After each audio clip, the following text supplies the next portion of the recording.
Father, I just want to dedicate this reading of your word to you and to your purposes in the earth in this new year, 2024. I thank you for your word pouring out of this place into the airwaves, into our community, to our nation, America, and to the nations of the world. I thank you for your word bringing life, hope, peace, instruction, bringing new beginnings to each one who hears it. I thank you for your word. In Jesus' name. Genesis chapter 1, verse 1. In the beginning, God created the heavens and the earth. The earth was without form and void, and darkness was on the face of the deep. And the Spirit of God was hovering over the face of the waters. Then God said, "Let there be light," and there was light. And God saw the light, that it was good. And God divided the light from the darkness. God called the light day, and the darkness he called night. So the evening and the morning were the first day. Then God said, "Let there be firmament in the midst of the waters, and let it divide the waters from the waters." Thus God made the firmament, and divided the waters which were under the firmament from the waters which were above the firmament. And it was so, and God called the firmament heaven. So the evening and the morning were the second day. Then God said, "Let the waters under the heavens be gathered together into one place, and let the dry land appear." And it was so. And God called the dry land earth, and the gathering together of the waters he called seas. And God saw that it was good. Then God said, "Let the earth bring forth grass, the herb that yields seed, and the fruit tree that yields fruit according to its kind, whose seed is in itself on the earth." And it was so.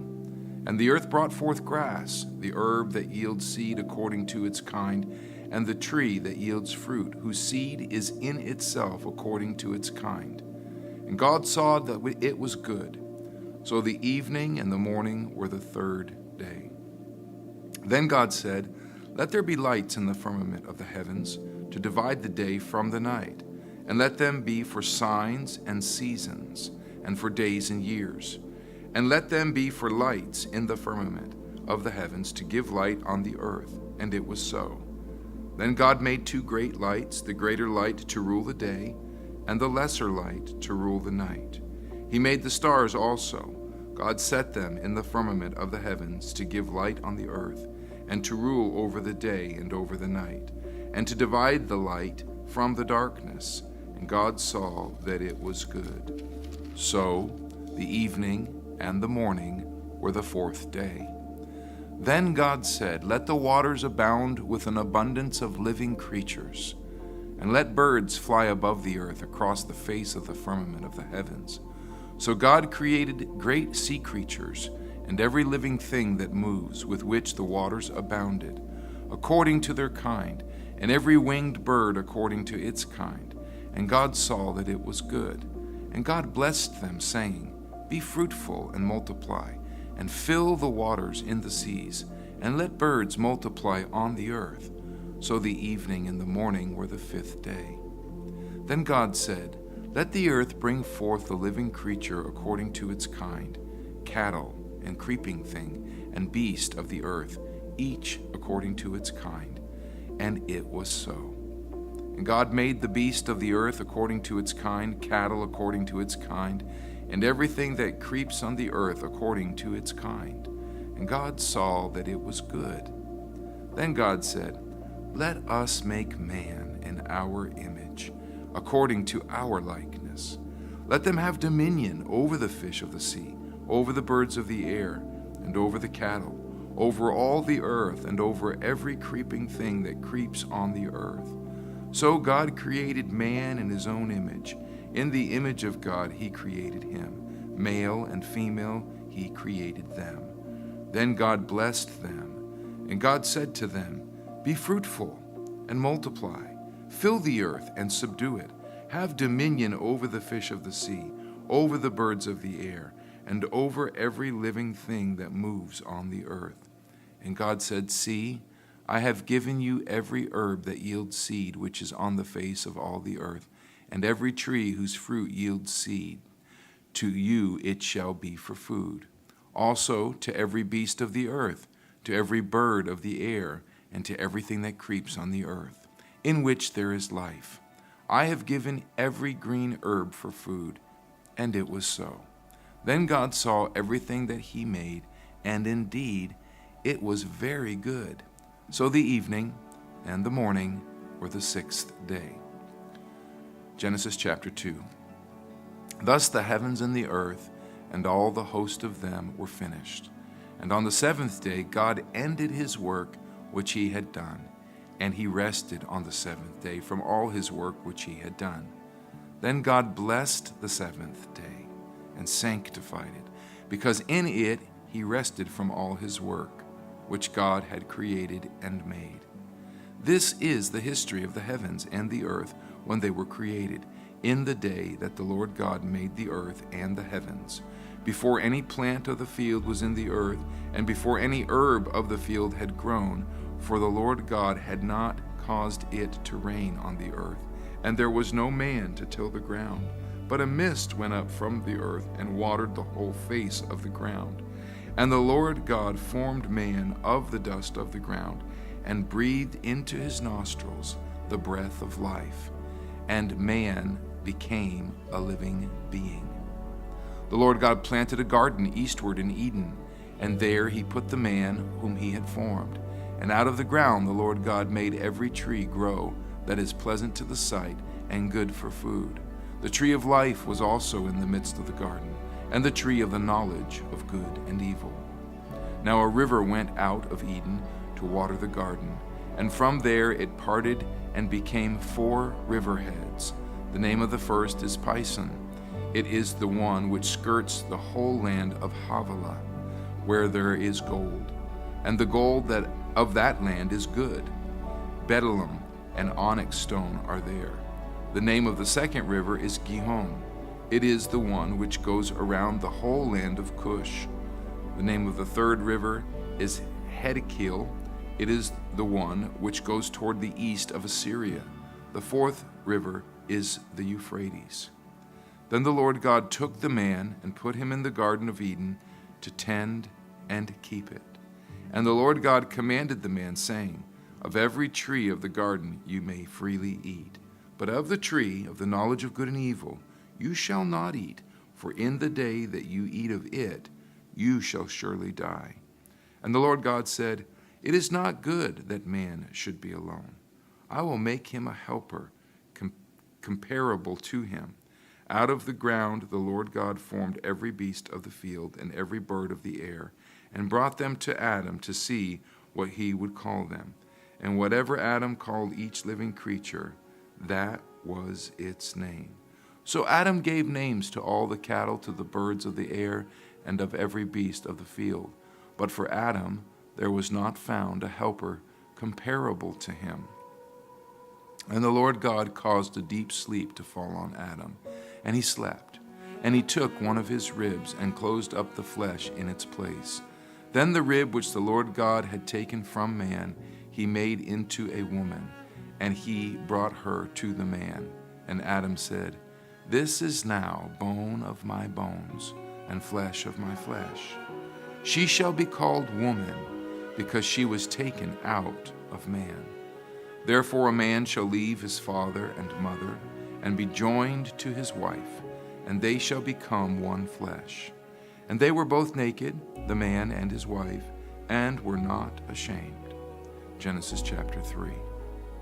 Now the serpent was more cunning than any beast of the field which the Lord God had made. And he said to the woman, Has God indeed said, You shall not eat of every tree of the garden? And the woman said to the serpent, We may eat the fruit of the trees of the garden, but of the fruit of the tree which is in the midst of the garden, God has said, You shall not eat it, nor shall you touch it, lest you die.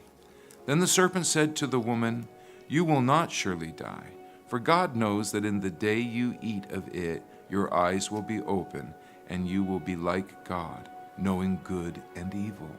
So when the woman saw that the tree was good for food, that it was pleasant to the eyes, and a tree desirable to make one wise, she took of its fruit and ate. She also gave to her husband with her, and he ate. Then the eyes of both of them were opened, and they knew that they were naked. And they sewed fig leaves together and made themselves coverings. And they heard the sound of the Lord God walking in the garden in the cool of the day. And Adam and his wife hid themselves from the presence of the Lord God among the trees of the garden. Then the Lord God called to Adam and said to him, "Where are you?" So he said, "I heard your voice in the garden, and I was afraid because I was naked, and I hid myself." And he said, "Who told you that you were naked? Have you eaten from the tree of which I commanded you that you should not eat?" Then the man said, "The woman whom you gave me to be with me, she gave me of the tree, and I ate." And the Lord God said to the woman, "What is this you have done?" And the woman said, "The serpent deceived me, and I ate." So the Lord God said to the serpent, "Because you have done this, you are cursed more than all cattle, and more than every beast of the field. On your belly you shall go, and you shall eat dust all the days of your life. And I will put enmity between you and the woman, and between your seed and her seed. He shall bruise your head, and you shall bruise his heel." To the woman he said, "I will greatly multiply your sorrow and your conception. In pain you shall bring forth children. Your desire shall be for your husband, and he shall rule over you." Then to Adam he said, "Because you have heeded the voice of your wife, and have eaten from the tree of which I commanded you, saying, 'You shall not eat of it,' cursed is the ground for your sake. In toil you shall eat of it all the days of your life. Both thorns and thistles it shall bring forth for you. And you shall eat the herb of the field. In the sweat of your face you shall eat bread, till you return to the ground. For out of it you were taken, for dust you are, and to dust you shall return." And Adam called his wife's name Eve, because she was the mother of all living. Also for Adam and his wife the Lord God made tunics of skin and clothed them. Then the Lord God said, "Behold, the man has become like one of us, to know good and evil. And now, lest he put out his hand and take also of the tree of life and eat and live forever. Therefore the Lord God sent him out of the Garden of Eden to till the ground from which he was taken. So he drove out the man, and he placed cherubim at the east of the Garden of Eden, and a flaming sword which turned every way to guard the way to the tree of life." Genesis chapter 4. Now Adam knew Eve his wife, and she conceived and bore Cain, and said, "I have acquired a man from the Lord." Then she bore again, this time his brother Abel. Now Abel was a keeper of sheep, but Cain was a tiller of the ground. And in the process of time, it came to pass that Cain brought an offering of the fruit of the ground to the Lord. Abel also brought of the firstborn of his flock and of their fat. And the Lord respected Abel and his offering, but he did not respect Cain and his offering. And Cain was very angry, and his countenance fell. So the Lord God said to Cain, "Why are you angry? Why has your countenance fallen? If you do well, will you not be accepted? And if you do not do well, sin lies at the door, and its desire is for you, but you should rule over it." Now Cain talked with Abel his brother, and it came to pass, when they were in the field, that Cain rose up against Abel his brother and killed him. Then the Lord said to Cain, "Where is Abel your brother?" He said, "I do not know. Am I my brother's keeper?" And he said, "What have you done?" "The voice of your brother's blood cries out to me from the ground. So now you are cursed from the earth, which has opened its mouth to receive your brother's blood from your hand. When you till the ground, it shall no longer yield its strength to you. A fugitive and a vagabond you shall be on the earth. And Cain said to the Lord, My punishment is greater than I can bear. Surely you have driven me out this day from the face of the ground. I shall be hidden from your face. I shall be a fugitive and a vagabond on the earth. And it will happen that anyone who finds me will kill me. And the Lord said to him, Therefore, whoever kills Cain, vengeance shall be taken on him sevenfold. And the Lord set a mark on Cain, lest anyone finding him should kill him. Then Cain went out from the presence of the Lord and dwelt in the land of Nod on the east of Eden. And Cain knew his wife, and she conceived and bore Enoch. And he built a city and called the name of the city after the name of his son Enoch. To Enoch was born Irid, and Irid begot Mahujael, and Mahujael begot Methushel, and Methushel begot Lamech. And Lamech took for himself 2 wives. The name of one was Ada, and the name of the second was Zillah. And Ada bore Jabal. He was the father of those who dwell in tents and have livestock. His brother's name was Jubal. He was the father of all those who play the harp and flute. And as for Zillah, she bore Tubal-Cain, an instructor of every craftsman in bronze and iron, and the sister of Tubal-Cain was Naamah. Then Lamech said to his wife, Ada and Zillah, Hear my voice. Wives of Lamech, listen to my speech, for I have killed a man for wounding me, even a young man for hurting me. If Cain shall be avenged sevenfold, then Lamech 77-fold. And Adam knew his wife again, and she bore a son and named him Seth, for God has appointed other seed for me instead of Abel, whom Cain killed. And as for Seth, to him also a son was born, and he named him Enosh. Then men began to call on the name of the Lord. Genesis chapter 5. This is the book of the genealogy of Adam, and the day that God created man. He made him in the likeness of God. He created them male and female, and blessed them and called them mankind in the day they were created. And Adam lived 130 years and begot a son in his own likeness, after his image, and named him Seth.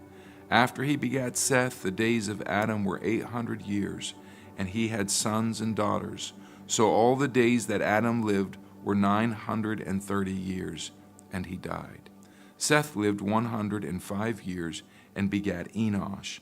After he begat Enosh, Seth lived 807 years and had sons and daughters.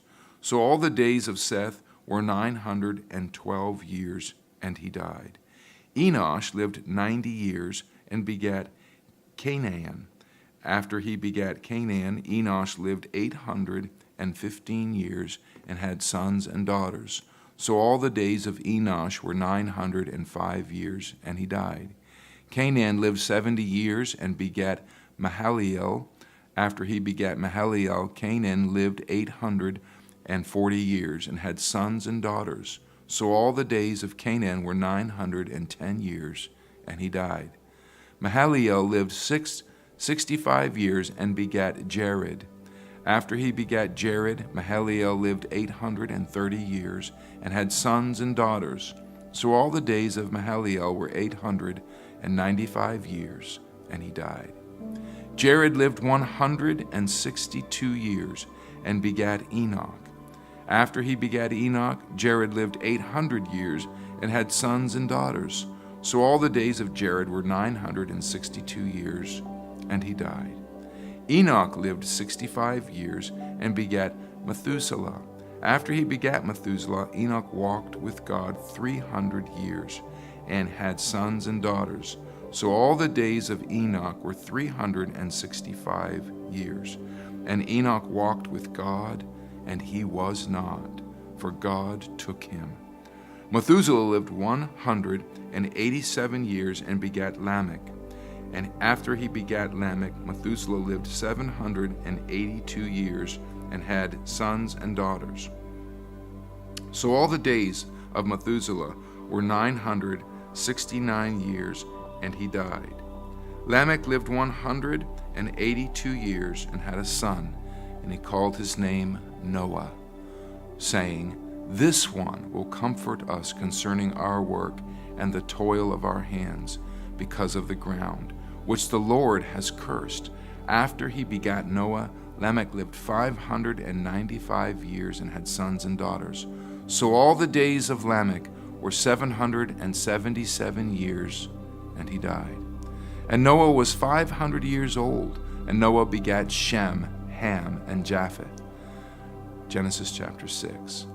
Now it came to pass, when men began to multiply on the face of the earth, and the daughters were born to them, that the sons of God saw the daughters of men, that they were beautiful, and they took wives for themselves, of all women they chose, of all whom they chose.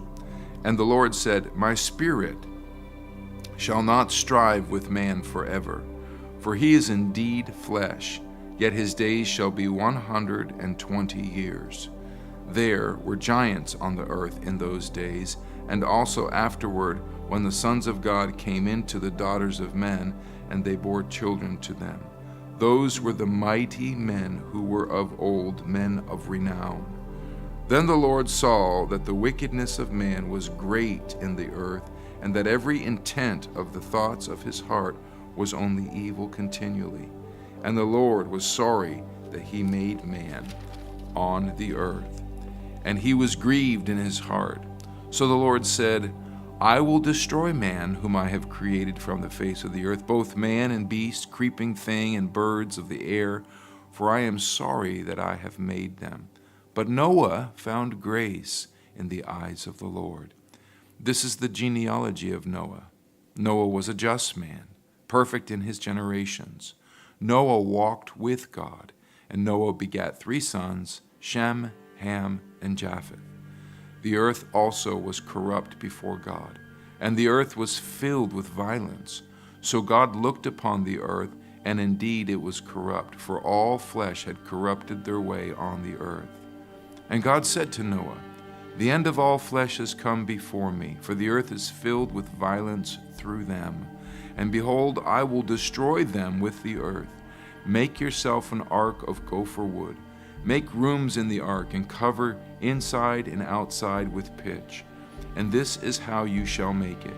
The length of the ark shall be 300 cubits, its width 50 cubits, and its height 30 cubits. You shall make a window for the ark, and you shall finish it to a cubit from above, and set the door of the ark in its side. You shall make it with lower, second, and third decks. And behold, I myself am bringing floodwaters on the earth to destroy from under heaven all flesh in which is the breath of life. Everything that is on the earth shall die. But I will establish my covenant with you, and you shall go into the ark, you, your sons, your wife, your sons' wives with you, and your sons' wives with you. And every living thing of all flesh you shall bring of every sort into the ark, to keep them alive with you. They shall be male and female, of the birds after their kind, of animals after their kind, of every creeping thing of the earth after its kind. 2 of every kind will come to you to keep them alive. And you shall take for yourself of all food that is eaten, and you shall gather it to yourselves, and it shall be food for you and for them. Thus Noah did, according to all that God commanded him, so he did. Genesis chapter 7. Then the Lord God said to Noah, Come into the ark, you and all your household, because I have seen that you are righteous before me in this generation. You shall take with you 7 each of every clean animal, a male and his female. To two each of animals that are unclean, a male and his female, also 7 each of birds of the air, male and female, to keep the species alive on the earth of all the earth.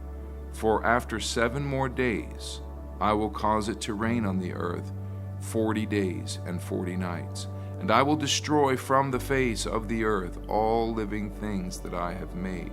And Noah did according to all that the Lord God commanded him. Noah was 600 years old when the flood waters were on the earth. So Noah with his sons, his wife, and his sons' wives went into the ark because of the waters of the flood, of clean animals, of animals that are unclean, of birds, and of everything that creeps on the earth. 2 by 2 they went into the ark to Noah, male and female, as God had commanded Noah. And it came to pass after 7 days that the waters of the flood were on the earth, in the 600th year of Noah's life, in the 2nd month, the 17th day of the month. On that day all the fountains of the great deep were broken up, and the windows of heaven were opened, and the rain was on the earth 40 days and 40 nights. On the very same day Noah and Noah's sons, Shem, Ham, and Japheth, and Noah's wife, and the 3 wives of his sons with them, entered the ark. They and every beast after its kind, all cattle after their kind, every creeping thing that creeps on the earth after its kind, and every bird after its kind, every bird of every sort. And they went into the ark to Noah, 2 by 2, of all flesh, in which is the breath of life. So those that entered, male and female of all flesh, went in as God had commanded him, and the Lord shut him in. Now the flood was on the earth 40 days. The waters increased and lifted up the ark, and it rose high above the earth. The waters prevailed and greatly increased on the earth, and the ark removed about on the surface of the waters. And the waters prevailed exceedingly on the earth, and all the high hills under the whole heaven were covered. The waters prevailed 15 cubits upward, and the mountains were covered, and all flesh died that moved on the earth, birds and cattle and beast, and every creeping thing that creeps on the earth, and every man, all in whose nostrils was the breath of the Spirit of life. All that was on the dry land died. So he destroyed all living things which were on the face of the ground, both man and cattle, creeping thing and bird of the air. They were destroyed from the earth. Only Noah and those who were with him in the ark remained alive. And the waters prevailed on the earth 150 days. Genesis chapter 8. Then God remembered Noah and every living thing and all the animals that were with him in the ark. And God made a wind to pass over the earth, and the waters subsided. The fountains of the deep and the windows of heaven were also stopped, and the rain from heaven was restrained. And the waters receded continually from the earth. At the end of the 150 days, the water decreased. Then the ark rested in the 7th month, the 17th day of the month, on the mountains of Ararat. And the waters decreased continually until the 10th month, and in the 10th month, on the first day of the month, the tops of the mountains were seen. So it came to pass at the end of 40 days that Noah opened the window of the ark which he had made.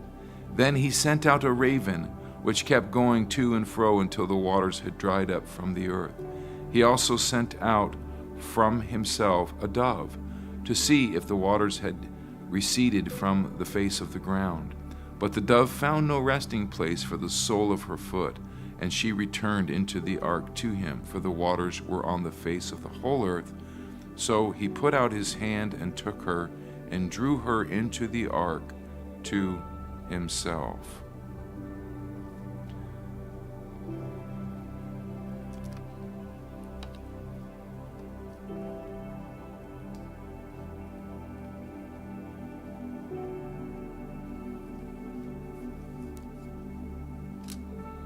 Genesis chapter 8, verse 10. And he waited yet another 7 days, and again he sent the dove out from the ark. Then the dove came to him in the evening, and behold, a freshly plucked olive leaf was in her mouth. And Noah knew that the waters had receded from the earth. So he waited yet another 7 days, and sent out the dove, which did not return again to him any more. And it came to pass in the 601st year, in the first month, the first day of the month, that the waters were dried up from the earth. And Noah removed the covering of the ark and looked, and indeed the surface of the ground was dry. And in the second month, on the 27th day of the month, the earth was dried. Then God spoke to Noah, saying, Go out of the ark, you and your wife, and your sons wives with you. Bring out with you every living thing of all flesh that is with you, birds and cattle, and every creeping thing that creeps on the earth, so that they may abound on the earth, and be fruitful and multiply on the earth. So Noah went out, and his sons and his wife, and his sons' wives with him. Every animal, every creeping thing, every bird, and whatever creeps on the earth, according to their families, went out of the ark. Then Noah built an altar to the Lord, and took of every clean animal, and of every clean bird, and offered burnt offerings on the altar. And the Lord smelled the soothing aroma. Then the Lord said in his heart, I will never again curse the ground for man's sake, although the imagination of man's heart is evil from his youth, nor will I again destroy every living thing as I have done. While the earth remains, seed time and harvest, cold and heat, winter and summer, and day and night shall not cease. So God blessed Noah and his sons, and said to them, Be fruitful and multiply, and fill the earth, and the fear of you and the dread of you shall be on every beast of the earth, on every bird of the air, and on all that move on the earth, and on all the fish of the sea. They are given into your hand. Every moving thing that lives shall be food for you. I have given you all things, even as the green herbs, but you shall not eat flesh with its life, that is, its blood. Surely for your lifeblood I will demand a reckoning. From the hand of every beast I will require it, and from the hand of man. From the hand of every man's brother I will require the life of man. Whoever sheds man's blood, by man his blood shall be shed. For in the image of God he made man. And as for you, be fruitful and multiply. Bring forth abundantly in the earth, and multiply in it. Then God spoke to Noah and to his sons with him, saying, And as for me, behold, I establish my covenant with you, and with your descendants after you, and with every living creature that is with you, the birds, the cattle, and every beast of the earth with you, of all that go out of the ark, every beast of the earth. Thus I establish my covenant with you. Never again shall all flesh be cut off by the waters of the flood. Never again shall there be a flood to destroy the earth. And God said, This is the sign of the covenant which I make between me and you, and every creature, every living creature that is with you, for perpetual generations. I set my rainbow in the cloud. And it shall be for the sign of the covenant between me and the earth. It shall be, when I bring a cloud over the earth, that the rainbow shall be seen in the cloud.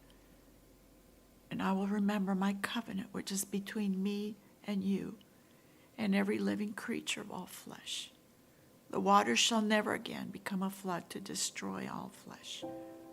The rainbow shall be in the cloud, and I will look on it to remember the everlasting covenant between God, and every living creature of all flesh that is in the earth. And God said to Noah, "This is the sign of the covenant which I have established between me and all flesh that is on the earth." Now the sons of Noah who went out of the ark were Shem, Ham, and Japheth. And Ham was the father of Canaan.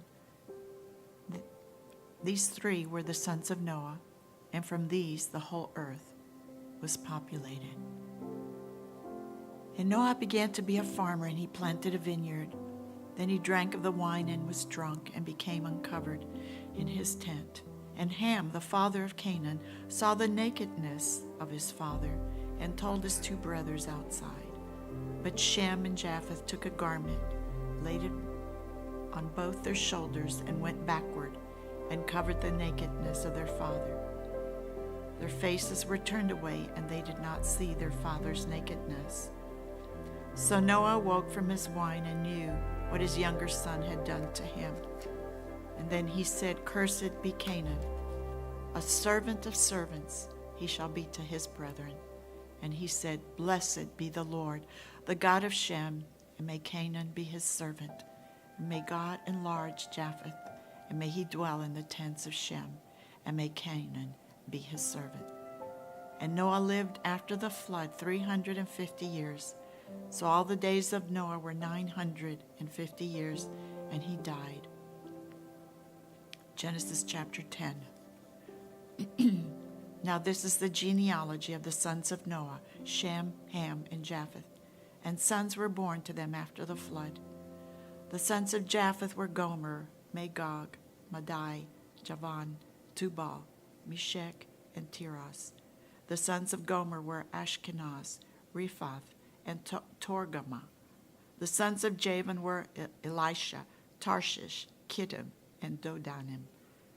From these the coastland peoples of the Gentiles were separated into their lands, everyone according to his language, according to their families, into their nations. The sons of Ham were Cush, Mizraim, Put, and Canaan. The sons of Cush were Seba, Havilah, Sabta, Ramah, and Sabtaha. And the sons of Ramah were Sheba and Dedan.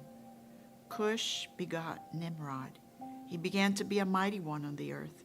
He was a mighty hunter before the Lord. Therefore it is said, like Nimrod, the mighty hunter before the Lord. And the beginning of his kingdom was Babel, Iraq, Akkad, and Calneh, in the land of Shinar. From that land he went to Assyria and built Nineveh, Rehoboth, Calah, and Rezin between Nineveh and Calah, that is the principal city. Mizraim begot Ludim, Anamim, Lehabim, Naphtuhim, Pathrusim, and Casluhim, from whom came the Philistine and Caphtorim. Canaan begot Sidon, his firstborn, and Heth, the Jebusite, the Amorite, and the Girgashite, the Hivite, the Archite, and the Sinite, the Arvite, the Zemarite, and the Hamathite. Afterward the families of the Canaanites were dispersed, and the border of the Canaanites was from Sidon as you go toward Gerar, as far as Gaza.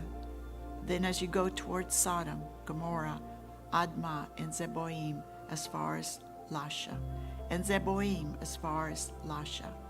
These were the sons of Ham, according to their families, according to their languages, and in their lands and in their nations.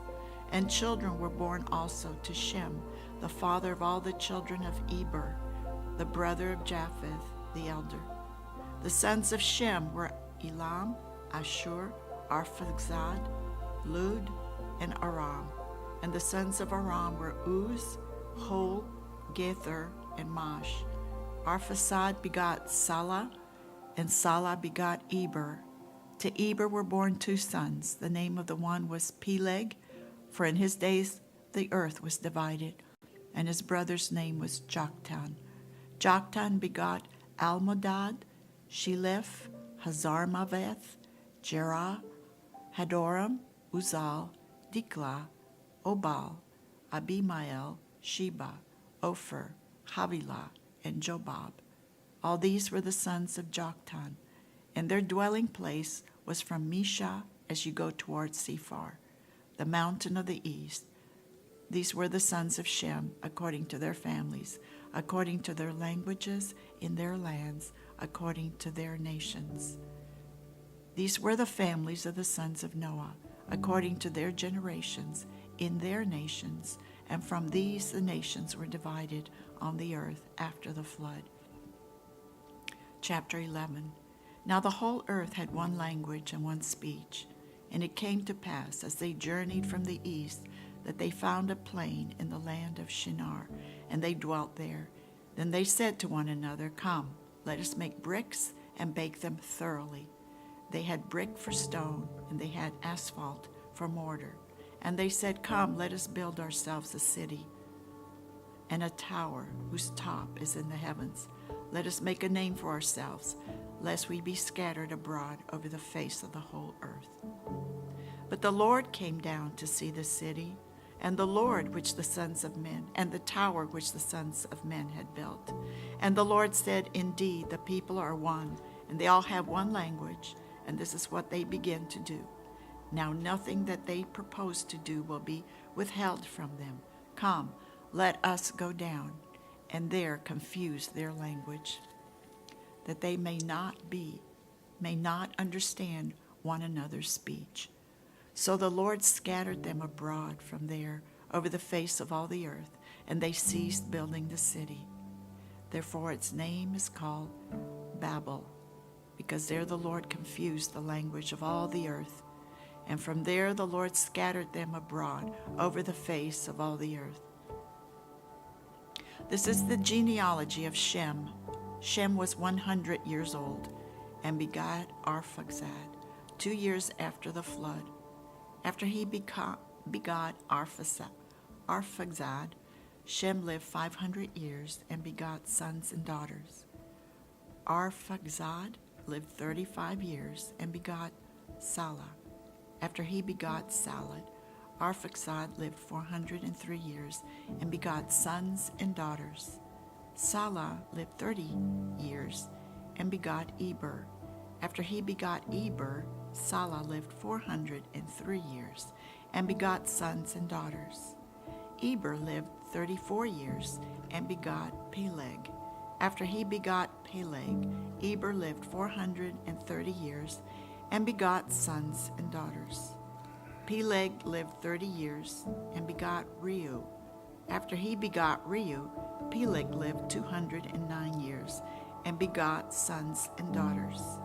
Reu lived 32 years and begot Serug. After he begot Serug, Reu lived 207 years and begot sons and daughters. Serug lived 30 years and begot Nahor. After he begot Nahor, Serug lived 200 years and begot sons and daughters. Nahor lived 29 years and begot Terah. After he begot Terah, Nahor lived 119 years and begot sons and daughters. Now Terah lived 70 years and begot Abram, Nahor, and Haran. This is the genealogy of Terah. Terah begot Abram, Nahor, and Haran. Haran begot Lot, and Haran died after his father Terah in his native land, in Ur of the Chaldeans. Then Abraham and Nahor took wives. The name of Abram's wife was Sarai, and the name of Nahor's wife was Milcah, the daughter of Haran, the father of Milcah, and the father of Iscah. But Sarai was barren. She had no child. And Terah took his son Abram and his grandson Lot, the son of Haran, and his daughter-in-law Sarai, his son Abram's wife, and they went out with them from Ur of the Chaldees to go to the land of Canaan. And they came to Haran and dwelt there. So the days of Terah were 205 years, and Terah died in Haran. Genesis chapter 12.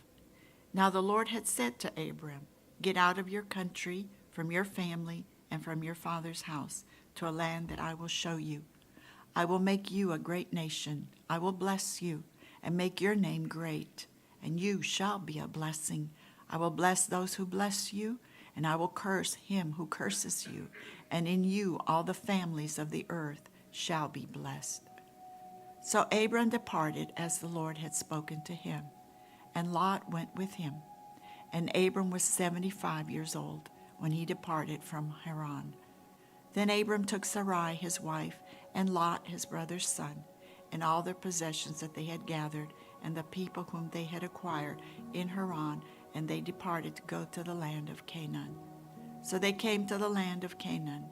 Abram passed through the land to the place of Shechem, as far as the terebinth tree of Moreh, and the Canaanites were then in the land. Then the Lord appeared to Abram and said, "To your descendants I will give this land." And there he built an altar to the Lord who had appeared to him. And he moved from there to the mountain east of Bethel. And he pitched his tent from Bethel on the west and Ai on the east. There he built an altar to the Lord and called on the name of the Lord. So Abram journeyed, going on still toward the south. Now there was a famine in the land, and Abram went down to Egypt to dwell there, for the famine was severe in the land. And it came to pass when he was close to entering Egypt that he said to Sarai, his wife, "Indeed, I know that you are a woman of beautiful countenance. Therefore it will happen when the Egyptians see you that they will say, 'This is his wife,' and they will kill me, but they will let you live. Please say, 'You are my sister,' that it may be well with me for your sake, and that I may live because of you." So it was when Abram came into Egypt that the Egyptians saw the woman, that she was very beautiful. The princess of Pharaoh also saw her and commended her to Pharaoh, and the woman was taken to Pharaoh's house. He treated Abram well for her sake. He had sheep, oxen, male donkeys, male and female servants, female donkeys, and camels. But the Lord plagued Pharaoh and his house with great plagues because of Sarai, Abram's wife. And Pharaoh called Abram and said, "What is this you have done to me? Why did you not tell me that she was your wife? Why did you say she is my sister? I might have taken her as my wife. Now, therefore, here is your wife. Take her and go your way." So Pharaoh commanded his men concerning him, and they sent him away with his wife and all that he had. Chapter 13. Then Abram went up from Egypt, he and his wife and all that he had, and Lot with him, to the south. Abram was very rich in livestock, in silver, and in gold, and he went on his journey from the south as far as Bethel, to the place where his tent had been at the beginning, between Bethel and Ai, to the place of the altar which he had made there at first, and there Abram called on the name of the Lord. Lot also went with Abram, had flocks and herds and tents. Now the land was not able to support them, that they might dwell together, for their possessions were so great that they could not dwell together. And there was strife between the herdsmen of Abram's livestock and the herdsmen of Lot's livestock. The Canaanites and the Perizzites then dwelt in the land. So Abram said to Lot, "Please, let there be no strife between you and me, and between my herdsmen and your herdsmen, for we are brethren. Is not the whole land before you? Please, separate from me. If you take the left, then I will go to the right, or if you go to the right, then I will go to the left." And Lot lifted his eyes and saw all the plain of Jordan, that it was well watered everywhere, before the Lord destroyed Sodom and Gomorrah, like the garden of the Lord, like the land of Egypt as you go toward Zoar. Then Lot chose for himself all the plain of Jordan, and Lot journeyed east. And they separated from each other. Abram dwelt in the land of Canaan, and Lot dwelt in the cities of the plain, and pitched his tent even as far as Sodom. But the men of Sodom were exceedingly wicked and sinful against the Lord. And the Lord said to Abram, after Lot had separated from him, "Lift your eyes now, and look from the place where you are, northward, southward, eastward and westward, for all the land which you see, I give to you and your descendants forever. And I will make your descendants as the dust of the earth, so that if a man could number the dust of the earth, then your descendants also could be numbered. Arise, walk in the land through its length and its width, for I give it to you. Then Abram moved his tent and went and dwelt by the terebinth tree of Mamre, which are in Hebron, and built an altar there to the Lord. Chapter 14. And it came to pass in the days of Amraphel, king of Shinar, Arioch, king of Elasar, Chedorlaomer, king of Elam, and Tidal, king of nations, that they made war with Bera, king of Sodom, Birsha, king of Gomorrah, Shinab, king of Admah, Shemaber, king of Zeboim, and the king of Bela, that is Zoar.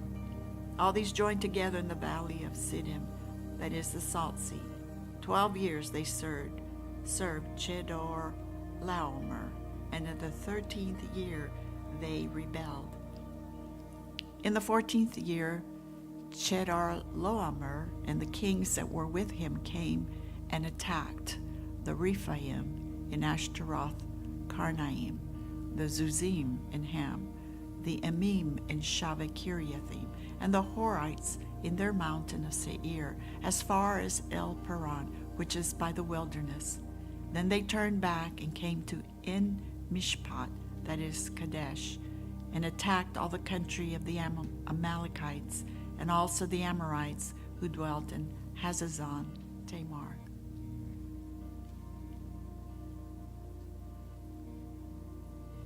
And the king of Sodom, the king of Gomorrah, the king of Admah, the king of Zeboim, and the king of Bela, that is Zoar, went out and joined together in battle in the valley of Siddim against Chedorlaomer, king of Elam, Tidal, king of nations, Amraphel, king of Shinar, and Arioch, king of Elasar, 4 kings against 5. Now the valley of Siddim was full of asphalt pits, and the kings of Sodom and Gomorrah fled. Some fell there, and the remainder fled to the mountains. Then they took all the goods of Sodom and Gomorrah and all their provisions, and went their way. And they also took Lot, Abram's brother's son, who dwelt in Sodom, and his goods, and departed. Then one who had escaped came and told Abram the Hebrew, for he dwelt by the terebinth trees of Mamre, the Amorite, brother of Eshcol and brother of Abner. And they were allies with Abram. Now when Abram heard that his brother was taken captive, he armed his 318 trained servants who were born in his own house, and went in pursuit as far as Dan.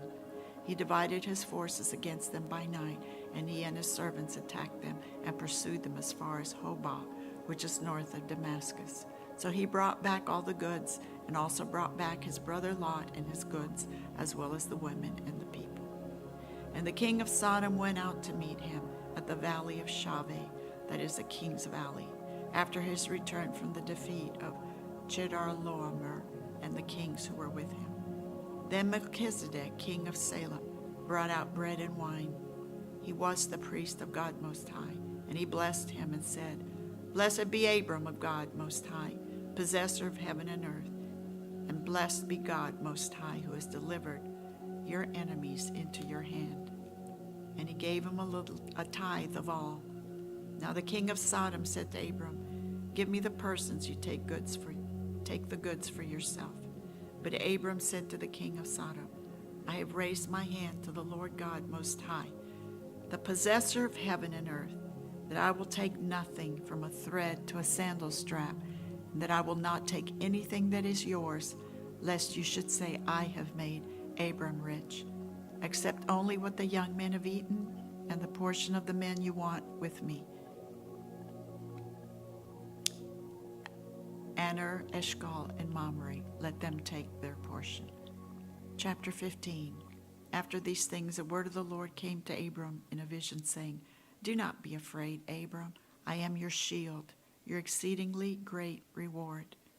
But Abram said, Lord God, what will you give me? seeing I go childless, and the heir of my house is Eliezer of Damascus. Then Abram said, Look, you've given me no offspring. Indeed, one born in my house is my heir. And behold, the word of the Lord came to him, saying, This one shall not be your heir, but one who will come from your own body shall be your heir. Then he brought him outside and said, Look now toward heaven, and count the stars if you are able to number them. And he said to him, So shall your descendants be. And he believed in the Lord, and he accounted it to him for righteousness. And then he said to him, I am the Lord who brought you out of Ur of the Chaldees to give you this land to inherit it. And he said, Lord God, how shall I know that I will inherit it? So he said to him, Bring me a 3-year-old heifer, and a 3-year-old female goat, a 3-year-old ram, a turtle dove, and a young pigeon. Then he brought all these to him, and cut them in two, down the middle, and placed each opposite the other. But he did not cut the birds in two. And when the vultures came down on the carcasses, Abram drove them away. Now when the sun was going down, a deep sleep fell upon Abram, and behold, horror and great darkness fell upon him. Then he said to Abram, Know certainly that your descendants will be strangers in a land that is not theirs, and will serve them, and they will afflict them 400 years. And also the nation whom they serve I will judge. Afterward they shall come out with great possessions. Now as for you, you shall go to your fathers in peace. You shall be buried at a good old age, but in the 4th generation they shall return here, for the iniquity of the Amorites is not yet complete. And it came to pass when the sun went down and it was dark, that behold, there appeared a smoking oven and a burning torch that passed between these pieces. On the same day the Lord made a covenant with Abram, saying, To your descendants I have given this land, from the river of Egypt to the great river, the river Euphrates, the Kenites, the Kenizzites, the Cadmonites, the Hittites, the Perizzites, the Rephaim, the Amorites, the Canaanites, the Girgashites, and the Jebusites. Chapter 16. Now Sarai, Abram's wife, had borne him no children, and she had an Egyptian maidservant whose name was Hagar. So Sarai said to Abram, See now, the Lord has restrained me from bearing children. Please go into my maid. Perhaps I shall obtain children by her. And Abram heeded the voice of Sarai. Then Sarai, Abram's wife, took Hagar, her maid, the Egyptian, and gave her to her husband Abram to be his wife, after Abram had dwelt 10 years in the land of Canaan. So he went into Hagar, and she conceived. And when she saw that she had conceived, her mistress became despised in her eyes. Then Sarai said to Abram, My wrong be upon you. I gave my maid into your embrace. And when she saw that she had conceived, I became despised in her eyes. And the Lord judged between you and me. So Abram said to Sarai, Indeed, your maid is in your hand. Do to her as you please. And when Sarai dealt harshly with her, she fled from her presence. Now the angel of the Lord found her by a spring of water in the wilderness, by the spring on the way to Shur. And he said, Hagar, Sarah's maid, where have you come from? And where are you going? And she said, I am fleeing from the presence of my mistress Sarai. The angel of the Lord said to her, Return to your mistress and submit yourself under her hand. Then the angel of the Lord said to her, I will multiply your descendants greatly, exceedingly, so that they shall not be counted for multitude. And the angel of the Lord said to her, Behold, you are with child, and you shall bear a son. You shall call his name Ishmael, because the Lord has heard your affliction. He shall be a wild man. His hand shall be against every man, and every man's hand against him. And he shall dwell in the presence of all his brethren. Then she called the name on the name of the Lord who spoke to her. You are the God who sees. For she said, Have I also here seen him who sees me? Therefore the well was called Bir Lahai Roi. Observe, it is between Kadesh and Bered. So Hagar bore Abram a son, and Abram named his son, whom Hagar bore, Ishmael. Abram was 86 years old when Hagar bore Ishmael to Abraham. to Abram.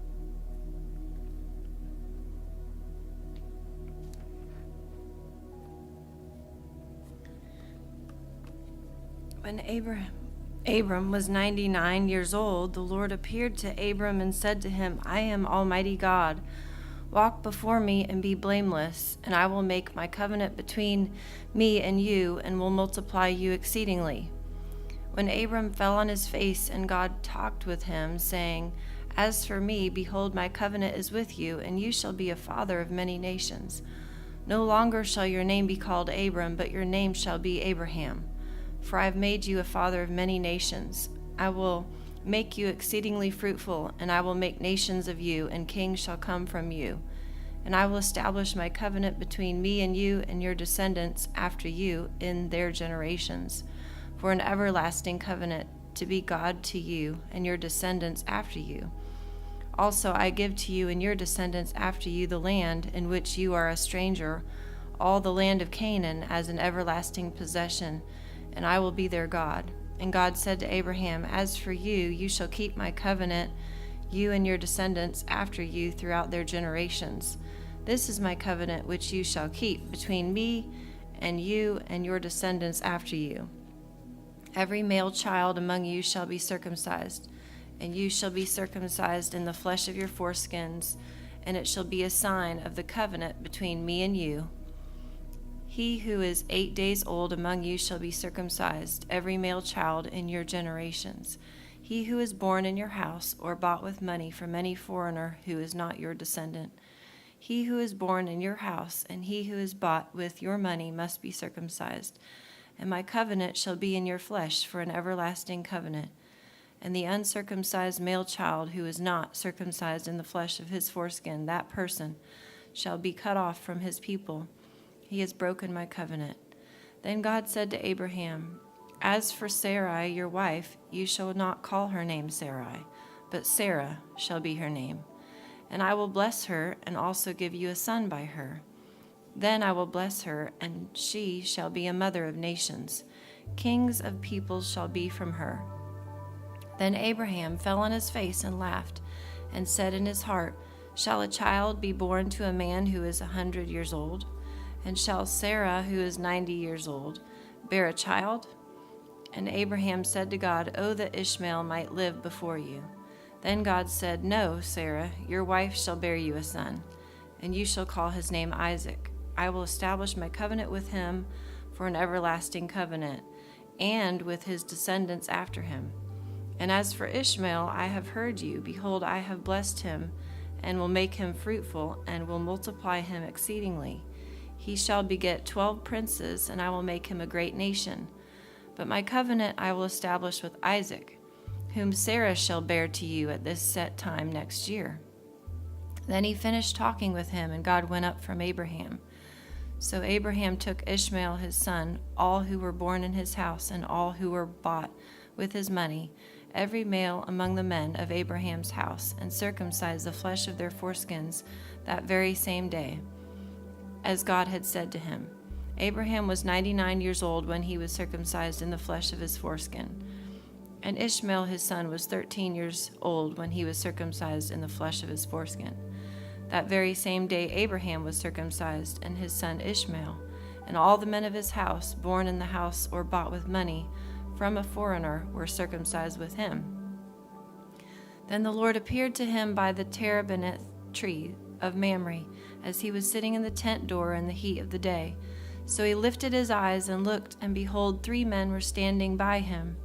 And when he saw them, he ran from the tent door to meet them, and bowed himself to the ground, and said, My Lord, if I have now found favor in your sight, do not pass on by your servant. Please let a little water be brought, and wash your feet, and rest yourselves under the tree. And I will bring a morsel of bread, that you may refresh your hearts. After that you may pass by, inasmuch as you have come to your servant. They said, Do as you have said. So Abraham hurried into the tent to Sarah and said, Quickly, make ready 3 measures of fine meal, knead it, and make cakes. And Abraham ran to the herd, took a tender and good calf, gave it to a young man, and he hastened to prepare it. So he took butter and milk, and the calf which he had prepared, and stood it before them. And he stood by them under the tree as they ate. Then they said to him, Where is Sarah your wife? So he said, Here in the tent. And he said, I will certainly return to you according to the time of life, and behold, Sarah your wife shall have a son. Sarah was listening in the tent door which was behind him. Now Abraham and Sarah were old, well advanced in age, and Sarah had passed the age of childbearing. Therefore Sarah laughed within herself, saying, After I have grown old, shall I have pleasure, my Lord being old also? And the Lord said to Abraham, Why did Sarah laugh, saying, Shall I surely bear a child since I am old? Is anything too hard for the Lord? At the appointed time I will return to you according to the time of life, and Sarah shall have a son. But Sarah denied it, saying, I did not laugh, for she was afraid. And he said, No, but you did laugh. Then the men rose from there and looked toward Sodom, and Abraham went with them to send them on the way. And the Lord said, Shall I hide from Abraham what I am doing? Since Abraham shall surely become a great and mighty nation, and all the nations of the earth shall be blessed in him. For I have known him in order that he may command his children and his household after him, that they keep the way of the Lord, to do righteousness and justice, that the Lord may bring to Abraham what he has spoken to him. And the Lord said, Because the outcry against Sodom and Gomorrah is great, and because their sin is very grave, I will go down now and see whether they have done altogether according to the outcry against it that has come to me, and if not, I will know. Then the men turned away from there and went toward Sodom, but Abraham still stood before the Lord. And Abraham came near and said, Would you also destroy the righteous with the wicked? Suppose there were 50 righteous within the city. Would you also destroy the place and not spare it for the 50 righteous that were in it? Far be it from you to do such a thing as this, to slay the righteous with the wicked, so that the righteous should be as the wicked. Far be it from you. Shall not the judge of all the earth do right? So the Lord said, If I find in Sodom 50 righteous within the city, then I will spare all the place for their sakes. Then Abraham answered and said, Indeed now I who am but dust and ashes have taken it upon myself to speak to the Lord. Suppose there were 5 less than the 50 righteous. Would you destroy all of the city for lack of 5? So he said, If I find there 45, I will not destroy it. And he spoke to him yet again and said, Suppose there should be 40 found there. So he said, I will not do it for the sake of 40. Then he said, Let not the Lord be angry, and I will speak. Suppose 30 should be found there. So he said, I will not do it if I find 30 there. And he said, Indeed now I have taken it upon myself to speak to the Lord. Suppose 20 shall be found there. So he said, I will not destroy it for the sake of 20. Then he said, Let not the Lord be angry, and I will speak once more. Suppose 10 should be found there. And he said, I will not destroy it for the sake of 10. So the Lord went his way as soon as he had finished speaking with Abraham, and Abraham returned to his place. Chapter 19. Now the 2 angels came to Sodom in the evening, and Lot was sitting in the gate of Sodom. When Lot saw them, he rose to meet them, and he bowed himself with his face toward the ground. And he said, Hear now, my lords, please turn in to your servant's house and spend the night and wash your feet. Then you may rise early and go on your way. And they said, No, but we will spend the night in the open square. But he insisted strongly. So they turned into him and entered his house. Then he made them a feast and baked unleavened bread, and they ate. Now before they lay down, the men of the city, the men of Sodom, both old and young, all the people from every quarter surrounded the house. And they called to Lot and said to him, Where are the men who came to you tonight? Bring them out to us, that we may know them carnally. So Lot went out to them through the doorway, shut the door behind him, and said, Please, my brethren, do not do so wickedly. See now, I have 2 daughters who have not known a man. Please let me bring them out to you, and you may do to them as you wish, only do nothing to these men, since this is the reason they have come under the shadow of my roof. And they said, Stand back. Then they said, This one came in to stay here, and he keeps acting as a judge. Now we will deal worse with you than with them. So they pressed hard against the man Lot and came near to break down the door. But the men reached out their hands and pulled Lot into the house with them and shut the door. And they struck the men who were at the doorway of the house with blindness, both small and great, so that they became weary trying to find the door. Then the men said to Lot, "Have you anyone else here? Son-in-law, your sons, your daughters, and whomever you have in the city, take them out of this place. For we will destroy this place, because the outcry against them has grown great before the face of the Lord, and the Lord has sent us to destroy it." So Lot went out and spoke to his sons-in-law, who had married his daughters, and said, Get up out of this place, for the Lord will destroy this city."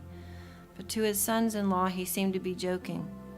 When the morning dawned, the angels urged Lot to hurry, saying, "Arise, take your wife and your 2 daughters who are here, lest you be consumed in the punishment of the city." And while he lingered, the men took hold on his hand, his wife's hand, and the hands of his 2 daughters, the Lord being merciful to him, and they brought him out and set him outside the city. So it came to pass when they had brought them outside that he said, "Escape for your life. Do not look behind you, nor stay anywhere in the plain. Escape to the mountains, lest you be destroyed." Then Lot said to them, "Please, no, my lords. Indeed, now your servant has found favor in your sight, and you have increased your mercy which you have shown me by saving my life. But I cannot escape to the mountains, lest some evil overtake me and I die. See now, this city is near enough to flee to, and it is a little one. Please let me escape there. Is it not a little one? And my soul shall live." And he said to him, "See, I have favored you concerning this thing also, in that I will not overthrow the city for which you have spoken. Hurry, escape there, for I cannot do anything until you arrive there." Therefore the name of the city was called Zoar. The sun had risen upon the earth when Lot entered Zoar. Then the Lord rained brimstone and fire on Sodom and Gomorrah from the Lord out of the heavens. So he overthrew those cities, all the plain, all the inhabitants of the cities, and what grew on the ground. But his wife looked back behind him, and she became a pillar of salt. And Abraham went early in the morning to the place where he had stood before the Lord. Then he looked toward Sodom and Gomorrah, and toward all the land of the plain, and he saw, and behold, the smoke of the land which went up like the smoke of a furnace. And it came to pass, when God destroyed the cities of the plain, that God remembered Abraham, and sent Lot out of the midst of the overthrow, when he overthrew the cities in which Lot had dwelt. Then Lot went up out of Zoar, and dwelt in the mountains, and his 2 daughters were with him, for he was afraid to dwell in Zoar. And he and his 2 daughters dwelt in a cave. Now the firstborn said to the younger, "Our father is old, and there is no man on the earth to come in to us, as is the custom of all the earth. Come, let us make our father drink wine, and we will lie with him, that we may preserve the lineage of our father." So they made their father drink wine that night. And the firstborn went in and lay with her father, and he did not know when she lay down or when she arose. It happened on the next day that the firstborn said to the younger, "Indeed, I lay with my father last night. Let us make him drink wine tonight also, and you go in and lie with him, that we may preserve the lineage of our father." Then they made their father drink wine that night also. And the younger arose and lay with him, and he did not know when she lay down or when she arose. Thus both the daughters of Lot were with child by their father. The firstborn bore a son and called his name Moab. He is the father of the Moabites to this day. And the younger, she also bore a son and called his name Ben-Ammi. He is the father of the people of Ammon to this day. Chapter 20. And Abraham journeyed from there to the south and dwelt between Kadesh and Shur, and stayed in Gerar. Now Abraham said of Sarah his wife, "She is my sister," and Abimelech king of Gerar sent and took Sarah. But God came to Abimelech in a dream by night and said to him, "Indeed, you are a dead man, because of the woman whom you have taken, for she is a man's wife." But Abimelech had not come near her, and he said, "Lord, will you slay a righteous nation also? Did he not say to me, 'She is my sister'? And she, even she herself, said, 'He is my brother.' In the integrity of my heart and innocence of my hands I have done this." And God said to him in a dream, Yes, I know that you did this in the integrity of your heart, for I also withheld you from sinning against me. Therefore I did not let you touch her. Now therefore restore the man's wife, for he is a prophet, and he will pray for you, and you shall live. But if you do not restore her, know that you shall surely die, you and all who are yours. So Abimelech rose early in the morning, called all his servants, and told all these things in their hearing. And the men were very much afraid. And Abimelech called Abraham and said to him, What have you done to us? How have I offended you, that you have brought on me and on my kingdom a great sin? You have done deeds to me that ought not be done. Then Abimelech said to Abraham, What did you have in view that you have done this thing? And Abraham said, Because I thought surely the fear of God is not in this place, and they will kill me on account of my wife. But indeed she is truly my sister. She is the daughter of my father, but not the daughter of my mother. And she became my wife. And it came to pass, when God caused me to wander from my father's house, that I said to her, This is your kindness that you should do for me in every place. Wherever we go, say of me, He is my brother. Then Abimelech took sheep, oxen, and male and female servants, and gave them to Abraham. And he restored Sarah his wife to him, and Abimelech said, See, my land is before you, dwell where it pleases you. Then to Sarah he said, Behold, I have given your brother 1,000 pieces of silver. Indeed, this vindicates you before all who are with you and before everybody. Thus she was rebuked. So Abraham prayed to God, and God healed Abimelech his wife and his female servants. Then they bore children, for the Lord had closed up all the wombs of the house of Abimelech because of Sarah, Abraham's wife. And the Lord visited Sarah as he had said, and the Lord did for Sarah as he had spoken. For Sarah conceived and bore Abraham a son in his old age, at the set time of which God had spoken to him. And Abraham called the name of his son who was born to him, whom Sarah bore to him, Isaac.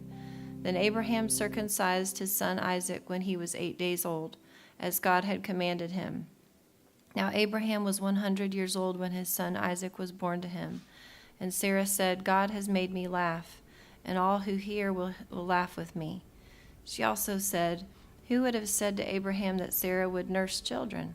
For I have borne him a son in his old age. So the child grew and was weaned, and Abraham made a great feast on the same day that Isaac was weaned. And Sarah saw the son of Hagar the Egyptian, whom she had borne to Abraham, scoffing. Therefore she said to Abraham, Cast out this bondwoman and her son, for the son of this bondwoman shall not be heir with my son, namely with Isaac. And the matter was very displeasing in Abraham's sight because of his son. But God said to Abraham, Do not let it be displeasing in your sight because of the lad or because of your bondwoman. Whatever Sarah has said to you, listen to her voice, for in Isaac your seed shall be called. Yet I will also make a nation of the son of the bondwoman, because he is your seed. So Abraham rose early in the morning and took bread and a skin of water, and putting it on her shoulder, he gave it and the boy to Hagar, and sent her away. Then she departed and wandered in the wilderness of Beersheba. And the water in the skin was used up, and she placed the boy under one of the shrubs. Then she went and sat down across from him at a distance of about a bow shot. For she said to herself, Let me not see the death of the boy. So she sat opposite him and lifted her voice and wept. And God heard the voice of the lad. Then the angel of God called to Hagar out of heaven and said to her, What ails you, Hagar? Fear not, for God has heard the voice of the lad where he is. Arise, lift up the lad and hold him with your hand, for I will make him a great nation. Then God opened her eyes, and she saw a well of water. And she went and filled the skin with water and gave the lad a drink. So God was with the lad, and he grew and dwelt in the wilderness and became an archer. He dwelt in the wilderness of Paran, and his mother took a wife for him from the land of Egypt. And it came to pass at that time that Abimelech and Phicol, the commander of his army, spoke to Abraham, saying, God is with you in all that you do. Now therefore swear to me by God that you will not deal falsely with me, with my offspring, or with my posterity, but that according to the kindness that I have done to you, you will do to me and to the land in which you have dwelt. And Abraham said, I will swear. Then Abraham rebuked Abimelech because of a well of water which Abimelech's servants had seized. And Abimelech said, I do not know who has done this thing. You did not tell me, nor had I heard of it until today. So Abraham took sheep and oxen and gave them to Abimelech, and the two of them made a covenant. And Abraham set 7 ewe lambs of the flock by themselves. Then Abimelech asked Abraham, What is the meaning of these 7 ewe lambs which you have set by themselves? And he said, You will take these 7 ewe lambs from my hand, that they may be my witness that I have dug this well. Therefore he called that place Beersheba, because the two of them swore an oath there.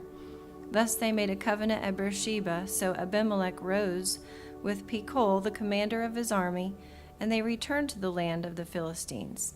Then Abraham planted a tamarisk tree in Beersheba, and there called on the name of the Lord, the everlasting God. And Abraham stayed in the land of the Philistines many days. Chapter 22. Now it came to pass after these things that God tested Abraham and said to him, Abraham. And he said, Here I am.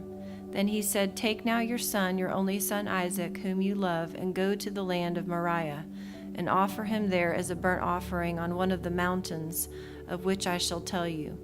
So Abraham rose early in the morning and saddled his donkey, and took 2 of his young men with him, and Isaac his son, and he split the wood for the burnt offering, and arose and went to the place of which God had told him. Then on the 3rd day Abraham lifted his eyes and saw the place afar off. And Abraham said to his young men, Stay here with the donkey, the lad, and I will go yonder and worship, and we will come back to you. So Abraham took the wood of the burnt offering and laid it on Isaac his son, and he took the fire in his hand and a knife, and the 2 of them went together. But Isaac spoke to Abraham his father and said, My father. And he said, Here I am, my son. Then he said, Look, the fire and the wood, but where is the lamb for a burnt offering? And Abraham said, My son, God will provide for himself the lamb for a burnt offering. So the 2 of them went together. Then they came to the place of which God had told him, and Abraham built an altar there and placed the wood in order. And he bound Isaac his son and laid him on the altar upon the wood. And Abraham stretched out his hand and took the knife to slay his son.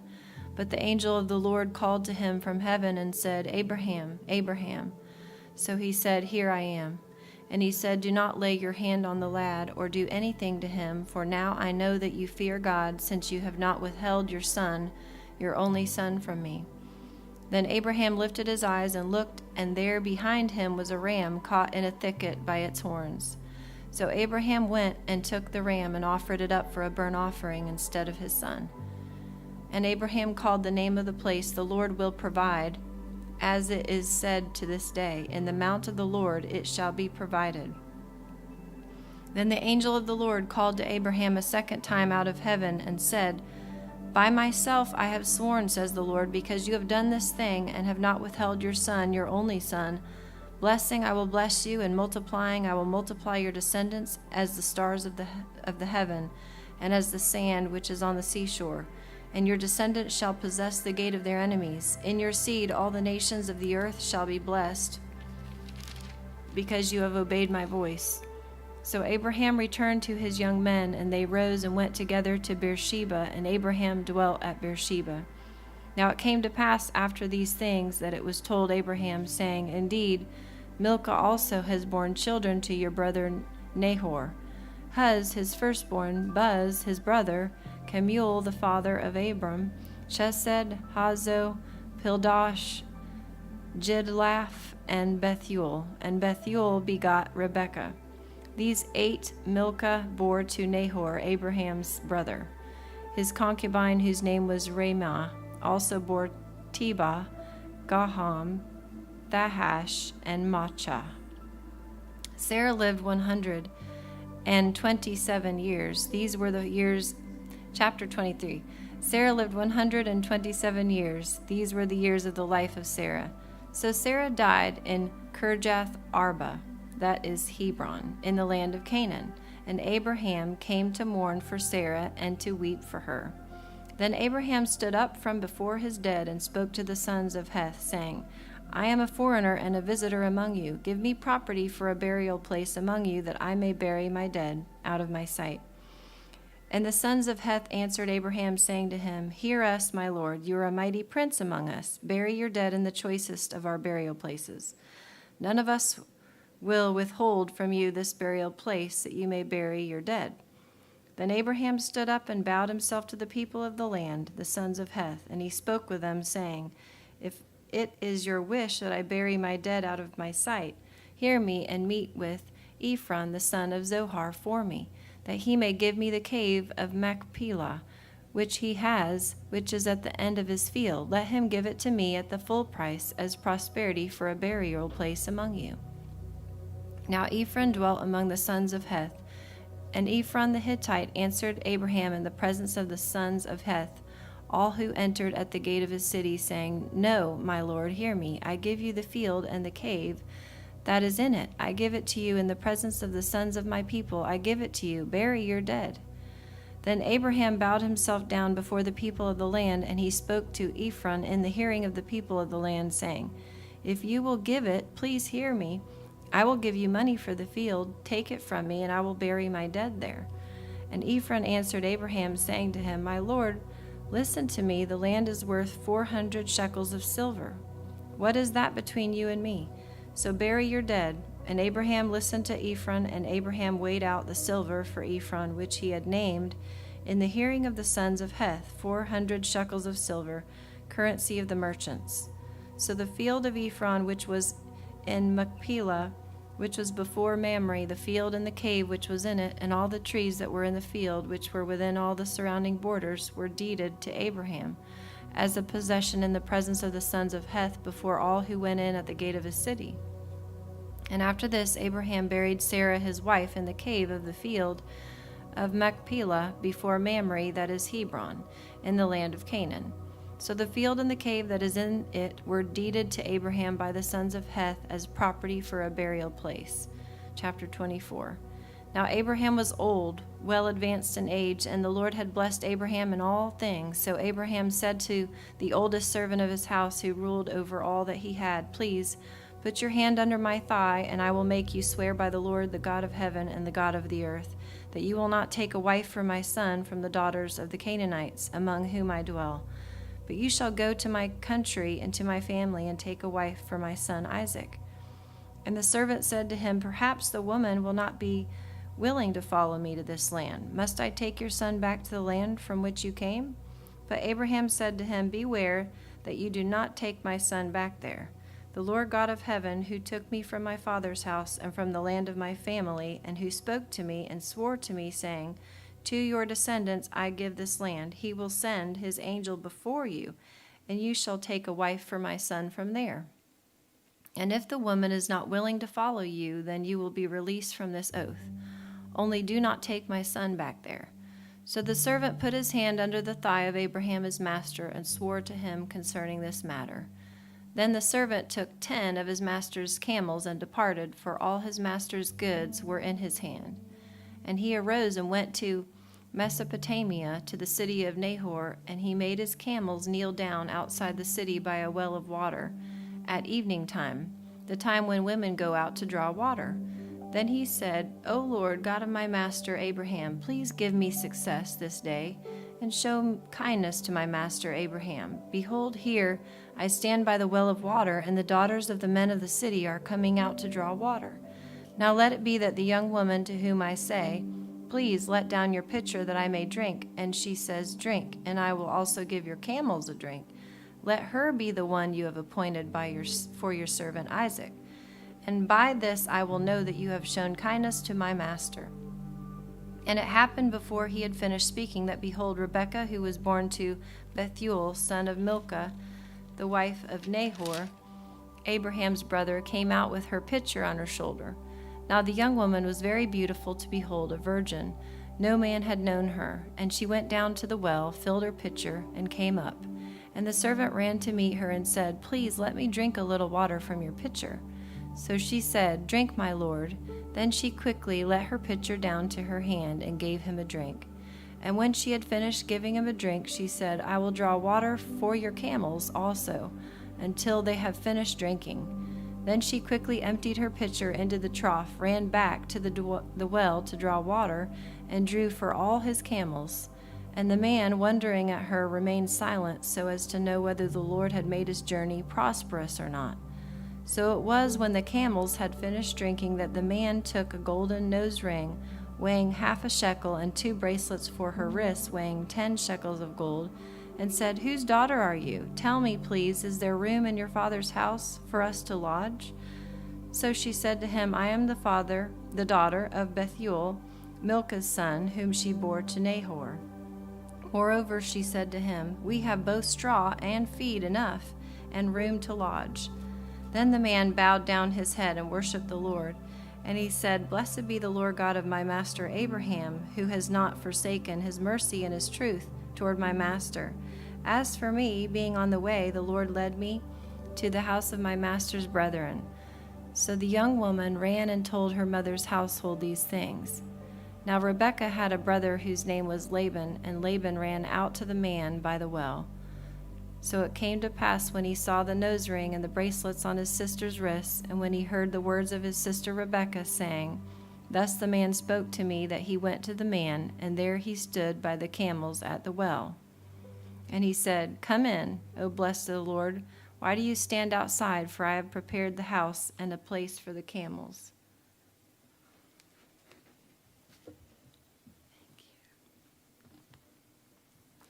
Then the man came to the house, and he unloaded the camels, and provided straw and feed for the camels, and water to wash his feet and the feet of the men who were with him. Food was set before him to eat, but he said, "I will not eat until I have told about my errand."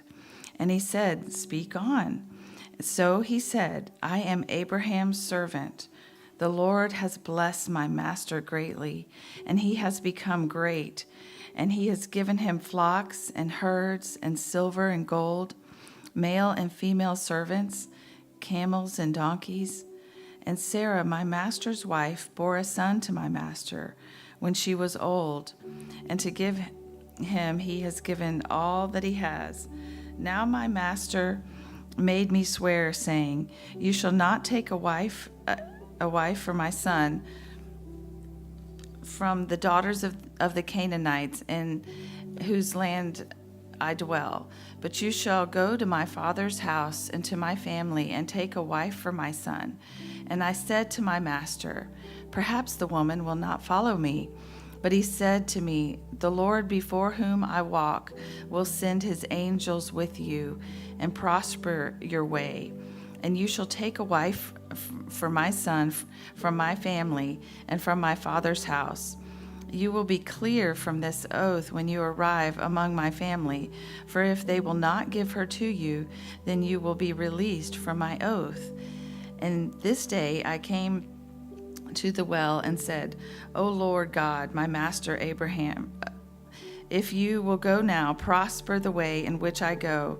Behold, I stand by the well of water, and it shall come to pass that when the virgins come out to draw water, and I say to her, Please give me a little water from your pitcher to drink, and she says to me, Drink, and I will draw for your camels also.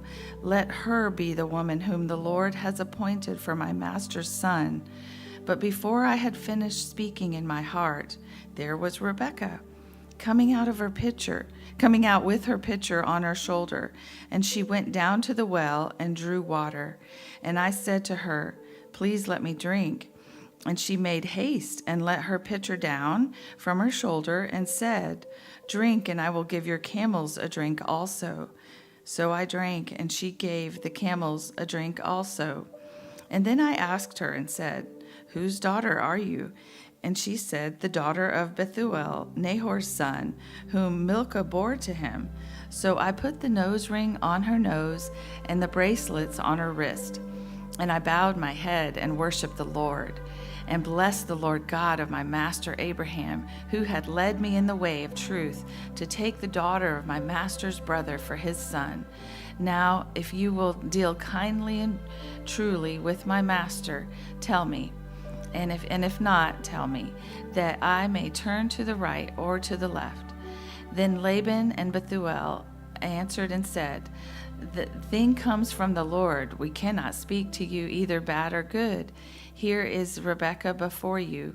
Take her and go, and let her be your master's son's wife, as the Lord has spoken. And it came to pass, when Abraham's servant heard their words, that he worshipped the Lord, and bowing himself to the earth. Then the servant brought out jewelry of silver, jewelry of gold, and clothing, and gave them to Rebekah. He also gave precious things to her brother and to her mother. And he and the men who were with him ate and drank and stayed all night. Then they rose in the morning, and he said, Send me away to my master. But her brother and her mother said, Let the young woman stay with us a few days, at least 10. After that she may go. And he said to them, Do not hinder me, since the Lord has prospered my way. Send me away so that I may go to my master. So they said, We will call the young woman and ask her personally. Then they called Rebekah and said to her, Will you go with this man? And she said, I will go. So they sent away Rebekah their sister and her nurse, and Abraham's servant and his men. And they blessed Rebekah and said to her, Our sister, may you become the mother of thousands, of 10,000s, and may your descendants possess the gates of those who hate them. And then Rebekah and her maids arose, and they rode on the camels and followed the man. So the servant took Rebekah and departed. Now Isaac came from the way of Beer-lahai-roi, for he dwelt in the south. And Isaac went out to meditate in the field in the evening. And he lifted his eyes and looked, and there the camels were coming. Then Rebekah lifted her eyes.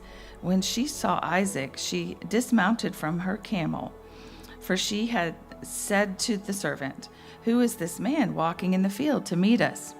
The servant said, It is my master. So she took a veil and covered herself. And the servant told Isaac all the things that he had done. And then Isaac brought her into his mother's tent, and he took Rebekah, and she became his wife, and he loved her. So Isaac was comforted after his mother's death. Genesis chapter 25. Abraham again took a wife, and her name was Keturah. And she bore him Zimran, Jokshan, Medan, Midian, Ishbak, and Shua. Jokshan took Sheba and Dedan, and the sons of Dedan were Ashurim, Letushim, and Leumim. The sons of Midian were Ephah, Epher, Hanok, Abidah, Eldah. All these were the children of Keturah. And Abraham gave all that he had to Isaac. But Abraham gave gifts to the sons of the concubines which Abraham had. And while he was still living, he sent them eastward, away from Isaac his son, to the country of the east. This is the sum of the years of Abraham's life which he lived, 175 years. And then Abraham breathed his last and died in a good old age, and an old man and full of years, and was gathered to his people. And his sons Isaac and Ishmael buried him in the cave of Machpelah, which is before Mamre, in the field of Ephron, the son of Zohar the Hittite, the field which Abraham purchased from the sons of Heth.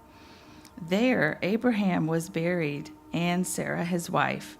And it came to pass after the death of Abraham that God blessed his son Isaac, and Isaac dwelt at Beer-lahai-roi.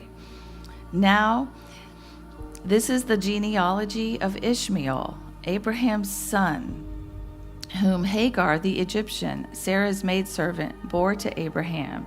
And these were the names of the sons of Ishmael, by their names according to their generations. The firstborn of Ishmael, Nebajoth, then Kedar, Abiel, Mibsam, Mishma, Duma, Masa, Hadar, Tema, Jetur, Naphish, and Kedema.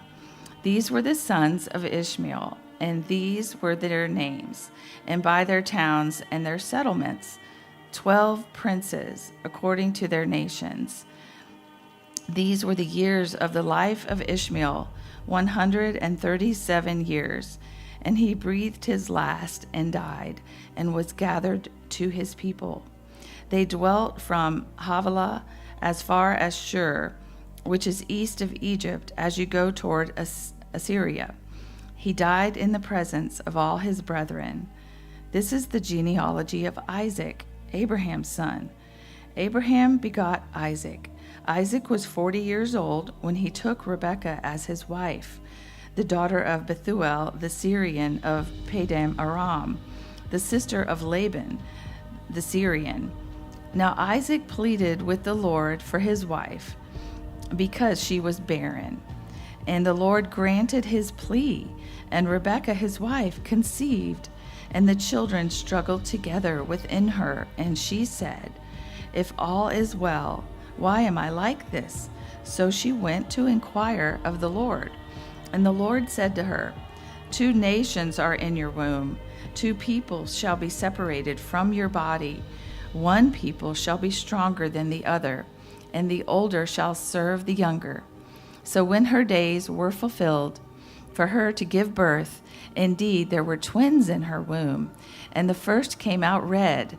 He was like a hairy garment all over, so they called his name Esau. Afterward, his brother came out, and his hand took hold of Esau's heel, so his name was called Jacob. Isaac was 60 years old when she bore them. So the boys grew, and Esau was a skillful hunter, a man of the field, but Jacob was a mild man, dwelling in tents. And Isaac loved Esau because he ate of his game, but Rebekah loved Jacob. Now Jacob cooked a stew, and Esau came in from the field, and he was weary. And Isaac said to Jacob, "Please feed me with that same red stew, for I am weary." Therefore his name was called Edom. But Jacob said, "Sell me your birthright as of this day." And Esau said, "Look, I am about to die, so what is this birthright to me?" And then Jacob said, "Swear to me as of this day." So he swore to him and sold his birthright to Jacob. And Jacob gave Esau bread and stew of lentils, and then he ate and drank, arose and went his way. Thus Esau despised his birthright. Chapter 26. There was a famine in the land, besides the first famine that was in the days of Abraham. And Isaac went to Abimelech, king of the Philistines, in Gerar. Then the Lord appeared to him and said, "Do not go down to Egypt and live in the land which I shall tell you. Dwell in this land, and I will be with you and bless you. For to you and your descendants I will give all these lands, and I will perform the oath which I swear to Abraham your father. And I will make your descendants multiply as the stars of heaven, and I will give to your descendants all these lands, and in your seed all the nations of the earth shall be blessed, because Abraham obeyed my voice and kept my charge, my commandments, my statutes, and my laws." So Isaac dwelt in Gerar, and the men of the place asked about his wife, and he said, "She is my sister." And he was afraid to say, "She is my wife," because he thought, lest the men of the place kill me for Rebekah, because she is beautiful to behold. Now it came to pass, when he had been there a long time, that Abimelech, king of the Philistines, looked through a window and saw, and there was Isaac showing endearment to Rebekah, his wife. And then Abimelech called Isaac and said, "Quite obviously she is your wife, so how could you say she is my sister?" Isaac said to him, "Because I said, lest I die on account of her." And Abimelech said, "What is this you have done to us?" one of the people might soon have lain with your wife, and you would have brought guilt upon us.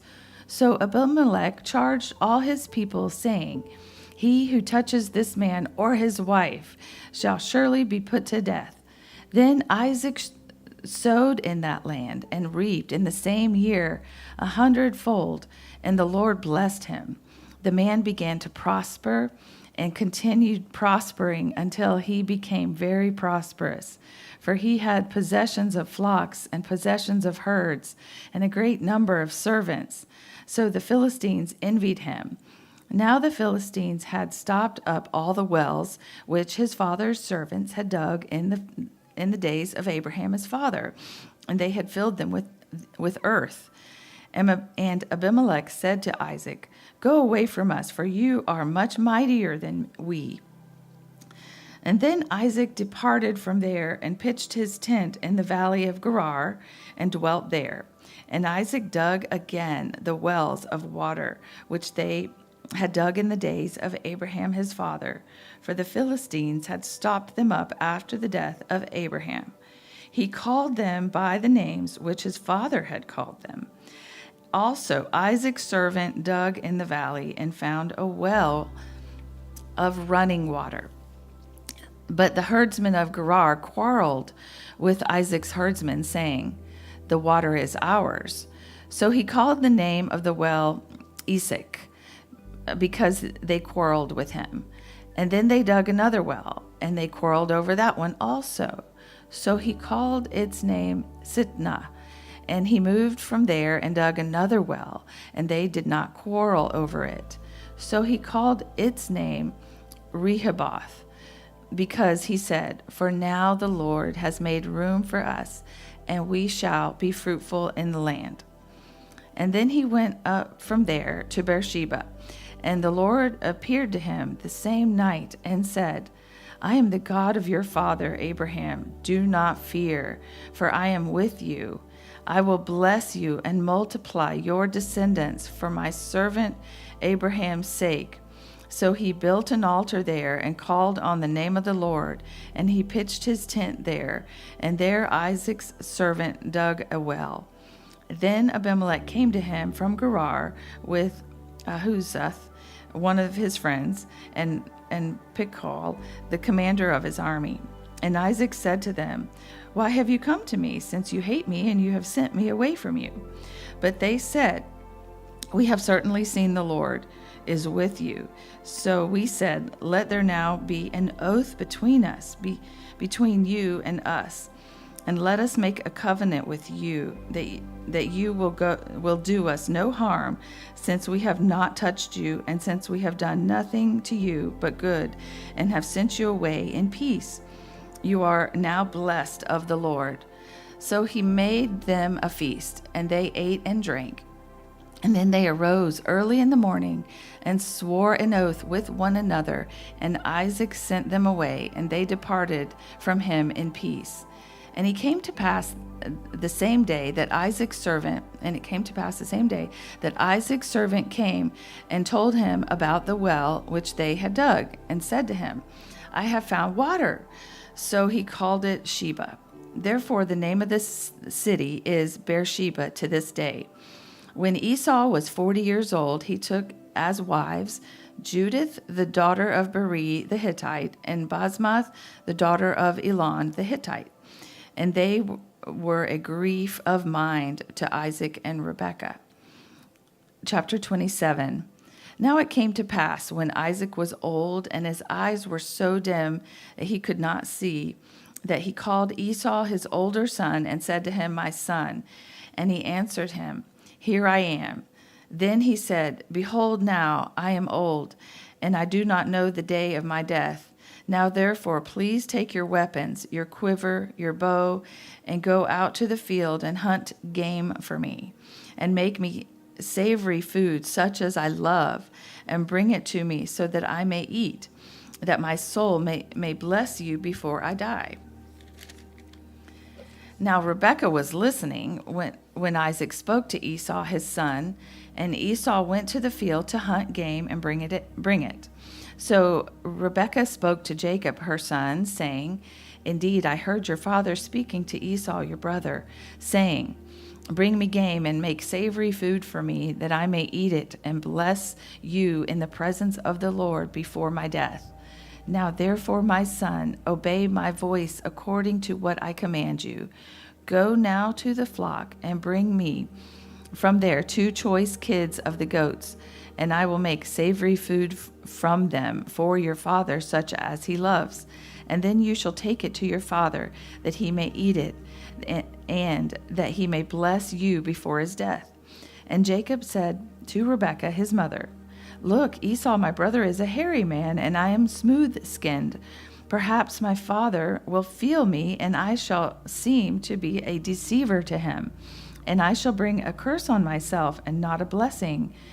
But his mother said to him, 'Let your curse be on me, my son. Only obey my voice and go, get them for me.'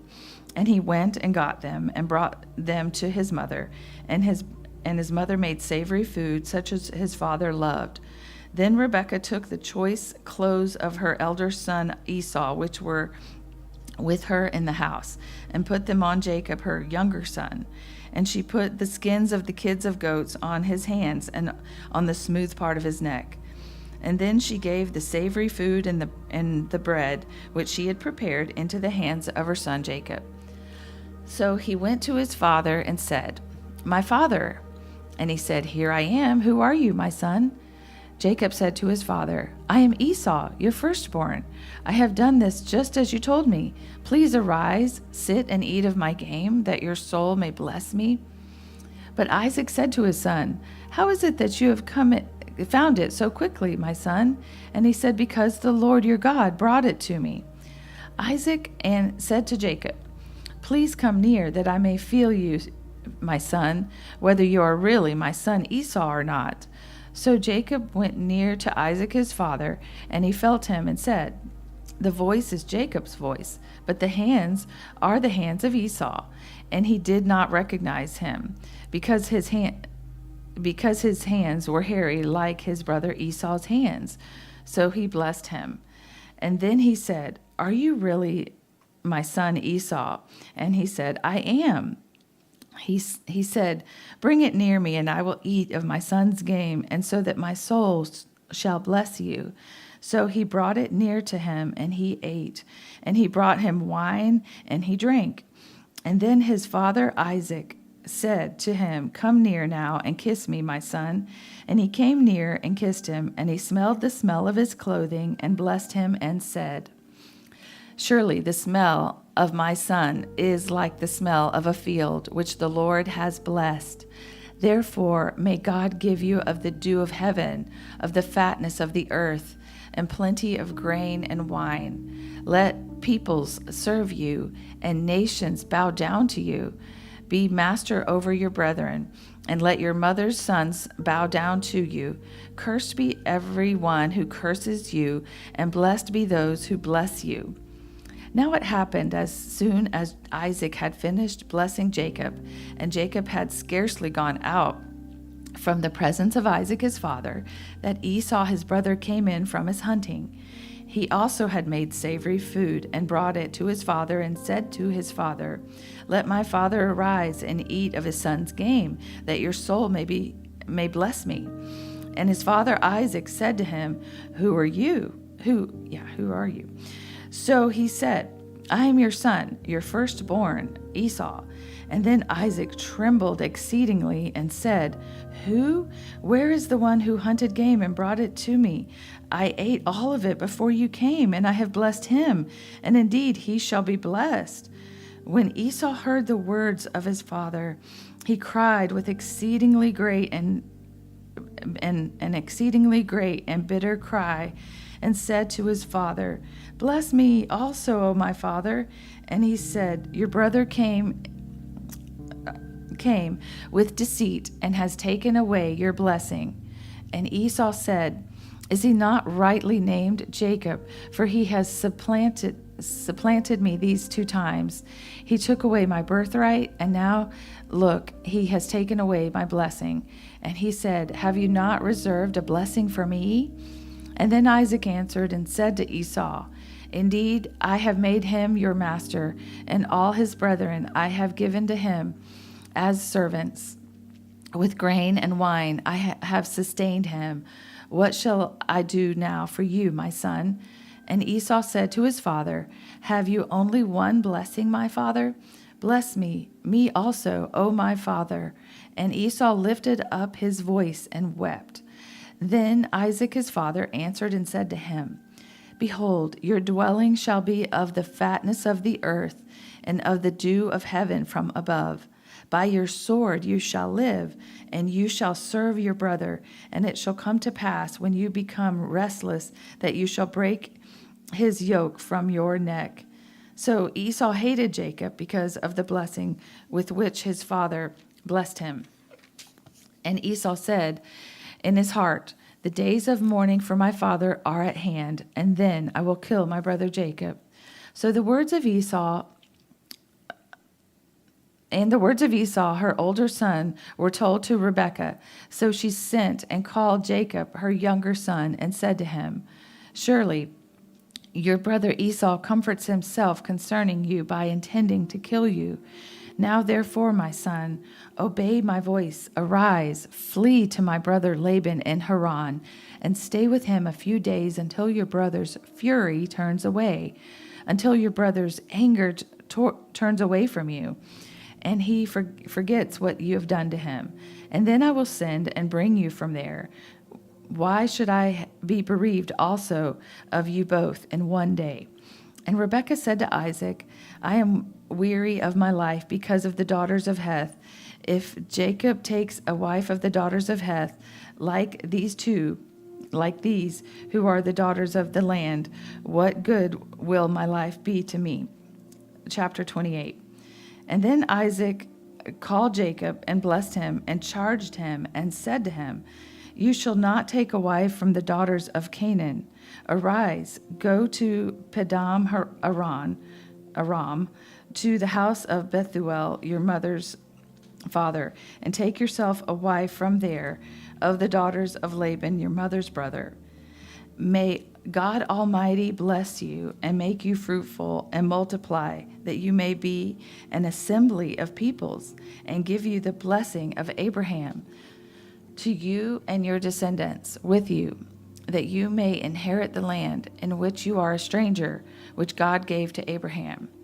So Isaac sent Jacob away, and he went to Padan Aram, to Laban, the son of Bethuel, the Syrian, the brother of Rebekah, the mother of Jacob and Esau. Esau saw that Isaac had blessed Jacob and sent him away to Padan Aram to take himself a wife from there, and that as he blessed him, he gave him a charge, saying, "You shall not take a wife from the daughters of Canaan." And that Jacob had obeyed his father and his mother and had gone to Padan Aram. Also, Esau saw that the daughters of Canaan did not please his father Isaac. So Esau went to Ishmael and took Mahalath, the daughters of Ishmael, Abraham's son, the sister of Nebajoth, to be his wife in addition to the wives that he had. So now Jacob went out from Beersheba and went toward Haran. So he came to a certain place and stayed there all night because the sun had set. And he took one of the stones of that place and put it at his head, and he lay down in that place to sleep. And then he dreamed, and behold, a ladder was set up on the earth, and its top reached to heaven. And there the angels of God were ascending and descending on it. And behold, the Lord stood above it and said, "I am the Lord, God of Abraham your father, and God of Isaac. The land on which you lie I will give to you and your descendants. Also your descendants shall be as the dust of the earth, and you shall spread abroad to the west and the east, to the north and the south, and in you and in your seed all the families of the earth shall be blessed.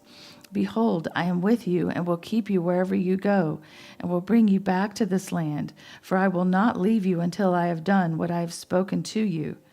And then Jacob awoke from his sleep and said, "Surely the Lord is in this place, and I did not know it." And he was afraid and said, "How awesome is this place! This is none other than the house of God, and this is the gate of heaven." Then Jacob rose early in the morning and took the stone that he had put at his head and set it up as a pillar and poured oil on top of it. And he called the name of that place Bethel. But the name of the city had been Luz previously. Now Jacob made a vow, saying, "If God will be with me and keep me in this way that I am going, and give me bread to eat and clothing to put on, so that I come back to my father's house in peace, then the Lord shall be my God."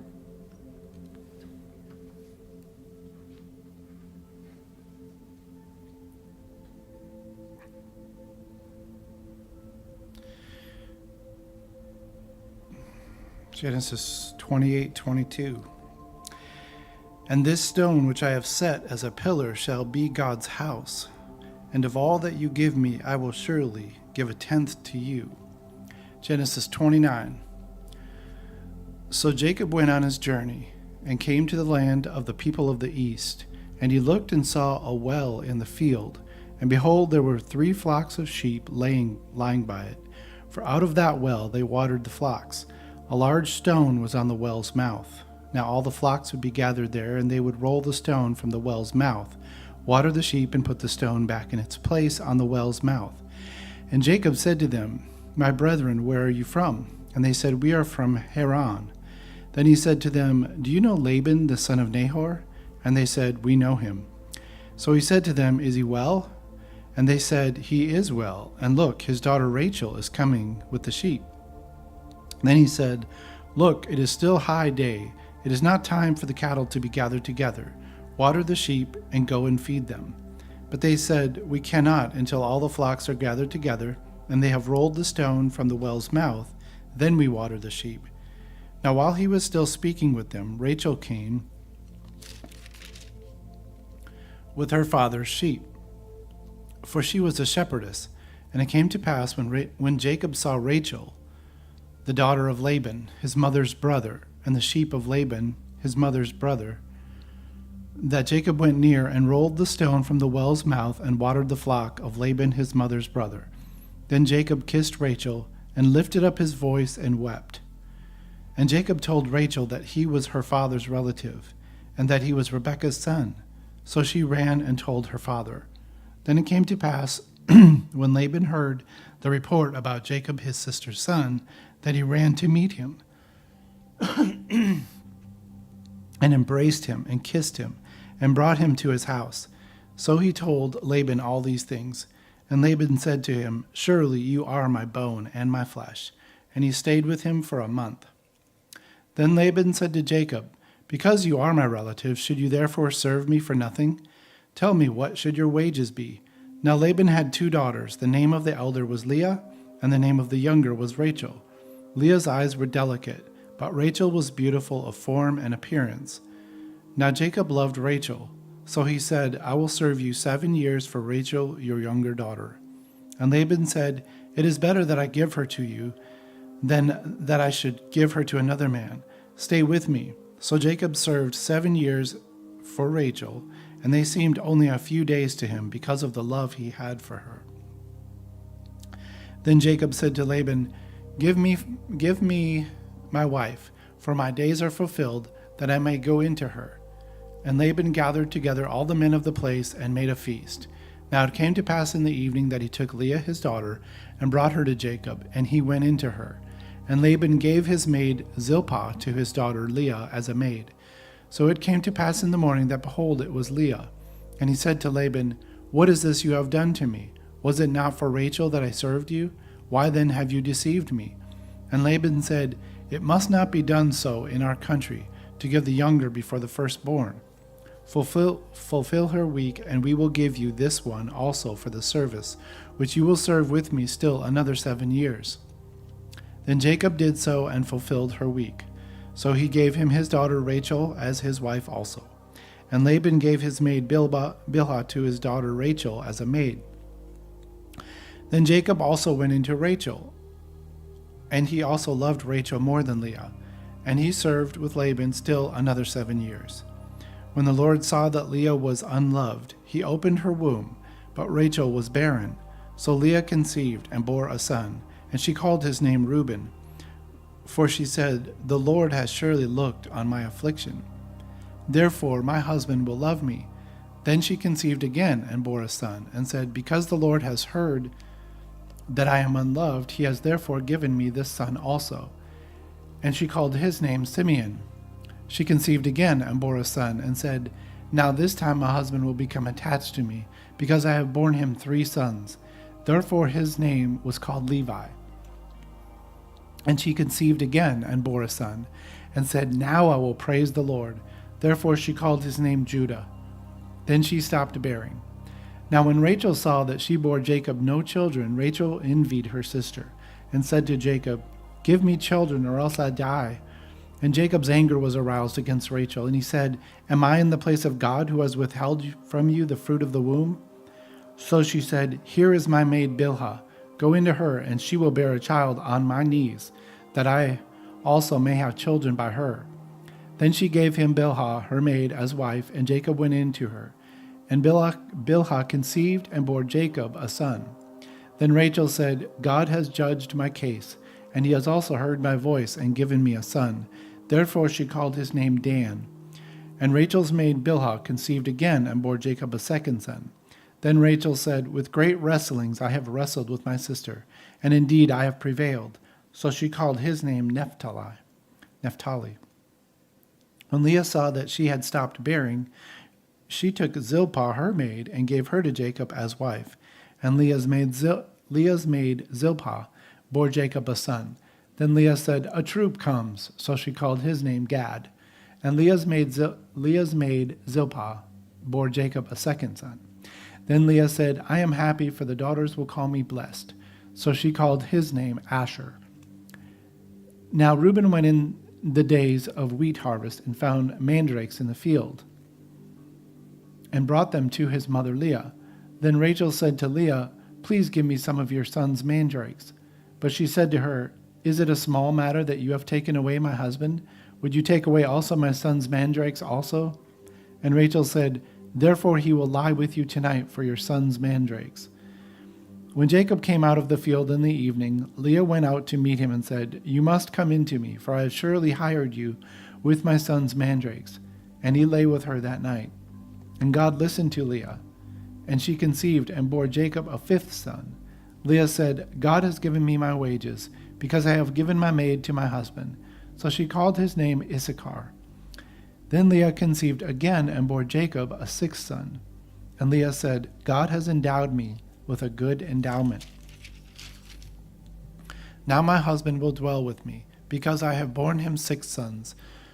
So she called his name Zebulun. Afterward she bore a daughter, and called her name Dinah. Then God remembered Rachel, and God listened to her, and opened her womb. And she conceived and bore a son, and said, "God has taken away my reproach."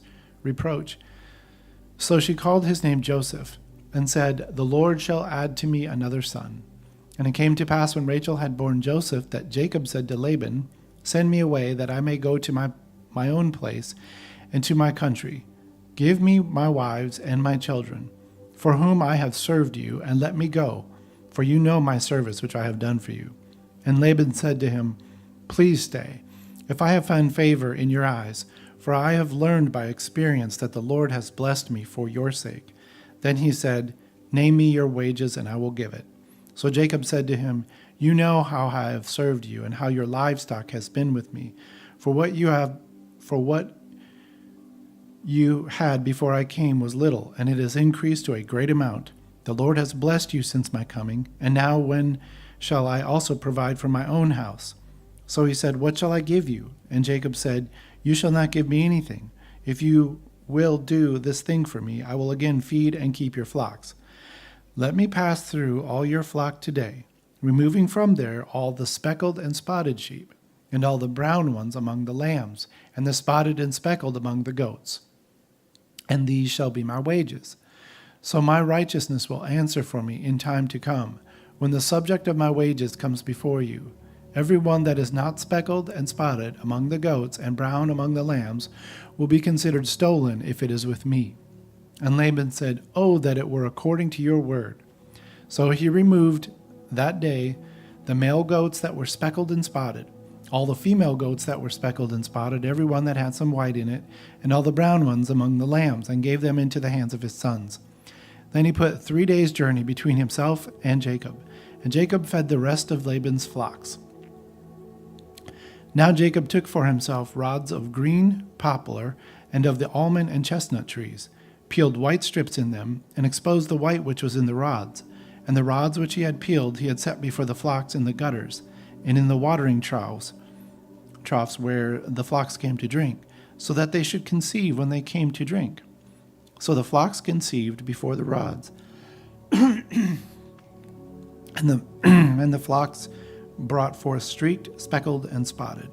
Then Jacob separated the lambs and made the flocks face toward the streaked, and all the brown in the flock of Laban. But he put his own flocks by themselves, and did not put them with Laban's flock. And it came to pass, whenever the stronger livestock conceived, that Jacob placed the rods before the eyes of the livestock in the gutters, that they might conceive among the rods. But when the flocks were feeble, he did not put them in. So the feebler were Laban's, and the stronger Jacob's. Thus the man became exceedingly prosperous, and he had large flocks, female and male servants, and camels and donkeys. Now Jacob heard the words of Laban's sons, saying, "Jacob has taken away all that was our father's, and from what our fathers he has acquired all this wealth." And Jacob saw the countenance of Laban, and indeed it was not favorable toward him, as it was before. Then the Lord said to Jacob, "Return to the land of your fathers, and to your family, and I will be with you." So Jacob sent and called Rachel and Leah to the field, to his flock, and said to them, "I see your father's countenance, that it is not favorable toward me as before, but the God of my father has been with me. And you know that with all my might I have served your father. Yet your father has deceived me and changed my wages 10 times, but God did not allow him to hurt me. If he said thus, the speckled shall be your wages, then all the flocks bore speckled. And if he said thus, the streaked shall be your wages, then all the flocks bore streaked. So God has taken away the livestock of your father and given them to me." And it happened at the time when the flocks conceived, that I lifted my eyes and saw in a dream, and behold, the rams which leaped upon the flocks were streaked and speckled and gray spotted. Then the angel of God spoke to me in a dream, saying, "Jacob." And I said, "Here I am." And he said, "Lift your eyes now and see, all the rams which leap on the flocks are streaked, speckled, and gray spotted. For I have seen all that Laban is doing to you. I am the God of Bethel, where you anointed the pillar, and where you made a vow to me. Now arise, get out of this land, and return to the land of your family." Then Rachel and Leah answered and said to him, "Is there still any portion or inheritance for us in our father's house? Are we not considered strangers by him? For he has sold us."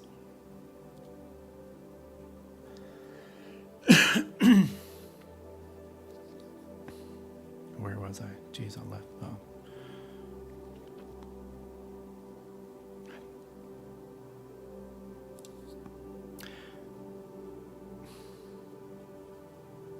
For he has sold us, and also completely consumed our money. For all these riches which God has taken from our father are really ours and our children's. Now then, whatever God has said to you, do it. Then Jacob rose and set his sons and his wives on camels, and he carried away all his livestock and all his possessions, which he had gained, his acquired livestock, which he had gained in Padan Aram, to go to his father Isaac in the land of Canaan. Now Laban had gone to shear his sheep, and Rachel had stolen the household idols that were her father's.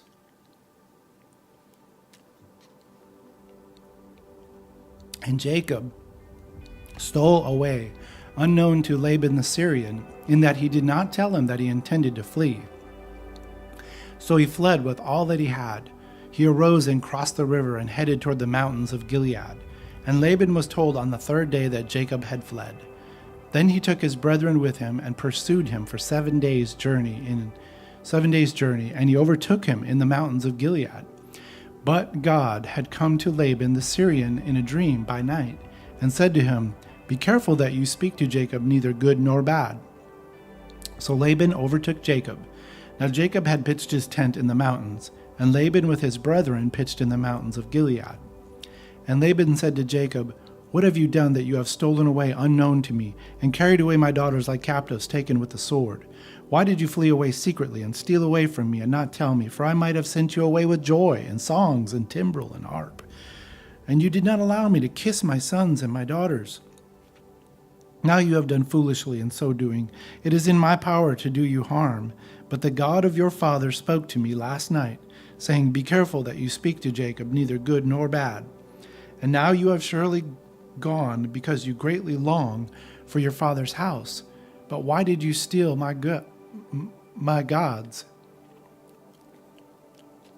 Then Jacob answered and said to Laban, Because I was afraid, for I said, Perhaps you would take your daughters from me by force.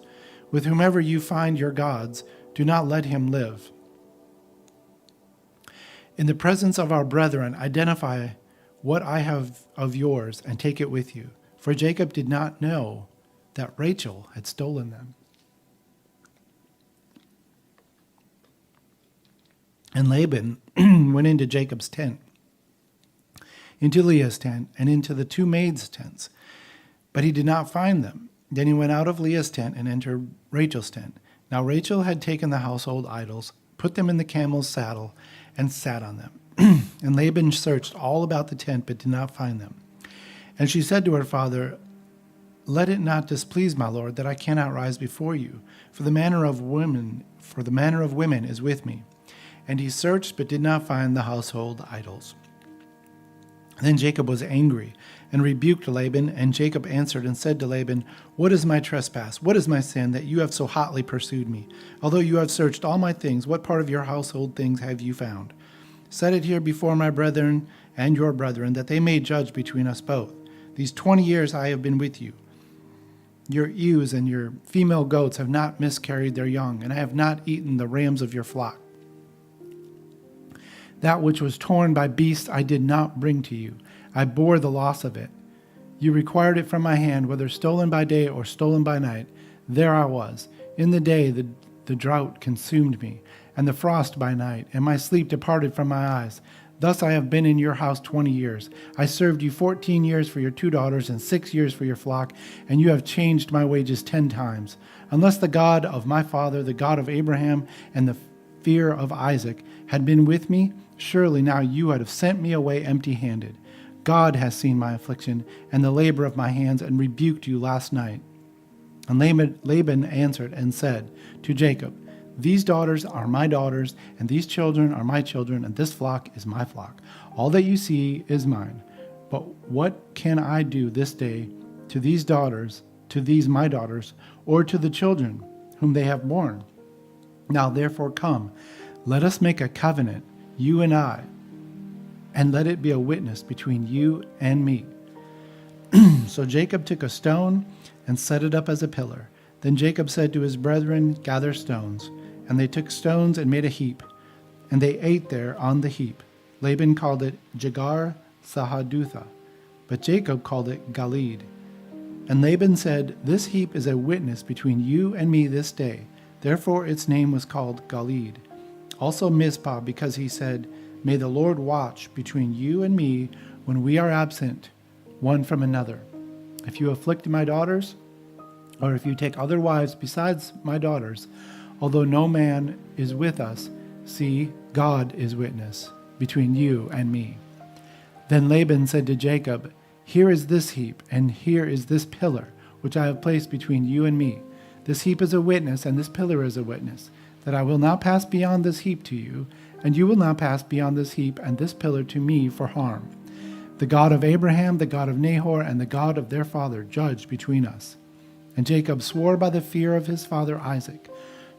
Then Jacob offered a sacrifice on the mountain, and called his brethren to eat bread, and they ate bread and stayed all night on the mountain. And early in the morning Laban arose and kissed his sons and daughters, and blessed them. Then Laban departed and returned to his place. Genesis chapter 32. So Jacob went on his way, and the angels of God met him. When Jacob saw them, he said, "This is God's camp," and he called the name of that place Mahanaim. Then Jacob sent messengers before him to Esau his brother in the land of Seir, the country of Edom. And he commanded them, saying, "Speak thus to my lord Esau.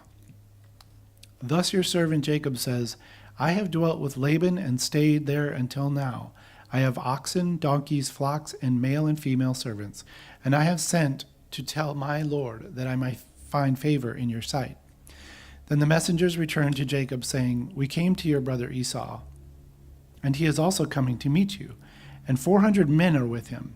So Jacob was greatly afraid and distressed, and he divided the people that were with him, and the flocks and herds and camels, into 2 companies. And he said, "If Esau comes to the one company and attacks it, then the other company which is left will escape." Then Jacob said, "O God of my father Abraham and God of my father Isaac, the Lord who said to me, 'Return to your country and to your family, and I will deal well with you,' I am not worthy of the least of all the mercies of all the truth which you have shown your servant. For I have crossed over this Jordan with my staff, and now I have become 2 companies. Deliver me, I pray, from the hand of my brother, from the hand of Esau, for I fear him, lest he come and attack me, and the mother with the children. For you said, I will surely treat you well, and make your descendants as the sand of the sea, which cannot be numbered for multitude." So he lodged there that same night, and took what came to his hand as a present for Esau his brother, 200 female goats and 20 male goats, 200 ewes and 20 rams, 30 milk camels with their colts, 40 cows and 10 bulls, 20 female donkeys and 10 foals. Then he delivered them to the hand of his servants, every drove by itself, and said to his servants, "Pass over before me, and put some distance between successive droves." And he commanded the first one, saying, "When Esau my brother meets you and asks you, saying, 'To whom do you belong, and where are you going? Whose are those in front of you?' Then you shall say, 'They are your servant Jacob's. It is a present sent to my lord Esau. And behold, he is also behind us.'" So he commanded the second, the third, and all who followed the drove, saying, "In this manner you shall speak to Esau when you find him, and also say, 'Behold, your servant Jacob is behind us.' For he said, 'I will appease him with the present that goes before me, and afterward I will see his face. Perhaps he will accept me.' So the present went on over before him, but he himself lodged that night in the camp. And he arose that night and took his 2 wives, his 2 female servants, and his 11 sons, and crossed over the ford of Jabbok. He took them, sent them over the brook, and sent over what he had. Then Jacob was left alone, and a man wrestled with him until the breaking of day. Now when he saw that he did not prevail against him, he touched the socket of his hip, and the socket of Jacob's hip was out of joint as he wrestled with him. And he said, "Let me go, for the day breaks." But he said, "I will not let you go unless you bless me." So he said to him, "What is your name?" And he said, "Jacob." And he said, "Your name shall no longer be called Jacob, but Israel, for you have struggled with God and with men, and have prevailed." Then Jacob asked, saying, "Tell me your name, I pray." And he said, "Why is that you ask me my name?" And he blessed him there. So Jacob called the name of the place Peniel, for I have seen God face to face, and my life is preserved. Just as he crossed over Peniel, the sun rose on him, and he limped on his hip. Therefore to this day the children of Israel do not eat the muscle that shrank, which is on the hip socket, because he touched the socket of Jacob's hip in the muscle that shrank. Chapter 33. Now Jacob lifted his eyes and looked, and there Esau was coming, and with him were 400 men. So he divided the children among Leah, Rachel, and the 2 maidservants. And he put the maidservants and their children in front, Leah and her children behind, and Rachel and Joseph last. Then he crossed over before them and bowed himself to the ground 7 times until he came near to his brother. But Esau ran to meet him and embraced him and fell on his neck and kissed him. And they wept. And he lifted his eyes and saw the women and children and said, "Who are these with you?" So he said, "The children whom God has graciously given your servant." Then the maidservants came near, they and their children, and bowed down. And Leah also came near with her children, and they bowed down. Afterward Joseph and Rachel came near, and they bowed down. Then Esau said, "What do you mean by all this company which I met?" And he said, "These are to find favor in the sight of my Lord." But Esau said, "I have enough, my brother. Keep what you have for yourself." And Jacob said, "No, please, if I have now found favor in your sight, then receive my present from my hand, inasmuch as I have seen your face, as though I had seen the face of God, and you are pleased with me. Please take my blessing that is brought to you, because God has dealt graciously with me, and because I have enough." So he urged him, and he took it. Then Esau said, "Let us take our journey. Let us go, and I will go before you." But Jacob said to him, "My Lord knows that the children are weak, and the flocks and herds which are nursing are with me. And if the men should drive them hard one day, all the flock will die. Please let my Lord go on ahead before his servant. I will lead on slowly, at a pace which the livestock that go before me, and the children are able to endure, until I come to my Lord in Seir." And Esau said, "Now let me leave with you some of the people who are with me." But he said, "What need is there? Let me find favor in the sight of my Lord." So Esau returned that day on his way to Seir, and Jacob journeyed to Succoth, built himself a house, and made booths for his livestock. Therefore the name of the place is called Succoth. Then Jacob came safely to the land of Shechem, which is in the land of Canaan, which he came from Padan Aram, and he pitched his tent before the city. And he bought the parcel of land which he had pitched his tent from the children of Hamor, Shechem's father, for 100 pieces of money. Then he erected an altar there and called it El Israel. Chapter 34. Now Dinah, the daughter of Leah, whom she had borne to Jacob, went out to see the daughters of the land.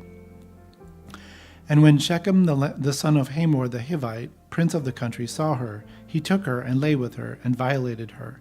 His soul was strongly attracted to Dinah, the daughter of Jacob, and he loved the young woman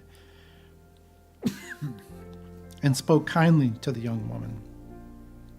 So Shechem spoke to his father Hamor, saying, "Get me this young woman as a wife." And Jacob heard that he had defiled Dinah his daughter. Now his sons were with his livestock in the field. So Jacob held his peace until they came. Then Hamor, the father of Shechem, went out to Jacob to speak with him. And the sons of Jacob came in from the field when they heard it, and the men were grieved and very angry, because he had done a disgraceful thing in Israel by lying with Jacob's daughter, a thing which ought not to be done. But Hamor spoke with them, saying, "The soul of my son Shechem longs for your daughter. Please give her to him as a wife, and make marriages with us. Give your daughters to us, and take our daughters to yourselves. So you shall dwell with us, and the land shall be before you. Dwell and trade in it, and acquire possessions for yourself in it." Then Shechem said to her father and her brothers, "Let me find favor in your eyes, and whatever you say to me I will give. Ask me ever so much dowry and gift, and I will give according to what you say to me. But give me the young woman as a wife." But the sons of Jacob answered Shechem and Hamor his father, and spoke deceitfully, because he had defiled Dinah their sister. And they said to them, "We cannot do this thing, to give our sister to one who is uncircumcised, for that would be a reproach to us. But on this condition we will consent to you. If you will become as we are, if every male of you is circumcised, then we will give our daughters to you, and we will take your daughters to us, and we will dwell with you, and we will become one people. But if you will not heed us and be circumcised, then we will take our daughter and be gone." And their words pleased Hamor and Shechem, Hamor's son. So the young man did not delay to do the thing, because he delighted in Jacob's daughter. He was more honorable than all the household of his father. And Hamor and Shechem his son came to the gate of their city, and spoke with the men of their city, saying, "These men are at peace with us. Therefore let them dwell in the land and trade in it." For indeed the land is large enough for them. Let us take the daughters to us as wives, and let us give them our daughters. Only on this condition will the men consent to dwell with us to be one people, if every male among us is circumcised as they are circumcised. Will not their livestock, their property, and every animal of theirs be ours? Only let us consent to them, and they will dwell with us. And all who went out of the gate of his city heeded Hamor and Shechem his son.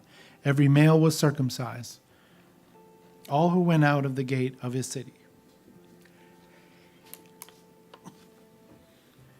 Yeah, 25.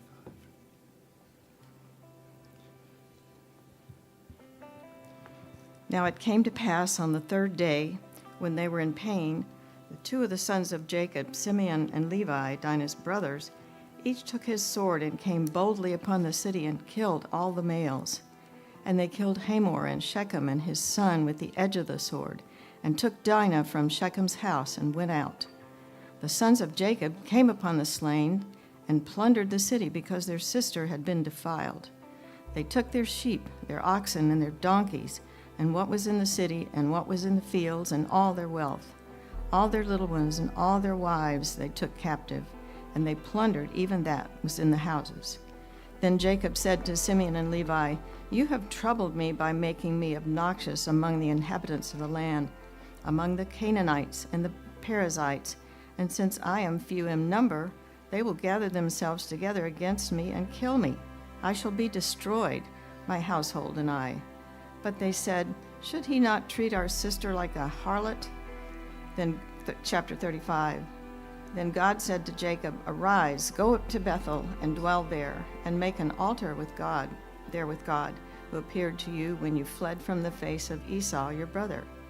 And Jacob said to his household and all who were with him, "Put away the foreign gods that are among you, purify yourselves, and change your garments. Then let us arise and go up to Bethel, and I will make an altar there to God who answered me in the day of my distress." This land has been with me in the way in which I have gone. So they gave Jacob all the foreign gods which were in their hands, and the earrings which were in their ears, and Jacob hid them under the terebinth tree which was by Shechem. And they journeyed, and the terror of God was upon the cities that were all around them, and they did not pursue the sons of Jacob. So Jacob came to Luz, that is Bethel, which is in the land of Canaan, and he and all the people who were with him. Then he built an altar there, and he called the place El Bethel, because there God had appeared to him when he fled from the face of his brother. Now Deborah, Rebekah's nurse, died, and she was buried below Bethel under the terebinth tree. So the name of it was called Elon Bakuth. Then God appeared to Jacob again, and he came from Paddan Aram and blessed him. And God said to him, "Your name is Jacob. Your name shall not be called Jacob anymore, but Israel shall be your name." So he called his name Israel. Also God said to him, "I am God Almighty. Be fruitful and multiply. A nation and a company of nations shall proceed from you, and kings shall come from your body. And the land which I gave Abraham and Isaac I give to you, and your descendants after you I give this land." Then God went up from him in the place where he talked with him. So Jacob set up a pillar in the place where he talked with him, a pillar of stone. And he poured a drink offering on it, and he poured oil on it. And Jacob called the name of the place where God spoke with him Bethel. Then they journeyed from Bethel, and when there was but a little distance to go to Ephrath, Rachel labored in childbirth and had hard labor. Now it came to pass when she was in hard labor that the midwife said to her, "Do not fear, you will have this son also." So it was, as her soul was departing, for she died, that she called his name Ben-Oni, but his father called him Benjamin. So Rachel died and was buried on the way to Ephrath, that is Bethlehem. And Jacob set a pillar on her grave, which is the pillar of Rachel's grave to this day. Then Israel journeyed and pitched his tent beyond the tower of Ader. And it happened when Israel dwelt in that land, that Reuben went and lay with Bilhah his father's concubine, and Israel heard about it. Now the sons of Jacob were 12. The sons of Leah were Reuben, Jacob's firstborn, and Simeon, Levi, Judah, Issachar, Zebulun, and the sons of Rachel were Joseph and Benjamin. The sons of Bilhah, Rachel's maidservant, were Dan and Naphtali, and the sons of Zilpah, Leah's maidservant, were Gad and Asher. These were the sons of Jacob who were born to him in Paddan Aram. Then Jacob came to his father Isaac at Mamre, or Kirjath Arba, that is Hebron, where Abraham and Isaac had dwelt. Now the days of Isaac were 180 years. So Isaac breathed his last and died, and was gathered with his people, being old and full of days. And his sons Esau and Jacob buried him. Chapter 36. Now this is the genealogy of Esau, who is Edom. Esau took his wives from the daughters of Canaan: Adah, the daughter of Elon the Hittite; Abalamha, the daughter of Anah, the daughter of Zibeon of Hivite; and Basemath, Ishmael's daughter, sister of Nebajoth. And now Adah bore Eliphaz to Esau, and Basemath bore Reuel, and Aholamam bore Jeshu, Jalam, and Korah. These were the sons of Esau who were born to him in the land of Canaan. Then Esau took his wives, his sons, his daughters, and all the persons of his household, his cattle and all his animals, and all his goods which he had gained in the land of Canaan, and went to a country far away from the presence of his brother Jacob, for their possessions were too great for them to dwell together, and the land where they were strangers could not support them because of their livestock. So Esau dwelt in Mount Seir. Esau is Edom. And this is the genealogy of Esau, father of Edomites in the Mount of Seir. These were the names of Esau's sons: Eliphaz the son of Adah, the wife of Esau, and Reuel the son of Basemath, the wife of Esau. And the sons of Eliphaz were Deman, Omar, Zepho, Gatam, and Kenaz. Now Timah was the concubine of Eliphaz, Esau's son. She bore Amalek to Eliphaz. These were the sons of Adah, Esau's wife. These were the sons of Reuel: Nahath, Zerah, Shammah, and Mizah. These were the sons of Basemath, Esau's wife. These were the sons of Aholamah, Esau's wife, and daughter of Anah, the daughter of Zibeon. And she bore to Esau Jaish, Jalam, and Korah. These were the sons of Esau.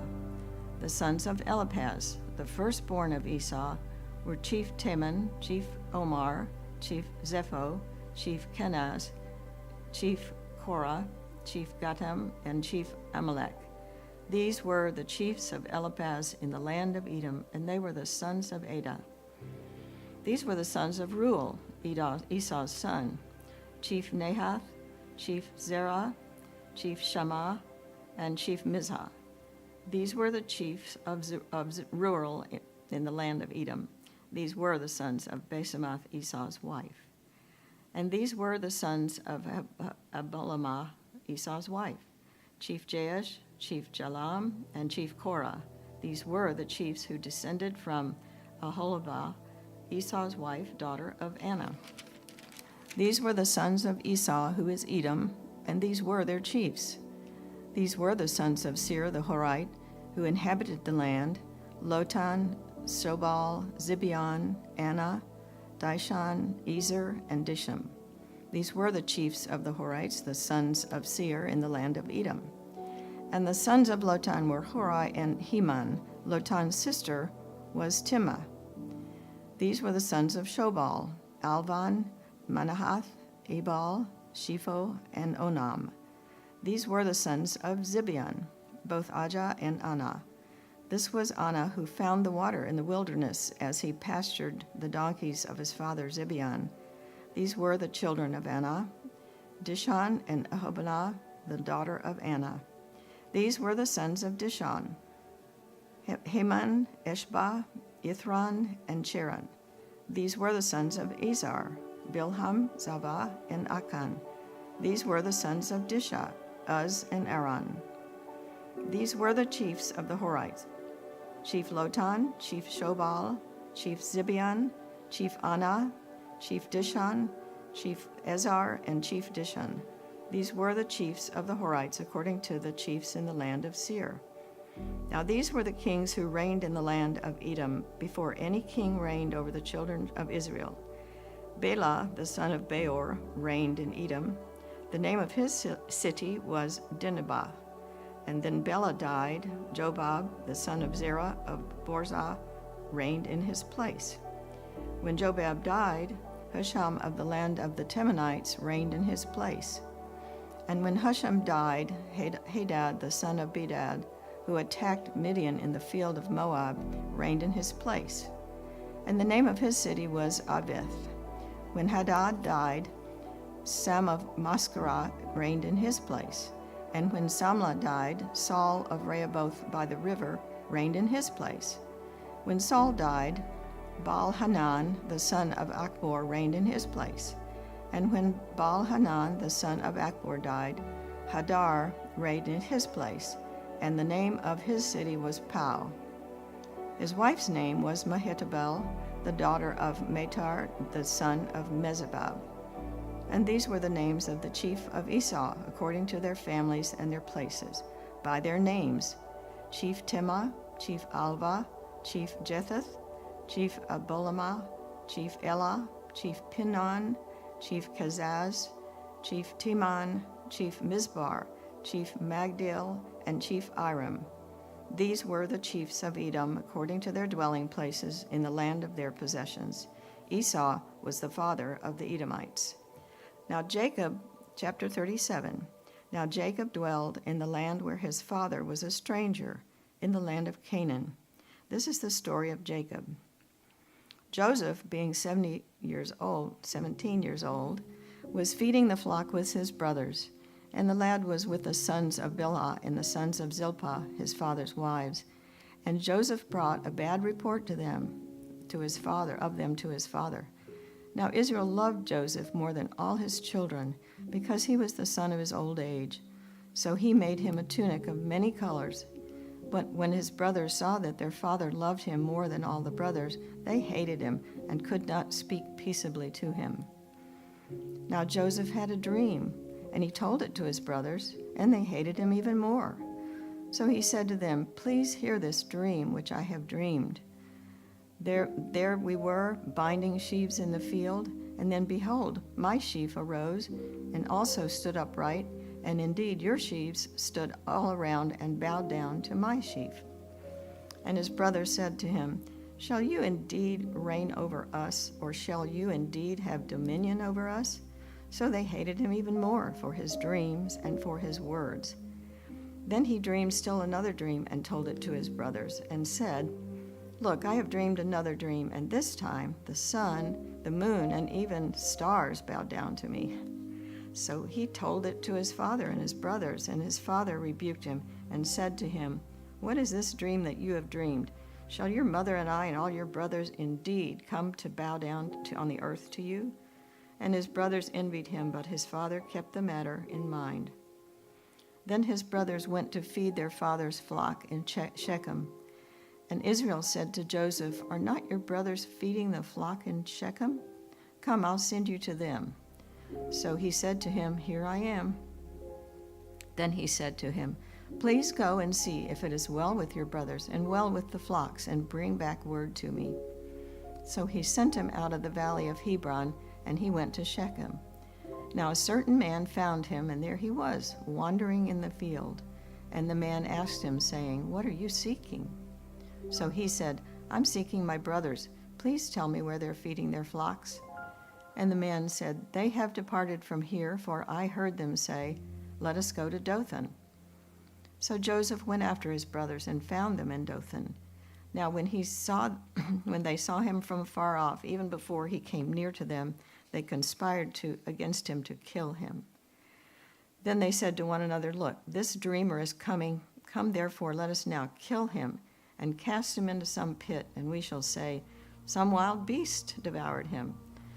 We shall see what will become of his dreams." But Reuben heard it, and he delivered him out of their hands and said, "Let us not kill him." And Reuben said to them, "Shed no blood, but cast him into this pit which is in the wilderness, and do not lay a hand on him, that he might deliver them out of their hands and bring him back to his father." So it came to pass, when Joseph had come to his brothers, that they stripped Joseph of his tunic, the tunic of many colors that was on him. They took him and cast him into a pit, and the pit was empty, there was no water in it. So they sat down to eat a meal, and they lifted their eyes and looked, and there was a company of Ishmaelites coming from Gilead with their camels, bearing spices, balm, and myrrh on their way to carry them down to Egypt. So Judah said to his brothers, "What profit is there if we kill our brother and conceal his blood? Come, let us sell him to the Ishmaelites, and let not our hand be upon him, for he is our brother and our flesh." And his brothers listened. Then Midianite traders passed by. So the brothers pulled up Joseph and lifted him out of the pit, sold him to the Ishmaelites for 20 shekels of silver, and they took Joseph to Egypt. Then Reuben returned to the pit, and indeed Joseph was not in the pit, and he tore his clothes. And he returned to his brother and said, "The lad is no more. Where shall I go?" So they took Joseph's tunic, killed a kid of goats, and dipped the tunic in the blood. And then they sent the tunic of many colors and brought it to their father and said, "We have found this. Do you know whether it is your son's tunic or not?" He recognized it and said, "It is my son's tunic. A wild beast has devoured him. Without doubt, Joseph is torn to pieces." Then Jacob tore his clothes and put sackcloth on his waist and mourned for his son many days. And all his sons and all his daughters arose to comfort him, but he refused to be comforted and said, "For I shall go down to the grave, into the grave to my son in mourning." Thus his father wept for him. Now the Midianites had sold him in Egypt to Potiphar, an officer of Pharaoh and captain of the guard. Chapter 38. It came to pass at that time that Judah departed from his brothers and visited a certain Adullamite whose name was Hira. And Judah saw there a daughter of a certain Canaanite whose name was Shua, and he married her and went into her. So she conceived and bore a son and called his name She conceived again and bore a son and called his name Onan. And she conceived again and bore a son and called his name Shelah. He was at Shebez when she bore him. Then Judah took a wife for his firstborn, and her name was Tamar. But Judah's firstborn, was wicked in the sight of the Lord, and the Lord killed him. And Judah said to Onan, "Go into your brother's wife and marry her, and raise an heir to your brother." But Onan knew that the heir would not be his, and it came to pass when he went into his brother's wife that he omitted on the ground, lest he should give an heir to his brother. And the thing which he did displeased the Lord, therefore he killed him also. Then Judah said to Tamar, his daughter-in-law, "Remain a widow in your father's house till my son Shelah is grown." For he said, lest he also die like his brothers. And Tamar went and dwelled in her father's house. Now in the process of time, the daughter of Shua, Judah's wife, died, and Judah was comforted, and he went up to his sheep shearers at Timnah, he and his friend Hira and the Adullamite. And it was told Tamar, saying, "Look, your father-in-law is going up to Timnah to shear his sheep." So she took off her widow's garments, covered herself with a veil, and wrapped herself, and sat in an open place which was on the way to Timnah. For she saw that Shelah was grown, and she was not given to him as a wife. When Judah saw her, he thought she was a harlot, because she had covered her face. And then he turned to her by the way and said, "Please let me come into you," for he did not know that she was his daughter-in-law. So she said, "What will you give me that you may come into me?" And he said, "I will give you a young goat from the flock." So she said, "Will you give me a pledge till you send it?" Then he said, "What pledge shall I give you?" So she said, "Your signet and your cord and your staff that is in your hand." Then he gave them to her and went into the house, and she conceived by him. So he arose and went away and laid aside her veil and put on the garments of her widowhood. And Judah sent the young goat by the hand of his friend Adullamite to receive his pledge from the woman's hand, but he did not find her. When he asked the men of that place, saying, "Where is the harlot who was openly by the roadside?" they said, "There was no harlot in this place." So he returned to Judah and said, "I cannot find her." Also the men of the place said there was no harlot in this place. Then Judah said, Let her take them for herself, lest we be shamed. For I sent this young goat, and you have not found her. And it came to pass about 3 months after, that Judah was told, saying, "Tamar, your daughter-in-law, has played the harlot. Furthermore, she is with child by harlotry." So Judah said, "Bring her out, and let her be burned."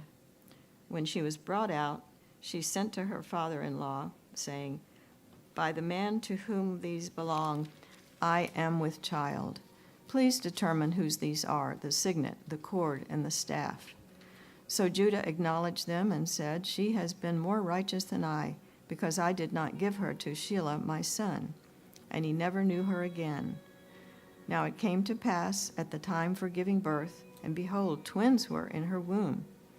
And it was when she was giving birth that the one put out his hand, and the midwife took a scarlet thread and bound it on his hand, saying, "This one came out first." Then it happened, as he drew back his hand, his brother came out unexpectedly, and she said, "How did you break through? This breach be upon you."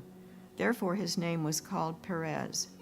Afterward his brother came out, who had the scarlet thread on his hand, and his name was called Zerah. Chapter 39. Now Joseph had been taken down to Egypt, and Potiphar, an officer of Pharaoh, captain of the guard, an Egyptian, bought him from the Israelites who had taken him down there. The Lord was with Joseph, and he was a successful man. He was in the house of his master, the Egyptian. And the master saw that the Lord was with him, and that the Lord made all he did to prosper his hand. So Joseph found favor in his sight and served him. Then he made him overseer of his house and all that he had put under his authority. So it was, from the time that he had made him overseer of his house and all that he had, that the Lord blessed the Egyptian's house for Joseph's sake, and the blessing of the Lord was on all that he had in the house and in the field. Thus he left all that he had in Joseph's hand, and he did not know what he had except for the bread which he ate. Now Joseph was handsome in form and appearance. And it came to pass after these things that his master's wife cast longing eyes on Joseph, and she said, "Lie with me." But he refused and said to his master's wife, "Look, my master does not know what is with me in this house, and he has committed all that he has to my hand. There is no one greater in this house than I, nor that has he kept back anything from me, but you, because you are his wife. How then can I do this great wickedness and sin against God?" So it was, as he spoke to Joseph day by day, that he did not heed her to lie with her or to be with her. But it happened about this time, when Joseph went into the house to do his work, and none of the men of the house was inside, that she caught him by his garment, saying, "Lie with me." And he left his garment in her hand and fled outside. So it was, when she saw that he had left his garment in her hand and fled outside, that she called to the men of her house and spoke to them, saying, "See, he has brought into us a Hebrew to mock us. He came in to me to lie with me, and I cried out with a loud voice. And as it happened, when he heard that I lifted my voice and cried out, that he left his garment with me and fled and went outside." So she kept his garment with her until his master came home. Then she spoke to him with words like these, saying, "The Hebrew servant who you brought to me came in to me to mock me. So it happened, I lifted my voice and cried out, and he left his garment with me and fled outside." So it was, when his master heard the words which his wife spoke to him, saying, "Your servant did to me after this manner," that his anger was aroused. Then Joseph's master took him and put him into the prison, a place where the king's prisoners were confined, and he was there in the prison. But the Lord was with Joseph and showed him mercy, and he gave him favor in the sight of the keeper of the prison. And the keeper of the prison committed to Joseph's hand all the prisoners who were there in the prison. Whatever they did there, it was his doing. The keeper of the prison did not look into anything that was under Joseph's authority, because the Lord was with him, and whatever he did, the Lord made it prosper. Chapter 40. It came to pass after these things that the butler and the baker of the king of Egypt offended their lord, the king of Egypt. And Pharaoh was angry with his 2 officers, the chief butler and the chief baker. So he put them in custody in the house of the captain of the guard in the prison, the place where Joseph was confined. And the captain of the guard charged Joseph with them, and he served them, so they were in custody for a while. Then the butler and the baker of the king of Egypt, who were confined in the prison, had a dream, both of them, each man's dream in one night, and each man's dream with its own interpretation.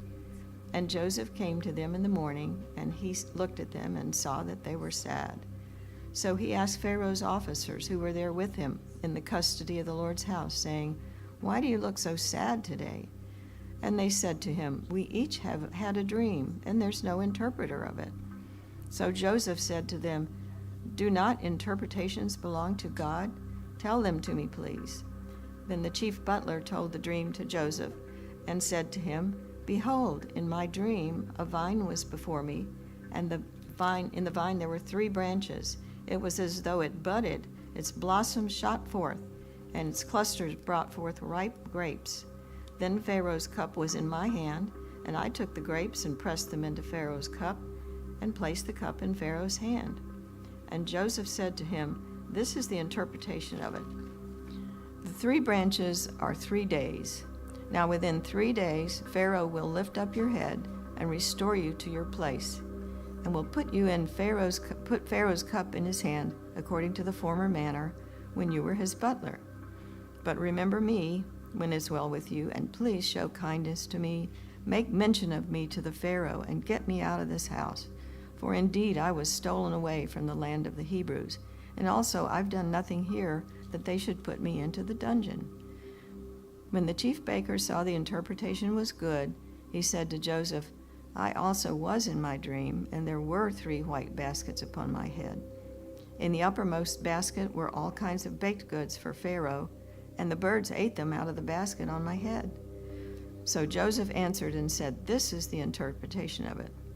The 3 baskets are 3 days. Within 3 days Pharaoh will lift off your head from you and hang you on a tree, and the birds will eat your flesh from you." Now it came to pass on the 3rd day, which was Pharaoh's birthday, that he made a feast for all his servants. And he lifted up the head of the chief butler and of the chief baker among his servants. Then he restored the chief butler to his butlership again, and he placed the cup in Pharaoh's hand. But he hanged the chief baker, as Joseph had interpreted to them. Yet the chief butler did not remember Joseph, but forgot him. Chapter 41. When it came to pass at the end of 2 full years that Pharaoh had a dream, and behold, he stood by the river. Suddenly there came up out of the river 7 cows, fine and looking fat, and they fed on the meadow. And then behold, 7 other cows came up after that, out of the river, ugly and gaunt, and stood by the other cows on the bank of the river. And the ugly and gaunt cows ate up the 7 fine-looking fat cows. So Pharaoh awoke. He slept and dreamed a second time. And suddenly 7 heads of grain came up on one stalk, plump and good. Then, behold, 7 thin heads, blighted by the east wind, sprang up after them. And the 7 thin heads devoured the 7 plump and full heads. So Pharaoh awoke, and indeed it was a dream. Now it came to pass in the morning that his spirit was troubled, and he sent and called for the magicians of Egypt and all its wise men. And Pharaoh told them in his dreams, but there was no one who could interpret them for Pharaoh. Then the chief butler spoke to Pharaoh, saying, "I remember my faults this day, when Pharaoh was angry with his servants and put me in custody in the house of the captain of the guard. Both me and the chief baker, we each had a dream in one night, he and I. Each of us dreamed according to the interpretation of his own dream. Now there was a young Hebrew man with us in there, a servant of the captain of the guard. And we told him, and he interpreted our dreams for us. To each man he interpreted according to his own dream. And it came to pass just as he interpreted for us. So it happened. He restored me to my office, and he hanged him. Then the Pharaoh sent and called Joseph, and they brought him quickly out of the dungeon, and shaved, changed his clothing, and came to Pharaoh. And Pharaoh said to Joseph, I have had a dream, and there is no one who can interpret it. But I have heard it said of you that you can understand a dream to interpret it. So Joseph answered Pharaoh, saying, It is not in me. God will give Pharaoh an answer of peace.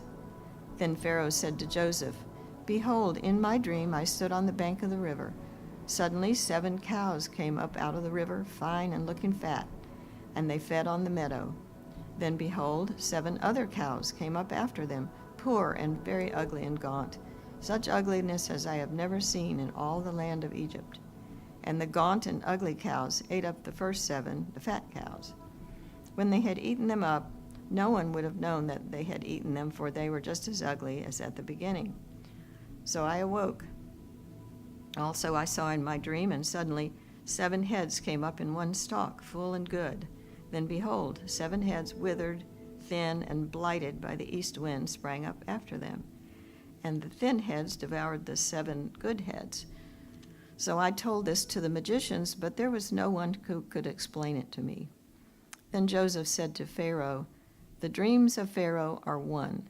God has shown Pharaoh what he is about to do. The 7 good cows are 7 years, and the 7 good heads are 7 years, and the dreams are one. And the 7 thin and ugly cows which came up after them are 7 years, and the 7 empty heads blighted by the east wind are 7 years of famine. This is the thing which I have spoken to Pharaoh. God has shown Pharaoh what he is about to do.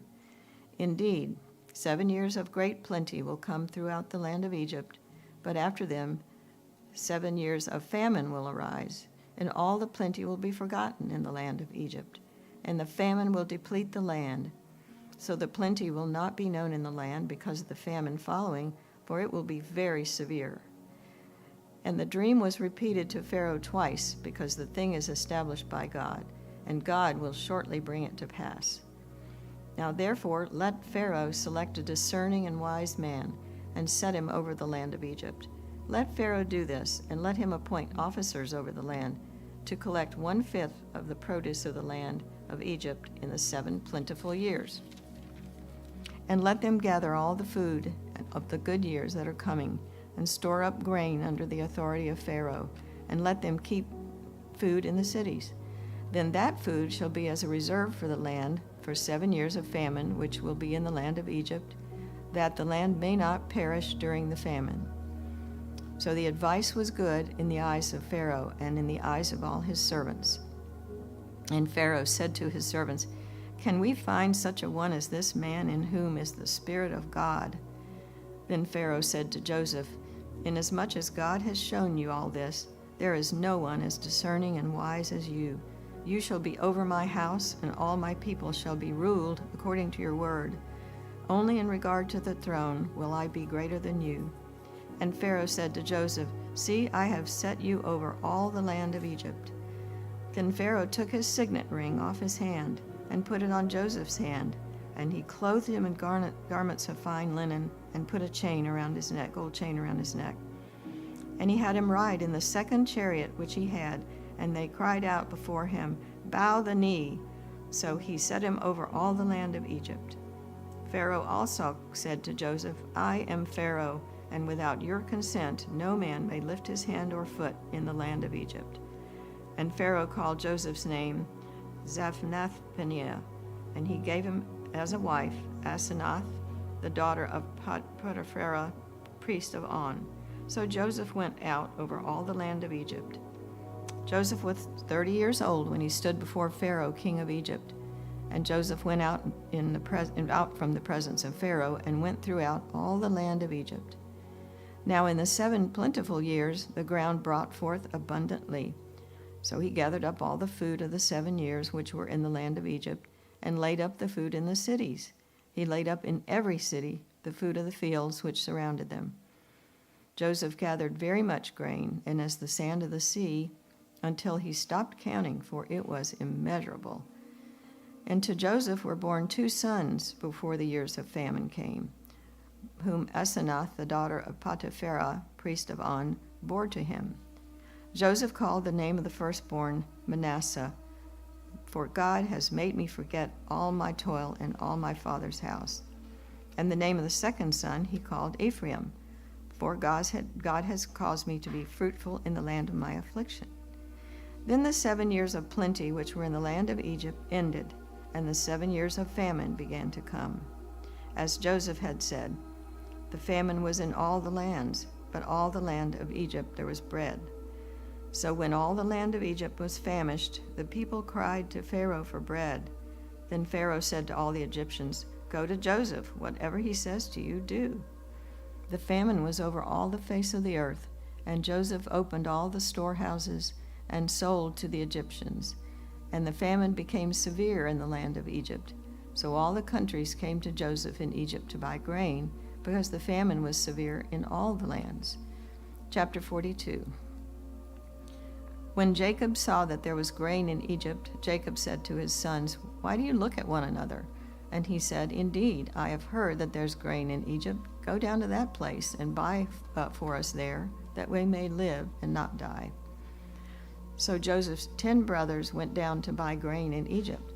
But when Jacob did not send Joseph's brother Benjamin with his brothers, for he said, lest some calamity befall him. And the sons of Israel went to buy grain among those who journeyed, for the famine was in the land of Canaan. Now Joseph was governor over all the land, and it was said it was he who sold to all the people of the land. And Joseph's brothers came and bowed down before him with their faces to the earth. Joseph saw his brothers and recognized them, but he acted as a stranger to them and spoke roughly to them. He said to them, "Where do you come from?" And they said, "From the land of Canaan to buy food." So Joseph recognized his brothers, but they did not recognize him.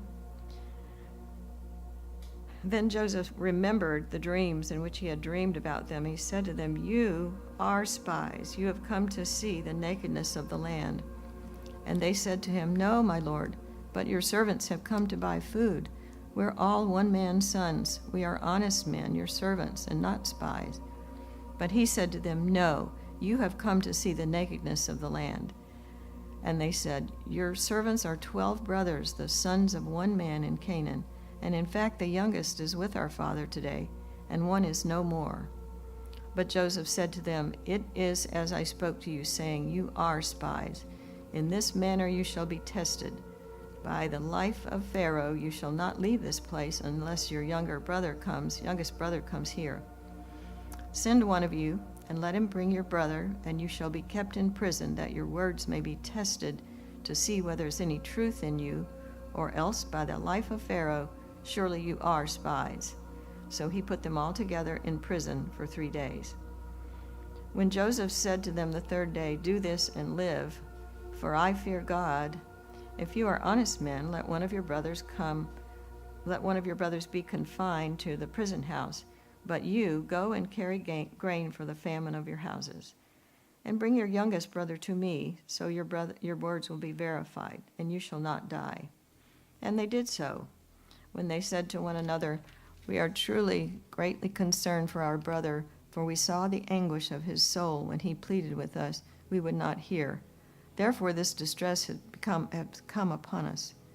And Reuben answered them, saying, "Did I not speak to you, saying, 'Do not sin against the boy,' and you wouldn't listen? Therefore, behold, his blood is now required of us." But they did not know that Joseph understood them, for he spoke to them through an interpreter. And he turned himself away from them and wept. Then he returned to them again and talked with them. And he took Simeon from them and bound him before their eyes. Then Joseph gave a command to fill their sacks with grain, to restore every man's money to his sack, and give them provisions for the journey. Thus he did for them. So they loaded their donkeys with grain and departed from there. But one of them opened his sack to give his donkey feed at the encampment. He saw his money, and there was, in the mouth of the sack, there it was in the mouth of the sack. So he said to his brothers, "My money's been restored, and there it is in my sack." Then their hearts failed them, and they were afraid, saying to one another, "What is this that God has done to us?" Then they went to Jacob, their father, in the land of Canaan, and told him all that had happened to them, saying, "The man who is Lord of the land spoke roughly to us, and took us for spies of the country. But we said to him, 'We are honest men, we are not spies. We are 12 brothers, sons of our father. One is no more, and the youngest is with our father this day in Canaan.' Then the man, the Lord of the country, said to us, 'By this I will know that you are honest men. Leave one of your brothers here with me. Take food for the famine of your households, and be gone. And bring your youngest brother to me, so I will know that you are not spies, but that you are honest men. I will grant your brother to you, and you may trade in the land.' Then it happened, as they emptied their sacks, that surprisingly each man's bundle of money was in his sack. And when they and their father saw the bundles of money, they were afraid. And Jacob their father said to them, 'You have bereaved me.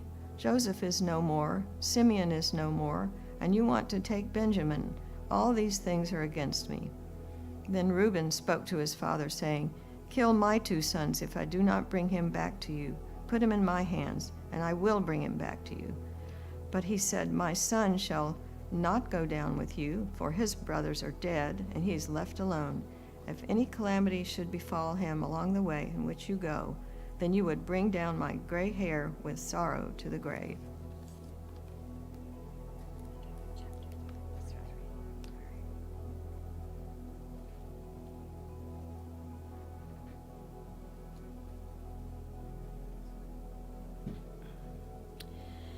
Genesis chapter 43.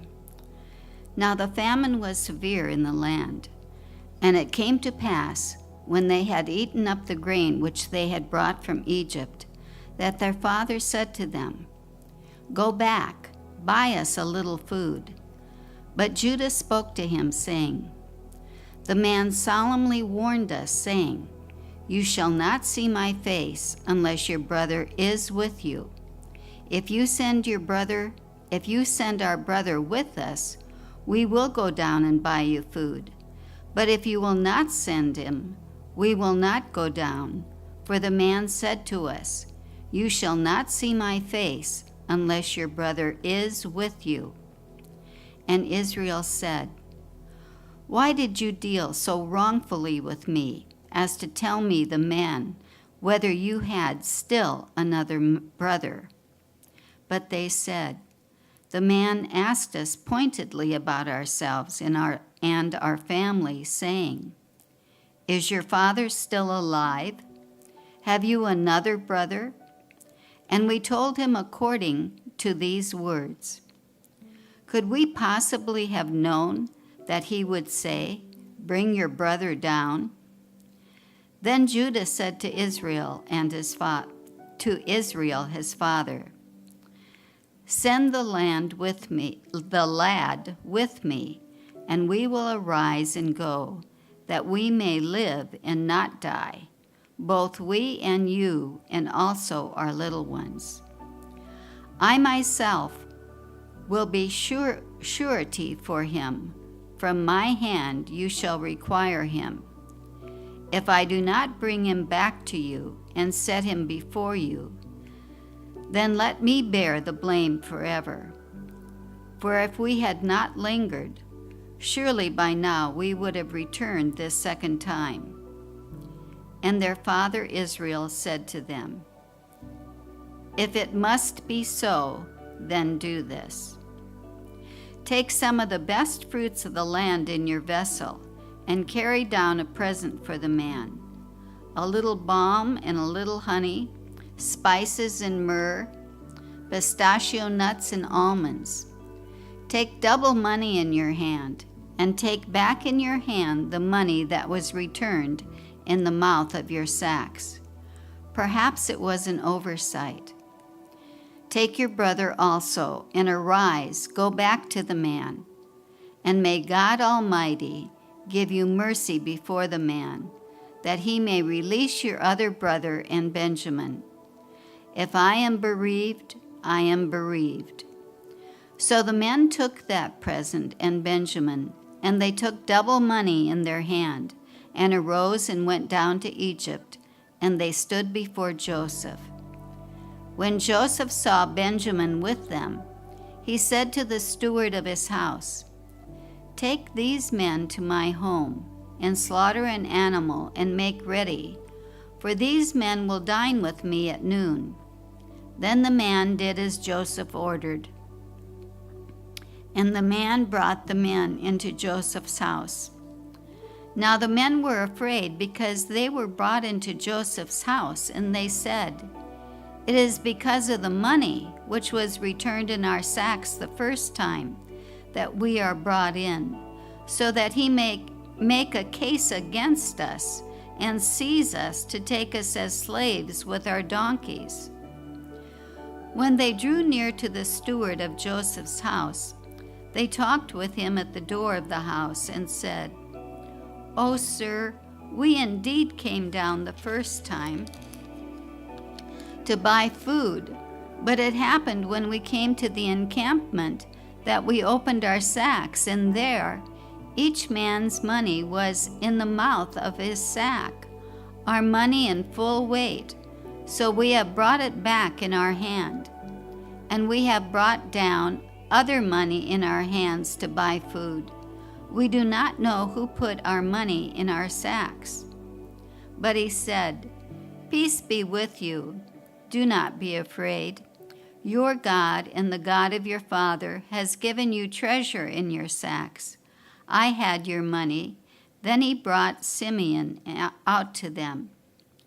So the man brought men into Joseph's house and gave them water, and they washed their feet.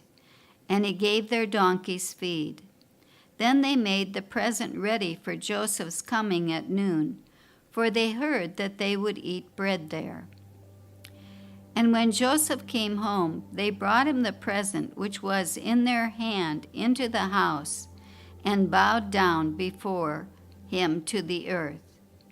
Then he asked them about their well-being and said, "Is your father well? The old man of whom you spoke, is he still alive?"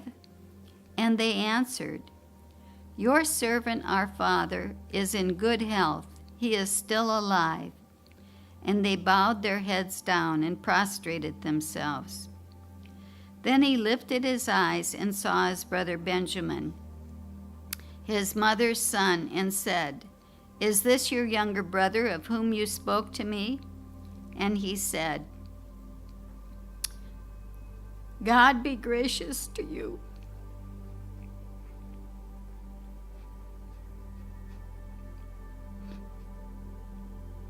My son." Now his heart yearned for his brother.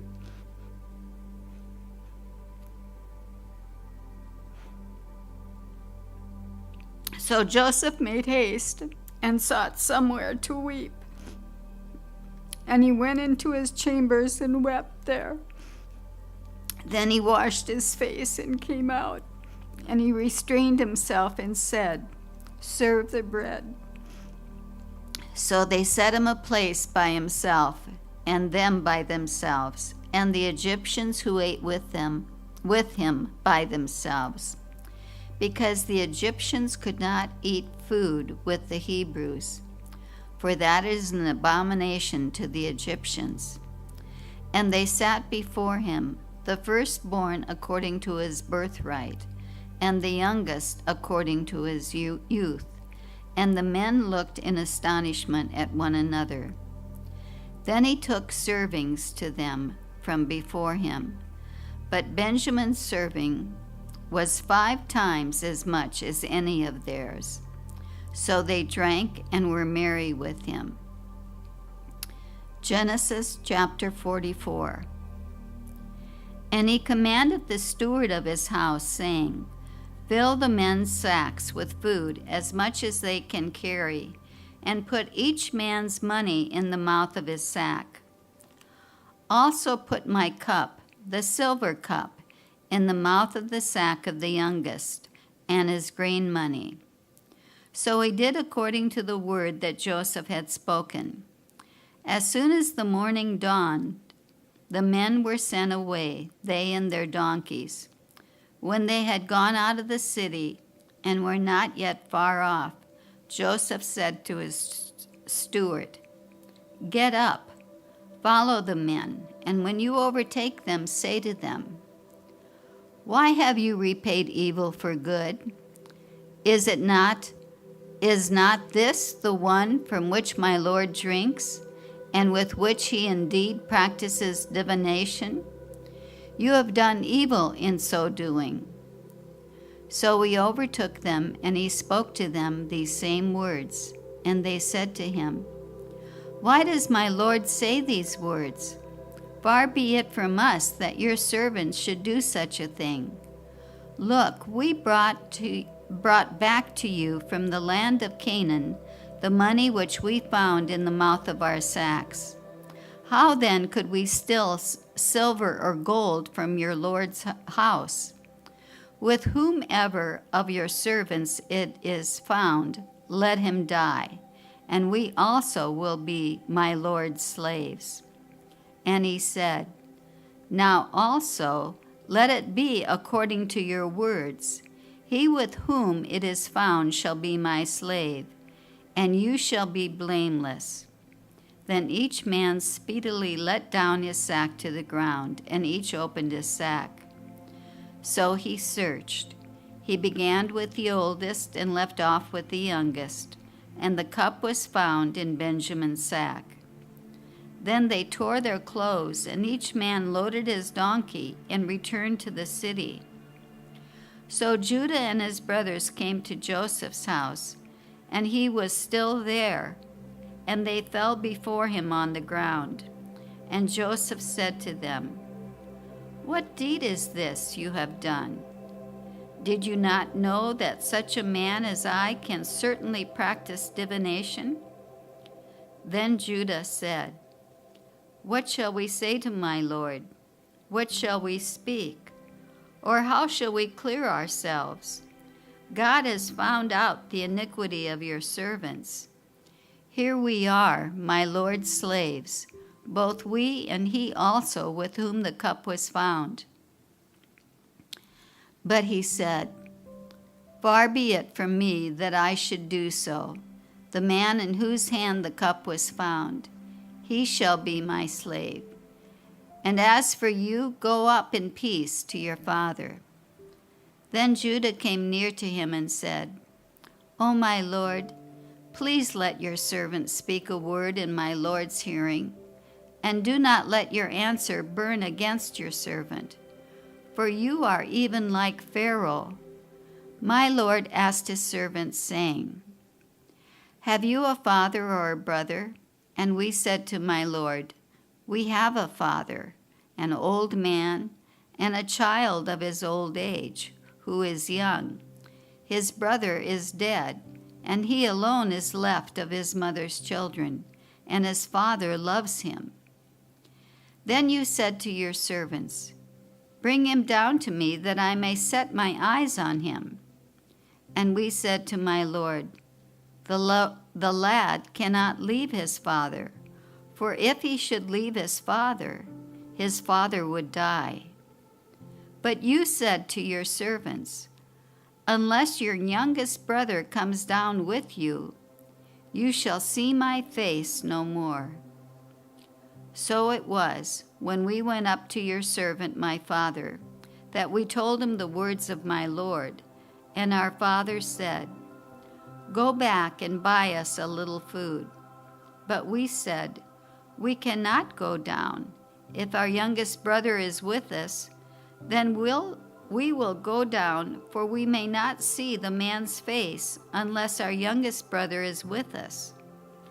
Then your servant my father said to us, 'You know that my wife bore me 2 sons, and the one went out from me, and I said, Surely he is torn to pieces, and I have not seen him since. But if you take this one also from me, and calamity befalls him, you shall bring him down to my gray hair with sorrow to the grave.' Now therefore, when I come to your servant my father, and the lad is not with us, since his life is bound up in the lad's life, it will happen when he sees that the lad is not with us, that he will die. So your servants will bring down the gray hair of your servant our father with sorrow to the grave. For your servant became surety for the lad to my father, saying, If I do not bring him back to you, then I shall bear the blame before my father forever. Now therefore, please, let your servant remain instead of the lad as a slave to my lord, and let the lad go up with his brothers. For how shall I go up to my father if the lad is not with me, lest perhaps I see the evil that would come upon my father? Genesis chapter 45. Then Joseph could not restrain himself before all those who stood by, and he cried out, Make everyone go out from me. So no one stood with him, while Joseph made himself known to his brothers. And he wept aloud, and the Egyptians and the house of Pharaoh heard it. Then Joseph said to his brothers, I am Joseph. Does my father still live? But his brothers could not answer him, for they were dismayed in his presence. And Joseph said to his brothers, Please come near to me. So they came near. Then he said, I am Joseph, your brother, whom you sold into Egypt. But now, do not therefore be grieved or angry with yourselves because you sold me here. For God sent me before you to preserve life. For these 2 years the famine has been in the land, and there are still 5 years in which there will be neither plowing nor harvesting. And God sent me before you to preserve a posterity for you in the earth, and to save your lives by a great deliverance. So now it was not you who sent me here, but God. And he has made me a father to Pharaoh, and the lord of all his house, and a ruler throughout all the land of Egypt. Hurry, and go up to my father and say to him, Thus says your son Joseph, God has made me lord of all Egypt. Come down to me, do not tarry. You should dwell in the land of Goshen, and you shall be near to me, you and your children, your children's children, your flocks and your herds, and all that you have. There I will provide for you, lest you and your household and all that you have come to poverty, for there are still 5 years of famine. And behold, your eyes and the eyes of my brother Benjamin see that it is my mouth that speaks to you. So you shall tell my father of all my glory in Egypt, and of all that you have seen, and you shall hurry and bring my father down here. Then he fell on his brother Benjamin's neck and wept, and Benjamin wept on his neck. Moreover, he kissed all his brothers and wept over them. And after that, his brothers talked with him. Now the report of it was heard in Pharaoh's house, saying, Joseph's brothers have come. So it pleased Pharaoh and his servants well. And Pharaoh said to Joseph, Say to your brothers, do this. Load your animals and depart. Go to the land of Canaan. Bring your father and your households and come to me, and I will give you the best of the land of Egypt, and you will eat the fat of the land. Now you are commanded, do this. Take carts out of the land of Egypt for your little ones and your wives. Bring your father and come. Also do not be concerned about your goods, for the best of all, the land of Egypt, is yours." Then the sons of Israel did so, and Joseph gave them carts, according to the command of Pharaoh, and he gave them provisions for the journey.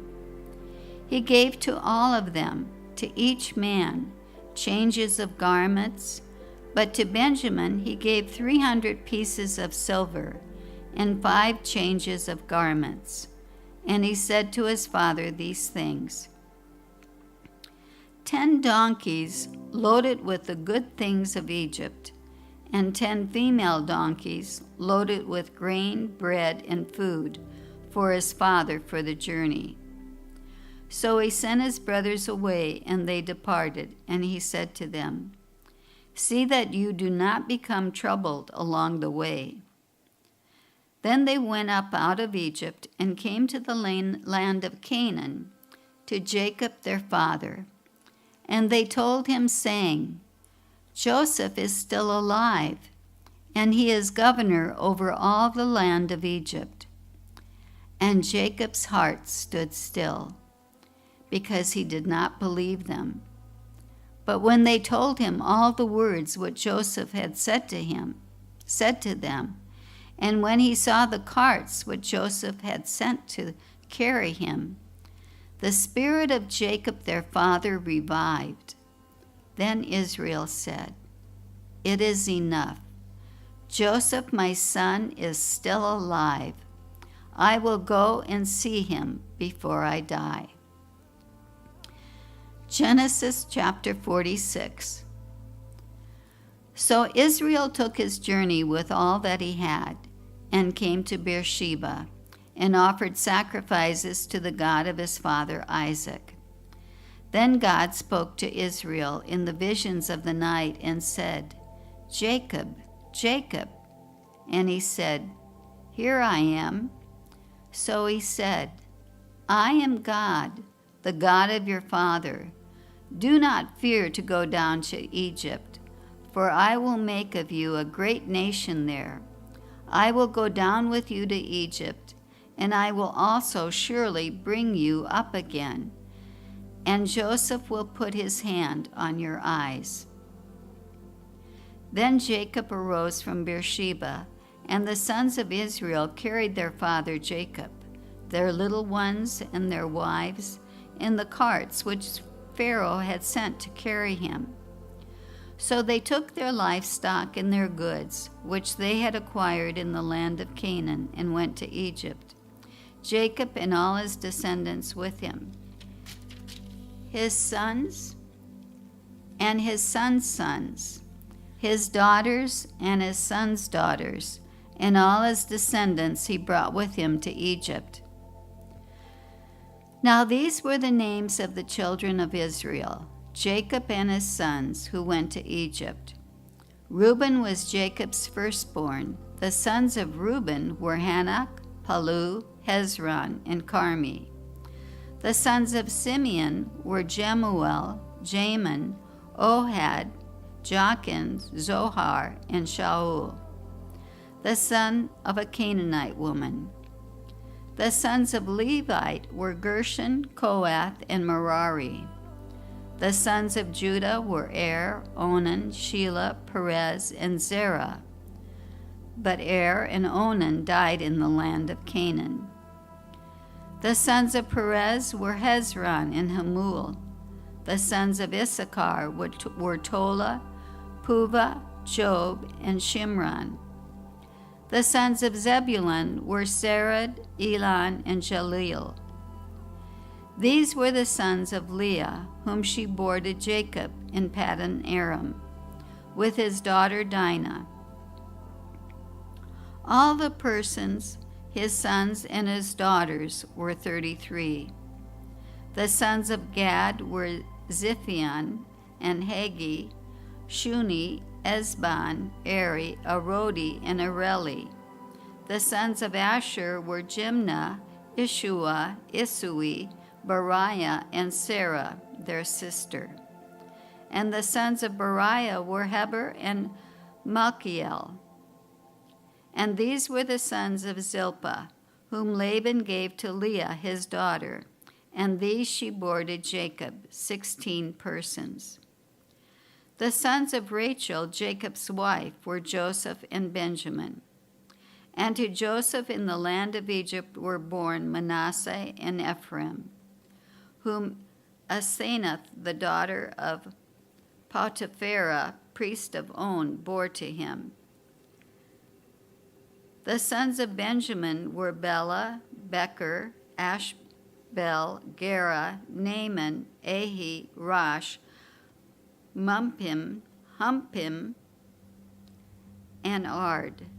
These were the sons of Rachel, who were born to Jacob, 14 persons in all. The son of Dan was Hushim. The sons of Naphtali were Jaziel, Guni, Jazer, and Shelam. These were the sons of Bilhah, whom Laban gave to Rachel his daughter, and she bore these to Jacob, 7 persons in all. All the persons who went with Jacob to Egypt, who came from his body, besides Jacob's sons' wives, were 66 persons in all. And the sons of Joseph, who were born to him in Egypt, were 2 persons. All the persons in the house of Jacob who went to Egypt were 70. Then he sent Judah before him to Joseph, to point out before him the way to Goshen. And they came to the land of Goshen. So Joseph made ready his chariot and went up to Goshen to meet his father Israel. And he presented himself to him, and fell on his neck, and wept on his neck a good while. And Israel said to Joseph, "Now let me die, since I have seen your face, because you are still here." Then Joseph said to his brothers and to his brothers' household, "I will go up and tell Pharaoh and say to him, 'My brothers and those of my father's house who were in the land of Canaan have come to me. And the men are shepherds, for their occupation has been to feed livestock. And they have brought their flocks, their herds, and all they have. So it shall be when Pharaoh calls you and says, "What is your occupation?" that you shall say, "Your servant's occupation has been with livestock, from our youth even till now, both we and also our fathers, that you may dwell in the land of Goshen. For every shepherd is an abomination to the Egyptians." Genesis chapter 47. Then Joseph went and told Pharaoh and said, "My father and my brothers, their flocks and their herds, and all that they possess have come from the land of Canaan. And indeed, they are in the land of Goshen." And he took 5 men from among his brothers, and he presented them to Pharaoh. Then Pharaoh said to his brothers, "What is your occupation?" And they said to Pharaoh, "Your servants are shepherds, both we and also our fathers." And they said to Pharaoh, "We have come to dwell in the land, because your servants have no pasture for their flocks, for the famine is severe in the land of Canaan. Now therefore, please let your servants dwell in the land of Goshen." Then Pharaoh spoke to Joseph, saying, "Your father and your brothers have come to you. The land of Egypt is before you. Have your father and your brothers dwell in the best of the land. Let them dwell in the land of Goshen. And if you know any competent men among them, then make them chief herdsmen over my livestock." Then Joseph brought in his father Jacob and set him before Pharaoh. And Jacob blessed Pharaoh. Pharaoh said to Jacob, "How old are you?" And Jacob said to Pharaoh, "The days of the years of my pilgrimage are 130 years. Few and evil have been the days of the years of my life, and they have not attained to the days of the years of the life of my fathers in the days of their pilgrimage. So Jacob blessed Pharaoh and went out from before Pharaoh. And Joseph situated his father and his brothers and gave them a possession in the land of Egypt, in the best of the land, in the land of Ramesses, as Pharaoh had commanded. Then Joseph provided his father, his brothers, and all his father's household with bread, according to the number in their families. Now there was no bread in all the land, for the famine was very severe, so that the land of Egypt and the land of Canaan languished because of the famine. And Joseph gathered up all the money that was found in the land of Egypt and in the land of Canaan, for the grain which they bought, and Joseph brought the money into Pharaoh's house.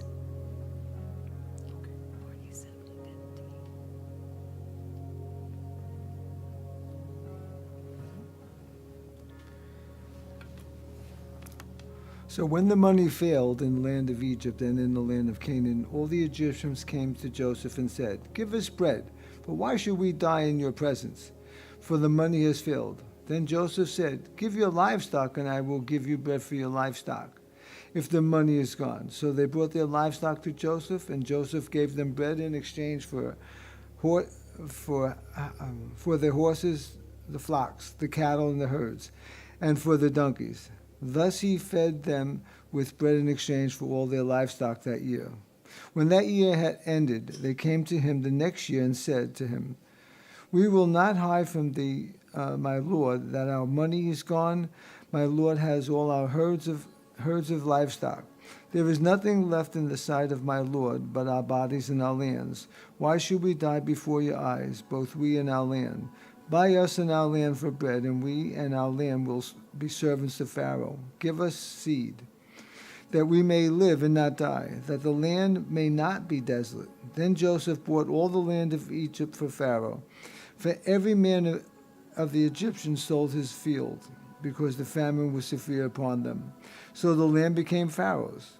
And as for the people, he moved them into cities, from one end of the borders of Egypt to the other end.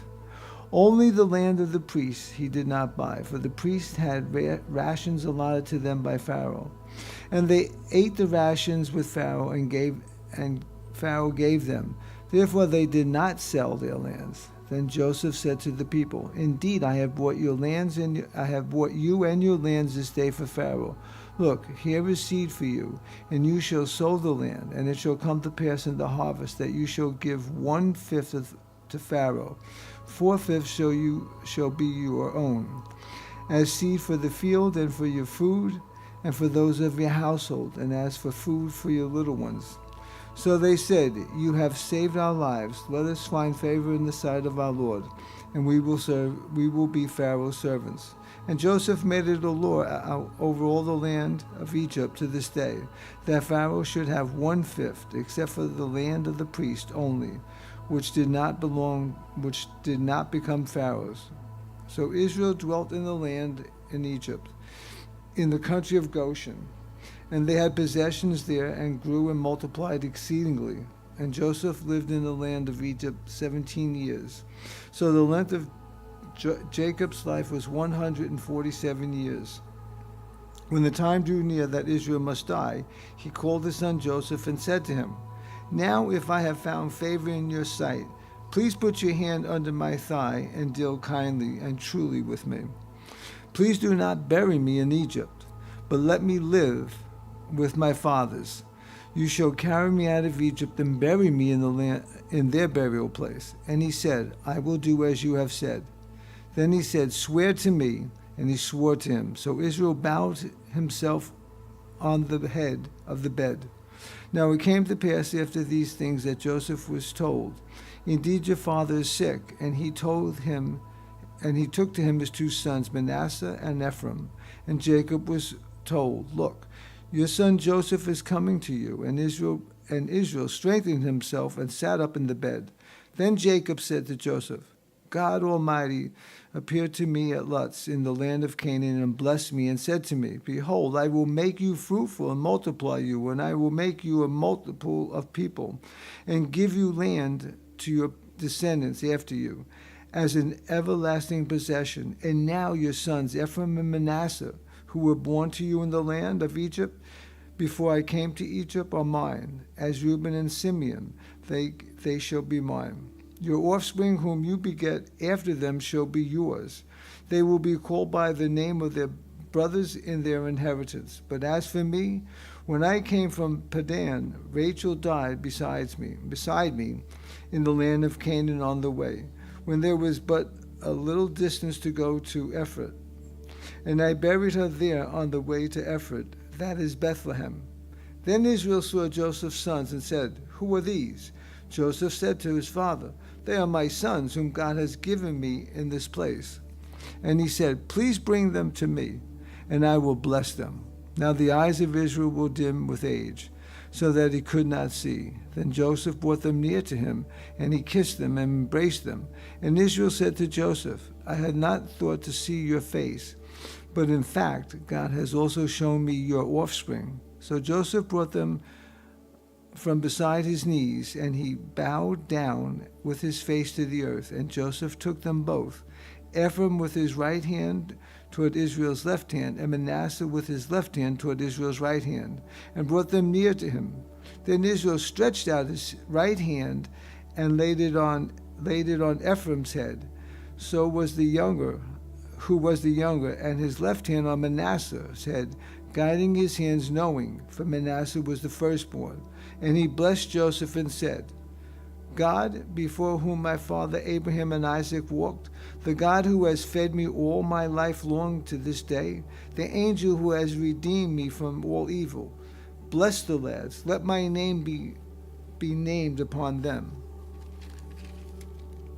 And the name of my fathers Abraham and Isaac, and let them grow into a multitude in the land in the midst of the earth. Now when Joseph saw that the father laid his right hand on the head of Ephraim, it displeased him. So he took the hand of his father's hand to remove it from Ephraim's head to Manasseh's head. And Joseph said to his father, Not so, my father, for this is the firstborn. Put your right hand on his head. But his father refused and said, I know, my son, I know. He also shall become a people, and he also shall be great. But truly his younger brother shall be greater than he, and his descendants shall become a multitude of nations. So we blessed them that day, saying, By you Israel will bless, saying, May God make you as Ephraim and as Manasseh. And thus he said Ephraim before Manasseh. Then Israel said to Joseph, Behold, I am dying, but God will be with you and bring you back to the land of your fathers. Moreover, I have given to you one portion above your brothers, which I took from the hand of the Amorite with my sword and my bow. Chapter 49. And Jacob called his sons and said, Gather together, that I may tell you what shall befall you in the last days. Gather together in here, you sons of Jacob, and listen to Israel your father. Reuben, you are my firstborn, my might, and the beginning of my strength, the excellency of dignity and excellence of power. Unstable as water you shall not excel, because you went up to your father's bed. Then you defiled it. He went up to my couch. Simeon and Levi are brothers. Instruments of cruelty are they in their dwelling place. Let not my soul enter their council. Let not my honor be united to their assembly. For in their anger they slew a man, and in their self-will they hamstrung an ox. Cursed be their anger, for it is fierce, and their wrath, for it is cruel. I will divide them in Jacob and scatter them in Israel.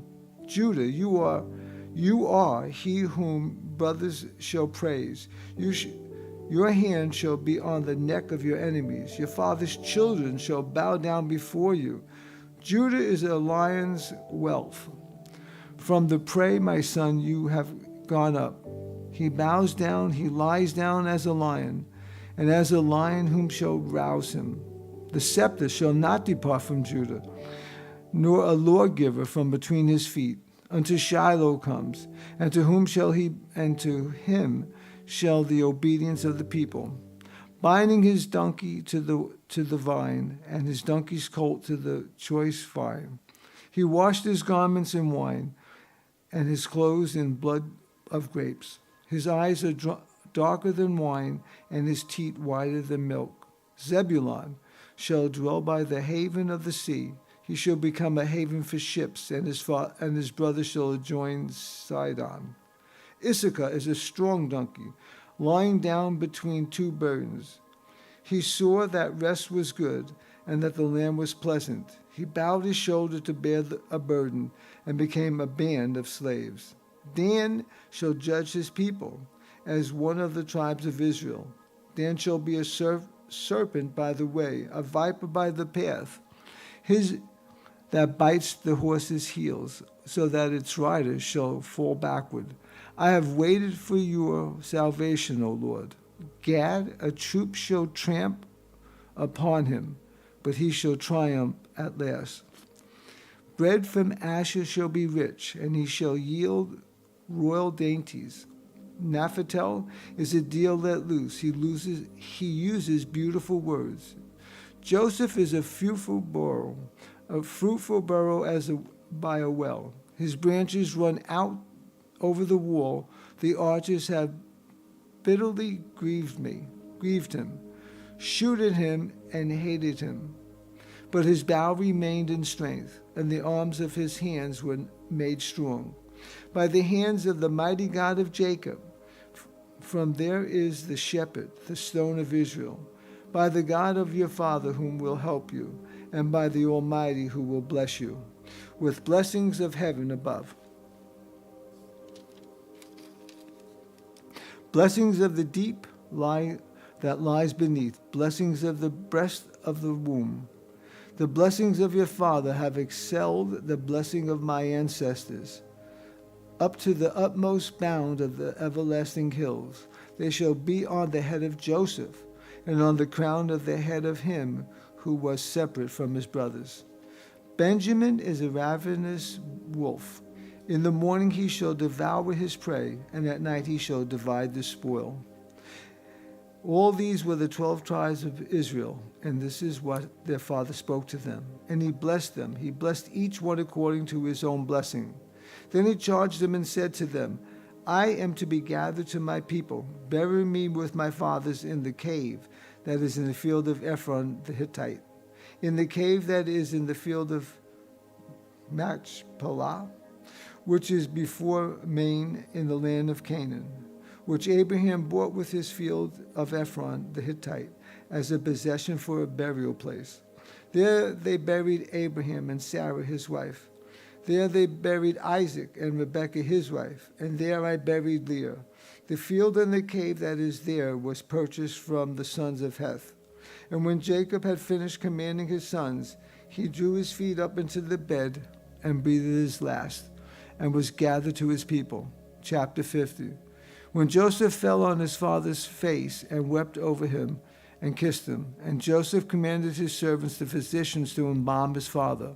So the physicians embalmed Israel. 40 days was required for him, for such are the days required for Joseph who embalmed, and the Egyptians mourned for him 70 days. Now when the days of his mourning were past, Joseph spoke to the household of Pharaoh, saying, If now I have found favor in the eyes, please speak in the hearing of Pharaoh, saying, My father made me swear, saying, Behold, I am dying. In my grave which I dug for myself in the land of Canaan, there shall you bury me. Now therefore, please let me go up and bury my father, and I will come back. And Pharaoh said, Go up and bury your father, as he had made you swear. So Joseph went up to bury his father, and with him went up all the servants of Pharaoh, the elders of his house, and all the elders of the land of Egypt, as well as all the house of Joseph, his brothers, and his father's house. Only the little ones, their flocks and their herds, they left in the land of Goshen. And they went up with him both chariots and horsemen, and it was a very great gathering. Then they came to the threshing floor of Atat, which is beyond the Jordan, and they mourned there with a great and very solemn lamentation. He observed 7 days of mourning for his father. And when the inhabitants of the land of Canaanites saw the mourning at the threshing floor of Atat, they said, "This is a deep mourning of the Egyptians." Therefore its name was called Abel Mazrim, which is beyond the Jordan. So his sons did for him just as he had commanded them. For his sons carried him to the land of Canaan and buried him in the cave of the field of Machpelah before Merim, which Abraham bought with the field from Ephron the Hittite as property for a burial place. And after he had buried his father, Joseph returned to Egypt, he and his brothers and all who went with him up to bury his father. When Joseph's brothers saw that their father was dead, they said, "Perhaps Joseph will hate us, and many actually prey upon us all the evil which we did to him." So they sent messengers to Joseph, saying, "Before your father died, he commanded, saying, Thus shall you say to Joseph, I beg you, please forgive the trespass of your brothers and their sins, for they did evil to you. Now please forgive the trespass of the servants of the God of your father." And Joseph wept when they spoke to him. Then his brothers also went up and fell before his face, and they said, "Behold, we are your servants." Joseph said to them, "Do not be afraid, for am I in the place of God? But as for you, you meant evil against me, but God meant it for good, in order to bring it about as it is this day, to save many people alive. Now therefore do not be afraid. I will provide for you and your little ones." And he comforted them and spoke kindly to them. And Joseph dwelt in the land and dwelt in Egypt, he and his father's household. And Joseph lived 110 years. Joseph saw Ephraim's children to the third generation, the children of Machar and the son of Manasseh, who was also brought up on Joseph's knee. And Joseph said to his brethren, "I am dying, but God will surely visit you and bring you out of the land of which he swore to Abraham and to Isaac and to Jacob." Then Joseph took an oath from the children of Israel, saying, "God will surely visit you, and you shall carry my bones from here." So Joseph died being 110 years old, and they embalmed him, and he was put in a coffin in Egypt. Exodus chapter 1. Now these are the names of the children of Israel who came to Egypt. Each man and his household came with Jacob: Reuben, Simeon, Levi, Judah, Issachar, Zebulun, Benjamin, Dan, Naphtali, Gad, and Asher. All those who were descendants of Jacob were 70 persons, for Joseph was in Egypt already.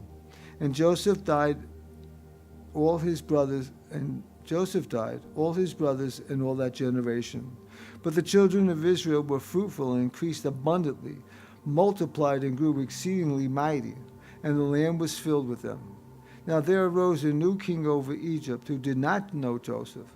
And he said to his people, "Look, the people of the children of Israel are more and mightier than we. Come, let us deal shrewdly with them, lest they multiply, and it happen, in the event of war, that they also join our enemies and fight against us, and so go up out of the land." Therefore they set taskmasters over them to afflict them with their burdens. And they built for Pharaoh supply cities, Pithom and Ramesses. But the more they afflicted them, the more they multiplied and grew. And there were in the dread of the children of Israel. So the Egyptians made the children of Israel serve with rigor, and they made their lives bitter with hard bondage, in mortar and brick, and in manner of service in the field. All their service in which they made them serve was with rigor. Then the king of Egypt spoke to the Hebrew midwives, of whom the name was Sephor, and the name of the other was Pur. And he said, "When you do the duties of a midwife for the Hebrew women, and see them on the birth stool? If it is a son, then you shall kill him. But if it is a daughter, then she shall live. But the midwives feared God and did not do as the king of Egypt commanded them, but saved the male wives alive. So the king of Egypt called for the midwives and said to them, "Why have you done this thing and saved the midwives' children alive?"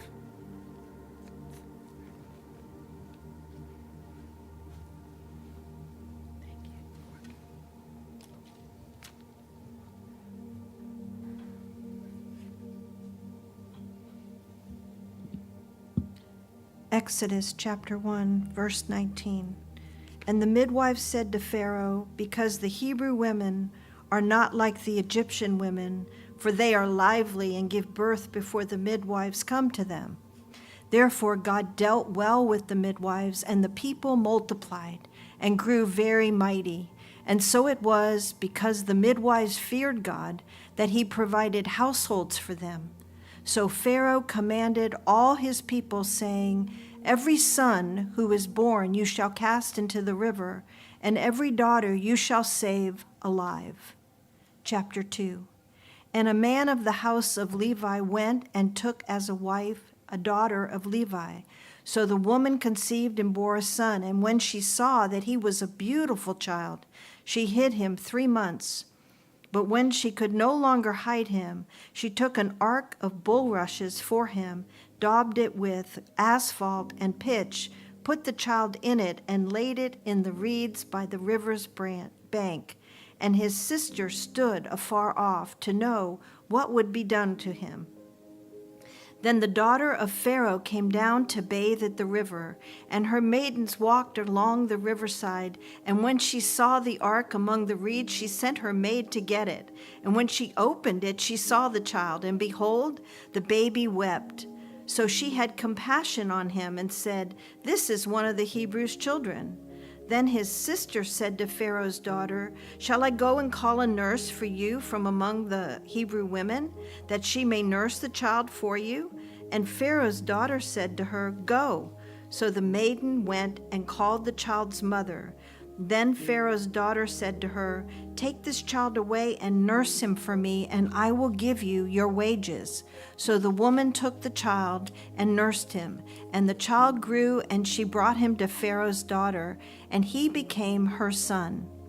So she called his name Moses, saying, because I drew him out of the water.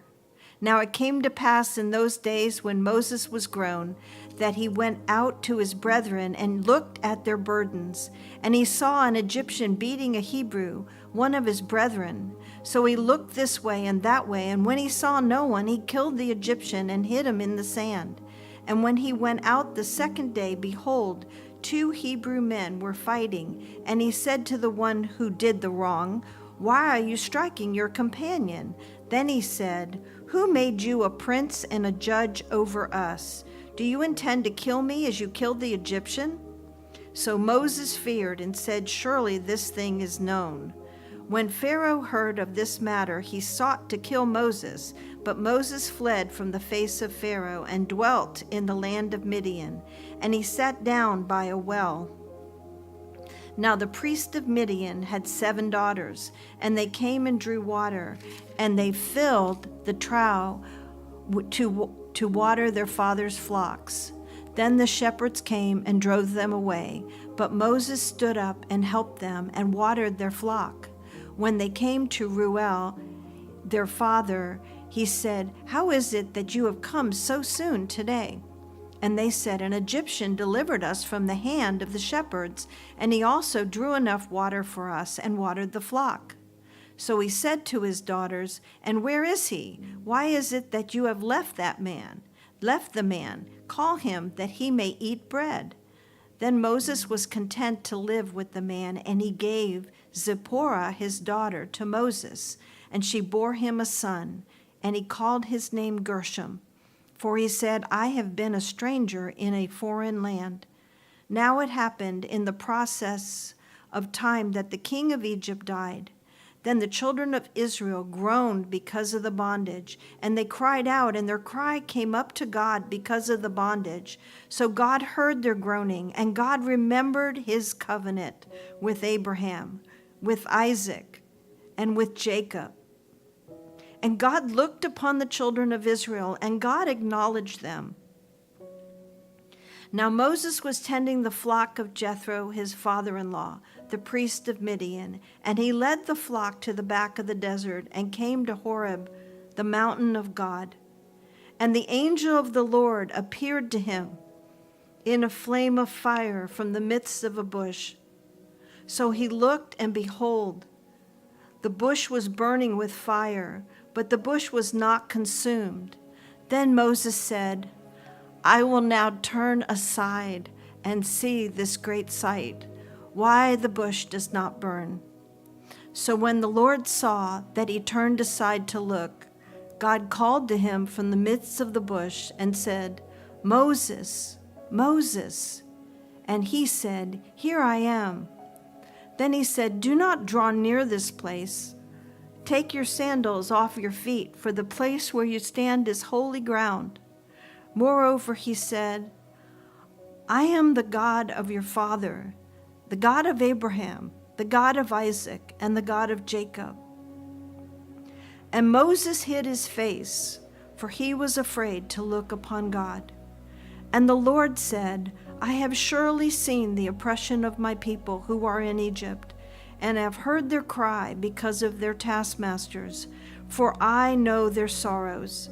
So I have come down to deliver them out of the hand of the Egyptians, and to bring them up from that land to a good and large land, to a land flowing with milk and honey, to the place of the Canaanites, and the Hittites, and the Amorites, and the Perizzites, and the Hivites, and the Jebusites. Now therefore, behold, the cry of the children of Israel has come to me, and I have seen the oppression with which the Egyptians oppress them. Come now, therefore, and I will send you to Pharaoh, that you may bring my people, the children of Israel, out of Egypt. But Moses said to God, Who am I that I should go to Pharaoh, and that I should bring the children of Israel out of Egypt? So he said, I will certainly be with you, and this shall be a sign to you that I have sent you. When you have brought the people out of Egypt, you shall serve God on this mountain. Then Moses said to God, Indeed, when I come to the children of Israel and say to them, The God of your fathers has sent me to you, and they say to me, What is his name? What shall I say to them? And God said to Moses, I am who I am. And he said, Thus you shall say to the children of Israel, I am has sent me to you. Moreover, God said to Moses, Thus you shall say to the children of Israel, The Lord God of your fathers, the God of Abraham, the God of Isaac, and the God of Jacob, has sent me to you. This is my name forever, and this is my memorial to all generations. Go and gather the elders of Israel together and say to them, The Lord God of your fathers, the God of Abraham, the God of Isaac, the God of Jacob, appeared to me, saying, I have surely visited you and seen what is done to you in Egypt. And I have said, I will bring you up out of the affliction of Egypt to the land of the Canaanites, the Hittites, and the Amorites, and the Perizzites, and the Hivites, and the Jebusites, to a land flowing with milk and honey. Then they will heed your voice, and you shall come, you and the elders of Israel, to the king of Egypt, and you shall say to him, The Lord God of the Hebrews has met with us, and now, please, let us go 3 days' journey into the wilderness, that we may sacrifice to the Lord our God. But I am sure that the king of Egypt will not let you go, no, not even by a mighty hand. So I will stretch out my hand and strike Egypt with all my wonders, which I will do in its midst, and after that he will let you go. And I will give this people favor in the sight of the Egyptians. And it shall be when you go that you shall not go empty-handed. But every woman shall ask of her neighbor, namely of her who dwells near her house, articles of silver, articles of gold, and clothing, and you shall put them on your sons and on your daughters. So you shall plunder the Egyptians. Chapter 4. Then Moses answered and said, But suppose they will not believe me or listen to my voice. Suppose they say, The Lord has not appeared to you. So the Lord said to him, What is that in your hand? He said, A rod. And he said, Cast it on the ground. So he cast it on the ground, and it became a serpent. And Moses fled from it. Then the Lord said to Moses, Reach out your hand and take it by the tail. And he reached out his hand and caught it, and it became a rod in his hand, that they may believe that the Lord God of their fathers, the God of Abraham, the God of Isaac, and the God of Jacob, has appeared to you. Furthermore, the Lord said to him, Now put your hand in your bosom. And he put his hand in his bosom, and when he took it out, behold, his hand was leprous, like snow. And he said, Put your hand in your bosom again. So he put his hand in his bosom again, and drew it out of his bosom, and behold, it was restored like his other flesh. Then it will be, if they do not believe you, nor heed the message of the first sign, that they may believe the message of the latter sign. And it shall be that if they do not believe even those two signs, or listen to your voice, that you shall take water from the river and pour it on the dry land. And the water which you take from the river will become blood on the dry land.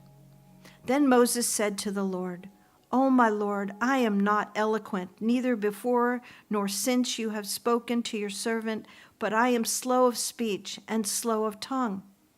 So the Lord said to him, Who has made man's mouth? Or who makes the mute, the deaf, the seeing, or the blind? Have not I, the Lord? Now therefore go, and I will be with your mouth, and teach you what you shall say. But he said, O my Lord, please send by the hand of whomever else you may send. So the anger of the Lord was kindled against Moses, and he said, Is not Aaron the Levite your brother? I know that he can speak well, and look, he is coming out to meet you. When he sees you, he will be glad in his heart. Now you shall speak to him and put the words in his mouth. And I will be with your mouth and with his mouth, and I will teach you what you shall do. So he shall be your spokesman to the people, and he himself shall be as a mouth for you, and you shall be to him as God. And you shall take this rod, in your hand, with which you shall do the signs. So Moses went and returned to Jethro, his father-in-law, and said to him, Please let me go and return to my brethren who are in Egypt, and see whether they are still alive. And Jethro said to Moses, Go in peace. Now the Lord said to Moses in Midian, Go return to Egypt, for all the men who sought your life are dead. Then Moses took his wife and his sons and set them on a donkey, and he returned to the land of Egypt. And Moses took the rod of God in his hand. And the Lord said to Moses, When you go back to Egypt, see that you do all those wonders before Pharaoh which I put in your hand. But I will harden his heart, so that he will not let the people go. Then you shall say to Pharaoh, Thus says the Lord, Israel is my son, my firstborn. So I say to you, Let my son go, that he may serve me. But if you refuse to let him go, indeed, I will kill your son, your firstborn. And it came to pass on the way at the encampment that the Lord met him and sought to kill him. Then Zipporah took a sharp stone and cut off the foreskin of her son and cast it at Moses' feet and said, Surely you are a husband of blood to me. So he let him go. Then she said, You are a husband of blood because of the circumcision. And the Lord said to Aaron, "Go into the wilderness to meet Moses." So he went and met him on the mountain of God and kissed him. So Moses told Aaron all the words of the Lord who had sent him and all the signs which he had commanded him. Then Moses and Aaron went and gathered together all the elders of the children of Israel, and Aaron spoke all the words which the Lord had spoken to Moses. Then he did the signs in the sight of the people. So the people believed, and when they heard that the Lord had visited the children of Israel, and that he had looked on their affliction, and then they bowed their heads and worshiped. Chapter 5. Afterward, Moses and Aaron went in and told Pharaoh, "Thus says the Lord God of Israel, let my people go, that they may hold a feast to me in the wilderness." And Pharaoh said, "Who is the Lord that I should obey his voice to let Israel go? I do not know the Lord, nor will I let Israel go." So they said, "The God of the Hebrews has met with us. Please let us go 3 days' journey into the desert and sacrifice to the Lord our God, lest he fall upon us with pestilence or with the sword." Then the king of Egypt said to them, "Moses and Aaron, why do you take the people from their work? Get back to your labor." And Pharaoh said, "Look, the people of the land are many now, and you make them rest from their labor." So the same day Pharaoh commanded the taskmasters of the people and their officers, saying, "You shall no longer give the people straw to make brick as before. Let them go and gather straw for themselves. And you shall lay on them the quota of bricks which they made before, and you shall not reduce it, for they are idle. Therefore they cry out, saying, 'Let us go and sacrifice to our God.' Let more work be laid on the men, that they may labor in it, and let them not regard false words." And the taskmasters of the people and their officers went out and spoke to the people, saying, "Thus says Pharaoh, I will not give you straw. Go get yourself straw where you can find it, yet none of your work will be reduced." So the people were scattered abroad throughout all the land of Egypt to gather stubble instead of straw. And the taskmasters forced them to hurry, saying, "Fulfill your work, your daily quota, as when there was straw." Also the officers of the children of Israel, whom Pharaoh's taskmasters had set over them, were beaten and were asked, "Why have you not fulfilled your task in making brick, both yesterday and today as before?" Then the officers of the children of Israel came and cried out to Pharaoh, saying, "Why are you dealing thus with your servants? There is no straw given to your servants, and they say to us, 'Make brick.' And indeed your servants are beaten, but the fault is in your own people." But he said, "You are idle, idle.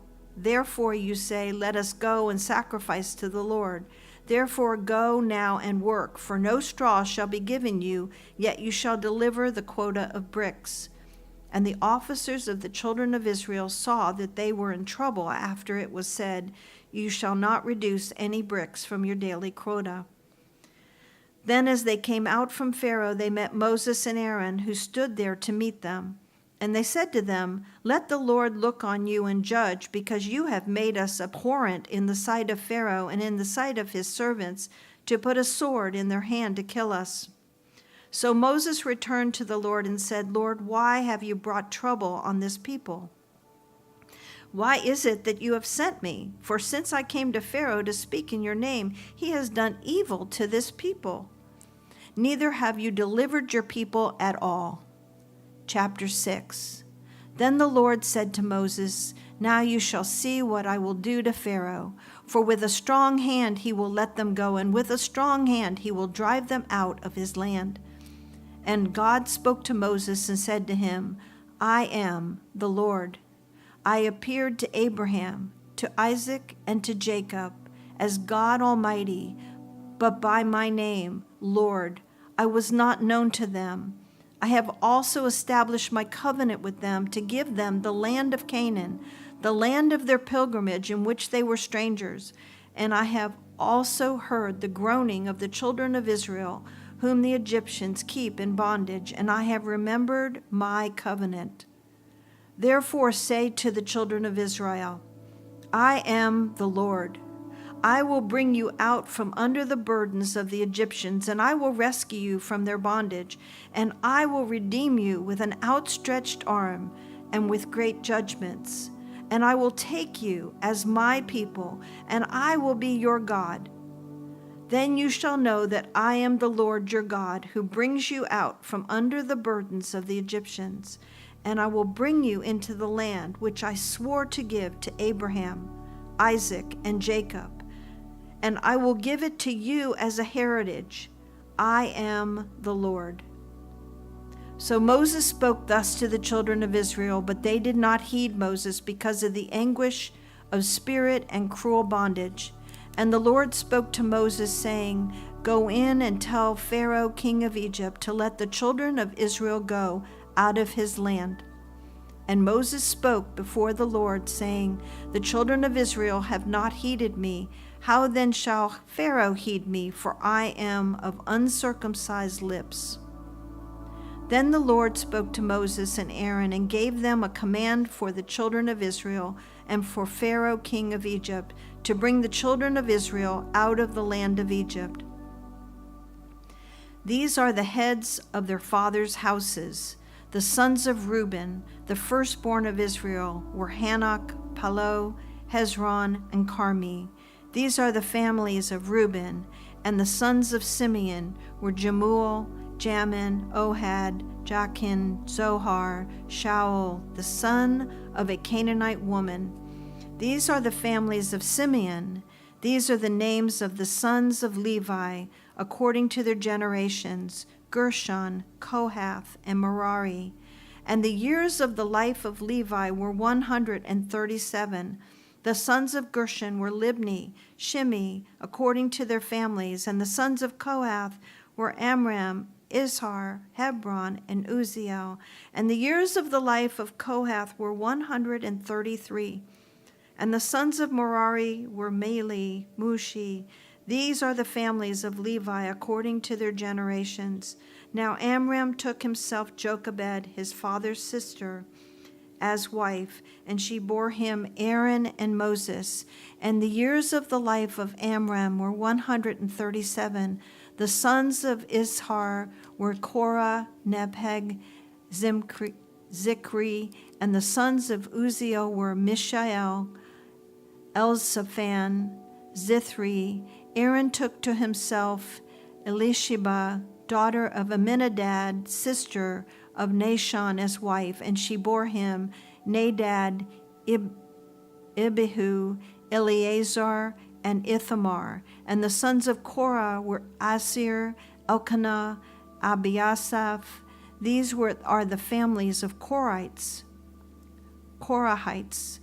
Eleazar, Aaron's son, took for himself one of the daughters of Pudiel as wife, and she bore him Phinehas.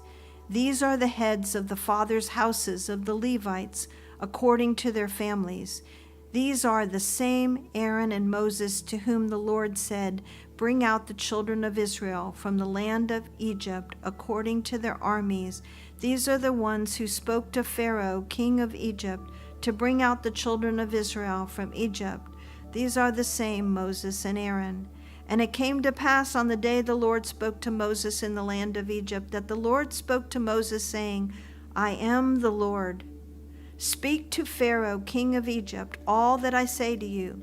But Moses said before the Lord, Behold, I am of uncircumcised lips, and how shall Pharaoh heed me? Chapter 7. So the Lord said to Moses, See, I have made you as God to Pharaoh, and Aaron your brother shall be your prophet. You shall speak all that I command you, and Aaron your brother shall tell Pharaoh to send the children of Israel out of his land. And I will harden Pharaoh's heart and multiply my signs and my wonders in the land of Egypt. But Pharaoh will not heed you, so that I may lay my hand on Egypt and bring my armies and my people, the children of Israel, out of the land of Egypt by great judgments. And the Egyptians shall know that I am the Lord, when I stretch out my hand on Egypt and bring out the children of Israel from among them." Then Moses and Aaron did so, just as the Lord commanded them. So they did. And Moses was 80 years old, and Aaron 83 years old, when they spoke to Pharaoh. Then the Lord spoke to Moses and Aaron, saying, "When Pharaoh speaks to you, saying, 'Show a miracle for yourselves,' then you shall say to Aaron, 'Take your rod and cast it before Pharaoh, and let it become a serpent.'" So Moses and Aaron went in to Pharaoh, and they did so, just as the Lord commanded. And Aaron cast down his rod before Pharaoh, and before his servants, and it became a serpent. But Pharaoh also called the wise men and the sorcerers, so the magicians of Egypt. They also did in like manner with their enchantments. For every man threw down his rod, and they became serpents. But Aaron's rod swallowed up their rods, and Pharaoh's heart grew hard, and he did not heed them, as the Lord had said. So the Lord said to Moses, "Pharaoh's heart is hard. He refuses to let the people go. Go to Pharaoh in the morning when he goes out to the water, and you shall stand by the river's bank to meet him, and the rod which was turned to a serpent you shall take in your hand. And you shall say to him, 'The Lord God of the Hebrews has sent me to you, saying, Let my people go, that they may serve me in the wilderness. But indeed, until now you would not hear. Thus says the Lord, by this you shall know that I am the Lord. Behold, I will strike the waters which are in the river with the rod that is in my hand, and they shall be turned to blood. And the fish that are in the river shall die, and the river shall stink, and the Egyptians will loathe to drink the water of the river." Then the Lord spoke to Moses, "Say to Aaron, take your rod, stretch out your hand over the waters of Egypt, over their streams, over their rivers, over their ponds, over all their pools of water, that they may become blood. And there shall be blood throughout all the land of Egypt, both in buckets of wood and pitchers of stone." And Moses and Aaron did just as the Lord commanded. So he lifted up the rod and struck the waters that were in the river in the sight of Pharaoh and in the sight of his servants. And all the waters that were in the river were turned to blood. The fish that were in the river died, the river stank, and the Egyptians could not drink the water of the river. So there was blood throughout all the land of Egypt. Then the magicians of Egypt did so with their enchantments, and Pharaoh's heart grew hard, and he did not heed them, as the Lord had said. And Pharaoh turned and went into his house, neither was his heart moved by this. So all the Egyptians dug all around the river for water to drink, because they could not drink the water of the river. And 7 days passed after the Lord had struck the river. Chapter 8. And the Lord spoke to Moses, "Go to Pharaoh and say to him, Thus says the Lord, let my people go, that they may serve me. But if you refuse to let them go, behold, I will smite all the territory with frogs. So the river shall bring forth frogs abundantly, which shall go up and come into your house, into your bedroom, on your bed, into the houses of your servants, on your people, into your ovens, into your kneading bowls, and the frogs shall come up on you, on your people, and on all your servants." Then the Lord spoke to Moses, "Say to Aaron, stretch out your hand with your rod over the streams, over the rivers, over the ponds, and cause frogs to come up on the land of Egypt." So Aaron stretched out his hand over the waters of Egypt, and the frogs came up and covered the land of Egypt. And the magicians did so with their enchantments, and brought up frogs on the land of Egypt. Then Pharaoh called for Moses and Aaron and said, "Entreat the Lord that he may take away the frogs from me and from my people, and I will let the people go, that they may sacrifice to the Lord." And Moses said to Pharaoh, "Accept the honor of saying, when I shall intercede for you, for your servants and for your people, to destroy the frogs from you and your houses, that they may remain in the river only." So he said, "Tomorrow."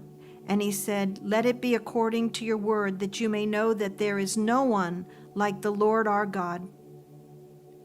And the frogs shall depart from you, from your houses, from your servants, and from your people. They shall remain in the river only.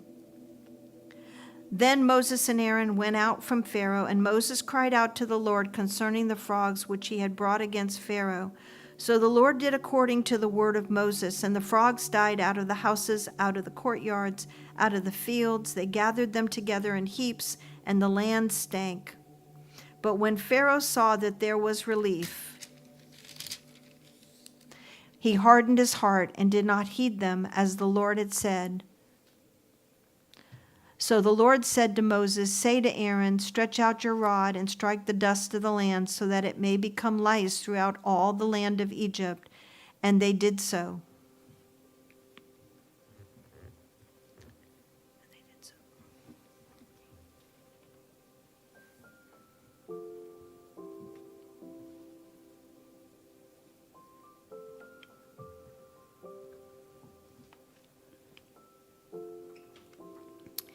Exodus chapter 8, verse 17.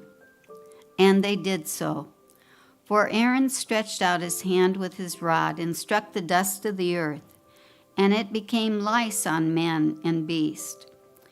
And all the dust of the land became lice throughout all the land of Egypt. Now the magicians so worked with their enchantments to bring forth lice, but they could not. So there were lice on man and beast. Then the magician said to Pharaoh, "This is the finger of God." But Pharaoh's heart grew hard, and he did not heed them, just as the Lord had said. And the Lord said to Moses, "Rise early in the morning and stand before Pharaoh as he comes out of the water. Then say to him, 'Thus says the Lord, let my people go, that they may serve me.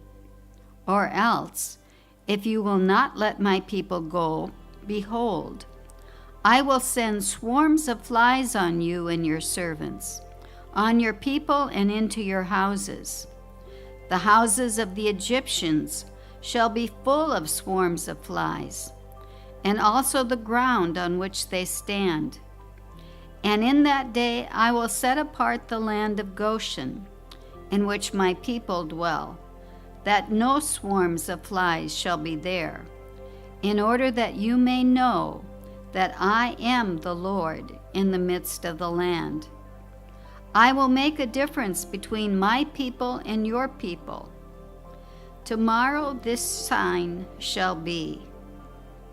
And the Lord did so. Thick swarms of flies came into the house of Pharaoh, into his servants' houses, and into all the land of Egypt. This land was corrupted because of the swarms of flies. Then Pharaoh called out for Moses and Aaron and said, "Go, sacrifice to your God in the land." And Moses said, "It is not right to do so, for we would be sacrificing the abomination of the Egyptians to the Lord our God. If we sacrifice the abomination of the Egyptians before their eyes, then will they not stone us? We will go 3 days' journey into the wilderness and sacrifice to the Lord our God as he will command us." So Pharaoh said, "I will not let you go, that you may sacrifice to the Lord your God in the wilderness. Only you shall not go very far away. Intercede for me." Then Moses said, "Indeed, I am going out from you, and I will entreat the Lord, that the swarms of flies may depart tomorrow from Pharaoh, from his servants, and from his people. But let Pharaoh not deal deceitfully any more in not letting the people go to sacrifice to the Lord." So Moses went out from Pharaoh and entreated the Lord. And the Lord did according to the word of Moses. He removed the swarms of flies from Pharaoh, from his servants, and from his people. Not one remained. But Pharaoh hardened his heart at this time also. Neither would he let the people go. Exodus chapter 9. Then the Lord said to Moses, "Go into Pharaoh and tell him, 'Thus says the Lord God of the Hebrews, let my people go, that they may serve me. For if you refuse to let them go and still hold them, behold, the hand of the Lord will be on your cattle in the field, on the horses, on the donkeys, on the camels, on the oxen, and on the sheep, a very severe pestilence. And the Lord will make a difference between the livestock of Israel and the livestock of Egypt. So nothing shall die of all that belongs to the children of Israel.' Then the Lord appointed a set time, saying, 'Tomorrow the Lord will do this thing in the land.'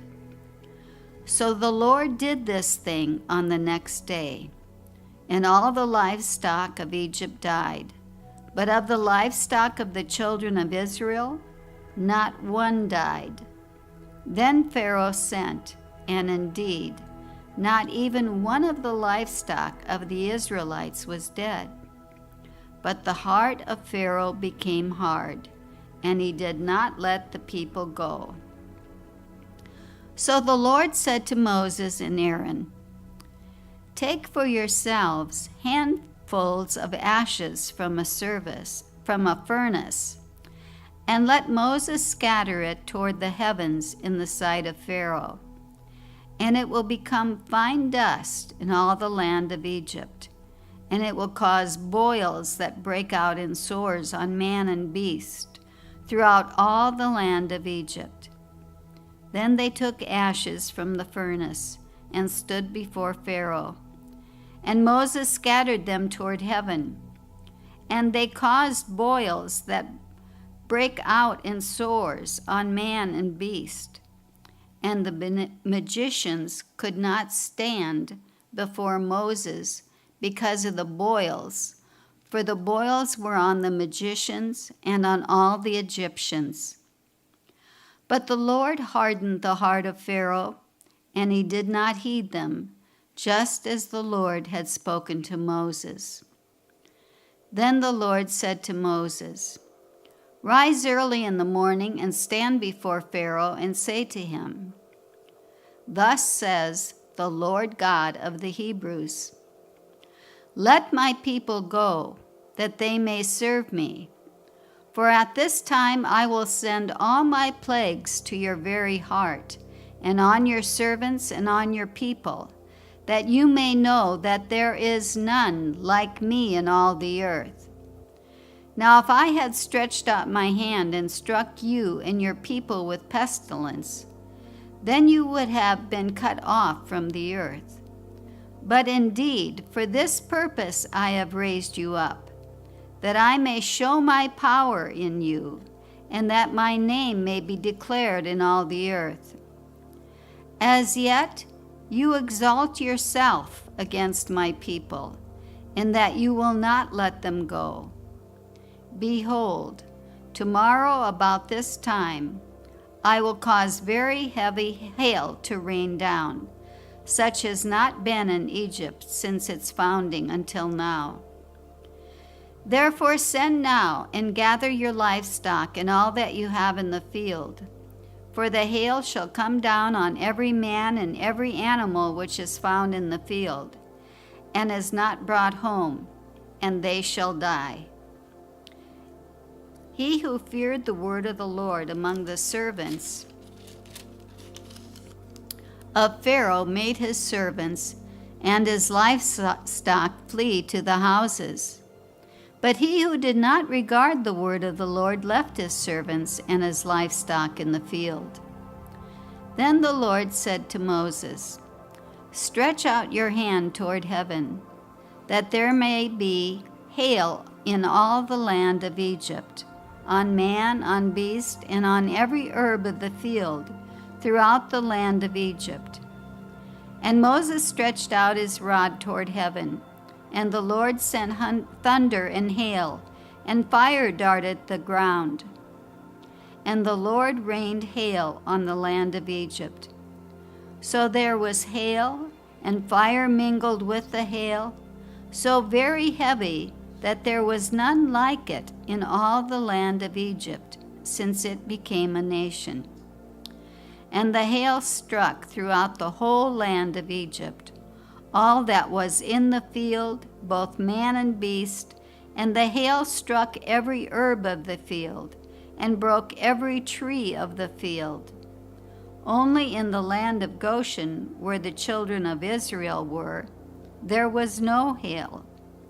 And Pharaoh sent and called for Moses and Aaron, and said to them, I have sinned this time.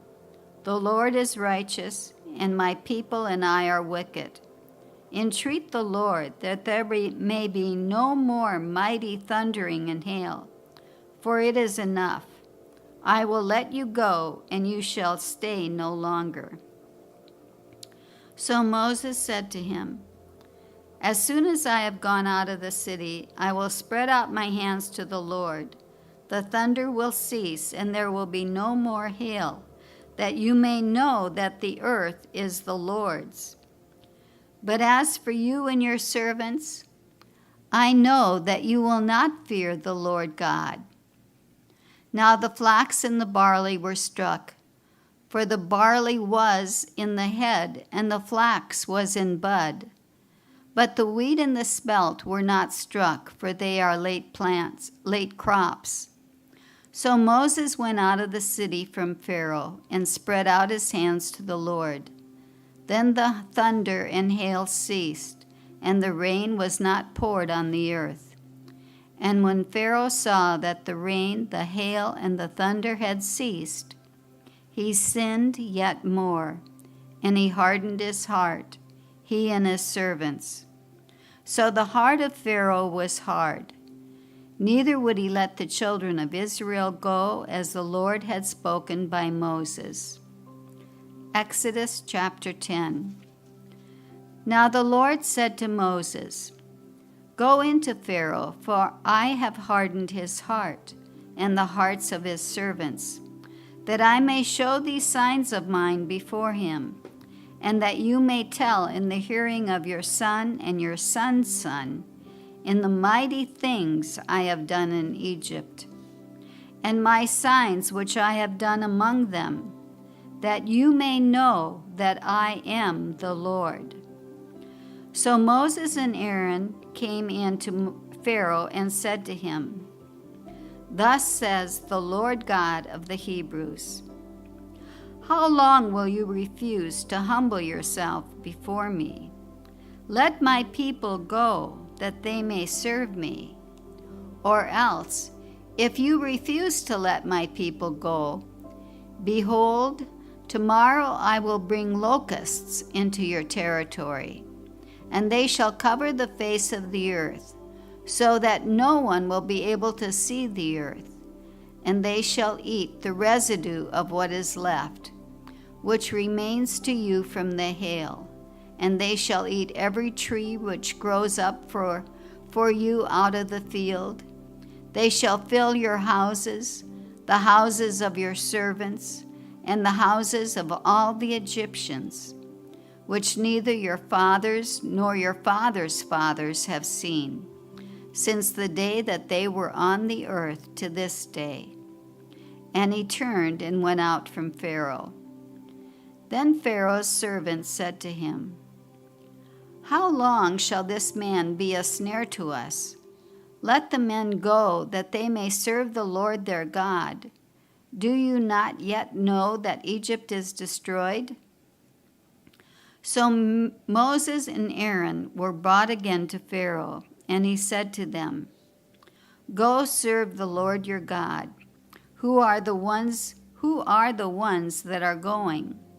And Moses said, We will go with our young and our old, with our sons and our daughters, with our flocks and our herds we will go, for we must hold a feast to the Lord.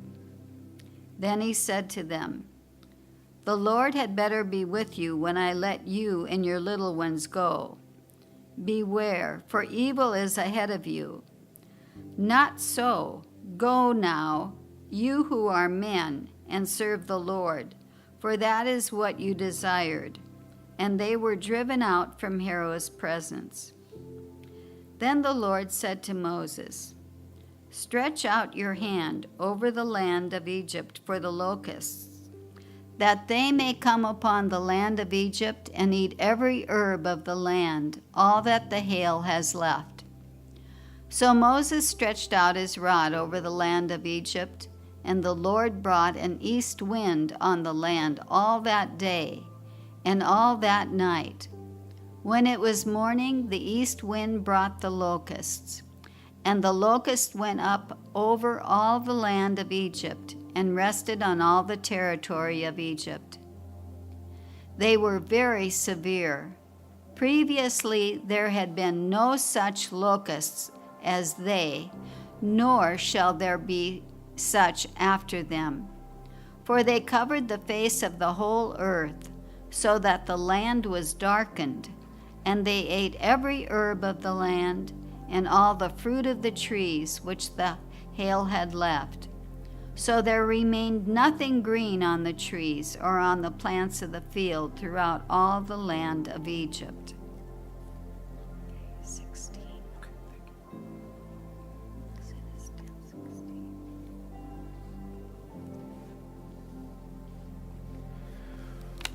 When Pharaoh called for Moses and Aaron in haste and said, I have sinned against the Lord your God and against you. Now therefore, please forgive my sin only this once, and entreat the Lord your God, that he may take away from me this death only. So he went out from Pharaoh and entreated the Lord, and the Lord turned a very strong west wind, which took the locusts away and blew them into the Red Sea. There remained not one locust in all the territory of Egypt. But the Lord hardened Pharaoh's heart, and he did not let the people of Israel go. Then the Lord said to Moses, Stretch out your hand toward heaven, and that there may be darkness over all the land of Egypt, darkness which may even be felt. So Moses stretched out his hand toward heaven, and there was thick darkness in all the land of Egypt 3 days. They did not see one another, nor did anyone rise from his place for 3 days. But all the children of Israel had light in their dwellings. Then Pharaoh called to Moses and said, Go, serve the Lord. Only let your flocks and your herds be kept back. Let your little ones also go with you. But Moses said, You must also give us sacrifice and burnt offerings, that we may sacrifice to the Lord our God. Our livestock also shall go with us. Not a hoof shall be left behind, for we must take some of them to serve the Lord our God. And even we do not know what we must serve the Lord until we arrive there. But the Lord hardened Pharaoh's heart, and he would not let them go. Then Pharaoh's heart said to him, Get away from me. Take heed to yourselves and see my face no more. For in the day that you see my face, you shall die. So Moses said, You have spoken well. I will never see your face again. Chapter 11. And the Lord said to Moses, I will bring one more plague on Pharaoh and on Egypt. Afterwards, he will let you go from here. When he lets you go, he will surely drive you out of here altogether. Speaking now in the hearing of the people, and let every man ask from his neighbor, and every woman from his neighbor, articles of silver and articles of gold. And the Lord gave the people favor in the sight of the Egyptians. Moreover, the man Moses was very great in the land of Egypt, in the sight of Pharaoh's servants and in the sight of his people. Then Moses said, Thus says the Lord, About midnight I will go into the midst of Egypt, and all the firstborn in the land of Egypt shall die, from the firstborn of Pharaoh, who sits on his throne, even to the firstborn of the female servant who is behind the handmill, and all the firstborn of the animals. Then there shall be a great cry throughout all the land of Egypt, such as was not like it before, nor shall it be like it again. But again, none of the children of Israel shall a dog move its tongue against man or beast, that you may know that the Lord does make the difference between the Egyptians and Israel. And all these your servants shall come down to me and bowed down to me, saying, Get out, and all the people who follow you. After that I will go out. Then he went out from Pharaoh in great anger. But the Lord said to Moses, Pharaoh will not heed you, so that my wonders may be multiplied in the land of Egypt. So Moses and Aaron did all these wonders before Pharaoh, and the Lord hardened Pharaoh's heart, and he did not let the children of Israel go out of the land. Chapter 12. Now the Lord spoke to Moses and Aaron in the land of Egypt, saying, This month shall be your beginning of months, and it shall be the first month of the year to you. Speak to all the congregation of Israel, saying, On the 10th day of this month every man shall take for himself a lamb according to the house of his father, a lamb for a household. And if the household is too small for the lamb, let him and his neighbor next to his house, take it according to the number of the persons, according to each man's need. You shall make your count for the lamb.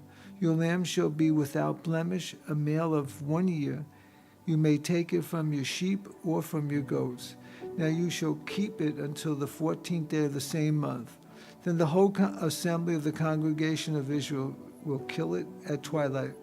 And they shall take some of the blood and put it on the 2 doorposts and on the lintel of the house where they eat it. Then they shall eat the flesh on that night, roasted in fire, with unleavened bread, and with bitter herbs they shall eat it. Do not eat it raw, nor boiled at all with water, but roasted in fire. Its head with its legs and its entrails. You shall let none of it remain until morning, and what remains of it until morning you shall burn with fire. And thus you shall eat it, with a belt on your waist, and sandals on your feet, and your staff in your hand. So you shall eat it in haste. It is the Lord's Passover. For I will pass throughout the land of Egypt on that night, and I will strike all the firstborn in the land of Egypt, both men and beast, and against all the gods of Egypt I will execute judgment. I am the Lord. Now the blood shall be a sign for you on the houses where you are. And when I see the blood, I will pass over you, and the plague shall not be on you to destroy you when I strike the land of Egypt. So this day shall be to you a memorial, and you shall keep it as a feast to the Lord throughout your generations. You shall keep it as a feast by an everlasting ordinance. 7 days you shall eat unleavened bread. On the first day you shall remove the leaven from your houses. For whoever eats leavened bread from the first day until the 7th day, that person shall be cut off from Israel. On the first day there shall be a holy convocation, and on the 7th day there shall be a holy convocation for you. No manner of work shall be done on them, but that which every man must eat, that only may he prepare by you. So you shall observe the feast of unleavened bread, for on the same day I will have brought your armies out of the land of Egypt. Therefore you shall observe this day throughout your generations as an everlasting ordinance. In the first month of the 14th day of the month at evening, you shall eat unleavened bread until the 21st day of the month at evening. For 7 days no leaven shall be found in your houses, since whoever eats what is leavened, that same person shall be cut off from the congregation of Israel, whether he be a stranger or a native of the land. You shall eat nothing leavened. In all your dwellings you shall eat unleavened bread. Then Moses called for all the elders of Israel and said to them, Pick up and take lambs for yourselves according to your families, and kill the Passover lamb. And you shall take a bunch of hyssop, dip it into the blood, and that is in the basin, and strike the lintel and the 2 doorposts with the blood, that is in the basin. And none of you shall go out of the door of his house until morning, for the Lord will pass through to strike the Egyptians. And when he sees the blood on the lintel and the 2 doorposts, the Lord will pass over the door and not allow the destroyer to come into the houses to strike you. And you shall observe this thing as an ordinance for you and for your sons forever. It will come to pass when you come to the land which the Lord will give you, just as he promised that you shall keep this service.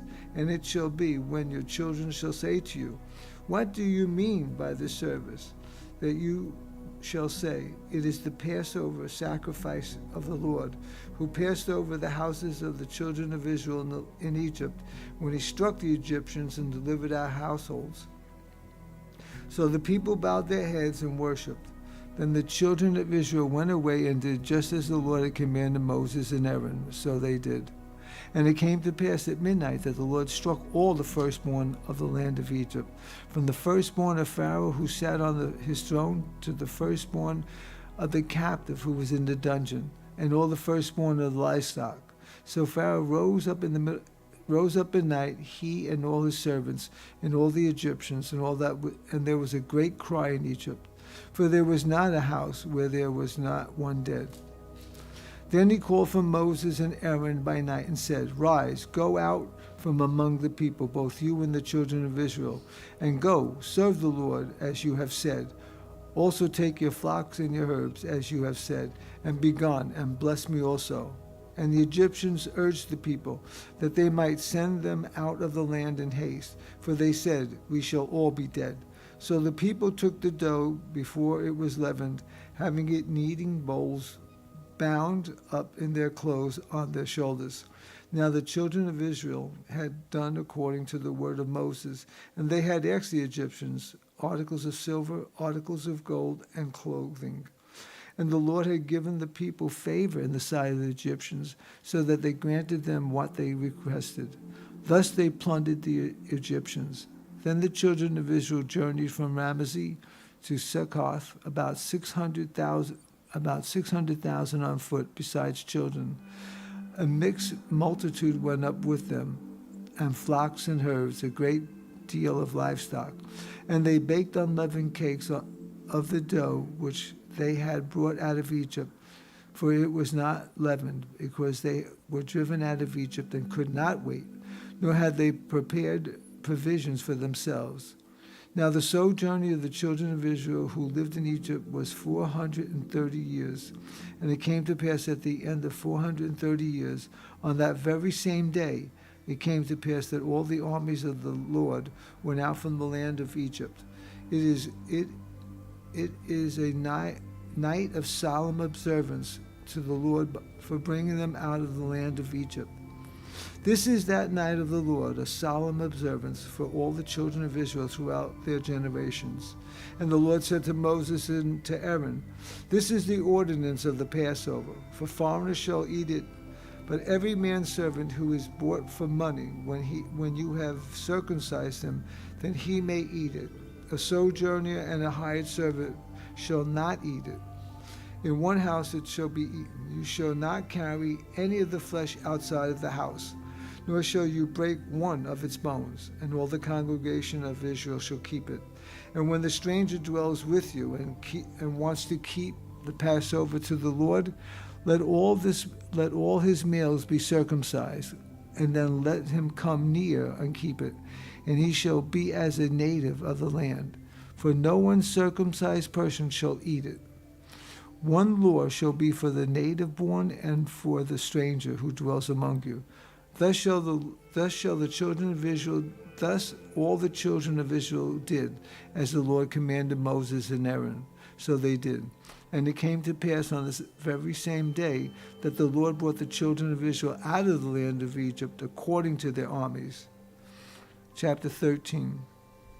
Then the Lord spoke to Moses, saying, consecrate to me all the firstborn, whatever opens the womb among the children of Israel, both man and beast, it is mine.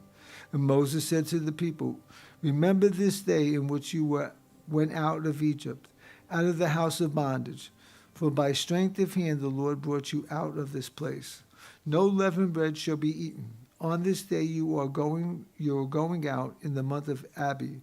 And it shall be, when the Lord brings you into the land of the Canaanites and the Hittites and the Amorites and the Hivites and the Jebusites, which he swore to your fathers to give you, a land flowing with milk and honey, that you shall keep this service in this month. 7 days you shall eat unleavened bread, and on the seventh day there shall be a feast to the Lord. Unleavened bread shall be eaten 7 days, and no leavened bread shall be seen among you, nor shall leaven be seen among you in all your quarters. And you shall tell your sons in that day, saying, This is done because of what the Lord did for me when I came out from Egypt. It shall be as a sign to you on your hand and as a memorial between your eyes, that the Lord's law may be in your mouth. For with a strong hand the Lord has brought you out of Egypt. You shall therefore keep this ordinance in its season from year to year. And it shall be when the Lord brings you out of the land of the Canaanites, brought you into the land of the Canaanites as he has sworn to you and your fathers, and gives it to you, that you shall set apart to the Lord all that opens the womb, that is, every firstborn that comes from animal which you have.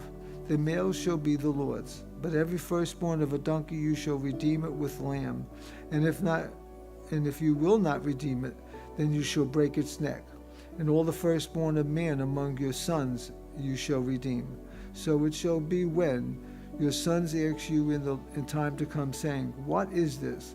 That you shall say to him, By strength of hand the Lord brought us out of Egypt, out of the house of bondage. And it came to pass when Pharaoh was stubborn about letting us go, that the Lord killed all the firstborn in the land of Egypt, both firstborn of man and the firstborn of beast. Therefore I sacrifice to the Lord all the males that opened the womb, but all the firstborn of the sons I redeemed.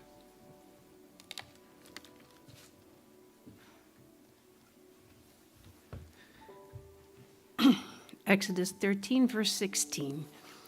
It shall be as a sign unto your hand and as frontlets between your eyes. For by strength of hand the Lord brought us out of Egypt.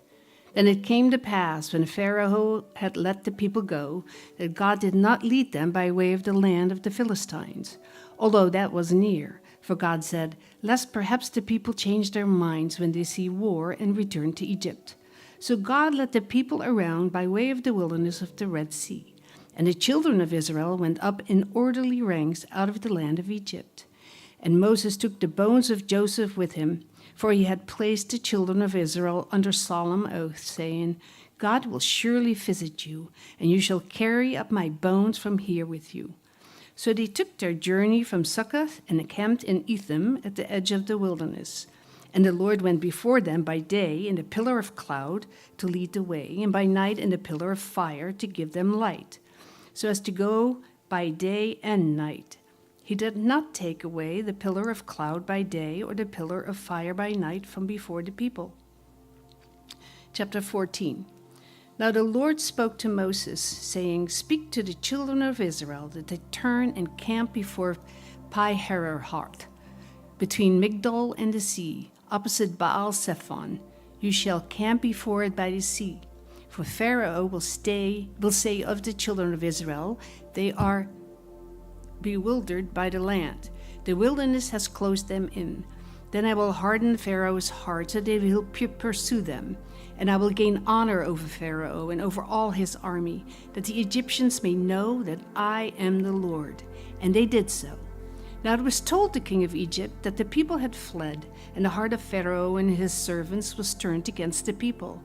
And they said, Why have we done this, that we have let Israel go from serving us? So he made ready his chariot and took his people with him.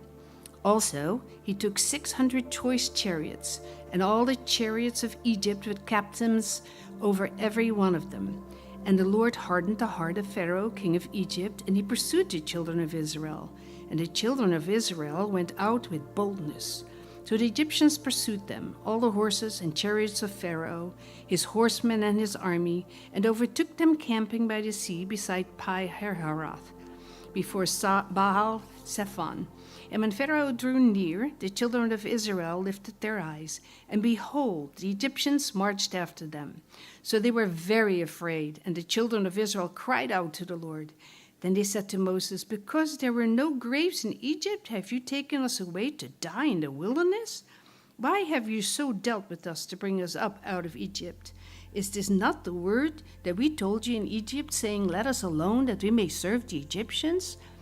For it would have been better for us to serve the Egyptians than that we should die in the wilderness." And Moses said to the people, "Do not be afraid. Stand still and see the salvation of the Lord, which he will accomplish for you today. For the Egyptians whom you see today, you shall see again no more forever. The Lord will fight for you, and you shall behold your peace." And the Lord said to Moses, "Why do you cry to me? Let the children of Israel to go forward. But lift up your rod and stretch out your hand over the sea and divide it, and the children of Israel shall go on dry ground through the midst of the sea. And I indeed will harden the hearts of the Egyptians, and they shall follow them. So I will gain honor over Pharaoh and over all his army, his chariots and his horsemen. Then the Egyptians shall know that I am the Lord, when I have gained honor for myself over Pharaoh, his chariots and his horsemen." And the angel of the Lord, who went before the camp of Israel, moved and went behind them, and a pillar of cloud went from before them and stood behind them. So it came between the camp of the Egyptians and the camp of Israel. Thus it was, a cloud and darkness to the one, and it gave light by night to the other, so that the one did not come near the other all night. Then Moses stretched out his hand over the sea, and the Lord caused the sea to go back by a strong east wind all that night, and made the sea into dry land, and the waters were divided. So the children of Israel went into the midst of the sea on the dry ground, and the waters were a wall to them on their right hand and on their left. And the Egyptians pursued and went after them into the midst of the sea, all Pharaoh's horses, his chariots, and his horsemen. Now it came to pass in the morning watch that the Lord looked down upon the army of the Egyptians through the pillar of fire and cloud, and he troubled the army of the Egyptians, and he took off their chariot wheels so that they drove them with difficulty. And the Egyptians said, "Let us flee from the face of Israel, for the Lord fights for them against the Egyptians."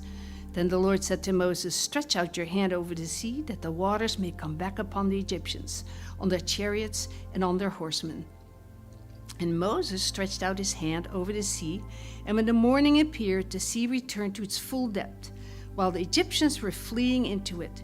So the Lord overthrew the Egyptians in the midst of the sea. Then the waters returned and covered the chariots, the horsemen, and all the army of Pharaoh that came into the sea after them. Not so much as one of them remained, but the children of Israel had walked on dry land in the midst of the sea, and the waters were a wall to them on their right hand and on their left. So the Lord saved Israel that day out of the hand of the Egyptians, and Israel saw the Egyptians dead on the seashore. Thus Israel saw the great work which the Lord had done in Egypt. So the people feared the Lord and believed the Lord and his servant Moses. Then Moses and the children of Israel sang this song to the Lord and spoke, saying, "I will sing to the Lord, for he has triumphed gloriously. The horse and its rider he has thrown into the sea. The Lord is my strength and song, and he has become my salvation. He is my God, and I will praise him, my father's God, and I will exalt him. The Lord is a man of war. The Lord is his name. Pharaoh's chariots and his army he cast into the sea. His chosen captains are also drowned in the Red Sea. The depths have covered them. They sank to the bottom like a stone. Your right hand, O Lord, has become glorious in power. Your right hand, O Lord, has dashed the enemy in pieces. And in the greatness of your excellence you have overthrown those who rose against you. You sent forth your wrath. It consumed them like stubble. And with the blast of your nostrils the waters were gathered together. The floods stood upright like a heap. The depths congealed in the heart of the sea. The enemy said, I will pursue, I will overtake, I will divide the spoil. My desire shall be satisfied on them. I will draw my sword. My hand shall destroy them. You blew with your wind. The sea covered them.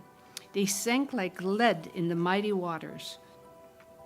Who is like you, O Lord, among the gods? Who is like you, glorious in holiness, fearful in praises, doing wonders? You stretched out your right hand. The earth swallowed them. You in your mercy have led forth the people whom you have redeemed. You have guided them in your strength to your holy habitation. The people will hear and be afraid. Sorrow will take hold of the inhabitants of Philistia. Then the chiefs of Edom will be dismayed. The mighty men of Moab, trembling, will take hold of them. All the inhabitants of Canaan will melt away. Fear and dread will fall on them. By the greatness of your arm, they will be as still as a stone, till your people pass over, O Lord. Till the people pass over, whom you have purchased. You will bring them in and plant them in the mountain of your inheritance, in the place, O Lord, which you have made for your own dwelling, the sanctuary, O Lord, which your hands have established. The Lord shall reign forever and ever. For the horses of Pharaoh went with his chariots and his horsemen into the sea, and the Lord brought back the waters of the sea upon them. But the children of Israel went on dry land in the midst of the sea. Then Miriam the prophetess, the sister of Aaron, took the timbrel in her hand, and all women went out after her with timbrels and with dances. And Miriam answered them, Sing to the Lord, for he has triumphed gloriously. The horse and its rider he has thrown into the sea. So Moses brought Israel from the Red Sea, and they went out into the wilderness of Shur. And they went 3 days in the wilderness and found no water. Now when they came to Marah, they could not drink the waters of Marah, for they were bitter. Therefore the name of it was called Marah. And the people complained against Moses, saying, What shall we drink? So he cried out to the Lord, and the Lord showed him a tree. When he cast it into the waters were made sweet. There he made a statute and an ordinance for them, and there he tested them, and said, If you diligently heed the voice of the Lord your God, and do what is right in his sight, give ear to his commandments, and keep all his statutes, I will not put none of the diseases on you which I have brought on to the Egyptians, for I am the Lord who heals you. Then they came to Elim, where there were 12 wells of water and 70 palm trees. So they camped there by the waters. Chapter 16. And they journeyed from Elim, and all the congregation of the children of Israel came to the wilderness of Sin, which is between Elim and Sinai, on the 15th day of the 2nd month after they departed from the land of Egypt. Then the whole congregation of the children of Israel complained against Moses and Aaron in the wilderness, and the children of Israel said to them, Oh, that we had died by the hand of the Lord in the land of Egypt, when we sat by the pots of meat and when we ate bread to the full. For you have brought us out into this wilderness to kill this whole assembly with hunger. Then the Lord said to Moses, Behold, I will rain bread from heaven for you, and the people shall go out and gather a certain quota every day, that I may test them, whether they will walk in my law or not. And it shall be on the 6th day that they shall prepare what they bring in, and it shall be twice as much as they gather daily. Then Moses and Aaron said to all the children of Israel, At evening you shall know that the Lord has brought you out of the land of Egypt, and in the morning you shall see the glory of the Lord, for he hears your complaints against the Lord. But what are we, that you complain against us? Also Moses said, This shall be seen when the Lord gives you meat to eat in the evening, and in the morning bread to the full. For the Lord hears your complaints which you make against him. And what are we? Your complaints are not against us, but against the Lord. Then Moses spoke to Aaron, Say to all the congregation of the children of Israel, Come near before the Lord, for he has heard your complaints. Now it came to pass, as Aaron spoke to the whole congregation of the children of Israel, that they looked toward the wilderness, and behold, the glory of the Lord appeared in the cloud. And the Lord spoke to Moses, saying, I have heard the complaints of the children of Israel. Speak to them, saying, At twilight you shall eat meat, and in the morning you shall be filled with bread, and you shall know that I am the Lord your God. So it was that quail came up at evening and covered the camp, and in the morning the dew lay all around the camp. And when the layer of dew lifted, there on the surface of the wilderness was a small round substance as fine as frost on the ground. So when the children of Israel saw it, they said to one another, What is it? For they did not know what it was. And Moses said to them, This is the bread which the Lord has given you to eat. This is the thing which the Lord has commanded. Let every man gather it according to each one's needs. 1 omer for each person according to the number of persons. Let every man take for those who are in his tent. Then the children of Israel did so and gathered, some more, some less. So when they measured it by omers, he who gathered much had nothing left over, and he who gathered little had no lack. Every man had gathered according to each one's need. And Moses said, Let no one leave any of it till morning. Notwithstanding, they did not heed Moses, but some of them left part of it until morning, and it bred worms and stank. And Moses was angry with them. So they gathered it every morning, every man according to his need. And when the sun became hot, it melted. And so it was on the 6th day that they gathered twice as much bread as 2 omers for each one.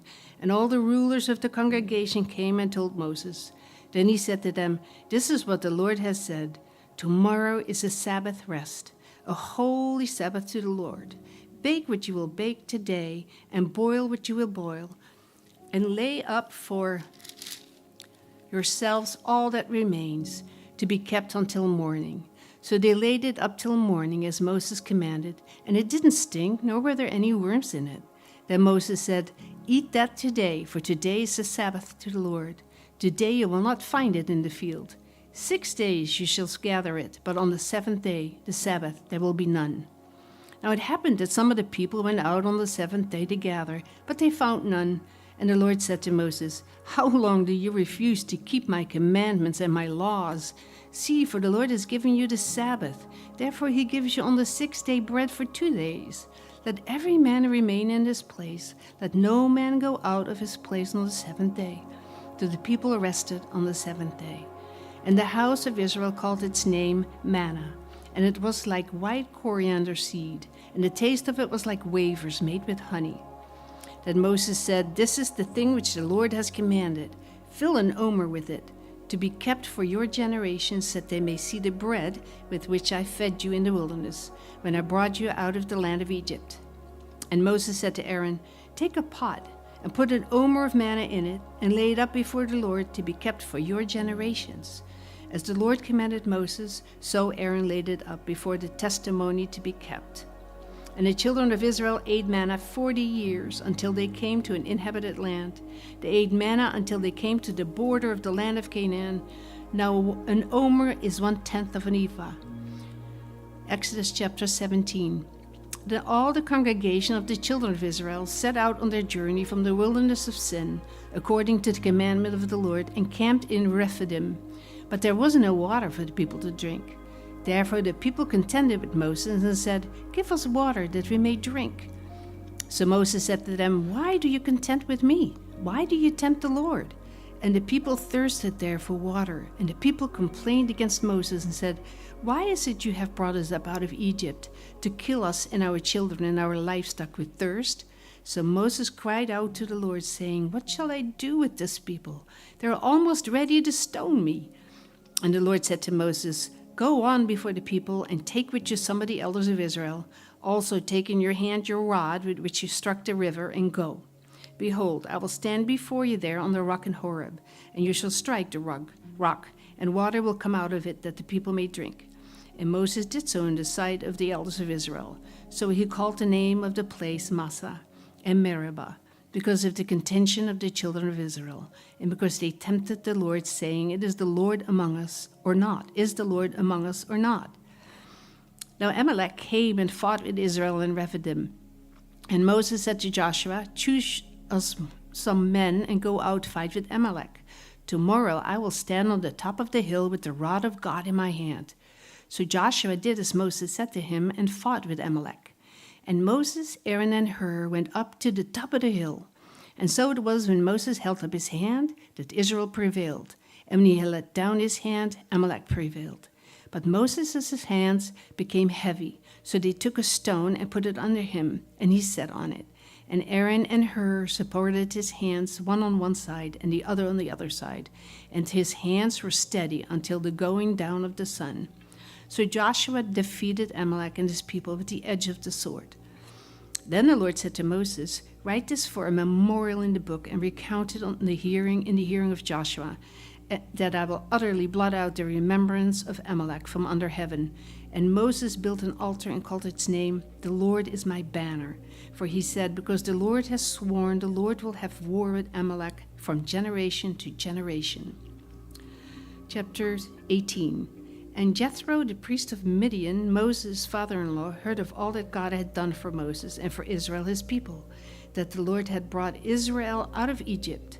Then Jethro, Moses' father-in-law, took Zipporah, Moses' wife, after he had sent her back, with the 2 sons, of whom the name of one was Gershom, for he said, "I have been a stranger in a foreign land," and the name of the other was Eleazar, for he said, "The God of my father was my help, and delivered me from the sword of Pharaoh."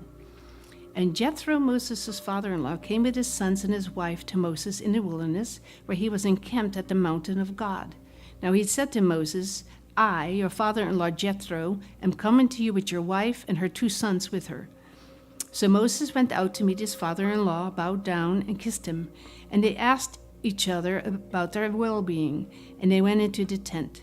And Moses told his father-in-law all that the Lord had done to Pharaoh and to the Egyptians for Israel's sake, all the hardship that had come upon them on the way, and how the Lord had delivered them. Then Jethro rejoiced for all the good which the Lord had done for Israel, whom he had delivered out of the hand of the Egyptians. And Jethro said, "Blessed be the Lord, who has delivered you out of the hand of the Egyptians and out of the hand of Pharaoh, and who has delivered the people from under the hand of the Egyptians. Now I know that the Lord is greater than all the gods, for in the very thing in which they behaved proudly, he was above them." Then Jethro, Moses' father-in-law, took a burnt offering and other sacrifices to offer to God. And Aaron came with all the elders of Israel to eat bread with Moses, father-in-law, before God. And so it was on the next day that Moses set to judge the people, and the people stood before Moses from morning till evening. So when Moses' father-in-law saw all that he did for the people, he said, "What is this that you're doing for the people? Why do you alone sit and all the people stand before you from morning until evening?" And Moses said to his father-in-law, "Because the people come to me to inquire of God when they have a difficulty. They come to me, and I judge between one and another, and I make known the statutes of God and his laws." So Moses' father-in-law said to him, "The thing that you do isn't good. But both you and these people who are with you will surely wear yourselves out, for this thing is too much for you. You're not able to perform it by yourself. Listen now to my voice. I will give you counsel, and God will be with you. Stand before God for the people so that you may bring the difficulties to God, and you shall teach them the statutes and the laws, and show them the way in which they must walk and the work they must do. Moreover, you shall select from all the people able men, such as fear God, men of truth, hating covetousness, and place such over them to be rulers of thousands, rulers of hundreds, rulers of 50s, and rulers of 10s. And let them judge the people at all times. Then it will be that every great matter they bring to you, but every small matter they themselves shall judge. So it will be easier for you, for they will bear the burden with you. If you do this thing, and God so commands you, then you will be able to endure, and all this people will also go to their place in peace." So Moses heeded the voice of his father-in-law and did all that he had said. And Moses chose able men out of Israel and made them heads over the people, rulers of thousands, rulers of hundreds, rulers of 50s, and rulers of 10s. So they judged the people at all times. The hard cases they brought to Moses, but they judged every small case themselves. Then Moses let his father-in-law depart, and he went his way to his own land. Exodus chapter 19. In the 3rd month, after the children of Israel had gone out of the land of Egypt, on the same day they came to the wilderness of Sinai, for they had departed from Rephidim and came to the wilderness of Sinai, and camped in the wilderness. So Israel camped there before the mountain. And Moses went up to God, and the Lord called to him from the mountain, saying, "Thus you shall say to the house of Jacob, and tell the children of Israel, you have seen what I did to the Egyptians, and how I bore you on eagle's wings, and brought you to myself. Now therefore, if you will indeed obey my voice, and keep my covenant, then you shall be a special treasure to me above all people.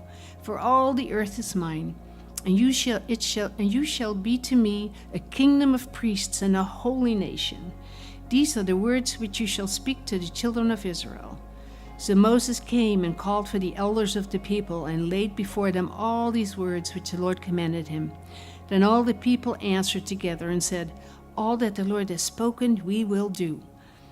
So Moses brought back the words of the people to the Lord, and the Lord said to Moses, behold, I come to you in the thick cloud, that the people may hear when I speak with you and believe you forever. So Moses told the words of the people to the Lord. Then the Lord said to Moses, go to the people and consecrate them today and tomorrow, and let them wash their clothes, and let them be ready for the third day. For on the third day the Lord will come down upon Mount Sinai in the sight of all the people. You shall set bounds for the people all around, saying, take heed to yourselves that you do not go up to the mountain or touch its base. Whoever touches the mountain shall surely be put to death.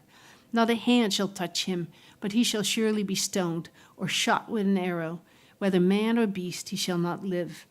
When the trumpet sounds long, they shall come near the mountain. So Moses went down from the mountain to the people and sanctified the people, and they washed their clothes. And he said to the people, be ready for the third day, do not come near your wives. Then it came to pass on the third day in the morning that there were thunderings and lightnings and a thick cloud on the mountain, and the sound of the trumpet was very loud, so that all the people who were in the camp trembled. And Moses brought the people out of the camp to meet with God, and they stood at the foot of the mountain. Now Mount Sinai was completely in smoke, because the Lord descended upon it in fire. Its smoke ascended like the smoke of a furnace, and the whole mountain quaked greatly. And when the blast of the trumpet sounded long and became louder and louder, Moses spoke, and God answered him by voice. Then the Lord came down upon Mount Sinai, on the top of the mountain, and the Lord called Moses to the top of the mountain, and Moses went up. And the Lord said to Moses, go down and warn the people, lest they break through to gaze at the Lord, and many of them perish. Also let the priests who come near the Lord consecrate themselves, lest the Lord break out against them. But Moses said to the Lord, the people cannot come up to Mount Sinai, for you warned us, saying, set bounds around the mountain and consecrate it. Then the Lord said to him, away, get down and then come up, you and Aaron with you. But do not let the priests and the people break through to come up to the Lord, lest he break out against them. So Moses went down to the people and spoke to them. Exodus chapter 20. And God spoke all these words, saying, I am the Lord your God, who brought you out of the land of Egypt, out of the house of bondage. You shall have no other gods before me. You shall not make for yourself a carved image, any likeness of anything that is in heaven above, or that is in the earth beneath, and that is in the water under the earth. You shall not bow down to them, nor serve them. For I, the Lord your God, am a jealous God, visiting the iniquity of the fathers about the children to the third and fourth generations of those who hate me, but showing mercy to thousands, to those who love me and keep my commandments. You shall not take the name of the Lord your God in vain, for the Lord will not hold him guiltless who takes his name in vain. Remember the Sabbath day to keep it holy. 6 days you shall labor and do all your work, but the seventh day is the Sabbath of the Lord your God. In it you shall do no work, you nor your son, nor your daughter, nor your male servant, nor your female servant, nor your cattle, nor your stranger who is within your gates. For in 6 days the Lord made the heavens and the earth, the sea and all that is in them, and rested the seventh day. Therefore the Lord blessed the Sabbath day and hallowed it. Honor your father and your mother, that your days may be long upon the land which the Lord your God is giving you. You shall not murder, you shall not commit adultery, you shall not steal, you shall not bear false witness against your neighbor. You shall not covet your neighbor's house. You shall not covet your neighbor's wife, nor his male servant, nor his female servant, nor his ox, nor his donkey, nor anything that is your neighbor's. Now all the people witnessed the thunderings, the lightning flashes, the sounds of the trumpet, and the mountain smoking. When the people saw it, they trembled and stood afar off. Then they said to Moses, you speak with us, and we will hear, but let not God speak with us, lest we die. Moses said to the people, "Do not fear, for God has come to test you, and that his fear may be before you, so that you may not sin."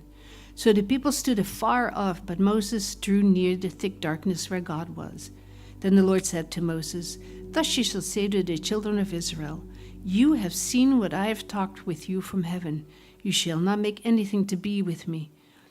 Gods of silver or gods of gold you shall not make for yourselves. An altar of earth you shall make for me, and you shall sacrifice on it your burnt offerings and your peace offerings, your sheep and your oxen. In every place where I record my name, I will come to you, and I will bless you. And if you make me an altar of stone, you shall not build it of hewn stone, but if you use your tool on it, you have profaned it. Nor shall you go up by steps to my altar, that your nakedness may not be exposed on it."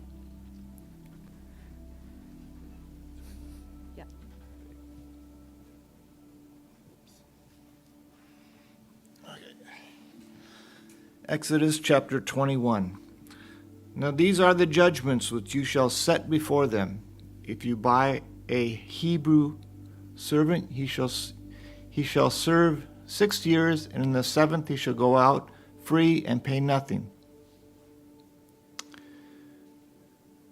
If he comes in by himself, he shall go out by himself. If he comes in married, then his wife shall go out with him.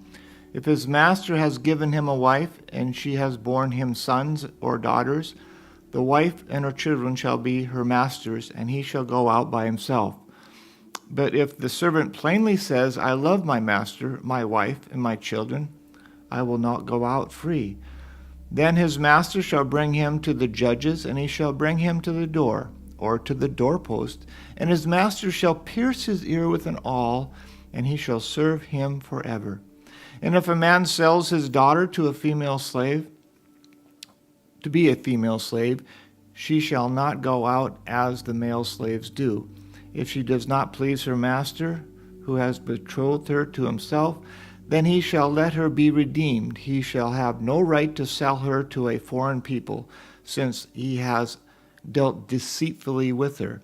And if he has betrothed her to his son, he shall deal with her according to the custom of daughters.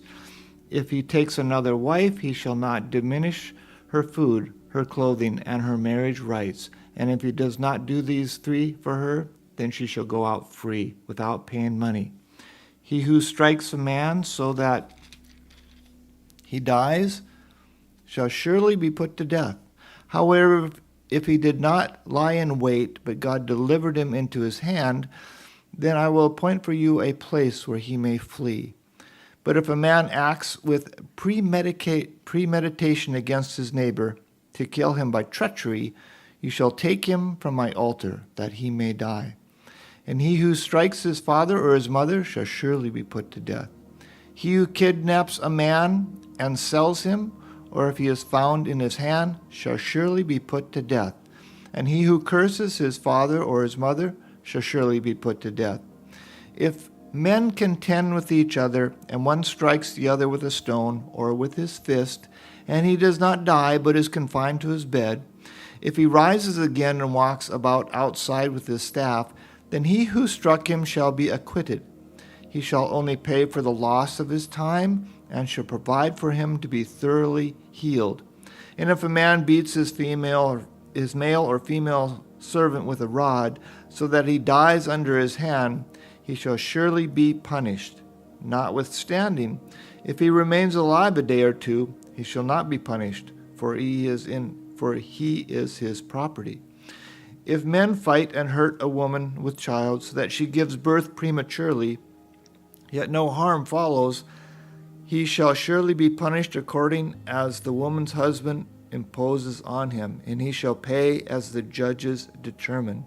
But if any harm follows, then you shall give life for life, eye for eye, tooth for tooth, hand for hand, foot for foot, burn for burn, wound for wound, stripe for stripe. If a man strikes the eye of his male or female servant and destroys it, he shall let him go free for the sake of his eye. And if he knocks out the tooth of his male or female servant, he shall let him go free for the sake of his tooth. If an ox gores a man or a woman to death, then the ox shall surely be stoned, and its flesh shall not be eaten. But the owner of the ox shall be acquitted. But if the ox tended to thrust with his horn in times past, and it has been made known to his owner, and he has not kept it in confined, so that it has killed a man or a woman, the ox shall be stoned, and the owner shall be put to death. If there is imposed on him a sum of money, then he shall pay to redeem his life whatever is imposed on him. Whether it has gored a son or gored a daughter, according to this judgment it shall be done to him. If the ox gores a male or a female servant, he shall give to his master 30 shekels of silver, and the ox shall be stoned. And if a man opens a pit, or if a man digs a pit, and does not cover it, and an ox or a donkey falls in it, the owner of the pit shall make it good, and he shall give money to their owner, but the dead animal shall be his.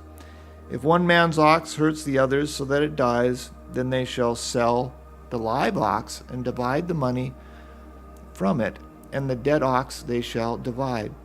Or if it was known that the ox tended to thrust in times past, and its owner has not kept it confined, he shall surely pay ox for ox, and the dead animal shall be his own.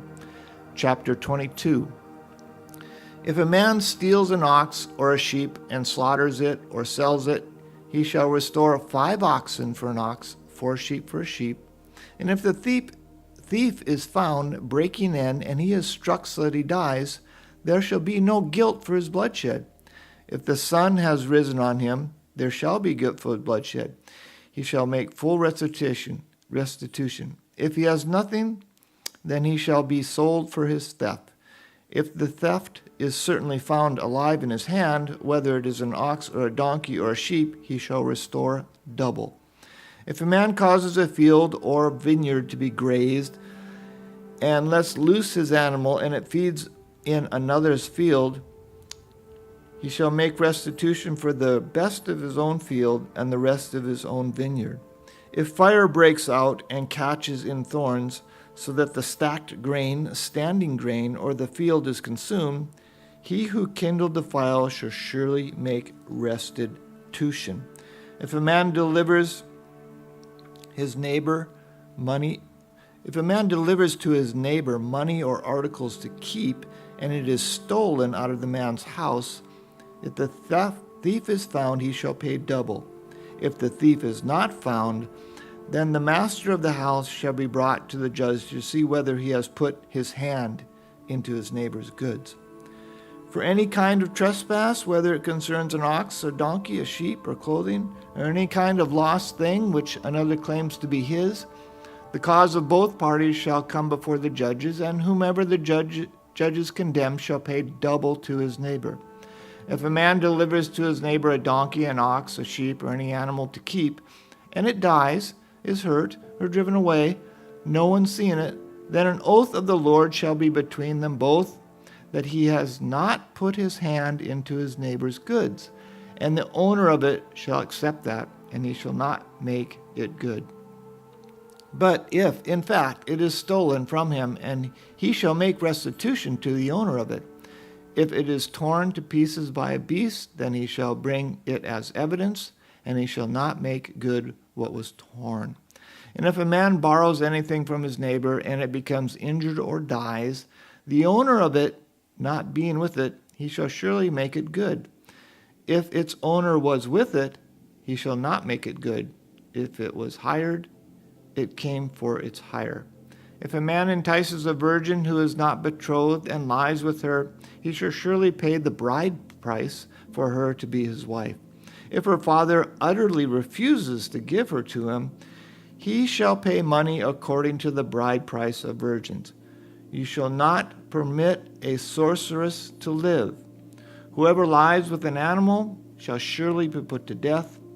He who sacrifices to any god, except the Lord only, he shall be utterly destroyed. You shall neither mistreat a stranger nor oppress him, for you were strangers in the land of Egypt. You shall not afflict any widow or fatherless child. If you afflict them in any way, and they cry at all to me, I will surely hear their cry, and my wrath will become hot, and I will kill you with the sword. Your wives shall be your widows, and your children fatherless. If you lend money to any of my people who are poor among you, you shall not be like a money lender to him. You shall not charge him in interest.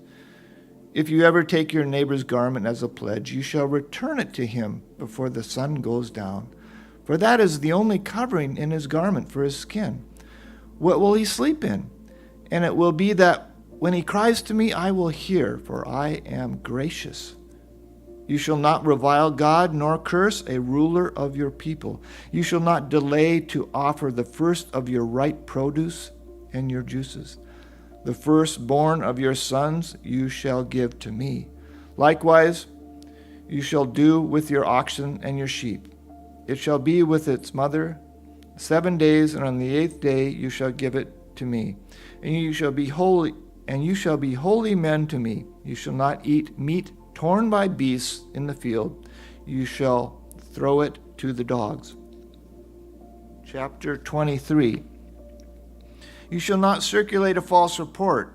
Do not put your hand with the wicked to be an unrighteous witness. You shall not follow a crowd to do evil, nor shall you testify in a dispute so as to turn aside after many to pervert justice. You shall not show partiality to a poor man in his dispute. If you meet your enemy's ox and his donkey going astray, you shall surely bring it back to him again. If you see the donkey of one who hates you lying under his burden, and you would refrain from helping it, you shall surely help him with it. You shall not pervert the judgment of your poor in this dispute. Keep yourself far from a false matter. Do not kill the innocent and the righteous, for I will not justify the wicked. And you shall take no bribe, for a bribe blinds the discerning and perverts the words of the righteous. Also you shall not oppress a stranger, for you know the heart of a stranger, because you were strangers in the land of Egypt. 6 years you shall sow your land and gather its produce, but the 7th year you shall let it rest and lie fallow, that the poor of your people may eat, and what they leave the beasts of the field may eat. In like manner you shall do with your vineyard and your olive grove. 6 days you shall do your work, and on the 7th day you shall rest, that your ox and your donkey may rest, and the son of your female servant and the stranger may be refreshed. In all I have said to you, be circumspect, and make no mention of the name of other gods, nor let it be heard from your mouth. 3 times you shall keep a feast to me in the year. You shall keep the feast of unleavened bread. You shall eat unleavened bread 7 days, as I commanded you, at that time appointed in the month of Abib, for in it you came out of Egypt. None shall appear before me empty. And the feast of harvest, the first fruits of your labors, which you have sown in the field, and the feast of ingathering at the end of the year, when you have gathered in the fruit and your laborers from the field. 3 times in the year all your males shall appear before the Lord God. You shall not offer blood of my sacrifice with leavened bread, nor shall the fat of my sacrifice remain until morning. The first of the first fruits of your land you shall bring into the house of the Lord your God. You shall not boil a young goat in its mother's milk. Behold, I send an angel before you to keep you in the way and to bring you into the place which I have prepared. Beware of him and obey his voice. Do not provoke him, for he will not pardon your transgressions, for my name is in him. But if you indeed obey his voice and do all that I speak, then I will be an enemy for your enemies and an adversary to your adversaries, for my angel will go before you and bring you into the Amorites and the Hittites and the Perizzites and the Canaanites and the Hivites and the Jebusites, and I will cut them off. You shall not bow down to their gods nor serve them, nor do according to their works, but you shall utterly overthrow them and completely break down their sacred pillars. You shall serve the Lord your God, and he will bless your bread and your water. And I will take sickness away from the midst of you. No one shall suffer miscarriage or be barren in your land. I will fulfill the number of your days.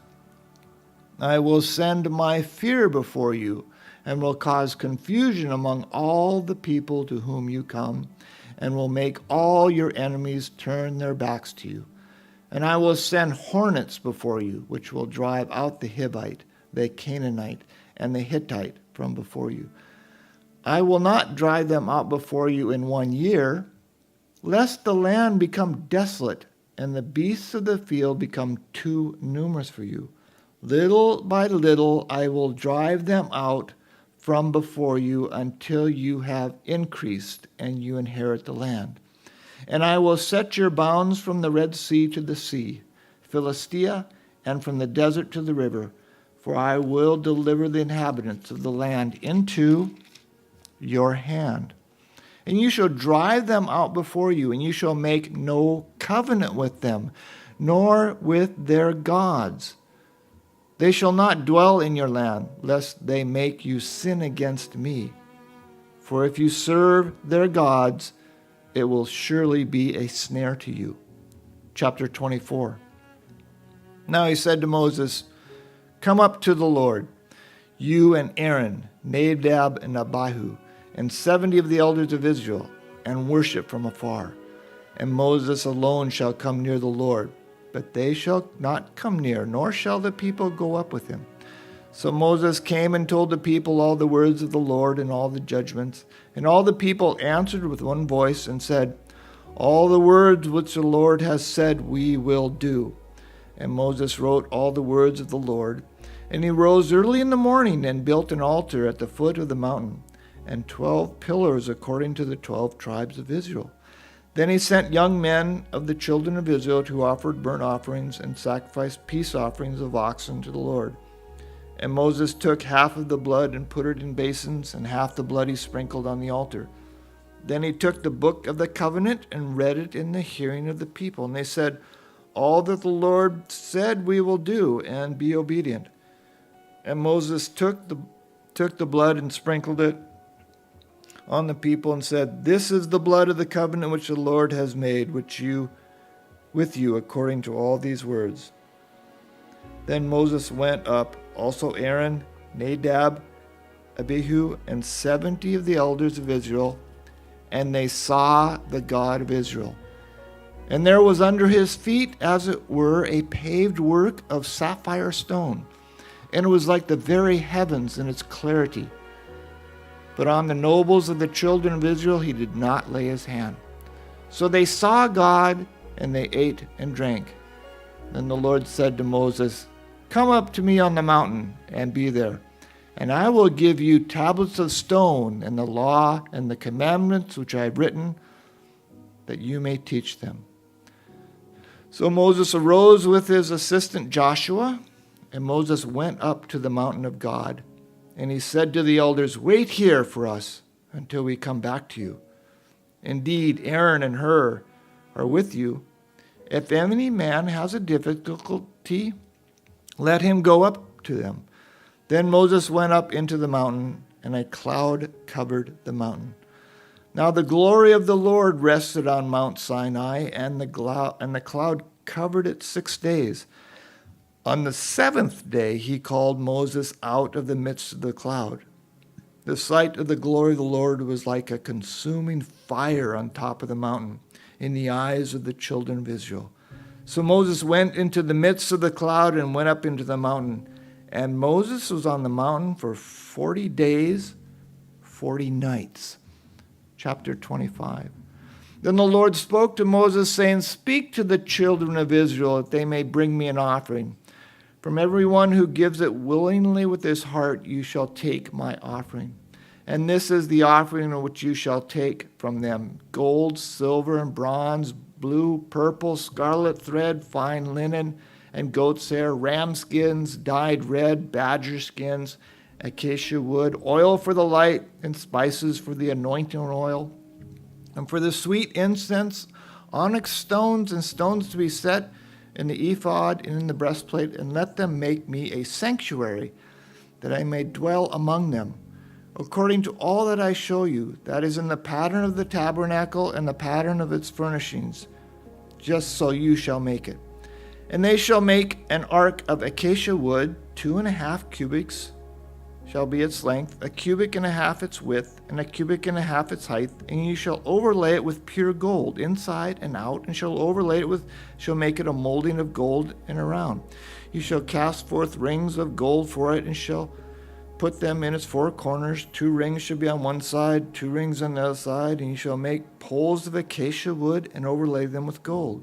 You shall put the poles into the rings on the sides of the ark, that the ark may be carried by them. The poles shall be in the rings of the ark, and they shall not be taken from it. And you shall put into the ark the testimony which I will give you. You shall make a mercy seat of pure gold, 2.5 cubits shall be its length, and 1.5 cubits its width. And you shall make 2 cherubim of gold, hammered work. You shall make them at the 2 ends of the mercy seat. Make 1 cherub at one end, and the other cherub at the other end. You shall make the cherub at the 2 ends of its one piece with the mercy seat. And the cherubim shall stretch out their wings above, covering the mercy seat with their wings, and they shall face one another. The faces of the cherubim shall be forward toward the mercy seat. You shall put the mercy seat on top of the ark, and in the ark you shall put the testimony that I will give you. And there I will meet with you, and I will speak with you from above the mercy seat, and from between the 2 cherubim, which are in the ark of the testimony, and everything I shall give you in common commandment to the children of Israel. You shall also make a tablet of acacia wood, 2 cubits shall be its length, 1 cubit its width, and 1.5 cubits its height. And you shall overlay it with pure gold, and make a molding of gold all around. You shall make it for a frame of handbreadth all around, and you shall make a gold molding for the frame for all around. And you shall make for its 4 rings of gold. Put the rings on the 4 corners that are above its 4 legs. The rings shall be close to the frame as the holders for the poles to bear the table. And you shall make the poles of acacia wood, and overlay them with gold, and the table shall be carried with them. You shall make its dishes, its pans, its pitchers, its bowls for pouring. You shall make them of pure gold. And you shall set the showbread on the table before me always. You shall also make a lampstand of pure gold. The lampstand shall be hammered work, its shaft, its branches, its bowls, its ornamental knobs. The flowers shall be of one piece. And the 6 branches shall come out of its sides, 3 branches of the lampstand on one side, 3 branches of the lampstand on the other side. 3 bowls shall be made like almond blossoms on one branch, with an ornamental knob and a flower, and 3 bowls made like almond blossoms on the other branch, with an ornamental knob and a flower. So for the 6 branches that come out of the lampstand. On the lampstand itself, 4 bowls should be made like an almond blossoms, with its ornamental knob and flower, and there should be a knob under the first 2 branches of the same, a knob under the second 2 branches of the same, and a knob under the third 2 branches of the same, according to the 6 branches that extend from the lampstand. Their knobs and their branches shall be of one piece. All of it shall be hammered piece of pure gold. You shall make 7 lamps for it, and they shall arrange the lamps so that they give light in the front of it. And its wick trimmers and their trays shall be of pure gold. It shall be made of a talent of pure gold with all its utensils. And see to it that you make them according to the pattern which is shown to you on the mountain. Chapter 26. Moreover, you shall make the tabernacle with 10 curtains of fine woven linen and blue, purple, and scarlet thread, with artistic designs of cherubim. You shall weave them. The length of each curtain shall be 28 cubits, and the width of each curtain 4 cubits. And every one of the curtains shall be of the same measurements. 5 curtains shall be coupled to one another, and the other curtains shall be coupled to one another. And you shall make loops of blue yarn on the edge of the curtain, and on the self edge of the one set, and likewise you shall do on the outer edge of the other curtain of the second set. 50 loops you shall make in the one curtain, and 50 loops you shall make on the edge of the curtain that is on the end of the second set, that the loops may be clasped to one another. And you shall make 50 clasps of gold, and couple the curtains together with the clasps, so that it may be one tabernacle. You shall also make curtains of goat's hair to be a tent over the tabernacle. You shall make 11 curtains. The length of each curtain shall be 30 cubits, and the width of each curtain 4 cubits. And the 11 curtains shall have the same measurements. And you shall couple 5 curtains by themselves, and 6 curtains by themselves, and you shall double over the 6th curtain at the forefront of the tent. You shall make 50 loops on the edge of the curtain, that is the outermost in one set, and 50 loops on the edge of the curtain of the second set. And you shall make 50 bronze clasps. Put the clasps into the loops and couple the tent together, that it may be one. The remnant that remains of the curtains of the tent, the half curtain that remains, shall hang over the back of the tabernacle, and a cubit of one side of a cubit of the other side of what remains of the length of the curtains of the tent shall hang over the sides of the tabernacle, on this side and on that side, to cover it. You shall also make a covering of ram skins dyed red for the tent, and a covering of badger skins above that. And for the tabernacle you shall make the boards of acacia wood standing upright. 10 cubits shall be the length of a board, and a cubit and a half shall be the width of each board. 2 tenons shall be each board for their binding one to another. Thus you shall make for all the boards of the tabernacle. And you shall make the boards for the tabernacle, 20 boards for the south side. You shall make them 40 sockets of silver under the 20 boards, 2 sockets under each of the boards of its 2 tenons. And for the second side of the tabernacle, the north side, there shall be 20 boards, and there are 40 sockets of silver, 2 sockets under each of the boards. For the far side of the tabernacle westward, you shall make 6 boards. And you shall also make 2 boards for the 2 back corners of the tabernacle. They shall be coupled together at the edge. They shall be coupled together at the bottom and they shall be coupled together at the top by 1 ring. Thus it shall be for the both of them. They shall be for the 2 corners. So there shall be 8 boards with their sockets of silver, 16 sockets, 2 sockets under each of the boards. And you shall make bars of acacia wood, 5 for the boards on the one side of the tabernacle, 5 for the boards on the other side of the tabernacle, 5 bars for the boards on the side of the tabernacle, for the far side westward. The middle bar shall pass through the midst of the boards from the end to the end. You shall overlay the boards with gold, make the rings of gold as holders of the bars, and overlay the bars with gold, and you shall raise up the tabernacle according to its pattern, and which you were shown on the mountain. You shall make a veil woven of blue, purple, and scarlet thread, and fine linen linen. It shall be woven with an artistic design of cherubim. You shall hang it over the 4 pillars of acacia wood overlaid with gold. Their hooks shall be gold upon the 4 sockets of silver. And you shall hang the veil from the clasp. Then you shall bring the ark of the testimony in there, behind the veil. The veil shall be a divider for you and the holy place and the most holy. You shall put the mercy seat upon the ark of the testimony in the most holy. You shall set the table outside the veil, and the lampstand across the table on the side of the tabernacle toward the south, and you shall put the table on the north side. You shall make a screen for the door of the tabernacle, woven of blue, purple, scarlet thread, and fine woven linen made by a weaver.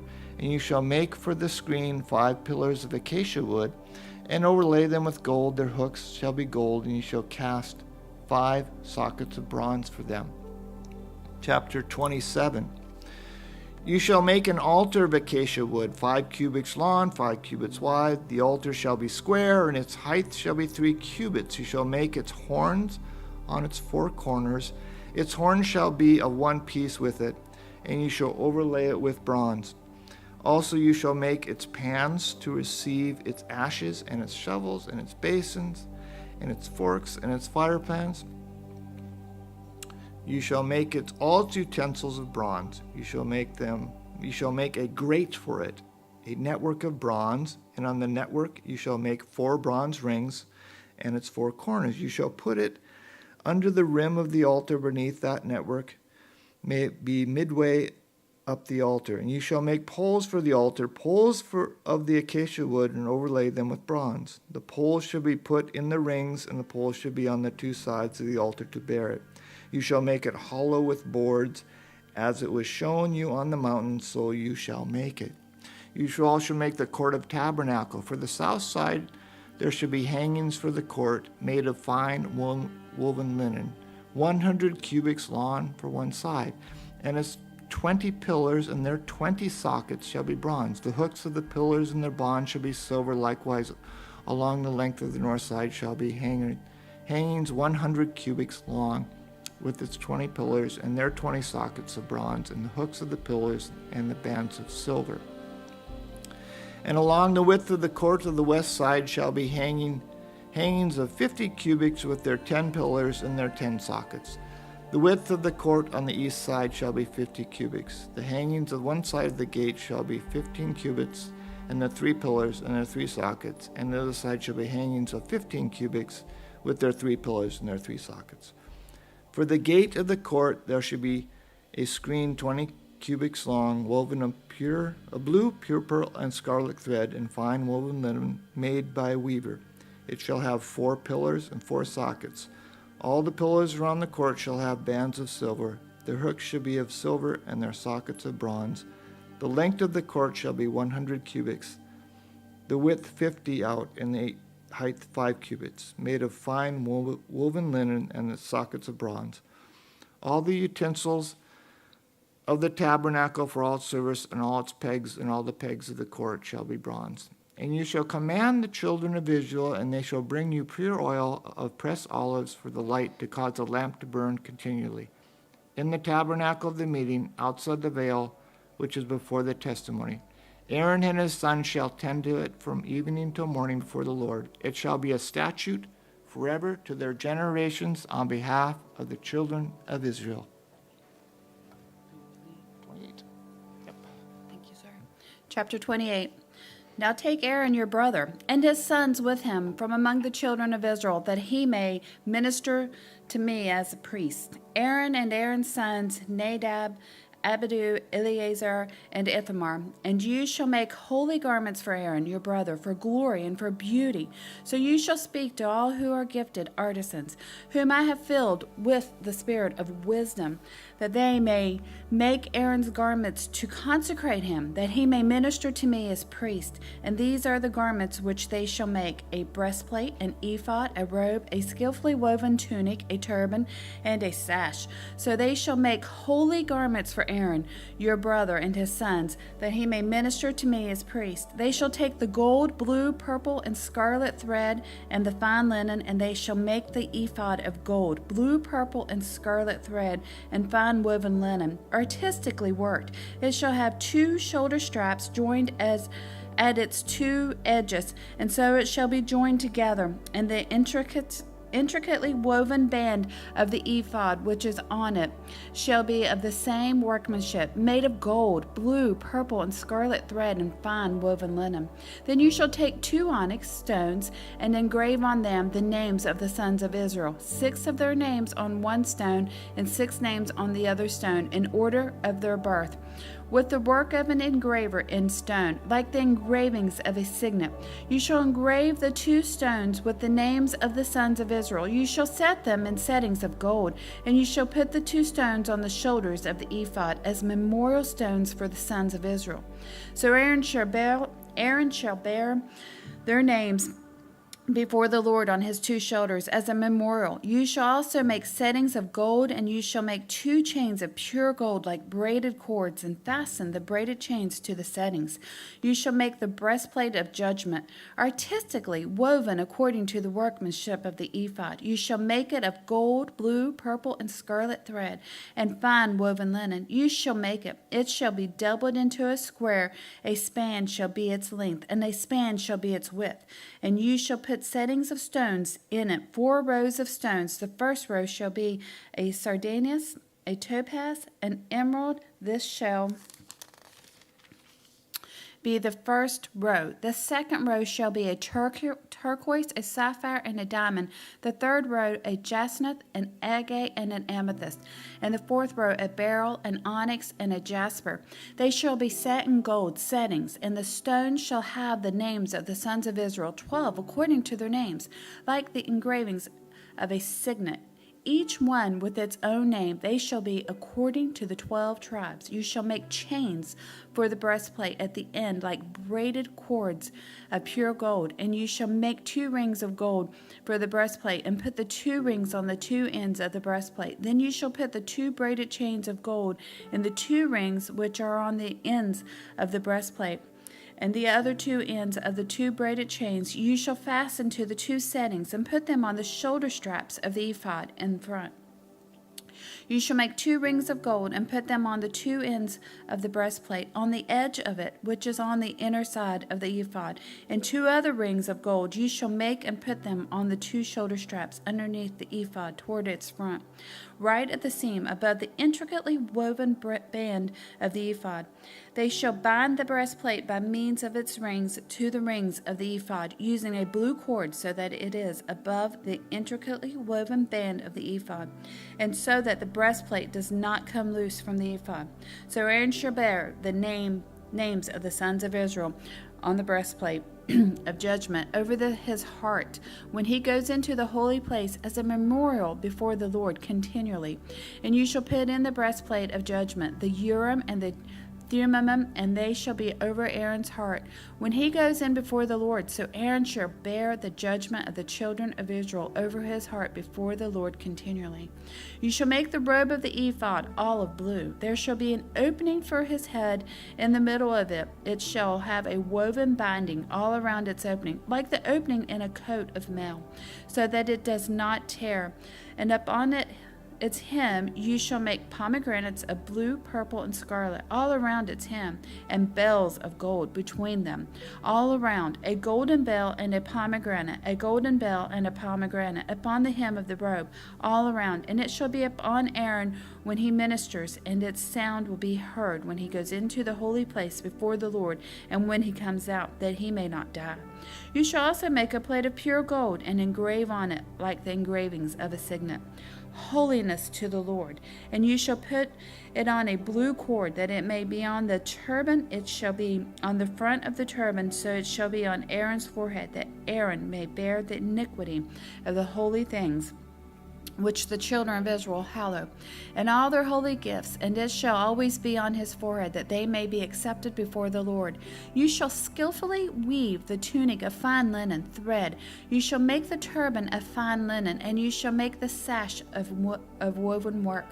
For Aaron's sons you shall make tunics, and you shall make sashes for them, and you shall make hats for them for glory and beauty. So you shall put them on Aaron your brother, and on his sons with him.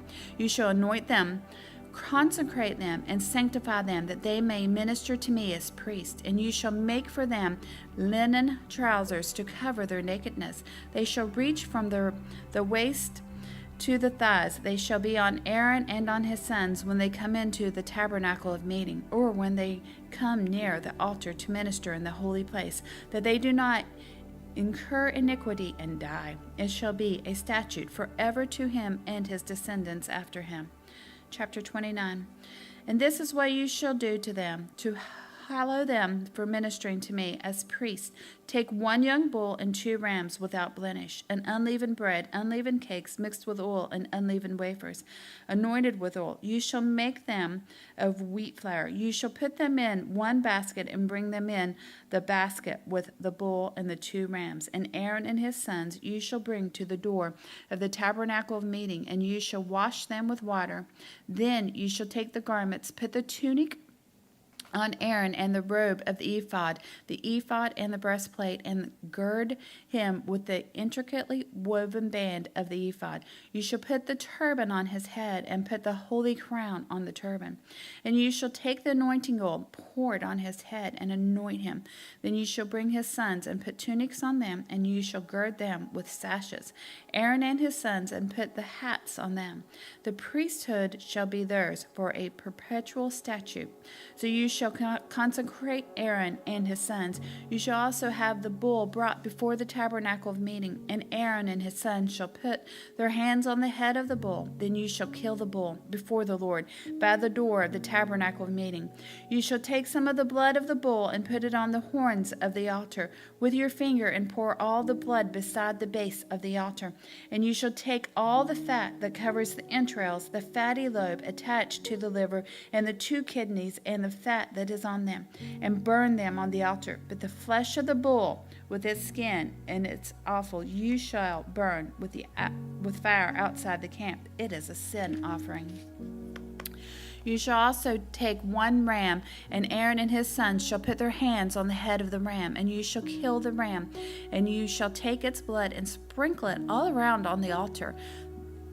Then you shall cut the ram in pieces, wash its entrails and its legs, and put them with its pieces and with its head, and you shall burn the whole ram on the altar. It is a burnt offering to the Lord. It is a sweet aroma, an offering made by fire to the Lord. You shall also take the other ram, and Aaron and his sons shall put their hands on the head of the ram. Then you shall kill the ram, and take some of its blood, and put it on the tip of the right ear of Aaron, and on the tip of the right ear of his sons, on the thumb of their right hand, and on the big toe of their right foot, and sprinkle the blood all around on the altar.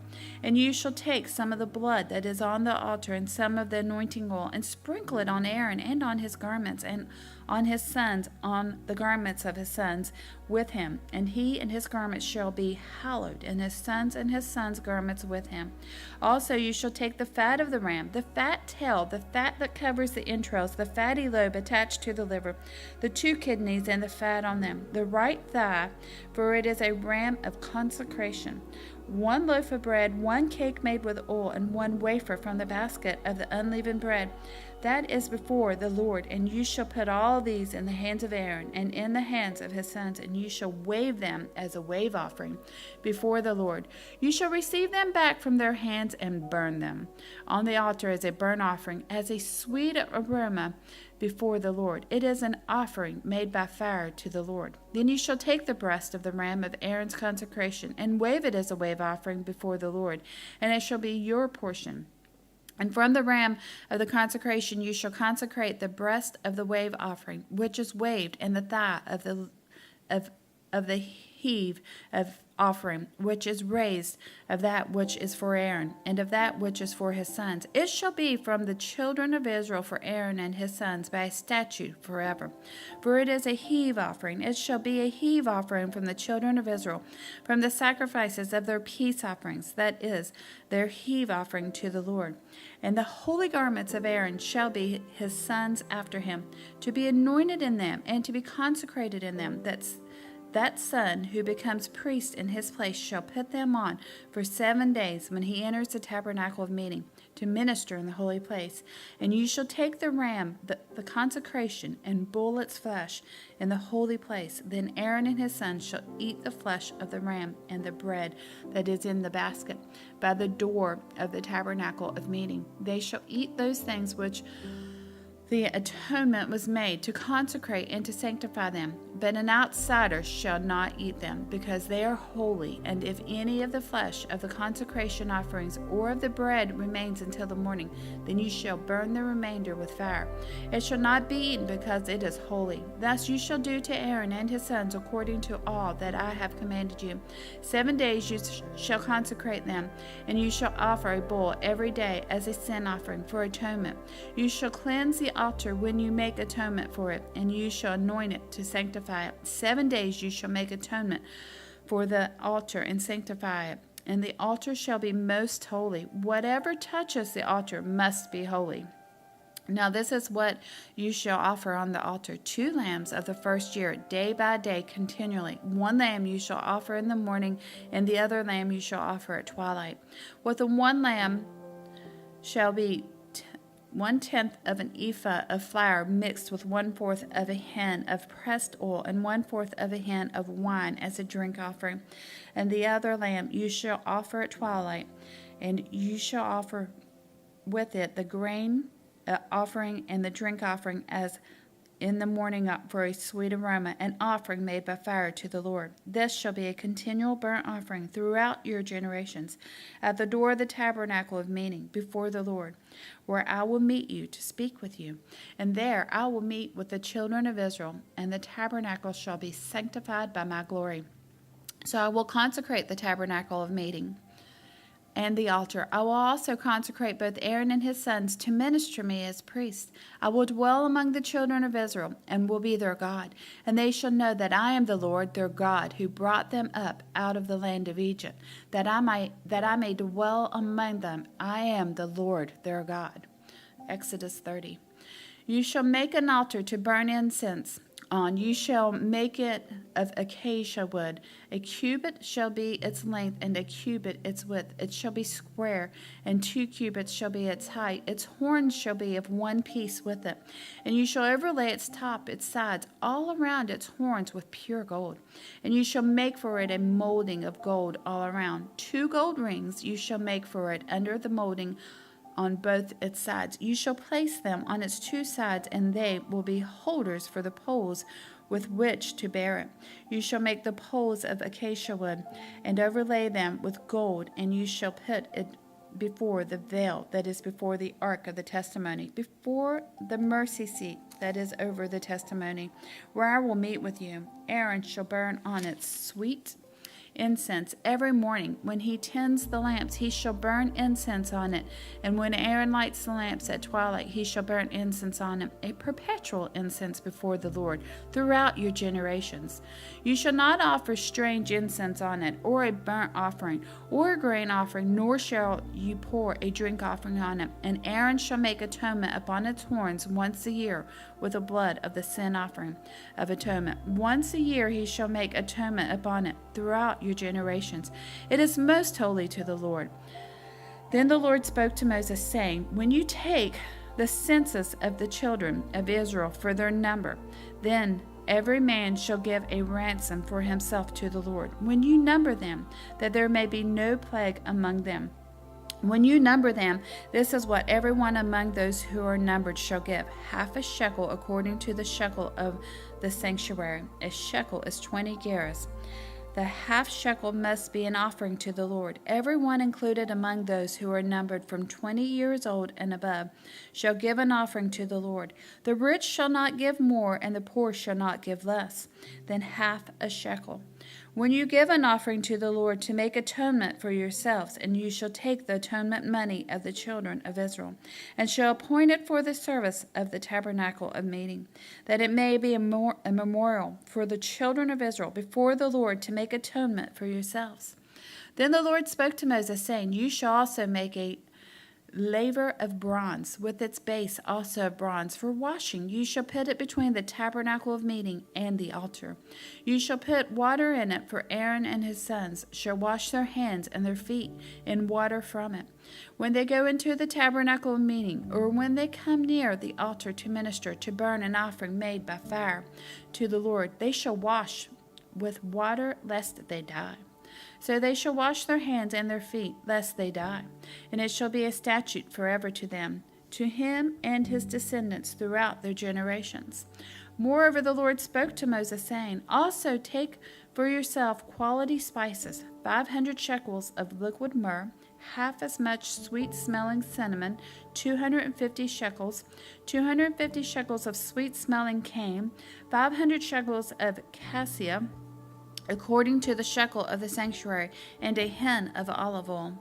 And you shall make from these a holy anointing oil, an ointment compounded according to the art of the perfumer. It shall be a holy anointing oil. With it you shall anoint the tabernacle of meeting and the ark of the testimony, the table and all its utensils, the lampstand and its utensils, and the altar of incense, the altar of burnt offering, with all its utensils, and the laver and its base. You shall consecrate them, that they may be most holy. Whatever touches them must be holy. And you shall anoint Aaron and his sons, and consecrate them, that they may minister to me as priests. And you shall speak to the children of Israel, saying, this shall be a holy anointing oil to me throughout your generations. It shall not be poured on man's flesh, nor shall you make any other like it. According to its composition, it's holy, and it shall be holy to you.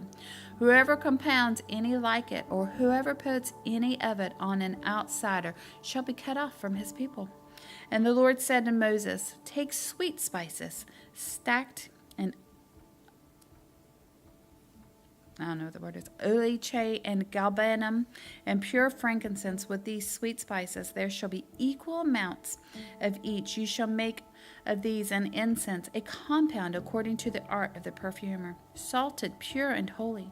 And you shall beat some of it very fine, and put some of it before the testimony in the tabernacle of meeting, where I will meet with you. It shall be most holy to you. But as for the incense which you shall make, you shall not make any for yourselves according to its composition. It shall be to you holy for the Lord. Whoever makes any like it to smell it, he shall be cut off from his people.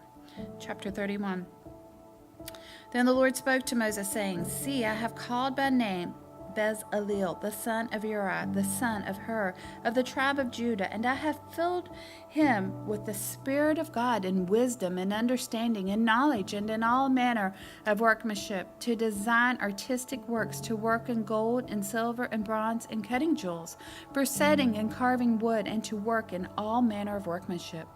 And I have appointed with him Aholiab, the son of Ahisamach, of the tribe of Dan, and I have put wisdom in the hearts of all the gifted artisans, that they may make all that I have commanded you: the tabernacle of meeting, the ark of the testimony, and the mercy seat that is on it, and all the furniture of the tabernacle, the table and its utensils, the pure gold lampstand with all its utensils, the altar of incense, the altar of burnt offerings, with all its utensils, and the laver and its base, the garments of ministry, the holy garments for Aaron on the priest, and the garments of his sons to minister as priests, and the anointing oil and sweet incense for the holy place, according to all that I have commanded you.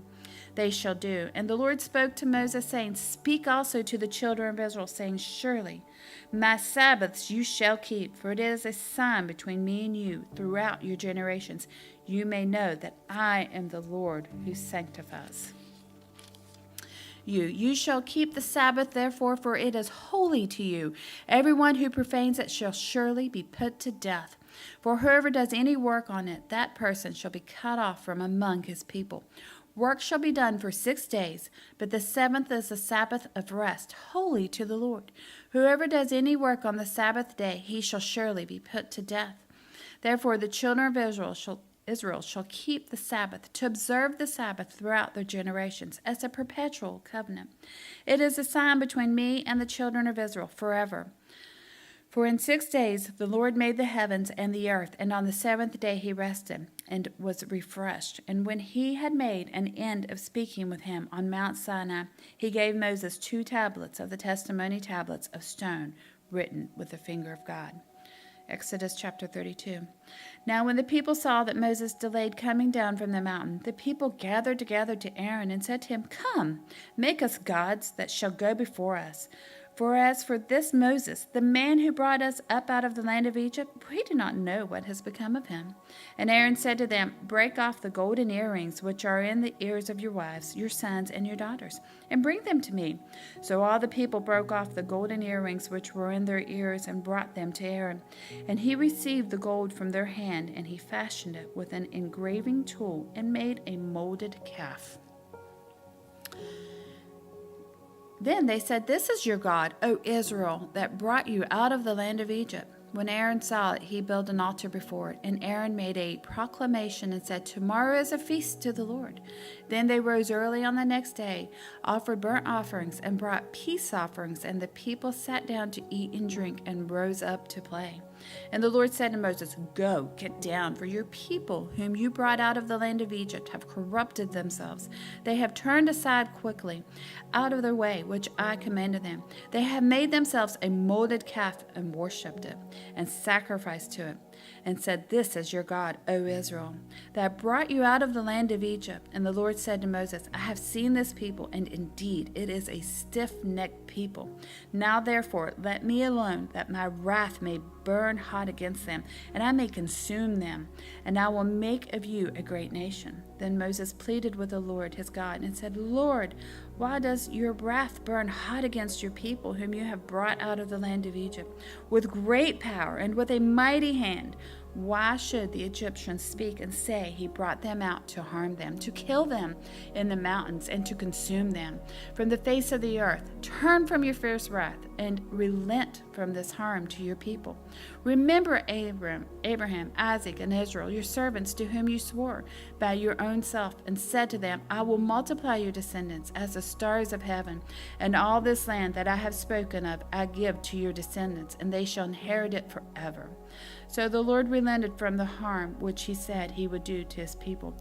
And Moses turned and went down from the mountain, and the 2 tablets of the testimony were in his hand. The tablets were written on both sides, on one side and on the other. They were written now, the tablets were the work of God, and the writing was the writing of God, engraved on the tablets.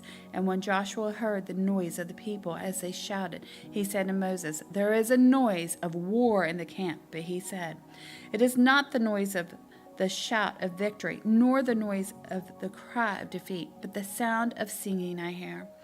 So it was, as soon as he came near the camp, that he saw the calf and the dancing. So Moses' anger became hot, and he cast the 2 tablets out of his hands and broke them at the foot of the mountain.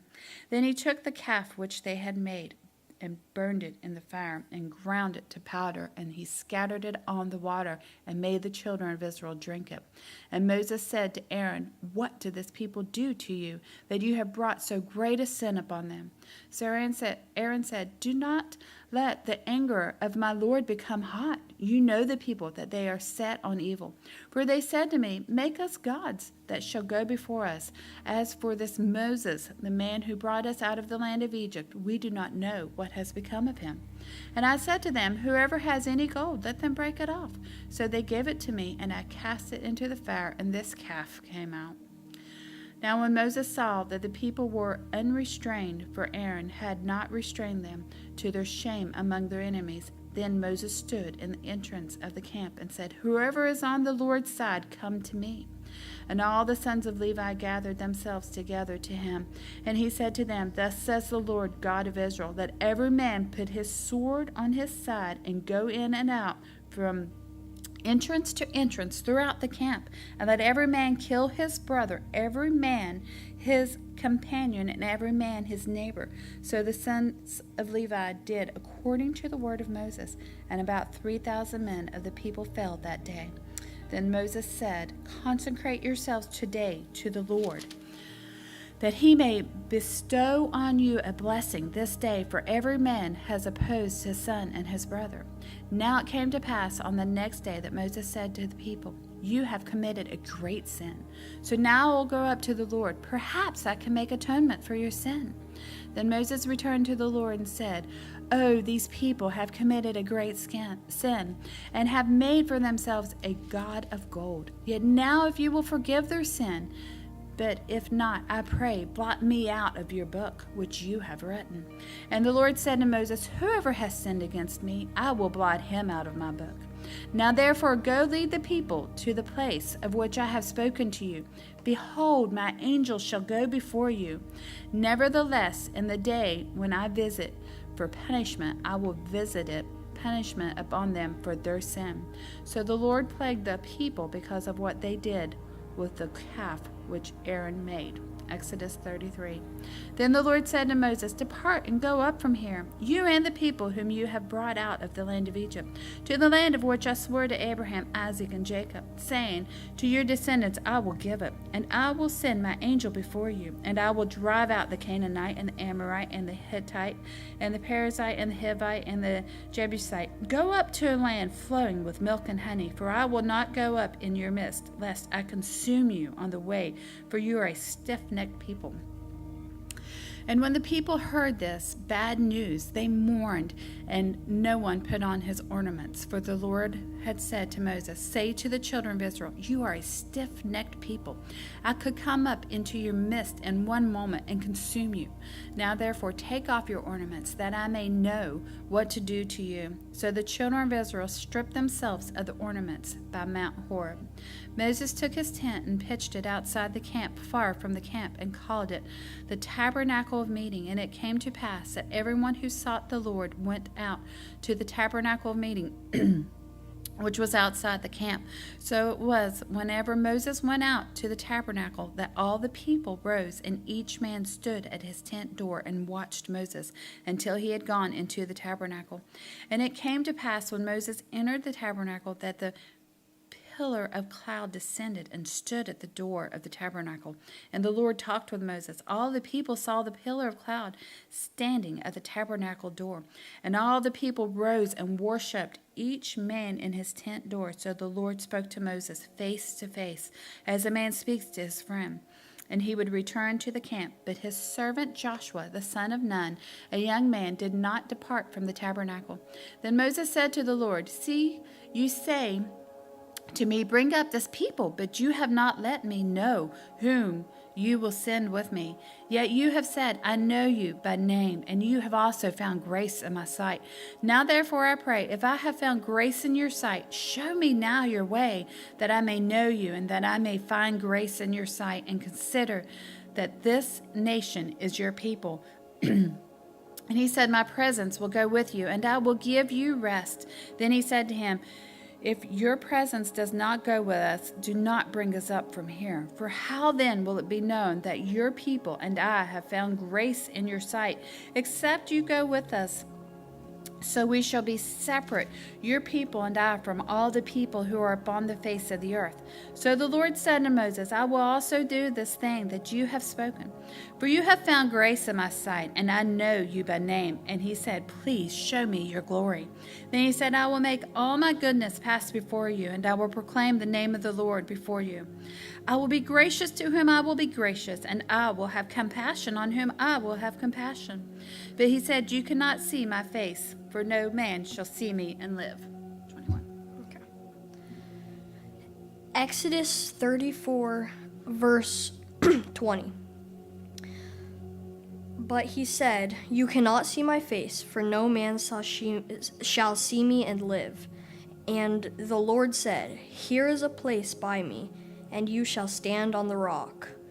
So it shall be, while my glory passes by, that I will put you in the cleft of the rock, and will cover you with my hand while I pass by.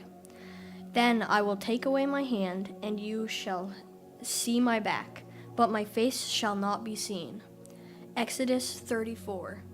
And the Lord said to Moses, "Cut 2 tablets of stone like the first ones, and I will write on these tablets the words that were on the first tablets, which you broke.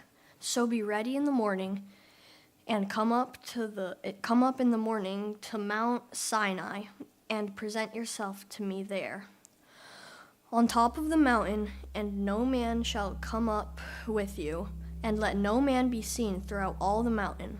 Let neither flocks nor herds feed before that mountain." So he cut 2 tablets of stone like the first ones. Then Moses rose early in the morning and went up to Mount Sinai, as the Lord had commanded him. He took in his hand the 2 tablets of stone. Now the Lord descended in the cloud and stood with him there, and proclaimed the name of the Lord. And the Lord passed before him and proclaimed, the Lord God, merciful and gracious, long-suffering and abounding in goodness and truth, keeping mercy for thousands, forgiving iniquity and transgressions and sin, by no means clearing the guilty, visiting the iniquity of the fathers upon the children, and the children's children to the 3rd and the 4th generation. So Moses made haste and bowed his head towards the earth and worshipped. Then he said, If now I have found grace in your sight, O Lord, let my Lord, I pray, go among us, even though we are a stiff-necked people, and pardon our iniquity and sin, and take us as your inheritance. And he said, Behold, I make a covenant. Before all your people, I will do marvels such as have not been done in all the earth, nor in any nation. And all the people among whom you are shall see the work of the Lord, for it is an awesome thing that I will do with you. Observe what I command you this day. Behold, I am driving out from before you the Amorite and the Canaanite and the Hittite and the Perizzite and the Hivite and the Jebusite. Take heed to yourself, lest you make a covenant with the inhabitants of the land where you are going, lest it be a snare in your midst. But you shall destroy their altars, break their sacred pillars, and cut down their wooden images, for you shall worship no other God. For the Lord, whose name is a jealous God. Lest you make a covenant with the inhabitants of the land, and they play the harlot with their gods, and make sacrifice to their gods, and one of them invites you, and you eat of his sacrifice, and you take of his daughters for your sons, and his daughters play the harlot with their gods, and make your sons play the harlot with their gods. You shall make no molded gods for yourselves. The feast of unleavened bread you shall keep. 7 days you shall eat unleavened bread, as I commanded you in the appointed time of the month of Abib. For in the month of Abib you came out from Egypt. All that open the womb are mine, and every male firstborn among your livestock, whether ox or sheep. But the firstborn of a donkey you shall redeem with a lamb, and if you will not redeem him, then you shall break his neck. All the firstborn of your sons you shall redeem, and none shall appear before me empty-handed. 6 days you shall work, but on the 7th day you shall rest. In plowing time and harvest you shall rest.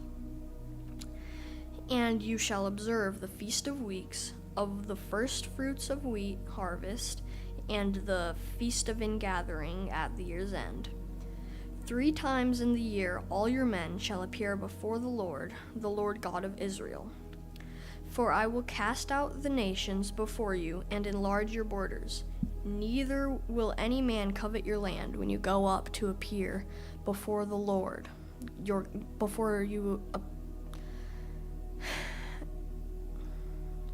You go up to appear before the Lord your God 3 times in the year. You shall not offer the blood of my sacrifice with leaven, nor shall the sacrifice of the feast and the Passover be left until morning. The first of the firstfruits of your land you shall bring to the house of the Lord your God. You shall not boil a young goat in its mother's milk. Then the Lord said to Moses, Write these words, for according to the tenor of these words I have made a covenant with you and with Israel. So he was there with the Lord 40 days and 40 nights. He neither ate bread nor drank water. He wrote on the tablets the words of the covenant, the 10 commandments. So it was so. When Moses came down from the Mount Sinai, and the 2 tables at the testimony were in Moses' hand when he came down from the mountain, that Moses did not know that the skin of his face shone while he talked with him. So when Aaron and all the children of Israel saw Moses, behold, the skin of his face shone, and they were afraid to come near him. Then Moses called to them, and Aaron and all the rulers of the congregation returned to him, and Moses talked with them. Afterward all the children of Israel came near, and he gave them as commandments all that the Lord had spoken with him on Mount Sinai. And when Moses had finished speaking with them, he put a veil on his face. But whenever Moses went in before the Lord to speak with him, he would take the veil off until he came out. and he would come out and speak to the children of Israel whatever he had been commanded. And whenever the children of Israel saw the face of Moses, that the skin of Moses' face shone, then Moses would put the veil on his face again, until he went in to speak with him. Exodus chapter 35. Then Moses gathered all the congregation of the children of Israel together, and said to them, "These are the words which the Lord has commanded you to do. Work shall be done for 6 days, but on the seventh you shall rest, or shall be a holy day for you, a Sabbath of rest to the Lord. Whoever does any work on it shall be put to death. You shall kindle no fire throughout your dwellings on the Sabbath day."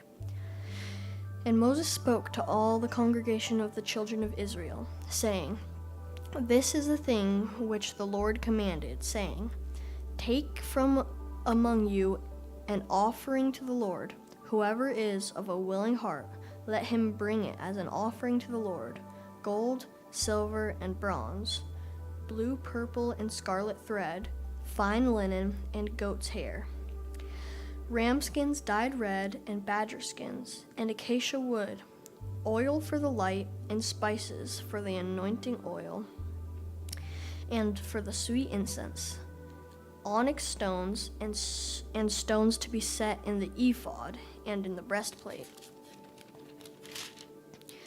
All who are gifted artisans among you shall come and make all that the Lord has commanded: the tabernacle, its tent, its covering, its clasps, its boards, its bars, its pillars, and its sockets, the ark and its poles with the mercy seat and the veil of covering, the table and its poles and all its utensils, and the showbread, also the lampstand for the light, its utensils, its lamps, and the oil for the light, the incense altar, its poles, the anointing oil, the sweet incense, and the screen for the door at the entrance of the tabernacle, the altar of burnt offering with its bronze gratings, its poles, all its utensils, and the laver at its base,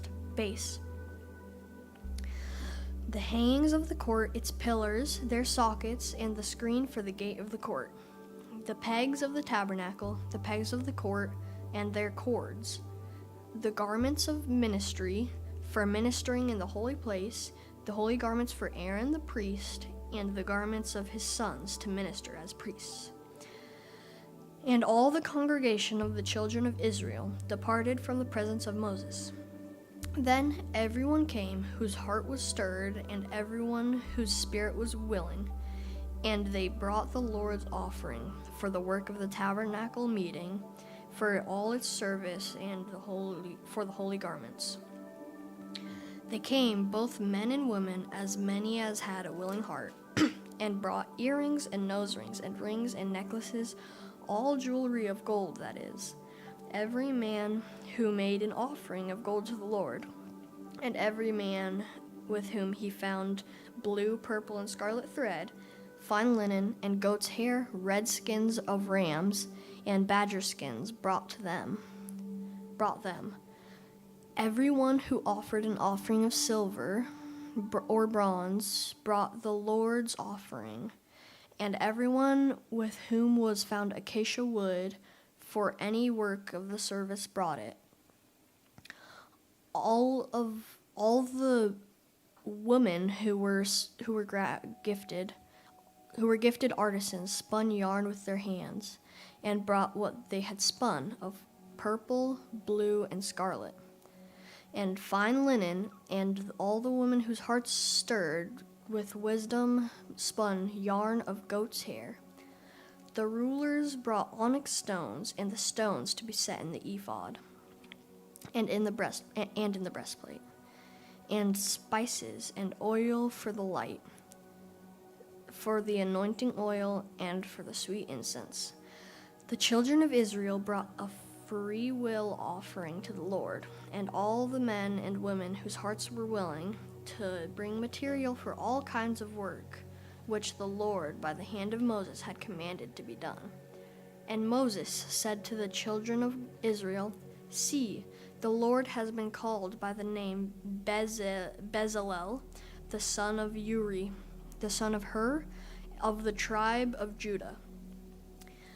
And he has filled him with the Spirit of God, in wisdom and understanding, in knowledge and all manner of workmanship, to design artistic works, to work in gold and silver and bronze, in cutting jewels, for setting in carving wood, and to work in all manner of artistic workmanship. And he has put in his heart the ability to teach. In him and the Aholiab, the son of Ahisamach, of the tribe of Dan. He has filled them with the skill to do all manner of work of the engraver and the designer and the tapestry maker in blue, purple, and scarlet thread, and fine linen and of the weaver who do every work, and those who design artistic works. Exodus chapter 36. And Bezalel and Aholiab, and every gifted artisan in whom the Lord has put wisdom and understanding, to know how to do all manner of work for their service of the sanctuary, shall do according to all that the Lord has commanded. Then Moses called Bezalel and Bezalel and Aholiab, and every gifted artisan in whose heart the Lord had put wisdom. Everyone whose heart was stirred to come and do the work. And they received from Moses all the offering which the children of Israel had brought for their work of the service of making the sanctuary. So they continued bringing him freewill offerings every morning. Then all the craftsmen who were doing all the work of the sanctuary came, each from the work he was doing, and they spoke to Moses, saying, The people bring me much more than enough for the service of the work which the Lord has commanded us to do. So Moses gave a commandment, and they caused it to be proclaimed throughout the camp, saying, Let neither man nor woman do any more work for the offering of the sanctuary. And the people were restrained from bringing, for the material they had was sufficient for all the work to be done. Indeed, too much. Then all the gifted artisans among them who worked on the tabernacle made 10 curtains, woven of fine linen and of blue and purple and scarlet thread. With artistic designs and cherubim they made them.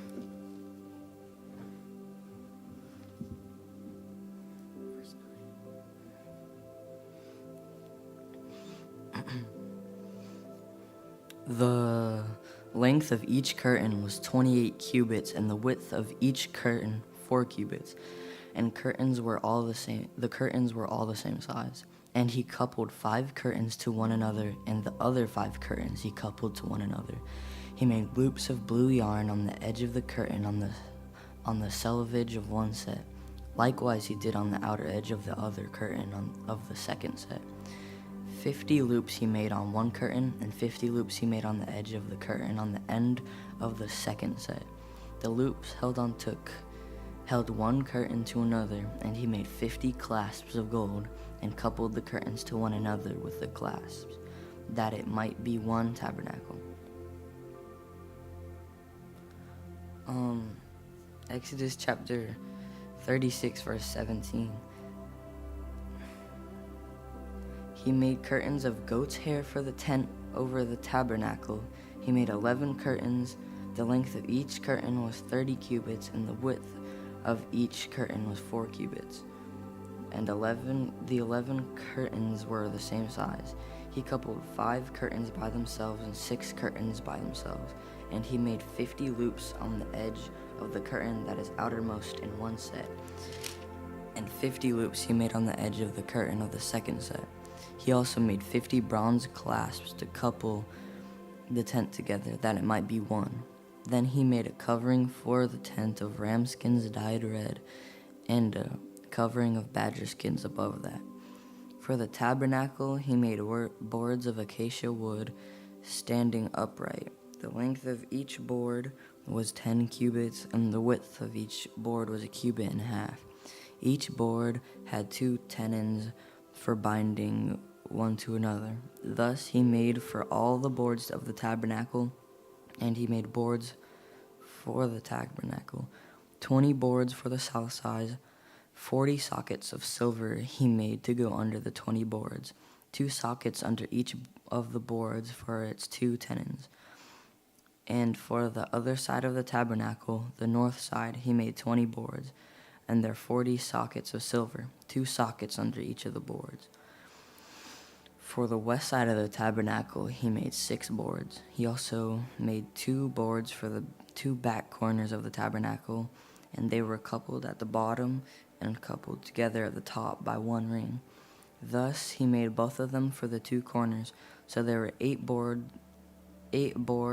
and their sockets, 16 sockets of silver, 2 sockets under each of the boards. And he made bars of acacia wood, 5 for the boards on one side of the tabernacle, 5 bars for the boards on the other side of the tabernacle, and 5 bars for the boards of the tabernacle on the far side westward.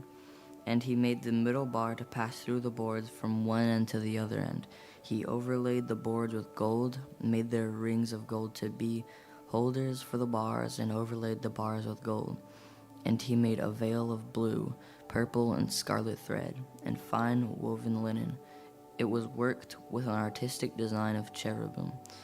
He made for it 4 pillars of acacia wood, and overlaid them with gold, with their hooks of gold, and then he cast 4 sockets of silver for them. He also made a screen for the tabernacle. He also made a screen for the tabernacle of blue, purple, and scarlet thread, and fine woven linen made by a weaver, and its 5 pillars with their hooks, and he overlaid their capitals and their rings with gold, but their 5 sockets were bronze. Exodus chapter 37. Then Bezalel made the ark of acacia wood. 2.5 cubits was its length, 1.5 cubits its width, and 1.5 cubits its height. He overlaid it with pure gold inside and outside, and made a molding of gold all around it. And he cast for it 4 rings of gold to be set in its 4 corners, 2 rings on one side and 2 rings on the other side of it. He made poles of acacia wood and overlaid them with gold, and he put the poles into the rings at the side of the ark to bear the ark. He also made the mercy seat of pure gold. 2.5 cubits was its length, and 1.5 cubits its width. He made 2 cherubim of beaten gold, and made them out of 1 piece at the 2 ends of the mercy seat. 1 cherub at the end of this on this side, and the other cherub at the other end of that side.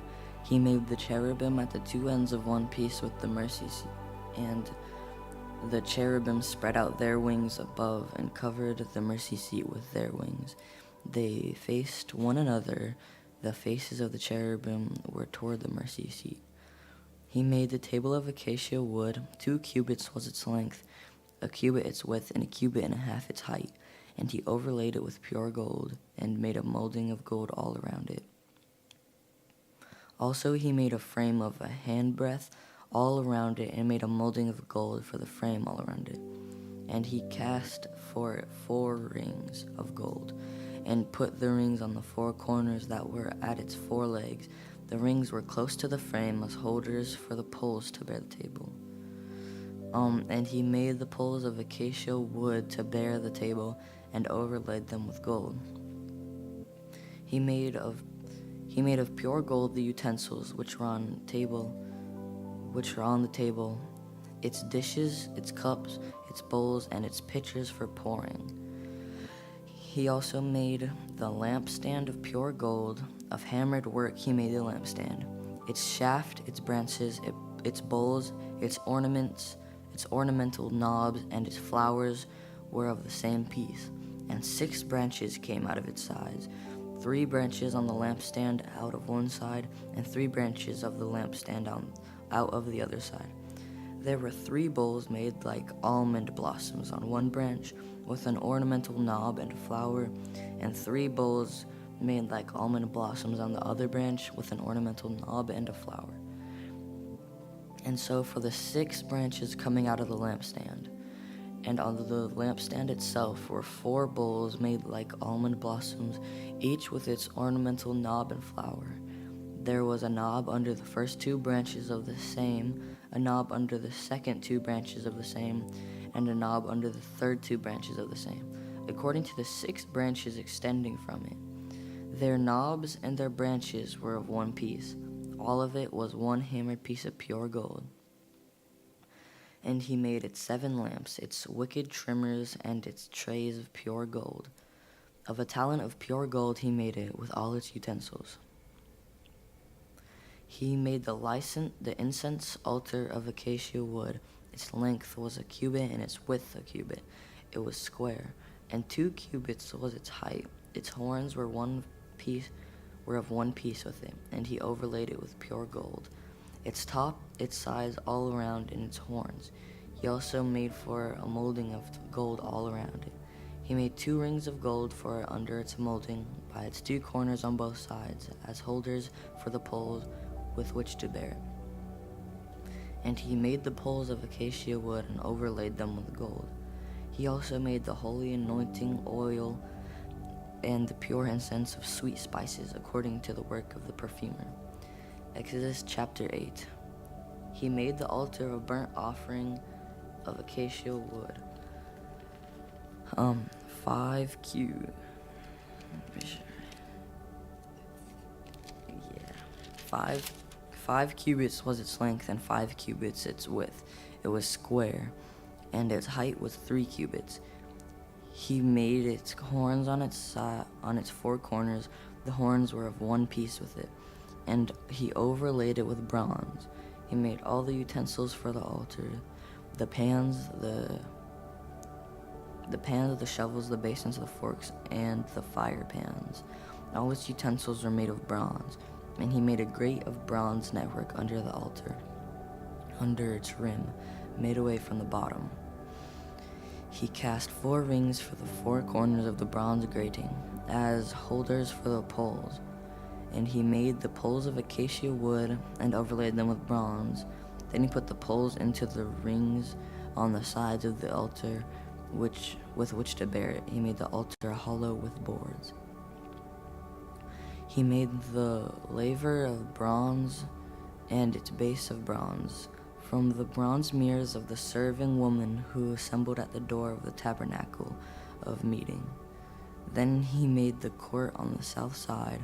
Then hangings of the court were of fine woven linen, 100 cubits long. There were 20 pillars for them, with 20 bronze sockets. The hooks of the pillars and their bands were silver. On the north side, the hangings were 100 cubits long, with 20 pillars and their 20 bronze sockets. The hooks of the pillars and their bands were silver. And on the west side, there were hangings of 50 cubits, with 10 pillars and their 10 sockets. The hooks of the pillars and their bands were silver. For the east side of the hangings were 50 cubits. The hangings of one side of the gate were 15 cubits long, with their 3 pillars and their 3 sockets, and the same for the other side of the court gate.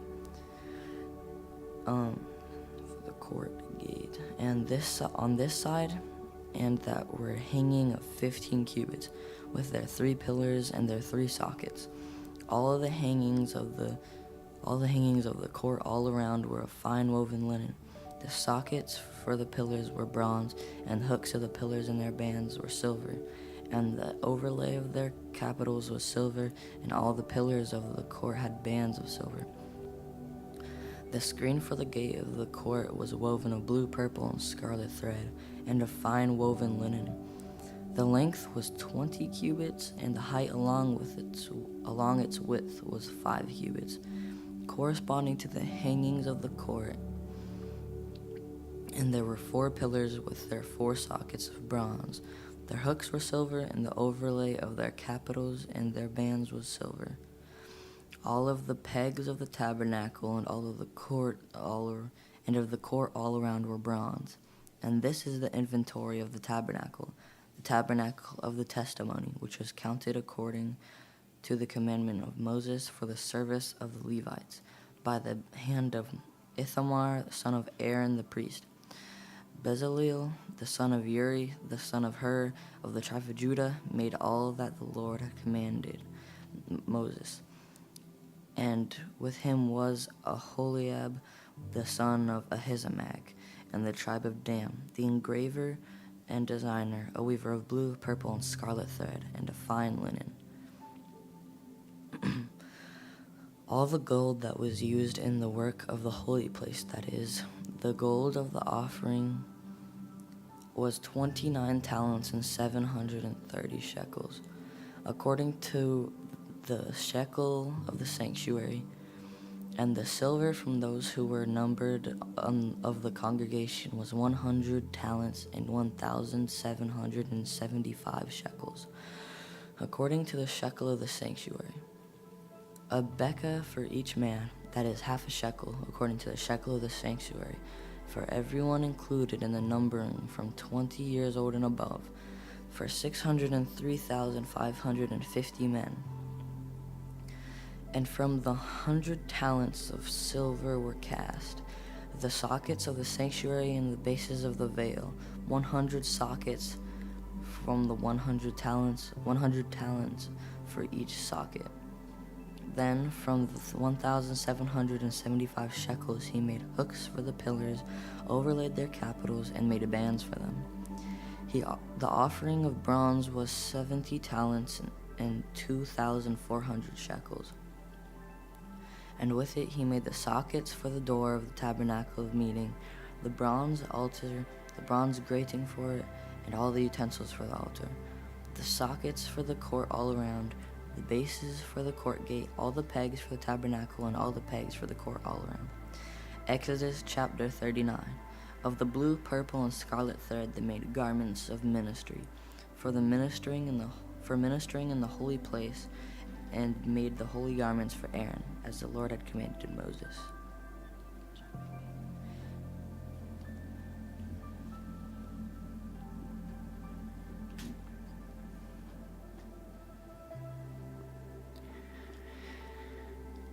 Exodus chapter 39, verse 2. He made the ephod of gold, purple, and scarlet thread, and of fine woven linen. And they beat the gold into thin sheets and cut it into threads to work it in with the blue, purple, and scarlet thread, and the fine linen into artistic designs. They made shoulder straps for it to couple it together. It was coupled together at its two edges, and the intricately woven band of his ephod that was on it was the same workmanship, woven of gold, blue, purple, and scarlet thread, and of fine woven linen, as the Lord had commanded Moses. And they set onyx stones enclosed in settings of gold. They were engraved as signets, as the Lord had commanded Moses. And he made the breastplate artistically woven like the workmanship of the ephod, of gold, blue, purple, and scarlet thread, and of fine woven linen. They made the breastplate square by doubling it. A span was its length, and a span its width, when doubled. And they set in it 4 rows of stones. A row with a sardius, a topaz, and an emerald was the first row. The second row, a turquoise, a sapphire, and a diamond. The third row, a jacinth, an agate, and an amethyst. The fourth row, a beryl, an onyx, and a jasper. They were enclosed in settings of gold in their mountings. There were 12 stones according to the names of the sons of Israel, according to their names engraved like a signet, each one with its own name according to the 12 tribes. And they made chains for the breastplate at the ends, like braided cords of pure gold. They also made 2 settings of gold and 2 rings, 2 gold rings, and put the 2 rings on the 2 ends of the breastplate. And they put the 2 braided chains of gold in the 2 rings on the ends of the breastplate. The 2 ends of the 2 braided chains they fastened in the 2 settings, and put them on the shoulder straps of the ephod in the front. And they made 2 rings of gold and put them on the 2 ends of the breastplate, on the edge of it, which was on the inward side of the ephod. They made 2 other gold rings and put them on the 2 shoulder straps, underneath the ephod toward its front, right at the seam above the intricately woven band of the ephod. And they bound the breastplate by means of its rings to the rings of the ephod with a blue cord, so that it would be above the intricately woven band of the ephod, and that the breastplate would not come loose from the ephod, as the Lord had commanded Moses. He made the robe of the ephod of woven work, all of blue, and there was an opening in the middle of the robe, like the opening in a coat of mail, with a woven binding all around the opening so that it would not tear. They made on the hem of the robe pomegranates of blue, purple, and scarlet, and of fine woven linen. And they made bells of pure gold, and put the bells between the pomegranates on the hem of the robe, all around between the pomegranates. A bell and a pomegranate, a bell and a pomegranate, all around the hem of the robe to minister in, as the Lord had commanded Moses. They made tunics, artistically woven of fine linen, for Aaron and his sons, a turban of fine linen, exquisite hats of fine linen, short trousers of fine woven linen, and a sash of fine woven linen with blue, purple, and scarlet thread, made by a weaver, as the Lord had commanded Moses. Then they made the plate of the holy crown of pure gold, and wrote on it an inscription like the engraving of a signet, "Holiness to the Lord." And they tied it to a blue cord to fasten it above on the turban, as the Lord had commanded Moses. Thus all the work of the tabernacle of the tent of meeting was finished, and the children of Israel did according to all that the Lord had commanded Moses. So they did. And they brought the tabernacle to Moses, the tent and all its furnishings, its clasps, its boards, its bars, its pillars, and its sockets, the covering of ram skins dyed red, the covering of badger skins, and the veil of the covering, the ark of the testimony with its poles, and the mercy seat, the table, all its utensils, and the showbread, the pure gold lampstand with its lamps, the lamps set in order, all its utensils, and the oil for light, the gold altar, the anointing oil, and the sweet incense, the screen for the tabernacle door, the bronze altar, its grate of bronze, its poles, and all its utensils, the laver with its base, the hangings of the court, its pillars and its sockets, the screen for the court gates, its cords, and its pegs, all the utensils for the service of the tabernacle for the tent of meeting, and the garments of ministry to minister in the holy place, the holy garments for Aaron the priest, and his sons' garments to minister as priests. According to all that the Lord had commanded Moses, so the children of Israel did all the work. Then Moses looked over all the work, and indeed they had done it. As the Lord had commanded, just so they had done it. And Moses blessed them. Exodus chapter 40.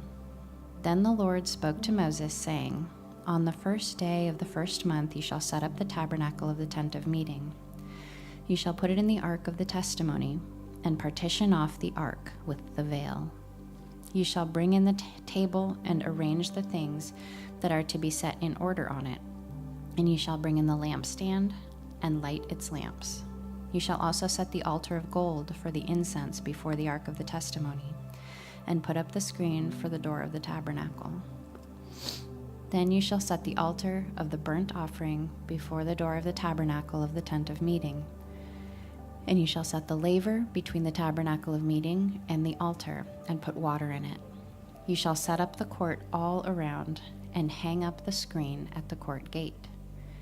And you shall take the anointing oil, and anoint the tabernacle, and all that is in it. And you shall hallow it, and all its utensils, and it shall be holy. You shall anoint the altar of the burnt offering, and all its utensils, and consecrate the altar. The altar shall be most holy, and you shall anoint the laver and its base, and consecrate it. Then you shall bring Aaron and his sons to the door of the tabernacle of meeting, and wash them with water.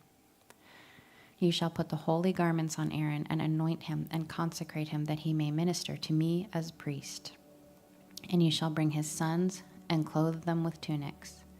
You shall anoint them as you anointed their father, that they may minister to me as priests. For their anointing shall surely be an everlasting priesthood throughout their generations. Thus Moses did, according to all that the Lord had commanded him, so he did. And it came to pass in the first month of the second year, on the first day of the month, that the tabernacle was raised up. So Moses raised up the tabernacle, fastened its sockets, set up its boards, put in its bars, and raised up its pillars. And he spread out the tent over the tabernacle and put the covering of the tent on top of it, as the Lord had commanded Moses. He took the testimony and put it in the ark, inserted the poles through the rings of the ark, and put the mercy seat on top of the ark. And he brought the ark into the tabernacle, hung up the veil of the covering, and partitioned off the ark of the testimony, as the Lord had commanded Moses. He put the table in the tabernacle of meeting on the north side of the tabernacle, outside the veil. And he set the bread in order upon it before the Lord, as the Lord had commanded Moses. He put the lampstand in the tabernacle of meeting across from the table on the south side of the tabernacle. And he lit the lamps before the Lord, as the Lord had commanded Moses. He put the gold altar in the tabernacle of meeting in front of the veil. And he burned sweet incense on it, as the Lord had commanded Moses. He hung up the screen at the door of the tabernacle. And he put the altar of burnt offering before the door of the tabernacle of the tent of meeting, and offered upon it the burnt offering and the grain offering, as the Lord had commanded Moses. He set the laver between the tabernacle of meeting and the altar, and put water there for washing. And Moses, Aaron, and his sons would wash their hands and their feet with water from it. Whenever they went into the tabernacle of meeting, and when they came near the altar, they washed, as the Lord had commanded Moses. And he raised up the court all around the tabernacle and the altar, and hung up the screen of the court gate. So Moses finished the work. Then the cloud covered the tabernacle of meeting, and the glory of the Lord filled the tabernacle. And Moses was not able to enter the tabernacle of meeting, because the cloud rested above it, and the glory of the Lord filled the tabernacle. Whenever the cloud was taken up from above the tabernacle, the children of Israel would go onward in all their journeys. But if the cloud was not taken up, then they did not journey till the day that it was taken up. For the cloud of the Lord was above the tabernacle by day, and fire was over it by night, in the sight of all the house of Israel throughout all their journeys.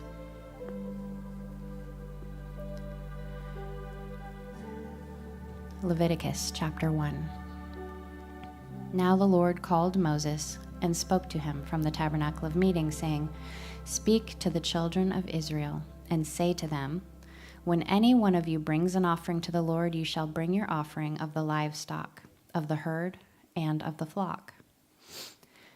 If his offering is a burnt sacrifice of the herd, let him offer a male without blemish. He shall offer it of his own free will at the door of the tabernacle of meeting before the Lord. Then he shall put his hand on the head of the burnt offering, and it will be accepted on his behalf to make atonement for him. He shall kill the bull before the Lord, and the priests, Aaron's sons, shall bring the blood and sprinkle the blood all around on the altar that is by the door of the tabernacle of meeting. And he shall skin the burnt offering and cut it into its pieces. The sons of Aaron the priest shall put fire on the altar and lay the wood in order of the fire. Then the priests, Aaron's sons, shall lay the parts, the head, and the fat in order on the wood that is on the fire upon the altar. But he shall wash its entrails and its legs with water, and the priest shall burn all on the altar as a burnt sacrifice, an offering made by fire, a sweet aroma to the Lord. If his offering is of the flocks, of the sheep, or of the goats, as a burnt sacrifice, he shall bring a male without blemish. He shall kill it on the north side of the altar before the Lord, and the priests, Aaron's sons, shall sprinkle its blood all around on the altar. And he shall cut it into its pieces, with its head and its fat, and the priest shall lay them in order on the wood that is on the fire upon the altar. But he shall wash the entrails and the legs with water. Then the priest shall bring it all and burn it on the altar. It is a burnt sacrifice, an offering made by fire, a sweet aroma to the Lord. And if the burnt sacrifice of his offering to the Lord is of birds, then he shall bring his offering of turtle doves or young pigeons. The priest shall bring it to the altar, wring off its head, and burn it on the altar. Its blood shall be drained out at the side of the altar. And he shall remove its crop with its feathers and cast it beside the altar on the east side, into the place for ashes. Then he shall split it at its wings, but shall not divide it completely. And the priest shall burn it on the altar, on the wood that is on the fire. It is a burnt sacrifice, an offering made by fire, a sweet aroma to the Lord. When anyone offers a grain offering to the Lord, his offering shall be of fine flour. Leviticus chapter 2. And he shall pour oil on it and put frankincense on it. He shall bring it to Aaron's sons, the priests, one of whom shall take from it his handful of fine flour and oil with all the frankincense. And the priest shall burn it as a memorial on the altar, an offering made by fire, a sweet aroma to the Lord. The rest of the grain offering shall be Aaron's and his sons. It is most holy of the offerings to the Lord made by fire. And if you bring as an offering a grain offering baked in the oven, it shall be unleavened cakes of fine flour mixed with oil, or unleavened wafers anointed with oil. But if your offering is a grain offering baked in a pan, it shall be of fine flour, unleavened, mixed with oil. You shall break it in pieces and pour oil on it. It is a grain offering. If your offering is a grain offering baked in a covered pan, it shall be made of fine flour with oil. You shall bring the grain offering that is made of these things to the Lord. And when it is presented to the priest, he shall bring it to the altar. Then the priest shall take from the grain offering a memorial portion and burn it on the altar. It is an offering made by fire, a sweet aroma to the Lord.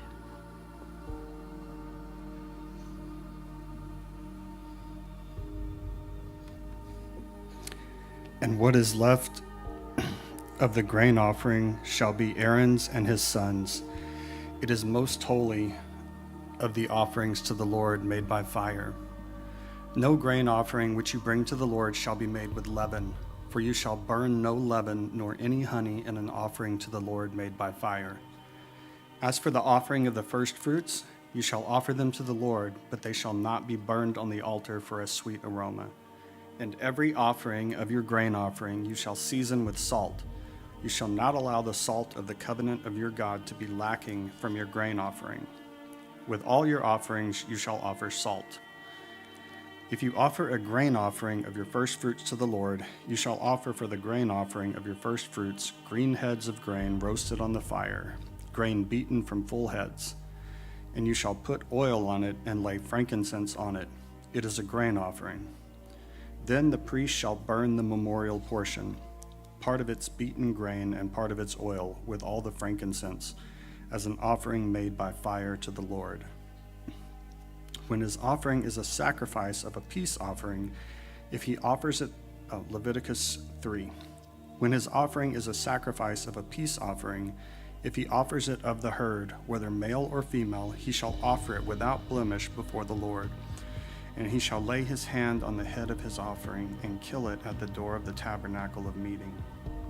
And Aaron's sons, the priest, shall sprinkle the blood all around the altar. Then he shall offer from the sacrifice of the peace offering, an offering made by fire to the Lord, the fat that covers the entrails and all the fat that is on the entrails, the 2 kidneys and the fat that is on them by the flanks, and the fatty lobe attached to the liver above the kidneys, he shall remove. And Aaron's sons shall burn it on the altar upon the burnt sacrifice, which is on the wood that is on the fire, as an offering made by fire, a sweet aroma to the Lord. If his offering as a sacrifice of a peace offering to the Lord is of the flock, whether male or female, he shall offer it without blemish. If he offers a lamb as his offering, then he shall offer it before the Lord. And he shall lay his hand on the head of his offering and kill it before the tabernacle of meeting. And Aaron's sons shall sprinkle its blood all around on the altar. Then he shall offer from the sacrifice of the peace offering, as an offering made by fire to the Lord, its fat, and the whole fat tail which he shall remove close to the backbone, and the fat that covers the entrails, and all the fat that is on the entrails, the 2 kidneys, and the fat that is on them by the flanks, and the fatty lobe attached to the liver above the kidneys he shall remove. And the priest shall burn them on the altar as food, an offering made by fire to the Lord. And if his offering is a goat, then he shall offer it before the Lord. He shall lay his hand on its head and kill it before the tabernacle of meeting. And the sons of Aaron shall sprinkle its blood all around on the altar. Then he shall offer from it his offering as an offering made by fire to the Lord, the fat that covers the entrails and all the fat that is on the entrails, the 2 kidneys and the fat that is on them by the flanks, and the fatty lobe attached to the liver above the kidneys he shall remove, and the priest shall burn them on the altar as food, an offering made by fire for a sweet aroma. All the fat is the Lord's. This shall be a perpetual statute throughout your generations in all your dwellings. You shall eat neither fat nor blood. Leviticus 4. Now the Lord spoke to Moses, saying, Speak to the children of Israel, saying, If a person sins unintentionally against any of the commandments of the Lord in anything which ought not to be done, and does any of them, if the anointed priest sins, bringing guilt on the people, then let him offer to the Lord for his sin, which he has sinned, a young bull without blemish as a sin offering. He shall bring the bull to the door of the tabernacle of meeting before the Lord, lay his hand on the bull's head, and kill the bull before the Lord. Then the anointed priest shall take some of the bull's blood and bring it to the tabernacle of meeting. The priest shall dip his finger in the blood and sprinkle some of the blood 7 times before the Lord in front of the veil of the sanctuary. And the priest shall put some of the blood on the horns of the altar of sweet incense before the Lord, which is in the tabernacle of meeting. And he shall pour the remaining blood of the bull at the base of the altar of the burnt offering, which is at the door of the tabernacle of meeting. He shall take from it all the fat of the bull as the sin offering, the fat that covers the entrails and all the fat which is on the entrails, the 2 kidneys and the fat that is on them by the flanks, and the fatty lobe attached to the liver above the kidneys he shall remove, as it was taken from the bull of the sacrifice of the peace offering. And the priest shall burn them on the altar of the burnt offering. But the bull's hide and all its flesh, with its head and legs, its entrails and offal, the whole bull he shall carry outside the camp to a clean place, where the ashes are poured out, and burn it on wood with fire. Where the ashes are poured out, it shall be burned. Now, if the whole congregation of Israel sins unintentionally, and the thing is hidden from the eyes of the assembly, and they have done something against any of the commandments of the Lord, and anything which should not be done, and are guilty, when the sin which they have committed becomes known, then the assembly shall offer a young bull for the sin, and bring it before the tabernacle of meeting. And the elders of the congregation shall lay their hands on the head of the bull before the Lord. Then the bull shall be killed before the Lord. The anointed priest shall bring some of the bull's blood to the tabernacle of meeting. Then the priest shall dip his finger in the blood and sprinkle it 7 times before the Lord in front of the veil. And he shall put some of the blood on the horns of the altar which is before the Lord, which is in the tabernacle of meeting, and he shall pour the remaining blood at the base of the altar of burnt offering, which is at the door of the tabernacle of meeting. He shall take all the fat from it and burn it on the altar. And he shall do with the bull as he did with the bull as a sin offering. Thus he shall do with it. So the priest shall make atonement for them, and it shall be forgiven them. Then he shall carry the bull outside the camp and burn it as he burned the first bull. It is a sin offering for the assembly.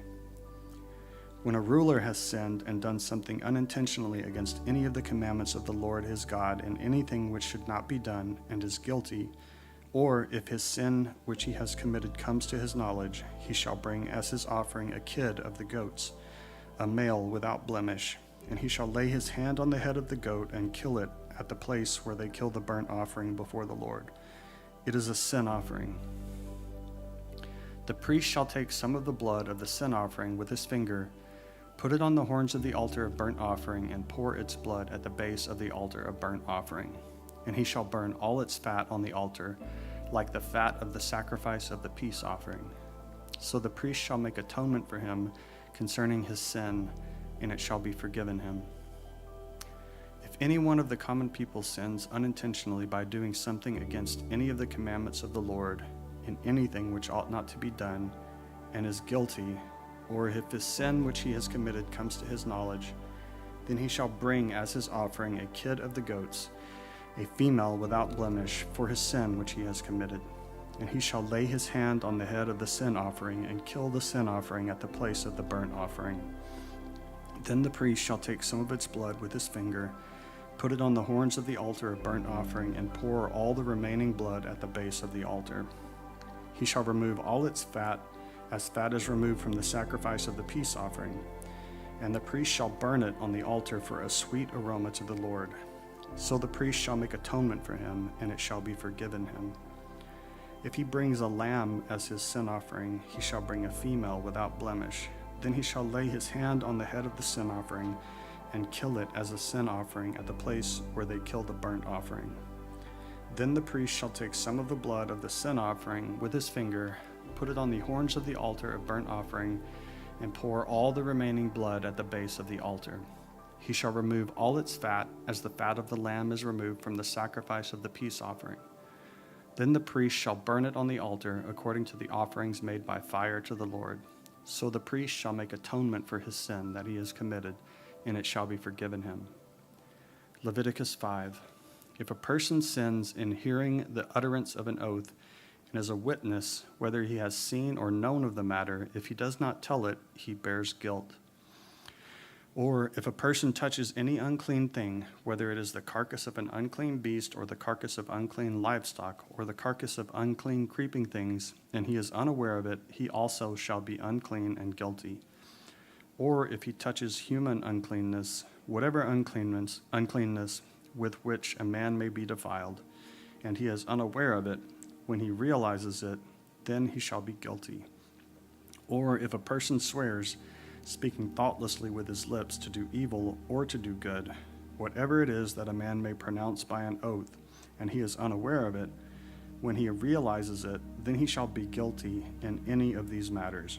And it shall be, when he is guilty in any of these matters, that he shall confess that he has sinned in that thing, and he shall bring this trespass offering, and he shall bring his trespass offering to the Lord for his sin which he has committed, a female from the flock, a lamb or a kid of the goats as a sin offering. So the priest shall make atonement for him concerning his sin. If he is not able to bring a lamb, then he shall bring to the Lord for his trespass which he has committed 2 turtle doves or 2 young pigeons, one as a sin offering and the other as a burnt offering.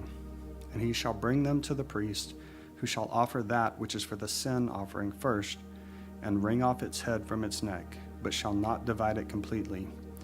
Then he shall sprinkle some of the blood of the sin offering on the side of the altar, and the rest of the blood shall be drained out at the base of the altar.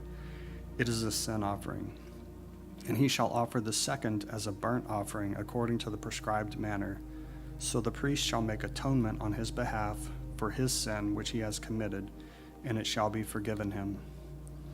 But if he is not able to bring two turtle doves or 2 young pigeons, then he who sinned shall bring for his offering 1/10 of an ephah of fine flour as a sin offering.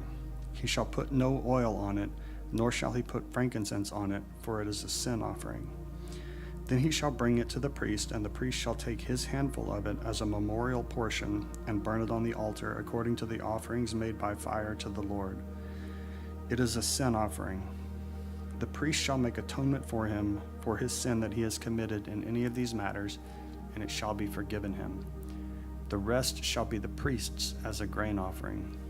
Then the Lord spoke to Moses, saying, If a person commits a trespass and sins unintentionally in regard to the holy things of the Lord, then he shall bring to the Lord as his trespass offering a ram without blemish from the flocks, with your valuation in shekels of silver according to the shekel of the sanctuary as a trespass offering. And he shall make restitution for the harm that he has done in regard to the holy thing, and shall add 1/5 to it and give it to the priest. So the priest shall make atonement for him with the ram of the trespass offering, and it shall be forgiven him. If a person sins and commits any of these things which are forbidden to be done with the commandments of the Lord, though he does not know it, yet he is guilty and shall bear his iniquity. And he shall bring to the priest a ram without blemish from the flock, with your valuation as a trespass offering. So the priest shall make atonement for him regarding his ignorance in which he erred and did not know it, and it shall be forgiven him. It is a trespass offering, and he has certainly trespassed against the Lord. Leviticus 6.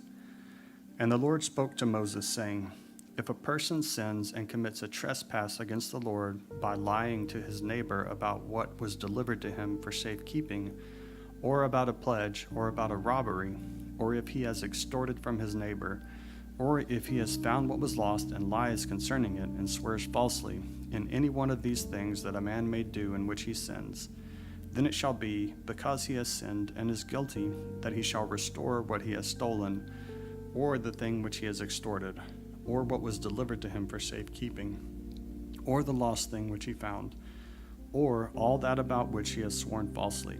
He shall restore its full value, add 1/5 more to it, and give it to whomever it belongs on the day of his trespass offering. And he shall bring his trespass offering to the Lord, a ram without blemish from the flock, with your valuation as a trespass offering to the priest. So the priest shall make atonement for him before the Lord, and he shall be forgiven for any one of these things that he may have done in which he trespasses. Then the Lord spoke to Moses, saying, Command Aaron and his sons, saying, This is the law of the burnt offering. The burnt offering shall be on the hearth upon the altar all night until morning, and the fire of the altar shall be kept burning on it.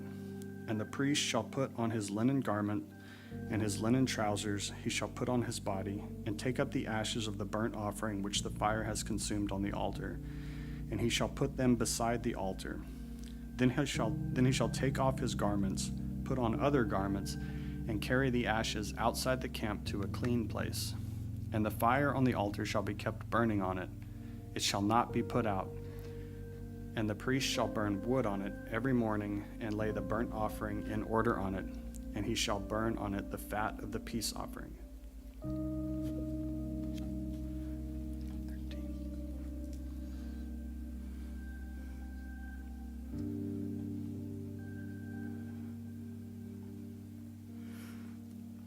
A fire shall always be burning on the altar. It shall never go out. This is the law of the grain offering. The sons of Aaron shall offer it on the altar before the Lord. He shall take from it his handful of the fine flour of the grain offering, with its oil and all the frankincense which is on the grain offering, and shall burn it on the altar for a sweet aroma, as a memorial to the Lord. And the remainder of it Aaron and his sons shall eat.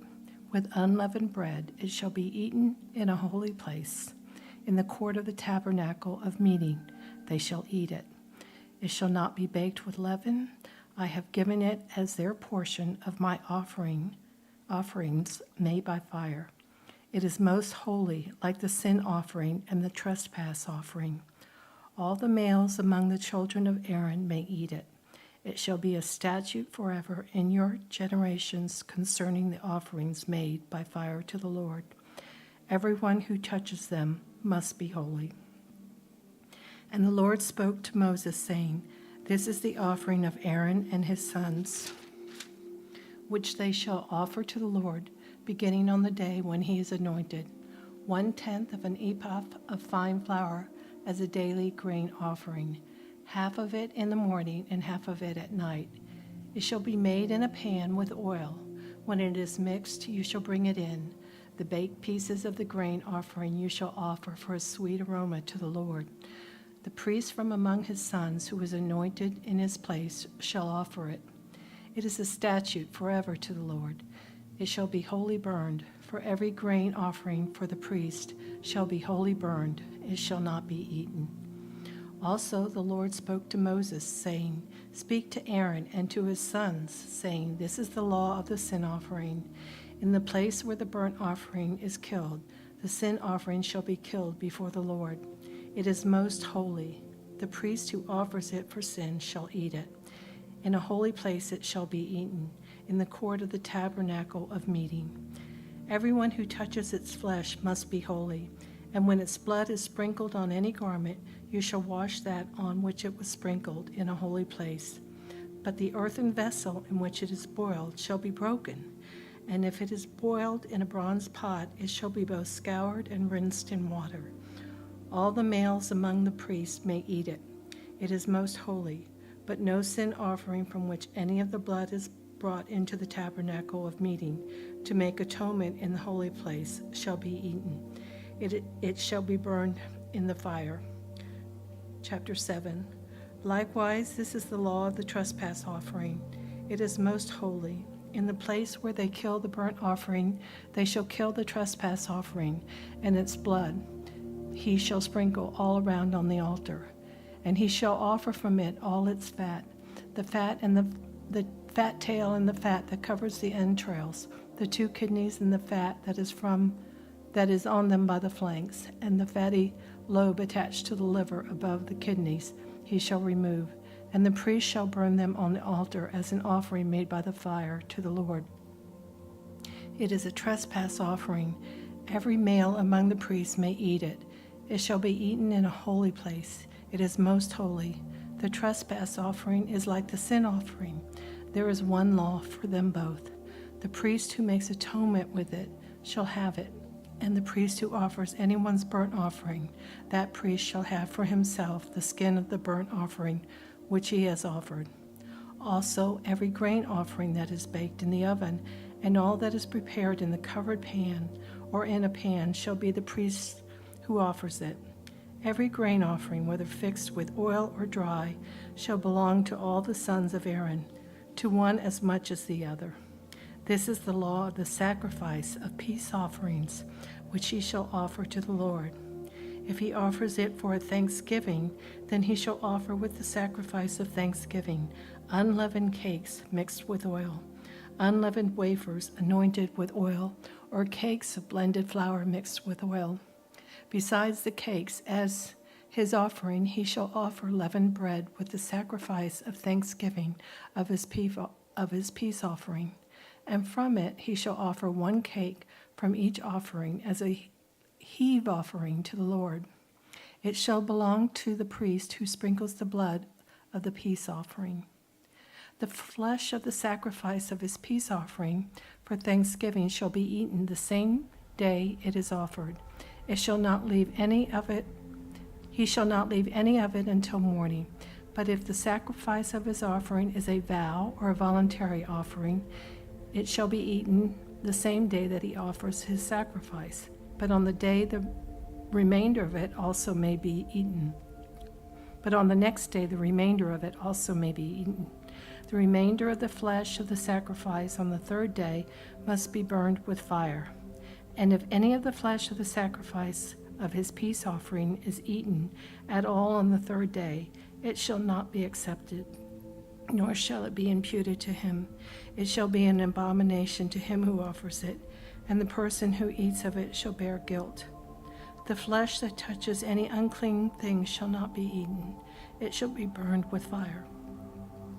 And as for the clean flesh, all who are clean may eat of it, but the person who eats the flesh of the sacrifice of the peace offering that belongs to the Lord, while he is unclean, that person shall be cut off from his people.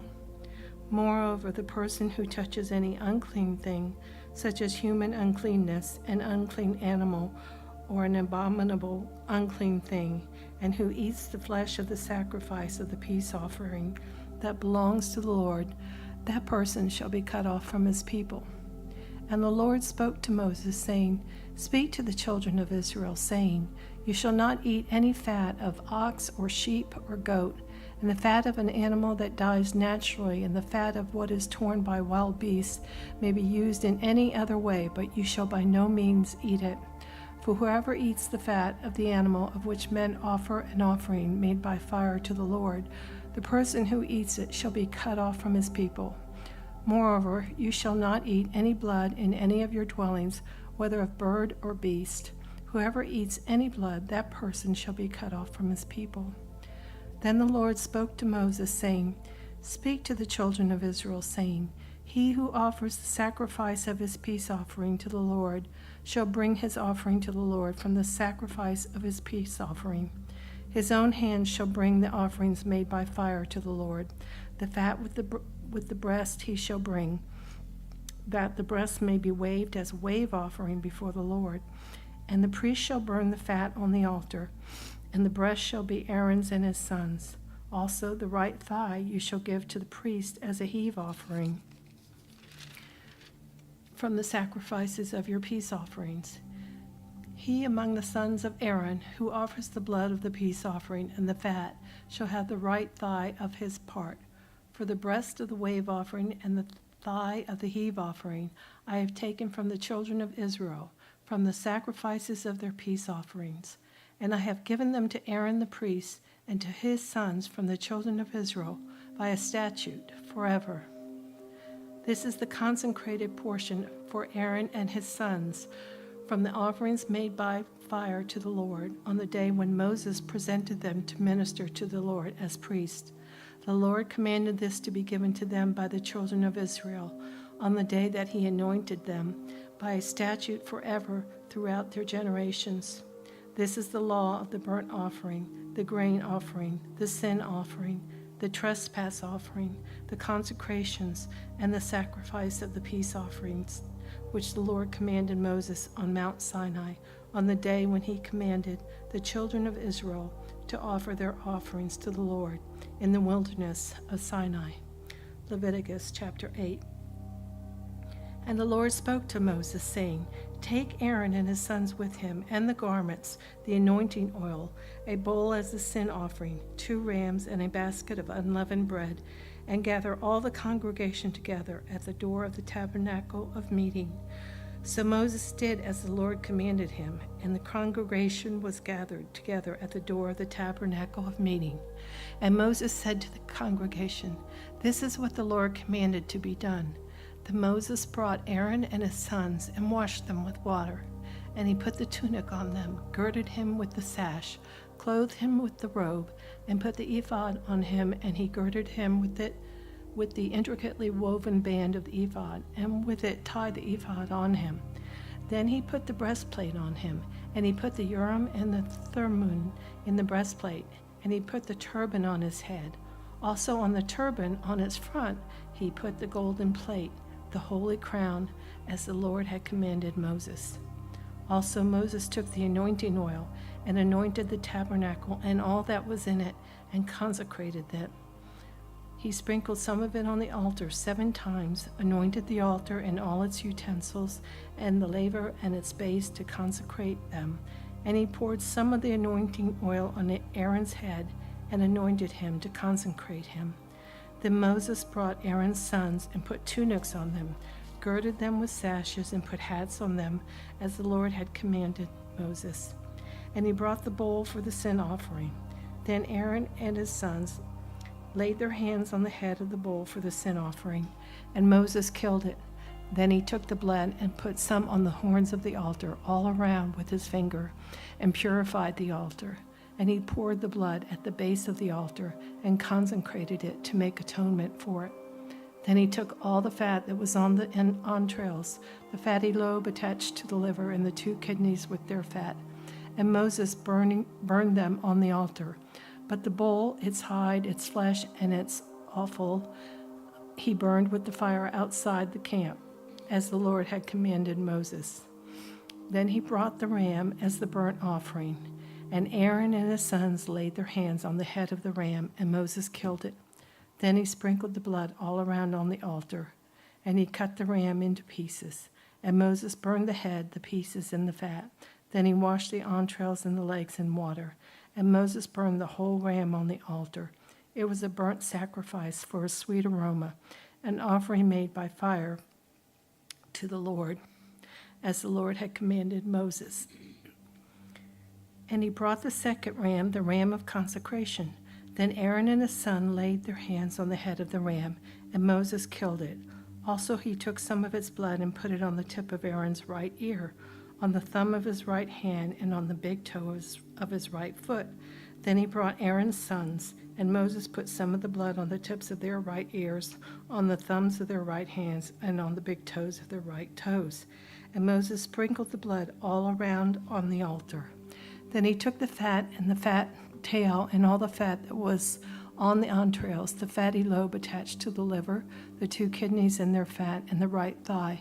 And from the basket of unleavened bread that was before the Lord, he took 1 unleavened cake, a cake of bread anointed with oil, and 1 wafer, and put them on the fat and on the right thigh. And he put all these on Aaron's hands and in his son's hands, and waved them as a wave offering before the Lord. Then Moses took them from their hands and burned them on the altar, on the burnt offerings. They were consecration offerings for a sweet aroma. That was an offering made by fire to the Lord. And Moses took the breast and waved it as a wave offering before the Lord. It was Moses' part of the ram of consecration, as the Lord had commanded Moses. Then Moses took some of the anointing oil and some of the blood which was on the altar and sprinkled it on Aaron, on his garments, on his sons, and on the garments of his sons with him. And he consecrated Aaron and his garments, his sons, and the garments of his sons with him. And Moses said to Aaron and his sons, "Boil the flesh at the door of the tabernacle of meeting, and eat it there with the bread that is in the basket of consecration offerings, as I commanded, saying, Aaron and his sons shall eat it. What remains of the flesh and of the bread you shall burn with fire, and you shall not go outside the door of the tabernacle of meeting for 7 days until the days of your consecration are ended. For 7 days he shall consecrate you, as he has done this day. So the Lord has commanded to do, to make atonement for you." Verse 35.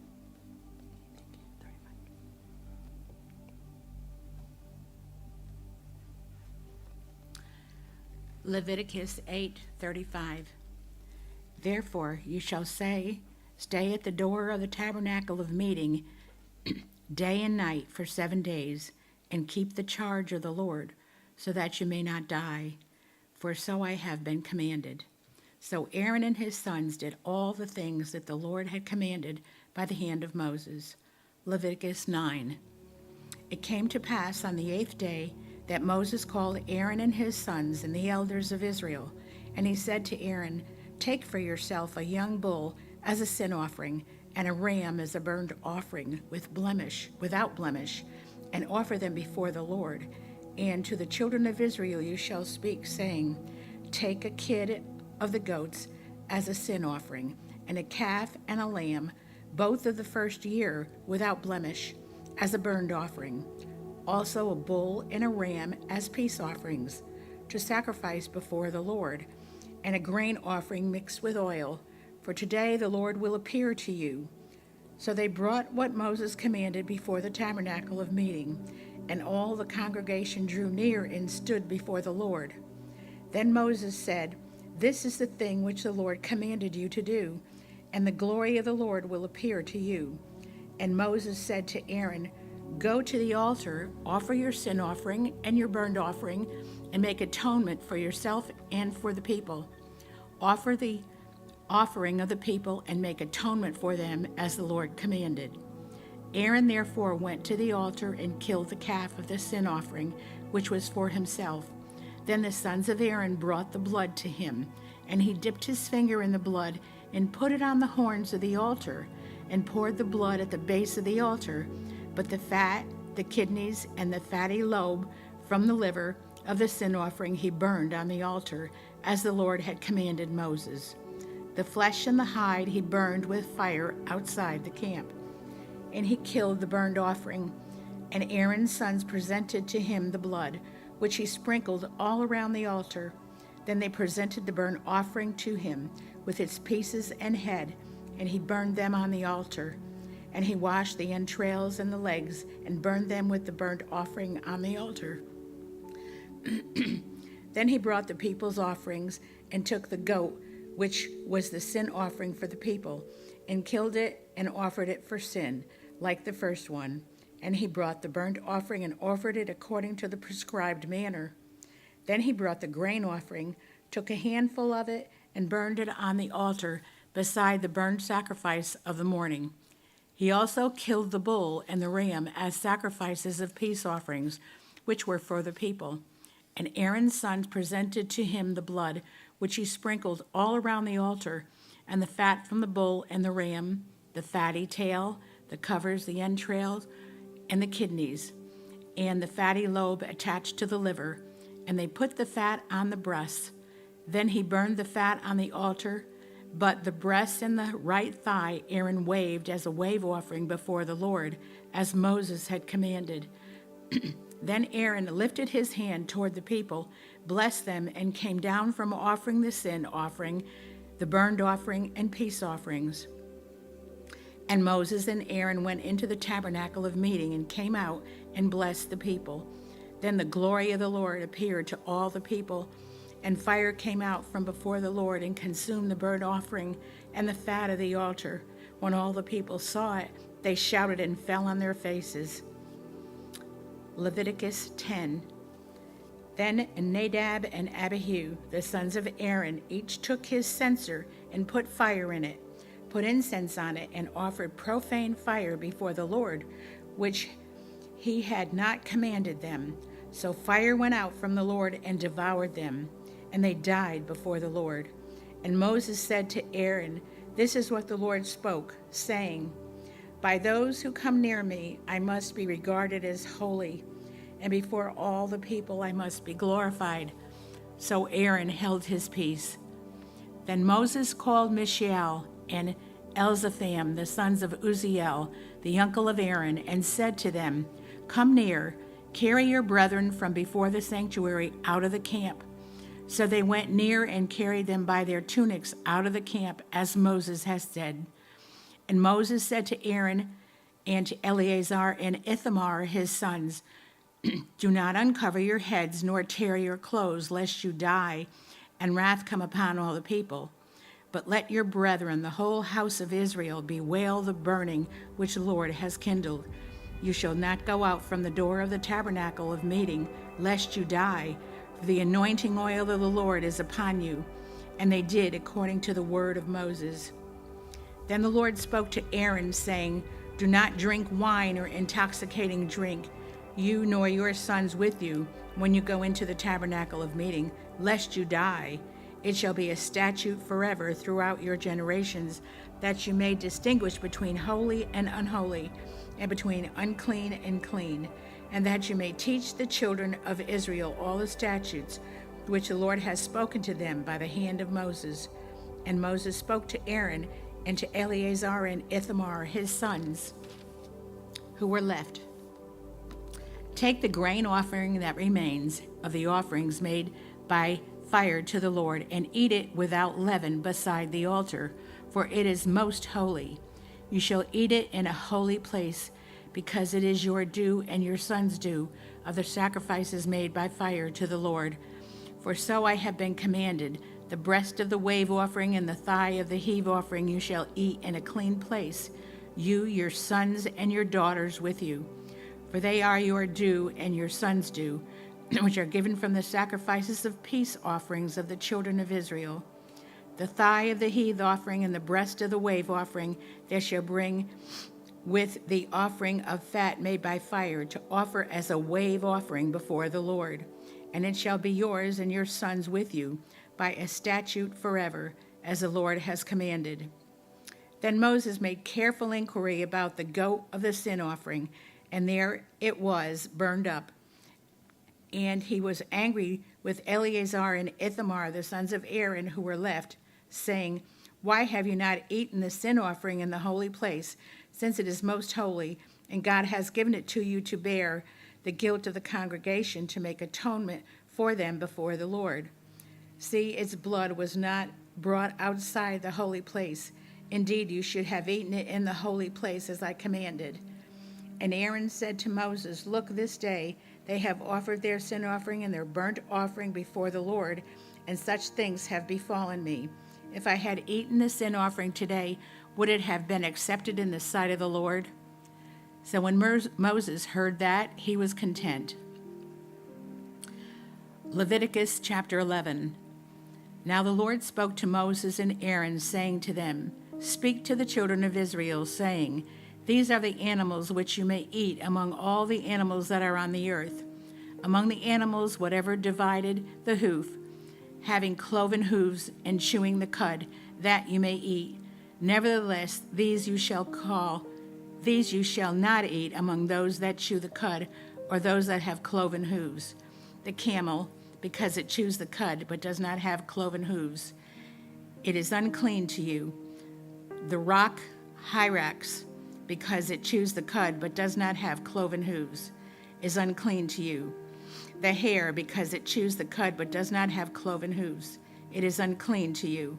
And the swine, though it divides its hoof, having cloven hooves, yet does not chew the cud, it is unclean to you. Their flesh you shall not eat, and their carcasses you shall not touch, they are unclean to you. These you may eat of all that are in the water, whatever in the water that has fins and scales, whatever in the sea or in the rivers that you may eat. But all in the seas or in the rivers that do not have fins and scales, all that move in the water, or any living thing which is in the water, they are an abomination to you. They shall be an abomination to you. You shall not eat their flesh, but you shall regard their carcasses as an abomination. Whatever in the water does not have fins or scales, that shall be an abomination to you. And these you shall regard as an abomination among the birds. They shall not be eaten. They are an abomination: the eagle, the vulture, the buzzard, the kite, and the falcon after its kind, every raven after its kind, the ostrich, the short-eared owl, the seagull, and the hawk after its kind, the little owl, the fisher owl, and the screech owl, the white owl, the jackdaw, and the carrier vulture, the stork, the heron after its kind, the hopi, and the bat. All flying insects that creep on all fours shall be an abomination to you. Yet these you may eat of every flying insect that creeps upon the fours, all fours. Those which have joined legs above their feet, with which to leap on the earth, these you may eat. The locust after its kind, the destroying locust after its kind, the cricket after its kind, and the grasshopper after its kind. But all other flying insects which have 4 feet shall be an abomination to you. But these you shall become by these you shall become unclean. Whoever touches the carcass of any of them shall be unclean until evening. Whoever carries part of the carcass of any of them shall wash his clothes and be unclean until evening. The carcass of any animal which divides the foot, but is not cloven-hoofed, or does not chew the cud, is unclean to you. Every one who touches it shall be unclean, and whatever goes on its paws among all the kinds of animals that go on all fours, those are unclean to you. Whoever touches any such carcass shall be unclean until evening. Whoever carries any such carcass shall wash his clothes and be unclean until evening. It is unclean to you. These also shall be unclean to you among the creeping things that creep on the earth: the mole, the mouse, and the large lizard after its kind, the gecko, the monitor lizard, and the sand reptile, the sand lizard, and the chameleon. These are unclean to you among all that creep. Whoever touches them when they are dead shall be unclean until evening. Anything on which any of them falls, they shall be dead. When they are dead shall be unclean, whether it is any item of wood or clothing or skin or sack. Whatever item it is in which any work is done, it must be put in water, and it shall be unclean until evening, when it shall be clean. Any earthen vessel into which any of them falls you shall break, and whatever it is in it shall be unclean. in such a vessel, any edible food upon which water falls becomes unclean, and any drink that may be drunk from it becomes unclean. And everything on which a part of any such carcass falls shall be unclean. Whether it is an oven or cooking stove, it shall be broken down, for they are unclean and shall be unclean to you. Nevertheless, a spring or a cistern in which there is plenty of water shall be clean, but whatever touches any such carcass becomes unclean. And if a part of any such carcass falls on any planting seed which is to be sown, it remains clean. But if water is put on the seed, and if any part of any such carcass falls on it, becomes unclean to you. And if any animal which you may eat dies, he who touches its carcass shall be unclean until evening. He who eats of its carcass shall wash his clothes and be unclean until evening. He also who carries its carcass shall wash his clothes and be unclean until evening. And every creeping thing that creeps on the earth shall be an abomination. It shall not be eaten.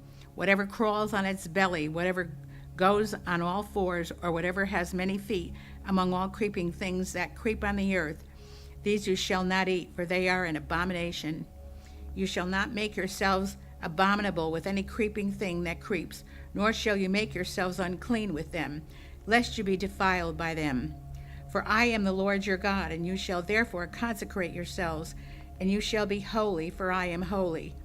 Neither shall you defile yourselves with any creeping thing that creeps on the earth, for I am the Lord who brings you up out of the land of Egypt to be your God. You shall therefore be holy, for I am holy.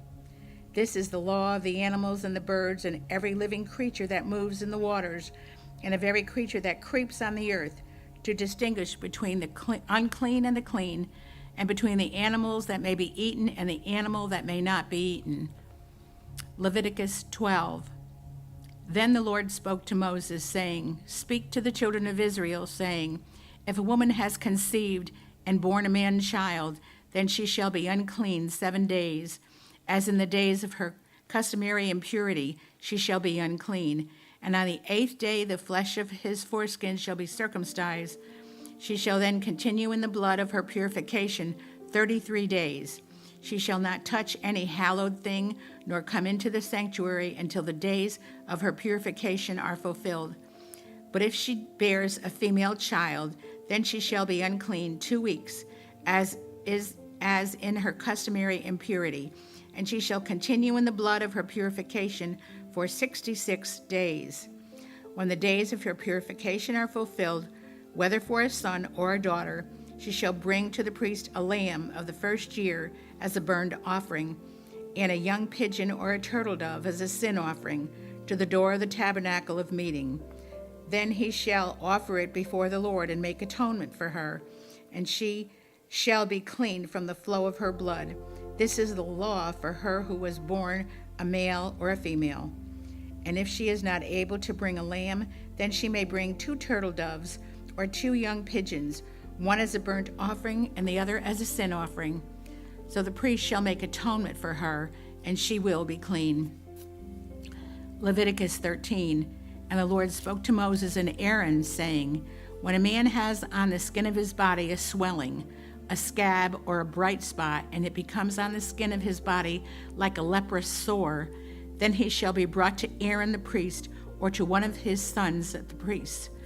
The priest shall examine the sore on the skin of the body, and if the hair on the sore has turned white, and the sore appears to be deeper than the skin of his body, it is a leprous sore. Then the priest shall examine him and pronounce him unclean. But if the bright spot is white on the skin of his body and does not appear to be deeper than the skin, and its hair has not turned white, then the priest shall isolate the one who has the sore 7 days. And the priest shall examine him on the 7th day. And indeed, if the sore appears to be as it was, and the sore has not spread on the skin, then the priest shall isolate him another 7 days. Then the priest shall examine him again on the 7th day, and indeed, if the sore has faded, and the sore has not spread on the skin, then the priest shall pronounce him clean. It is only a scab, and he shall wash his clothes and be clean. But if the scab should at all spread over the skin, After he has been seen by the priest for his cleansing, he shall be seen by the priest again. And if the priest sees that the scab has indeed spread on the skin, then the priest shall pronounce him unclean. It is leprosy. When a leprous sore is on a person, then he shall be brought to the priest, and the priest shall examine him. And indeed, if the swelling on the skin is white, and if it has turned the hair white, and there is a spot of raw flesh in the swelling, it is an old leprosy on the skin of his body. The priest shall pronounce him unclean, and shall not isolate him, for he is unclean. And if leprosy breaks out all over the skin, and the leprosy covers all the skin of the one who has the sore, from his head to his foot, wherever the priest looks, then the priest shall consider, and indeed, if the leprosy has covered all of his body, he shall pronounce him clean who has the sore. It has all turned white, he is clean. But when raw flesh appears on him, he shall be unclean. And the priest shall examine the raw flesh and pronounce him to be unclean, for the raw flesh is unclean. It is leprosy. Or if the raw flesh changes and turns white again, he shall come to the priest, and the priest shall examine him. And indeed, if the sore has turned white, then the priest shall pronounce him clean who has the sore. He is clean. If the body develops a boil in the skin, and it is healed, and in the place of the boil there comes a white swelling or a bright spot, reddish white, then it shall be shown to the priest. And if when the priest sees it, and indeed appears deeper than the skin, and its hair has turned white, the priest shall pronounce him unclean. It is a leprous sore which has broken out of the boil. But if the priest examines it, and indeed there is no white hairs on it, and it is not deeper than the skin, but has faded, then the priest shall isolate him 7 days. And if it should at all spread over his skin, then the priest shall pronounce him unclean. It is a leprous sore. But if the bright spot stays in one place and has not spread, it is the scar of the boil, and the priest shall pronounce him clean. Or if the body receives a burn on its skin by fire, and the raw flesh of the burn becomes a bright spot, reddish white or white, then the priest shall examine it, and indeed, if the hair of the bright spot has turned white, and it appears deeper than the skin, it is leprosy broken out in the burn. Therefore the priest shall pronounce him unclean. It is a leprous sore. But if the priest examines it, and indeed there is no white hairs in the bright spot, and it is not deeper than the skin, but has faded, then the priest shall isolate him 7 days, and the priest shall examine him on the 7th day. And if it has at all spread over the skin, then the priest shall pronounce him unclean. It is a leprous sore. But if the bright spot stays in one place and has not spread on the skin, but has faded, it is a swelling from the burn. The priest shall pronounce him clean, for it is a scar from the burn.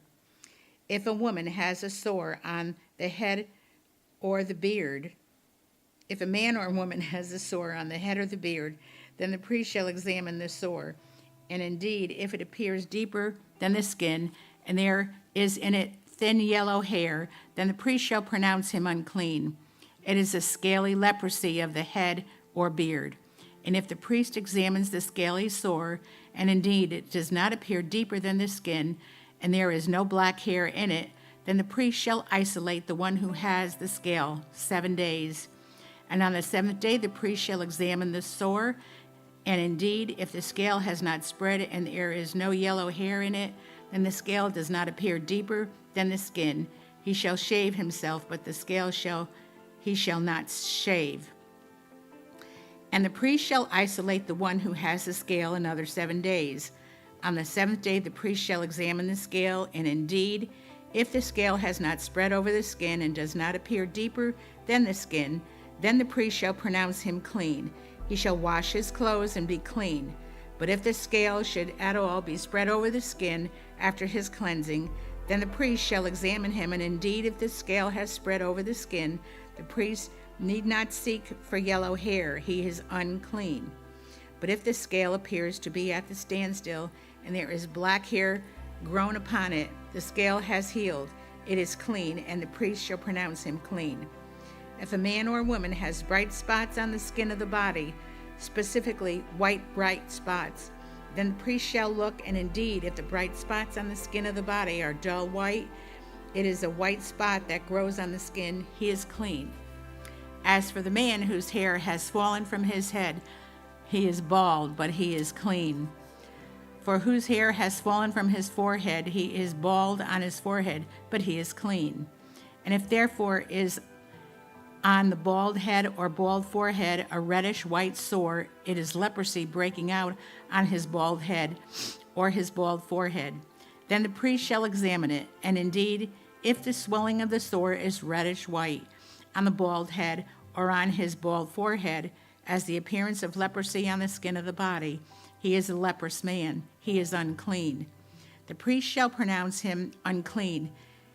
His sore is on his head. Now the leper on whom the sore is, his clothes shall be torn and his head bare, and he shall cover his mustache and cry, unclean, unclean. He shall be unclean. All the days that he has the sore, he shall be unclean. He is unclean, and he shall dwell alone. His dwelling shall be outside the camp. Also, if a garment has a leprous plague on it, whether it is a woolen garment or a linen garment, whether it is a warp or woof of linen or wool, whether in leather or in anything made of leather, and if the plague is greenish or reddish in the garment or on the leather, whether in a warp or in a woof or in anything made of leather, it is a leprous plague and shall be shown to the priest. The priest shall examine the plague and isolate that which has the plague 7 days. And he shall examine the plague on the 7th day. If the plague has spread into the garment, either in the wrap or in the woof, in the leather or anything made of leather, the plague is an active leprosy. It is unclean. He shall therefore burn the garment in which is the plague, whether warp or wool, in wool or in linen, or anything of leather, for it is an active leprosy. The garment shall be burned in the fire. But if the priest examines it, and indeed the plague has not spread in the garment, either in the warp or the woof, or in anything made of leather, then the priest shall command that they wash the thing in which is the plague, and he shall isolate it another 7 days. Then the priest shall examine the plague after it has been washed. And indeed, if the plague has not changed its color, though the plague has not spread, it is unclean, and you shall burn it in the fire. It continues eating away, whether the damage is outside or inside. If the priest examines it, and indeed the plague has faded after washing, it then he shall tear it out of the garment, whether out of the warp or out of the woof or out of the leather. But if it appears again in the garment, either in the warp or in the woof or anything made of leather, it is spreading plague. You shall burn with fire that which is the plague. And if you wash the garment, either warp or woof or whatever is made of leather, if the plague has disappeared from it, then it shall be washed a second time, and it shall be clean. This is the law of the leprous plague in a garment of wool or linen, either in the warp or woof, or in anything made of leather, to pronounce it clean or to pronounce it unclean. Leviticus 14. Then the Lord spoke to Moses, saying, This shall be the law of the leper for the day of the cleansing. He shall be brought to the priest, and the priest shall go out of the camp, and the priest shall examine him.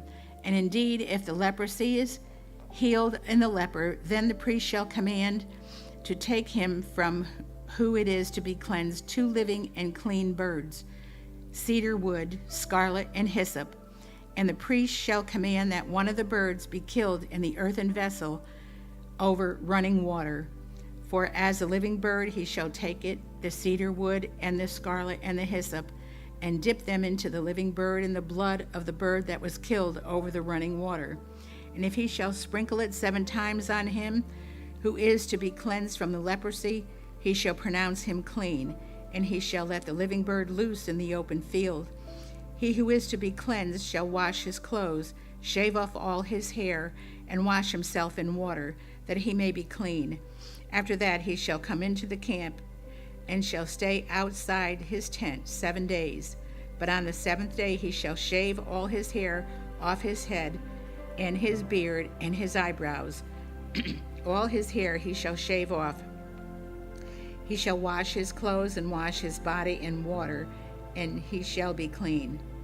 And on the 8th day he shall take 2 male lambs without blemish, 1 ewe lamb of the first year without blemish, 3/10 of an ephah of fine flour mixed with oil as a grain offering, and 1 log of oil. Then the priest who makes him clean shall present the man who is to be made clean, and those things before the Lord at the door of the tabernacle of the meeting. And the priest shall take 1 male lamb and offer it as a trespass offering, and the log of oil, and wave them as a wave offering before the Lord. Then he shall kill the lamb in the place where he kills the sin offering and the burnt offering in the holy place. For as the sin offering is the priest, so is the trespass offering. It is most holy. The priest shall take some of the blood of the trespass offering, and the priest shall put it on the tip of the right ear of him who is to be cleansed, and on the thumb of his right hand, and on the big toe of his right foot. And the priest shall take some of the log of oil and pour it onto the palm of his own left hand. Then the priest shall dip the right finger of the oil that is in his left hand, and shall sprinkle some of the oil with his finger 7 times before the Lord. And of the rest of the oil in his hand the priest shall put some on the tip of the right ear of him who is to be cleansed, on the thumb of his right hand, and on the big toe of his right foot, on the blood of his trespass offering. The rest of the oil that is in the priest's hand he shall put on the head of him who is to be cleansed. So the priest shall make atonement for him before the Lord. Then the priest shall offer the sin offering and make atonement for him who is to be cleansed from his uncleanness. Afterward he shall kill the burnt offering. And the priest shall offer the burnt offering and the grain offering on the altar. So the priest shall make atonement for him, and he shall be clean.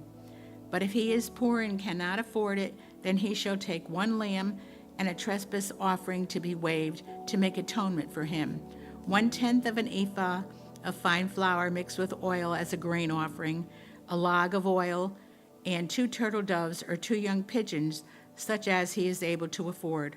1 shall be a sin offering and the other a burnt offering. He shall bring them to the priest on the 8th day of his cleansing, to the door of the tabernacle of meeting before the Lord.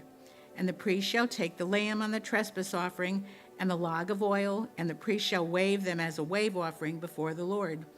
Then he shall kill the lamb of the trespass offering, and the priest shall take some of the blood of the trespass offering and put it on the tip of the right ear of him who is to be cleansed, on the thumb of his right hand and on the big toe of his right foot. And the priest shall pour some of the oil into the palm of his own left hand. Then the priest shall sprinkle his right finger some of the oil that is in his left hand 7 times before the Lord. And the priest shall put some of the oil that is in the hand on the tip of the right ear to him who is to be cleansed. On the thumb of the right hand and on the big toe of his right foot, on the place of the blood of the trespass offering. Very good, thank you. I needed that finger. Leviticus 14:29. The rest of the oil that is in the priest's hand he shall put on the head of him who is to be cleansed, to make atonement for him before the Lord.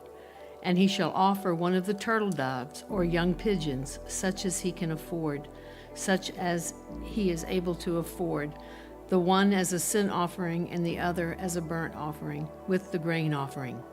So the priest shall make atonement for him who is to be cleansed before the Lord. This is the law for one who had a leprous sore, who cannot afford the usual cleansing.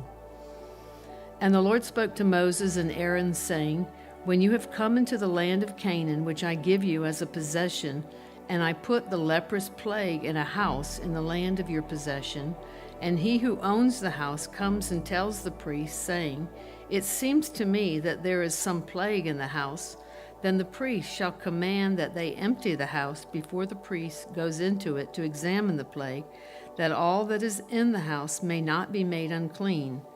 And afterwards the priest shall go in to examine the house. And he shall examine the plague, and indeed, if the plague is on the walls of the house with ingrained streaks, greenish or reddish, which appear to be deep in the wall, then the priest shall go out of the house to the door of the house and shut up the house 7 days. And the priest shall come again on the 7th day and look. And indeed, if the plague has spread on the walls of the house, then the priest shall command that they take away the stones in which is the plague, and they shall cast them into an unclean place outside the city. And he shall cause the house to be scraped inside, all around, and the dust that they scrape off they shall pour out in an unclean place outside the city. Then they shall take other stones and put them in the place of those stones, and he shall take other mortar and plaster the house. Now if the plague comes back and breaks out in the house, after he has taken away the stones, after he has scraped the house, and after it is plastered, then the priest shall come and look. And indeed, if the plague has spread in the house, it is an act of leprosy in the house. It is unclean. And he shall break down the house, its stones, its timber, and all the plaster of the house, and he shall carry them outside the city to an unclean place. Moreover, he who goes into the house at all while it is shut up shall be unclean until evening, and he who lies down in the house shall wash his clothes. And he who eats in the house shall wash his clothes. But if the priest comes in and examines it, and indeed the plague has not spread in the house after the house was plastered, then the priest shall pronounce the house clean, because the plague is healed. And he shall take to cleanse the house 2 birds, cedar wood, scarlet, and hyssop. Then he shall kill one of the birds in an earthen vessel over running water. And he shall take the cedar wood, the hyssop, the scarlet, and the living bird, and dip them in the blood of the slain bird and in the running water, and sprinkle the house 7 times. And he shall cleanse the house with the blood of the bird, and the running water, and the living bird, with the cedar wood, the hyssop, and the scarlet. Then he shall let the living bird loose outside the city in the open field, and make atonement for the house, and it shall be clean. This is the law for any leprous sore and scale, for the leprosy of a garment and of a house, for a swelling and a scab and a bright spot, to teach when it is unclean and when it is clean. This is the law of leprosy. Leviticus 15. And the Lord spoke to Moses and Aaron, saying, Speak to the children of Israel, and say to them, When any man has a discharge from his body, his discharge is unclean. And this shall be uncleanness in regard to his discharge, whether his body runs with his discharge or his body is stopped up by his discharge. It is his uncleanness. Every bed is unclean on which he who has the discharge lies, and everything on which he sits shall be unclean. And whoever touches his bed shall wash his clothes and bathe in water and be unclean until evening. He who sits on anything on which he who has the discharge sat shall wash his clothes and bathe in water and be unclean until evening. And he who touches the body of him who has the discharge shall wash his clothes and bathe in water and be unclean until evening. If he who has the discharge spits on him who is clean, then he shall wash his clothes and bathe in water and be unclean until evening. Any saddle on which he who has the discharge rides shall be unclean. Whoever touches anything that was under him shall be unclean until evening. He who carries any of those things shall wash his clothes and bathe in water and be unclean until evening.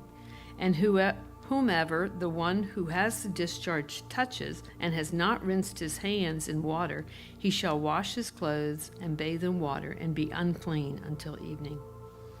The vessel of earth that he who has the discharge touches shall be broken, and every vessel of wood shall be rinsed in water. And when he who has a discharge is cleansed of his discharge, then he shall count for himself 7 days for his cleansing, wash his clothes, and bathe his body in running water, then he shall be clean.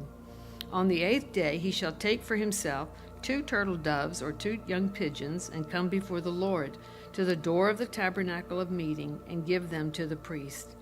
Then the priest shall offer them, the one as a sin offering, and the other as a burnt offering. So the priest shall make atonement for him before the Lord because of his discharge. If any man has an emission of semen, then he shall wash all his body in water, and be unclean until evening. And any garment and any leather on which there is semen, it shall be washed with water, and be unclean until evening. Also, when a woman lies with a man, and there is an emission of semen, they shall bathe in water, and be unclean until evening. If a woman has a discharge, and the discharge from her body is blood, she shall be set apart 7 days, and whoever touches her shall be unclean until evening. Everything that she lies on during her impurity shall be unclean. Also, everything that she sits on shall be unclean. Whoever touches her bed shall wash his clothes and bathe in water and be unclean until evening. And whoever touches anything that she sat on shall wash his clothes and bathe in water and be unclean until evening. If anything is on her bed or on anything on which she sits, when he touches it, he shall be unclean until evening. And if any man lies with her at all, so that her impurity is on him, he shall be unclean 7 days, and every bed on which he lies shall be unclean. If a woman has a discharge of blood for many days, other than at the time of her customary impurity, or if it runs beyond her usual time of impurity, all the days of her unclean discharge shall be as the days of her customary impurity. She shall be unclean. Every bed on which she lies all the days of her discharge shall be to her as the bed of her impurity. And whatever she sits on shall be unclean, as the uncleanness of her impurity. Whoever touches those things shall be unclean. He shall wash his clothes and bathe in water and be unclean until evening. But if she is cleansed of her discharge, then she shall count for herself 7 days, and after that she shall be clean. And on the 8th day she shall take for herself 2 turtle doves or 2 young pigeons, and bring them to the priest, to the door of the tabernacle of meeting. Then the priest shall offer the one as a sin offering and the other as a burnt offering, and the priest shall make atonement for her before the Lord for the discharge of her uncleanness. Thus you shall separate the children of Israel from their uncleanness, lest they die in their uncleanness when they defile my tabernacle that is among them. This is the law for one who has a discharge, and for him who emits semen and is unclean thereby, and for her who is indisposed because of her customary impurity, and for one who has a discharge, either man or woman, and for him who lies with her who is unclean. Leviticus 16. Now the Lord spoke to Moses, and after the death of the 2 sons of Aaron, when they offered profane fire before the Lord and died. And the Lord said to Moses, Tell Aaron your brother not to come at just any time into the holy place, inside the veil, before the mercy seat which is on the ark, lest he die. For I will appear in the cloud above the mercy seat. Thus Aaron shall come into the holy place with the blood of a young bull as a sin offering, and of a ram as a burnt offering. He shall put the holy linen tunic and the linen trousers on his body. He shall be girded with a linen sash, and with the linen turban he shall be attired. These are holy garments. Therefore he shall wash his body in water and put them on. And he shall take from the congregation of the children of Israel 2 kids of the goats as a sin offering, and 1 ram as a burnt offering. Aaron shall offer the bull as a sin offering, which is for himself, and make atonement for himself and for his house. He shall take the 2 goats and present them before the Lord at the door of the tabernacle of meeting. Then Aaron shall cast lots for the 2 goats, 1 lot for the Lord and the other lot for the scapegoat. And Aaron shall bring the goat on which the Lord's lot fell and offer it as a sin offering. But the goat on which the lot fell to be the scapegoat shall be presented alive before the Lord, to make atonement upon it, and to let it go as a scapegoat into the wilderness. And Aaron shall bring the bull of the sin offering, which is for himself, and make atonement for himself and for his house, and shall kill the bull as the sin offering which is for himself. Then he shall take a censer full of burning coals of fire from the altar before the Lord, with his hands full of sweet incense beaten fine, and bring it inside the veil. And he shall put the incense on the fire before the Lord, that the cloud of incense may cover the mercy seat that is on the testimony, lest he die. He shall take some of the blood of the bull and sprinkle it with his finger on the mercy seat on the east side, and before the mercy seat he shall sprinkle some of the blood with his finger 7 times. Then he shall kill the goat of the sin offering, which is for the people. Bring its blood inside the veil. Do with that blood as he did with the blood of the bull, and sprinkle it on the mercy seat and before the mercy seat. So he shall make atonement for the holy place, because of the uncleanness of the children of Israel, and because of their transgressions, for all their sins. And so he shall do for the tabernacle of meeting, which remains among them in the midst of their uncleanness. There shall be no man in the tabernacle of meeting when he goes in to make atonement in the holy place, until he comes out, that he may make atonement for himself, for his household, and for all the assembly of Israel. And he shall go out to the altar that is before the Lord, and make atonement for it, and shall take some of the blood of the bull and some of the blood of the goat, and put it on the horns of the altar all around. Then he shall sprinkle some of the blood on it with his finger 7 times, cleanse it and consecrate it from the uncleanness of the children of Israel. And when he has made an end of atoning for the holy place, the tabernacle of meeting, and the altar, he shall bring the live goat. Aaron shall lay both his hands on the head of the live goat, confess over it all the iniquities of the children of Israel, and all their transgressions concerning all their sins, putting them on the head of the goat, and shall send it away into the wilderness by the hand of a suitable man. The goat shall bear on itself all their iniquities to an uninhabited land, and he shall release the goat in the wilderness. Then Aaron shall come into the tabernacle of meeting, shall take off the linen garments which he put on when he went into the holy place, and shall leave them there. He shall wash his body with water in a holy place, put on his garments, come out and offer his burnt offering and the burnt offering of the people, and make atonement for himself and for the people. The fat of the sin offering he shall burn on the altar, and he who released the goat as the scapegoat shall wash his clothes and bathe his body in water, and afterwards he may come into the camp. The bull for the sin offering and the goat for the sin offering, whose blood was brought in to make atonement in the holy place, shall be carried outside the camp. And they shall burn in the fire their skins and their flesh and their offal.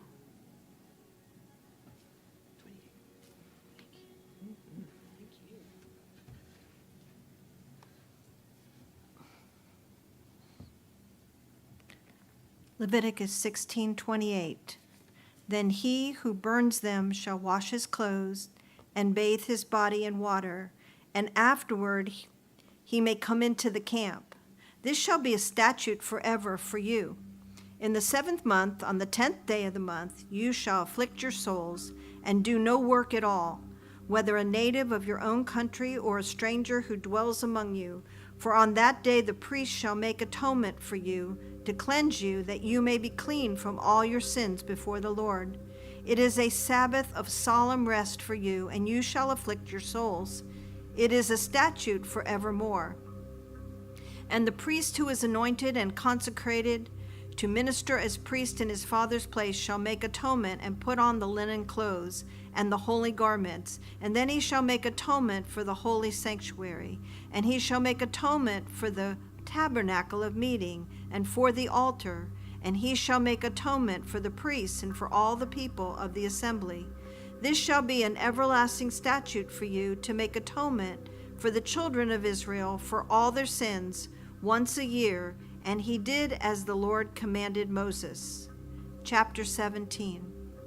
And the Lord spoke to Moses, saying, Speak to Aaron, to his sons, and to all the children of Israel, and say to them, This is the thing which the Lord has commanded, saying, Whatever man of the house of Israel who kills an ox or lamb or goat in the camp, or who kills it outside the camp and does not bring it to the door of the tabernacle of meeting to offer an offering to the Lord before the tabernacle of the Lord, the guilt of bloodshed shall be imputed to that man.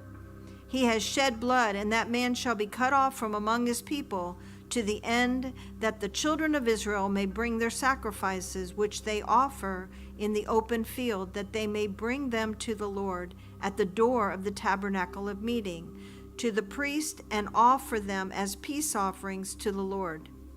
And the priest shall sprinkle the blood on the altar of the Lord at the door of the tabernacle of meeting, and burn the fat for a sweet aroma to the Lord.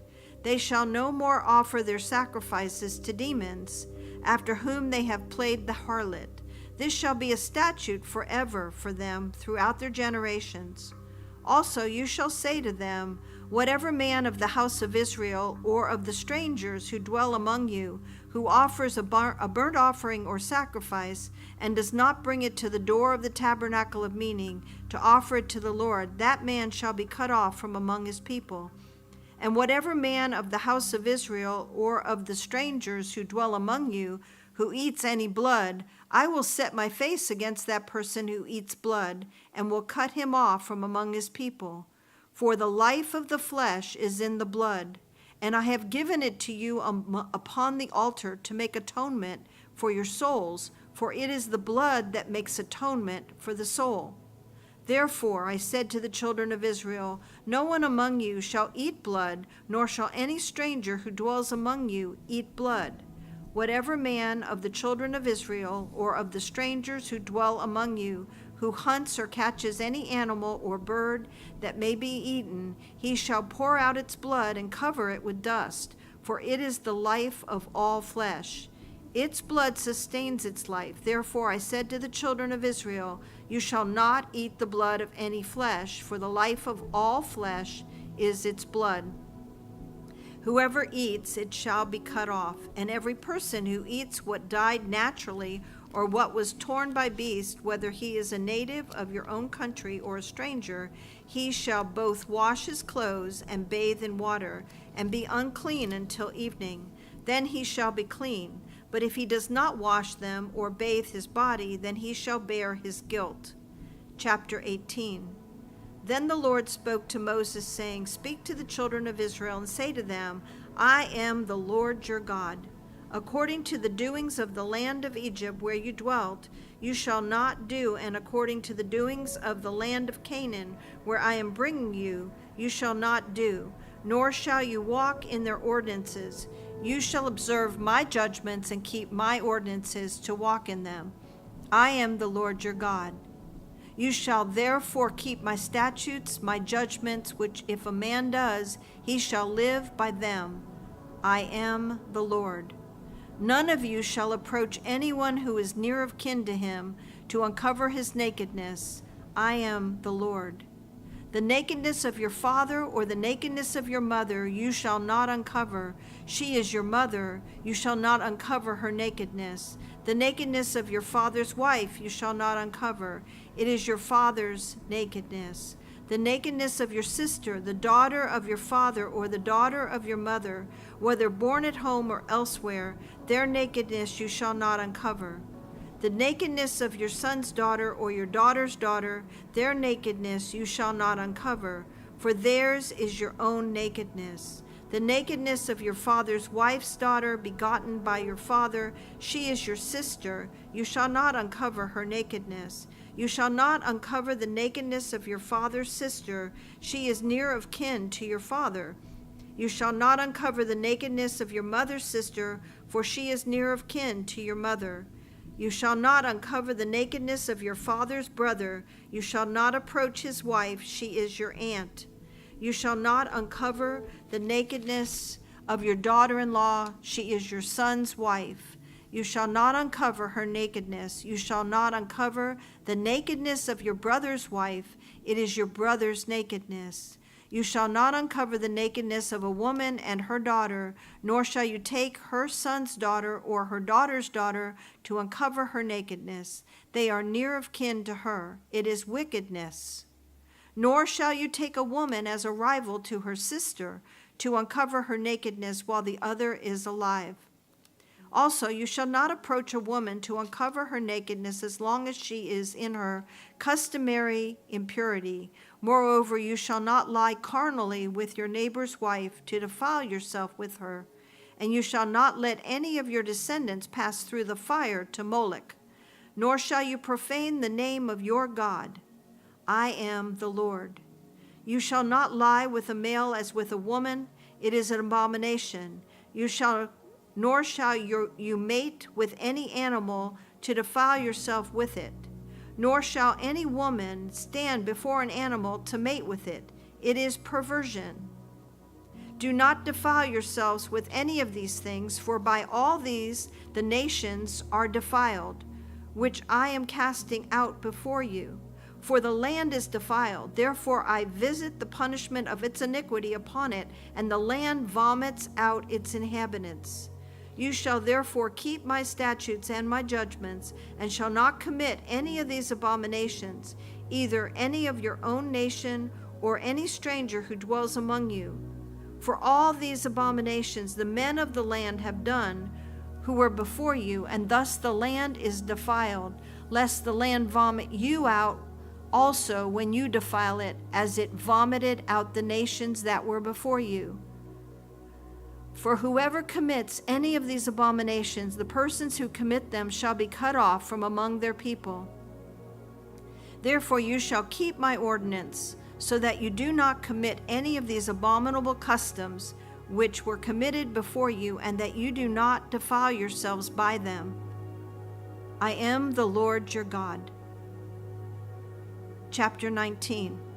And the Lord spoke to Moses, saying, Speak to all the congregation of the children of Israel, and say to them, You shall be holy, for I, the Lord your God, am holy. Every one of you shall revere his mother and father, and keep my Sabbaths. I am the Lord your God. Do not turn to idols, nor make for yourselves molded gods. I am the Lord your God. And if you offer a sacrifice of peace, a peace offering to the Lord, you shall offer it of your own free will. It shall be eaten the same day you offer it, and on the next day. And if any remains until the third day, it shall be burned in the fire. And if it is eaten at all on the third day, it is an abomination. It shall not be accepted. Therefore, everyone who eats it shall bear his iniquity, because he has profaned the hallowed offering of the Lord. And that person shall be cut off from his people. When you reap the harvest of your land, you shall not wholly reap the corners of your field, nor shall you gather the gleanings of your harvest. You shall not glean your vineyard, nor shall you gather every grape of your vineyard. You shall leave them for the poor and the stranger. I am the Lord your God. You shall not steal, nor deal falsely, nor lie to one another, and you shall not swear by my name falsely, nor shall you profane the name of your God. I am the Lord. You shall not cheat your neighbor nor rob him. The wages of him who is hired shall not remain with you all night until morning. You shall not curse the deaf, nor put a stumbling block before the blind, but you shall fear your God. I am the Lord. You shall do no injustice in judgment. You shall not be partial to the poor, nor honor the person of the mighty. In righteousness you shall judge your neighbor. You shall not go about as a talebearer among your people, nor shall you take a stand against the life of your neighbor. I am the Lord. You shall not hate your brother in your heart. You shall surely rebuke your neighbor and not bear sin because of him. You shall not take vengeance nor bear any grudge against the children of your people, but you shall love your neighbor as yourself. I am the Lord. You shall keep my statutes. You shall not let your livestock breed with another kind. You shall not sow your field with mixed seed, nor shall a garment of mixed linen and wool come upon you. Whoever lies carnally with a woman who is betrothed to a man as a concubine, and who has not at all been redeemed, nor given her freedom, for this there shall be scourging. But they shall not be put to death, because she was not free. And he shall bring his trespass offering to the Lord to the door of the tabernacle of meeting, a ram as a trespass offering. The priest shall make atonement for him with the ram of the trespass offering before the Lord for his sin which he has committed, and the sin which he has committed shall be forgiven him. When you come into the land and have planted all kinds of trees for food, then you shall count their fruit as uncircumcised. 3 years it shall be as uncircumcised to you. It shall not be eaten. But in the 4th year all its fruit shall be holy, a praise to the Lord. And in the 5th year you may eat its fruit, that it may yield to you its increase. I am the Lord your God. You shall not eat anything with blood, nor shall you practice divination or soothsaying. You shall not shave around the sides of your head, nor shall you disfigure the edges of your beard. You shall not make any cuttings in your flesh for the dead, nor tattoo any marks on you. I am the Lord. Do not prostitute your daughter to cause her to be a harlot, lest the land fall into harlotry and the land become full of wickedness. You shall keep my Sabbaths and reverence my sanctuary. I am the Lord. Give no regard to mediums and familiar spirits. Do not seek after them to be defiled by them. I am the Lord your God. You shall rise before the gray-headed and honor the presence of an old man, and fear your God. I am the Lord. And if a stranger dwells with you in your land, and you shall not mistreat him. The stranger who dwells among you shall be to you as one born among you, and you shall love him as yourself, for you were strangers in the land of Egypt. I am the Lord your God. You shall do no injustice in judgment, in measurement of length, weight, or volume. You shall have honest scales, honest weights, an honest ephah, and an honest hin. I am the Lord your God, who brought you out of the land of Egypt. Therefore you shall observe all my statutes and all my judgments, and perform them. I am the Lord. Chapter 20. Then the Lord spoke to Moses, saying, Again you shall say to the children of Israel, Whoever of the children of Israel, or of the strangers who dwell in Israel, who gives any of his descendants to Moloch, he shall surely be put to death. The people of the land shall stone him with stones, and I will set my face against that man, and will cut him off from his people, because he has given some of his descendants to Moloch, to defile my sanctuary and profane my holy name. And if the people of the land should in any way hide their eyes from the man when he gives some of his descendants to Moloch, and they do not kill him, then I will set my face against that man and against his family, and I will cut him off from his people, and all who prostitute themselves with him to commit harlotry with Moloch.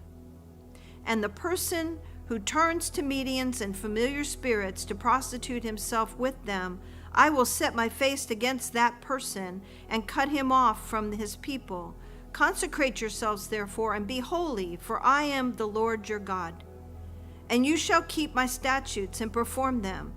I am the Lord who sanctifies you.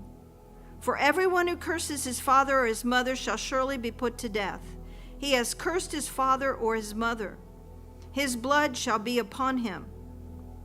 The man who commits adultery with another man's wife, he who commits adultery with his neighbor's wife, the adulterer and the adulteress shall surely be put to death. The man who lies with his father's wife has uncovered his father's nakedness. Both of them shall surely be put to death. Their blood shall be upon them. If a man lies with his daughter-in-law, both of them shall surely be put to death. They have committed perversion.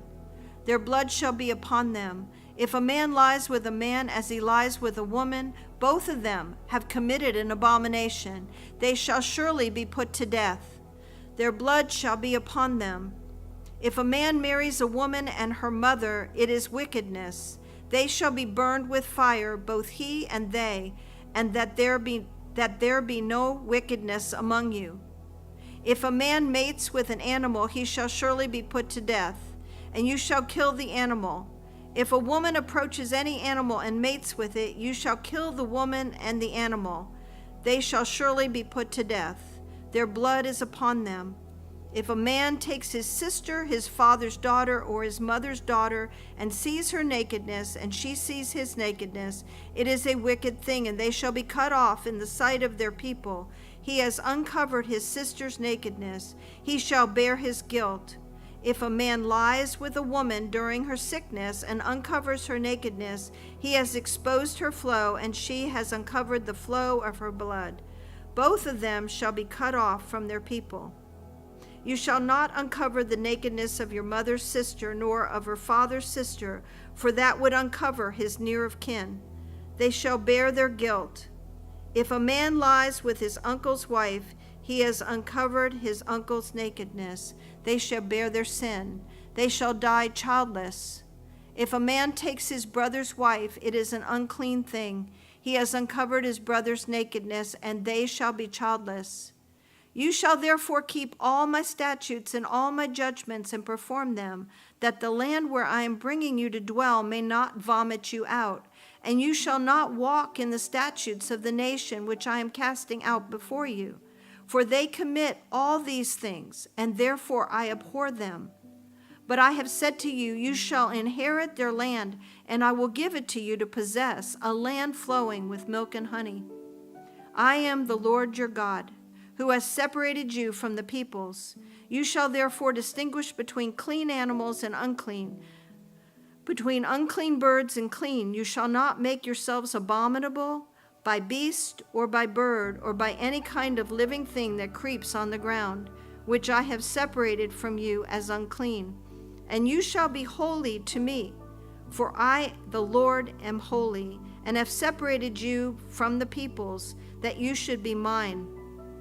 A man or a woman who is a medium or who has a familiar spirit shall surely be put to death. They shall stone them with stones. Their blood shall be upon them. Chapter 21. And the Lord said to Moses, speak to the priests, the sons of Aaron, and say to them, none shall defile himself for the dead among his people, except for his relatives who are nearest to him, his mother, his father, his son, his daughter, and his brother, also his virgin sister who is near to him, who has had no husband. For her he may defile himself.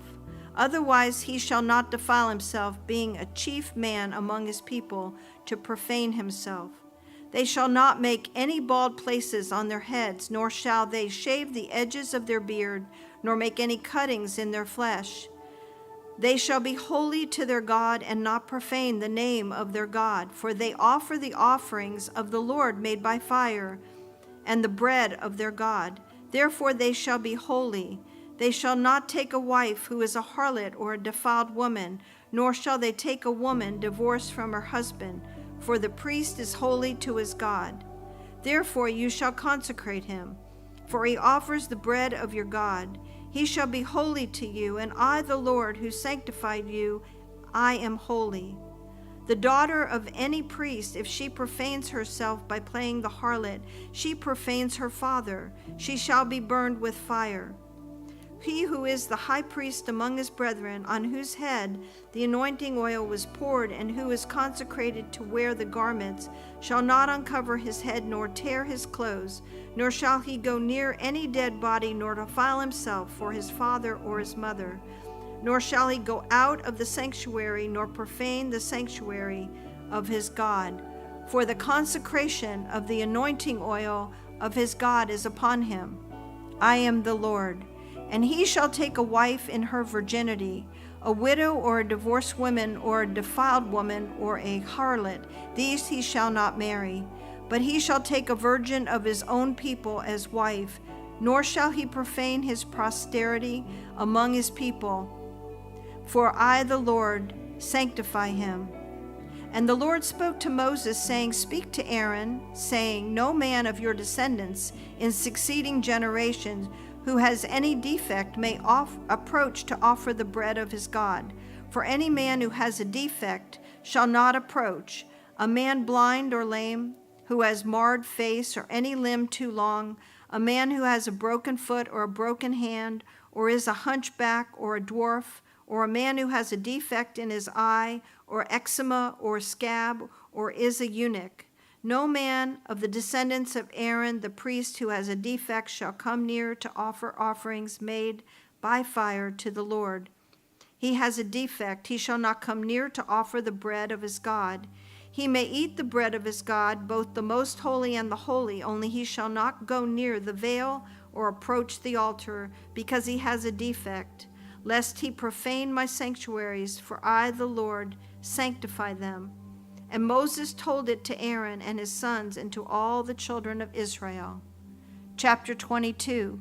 Then the Lord spoke to Moses, saying, Speak to Aaron and his sons, that they separate themselves from the holy things of the children of Israel, and that they do not profane my holy name by what they dedicate to me.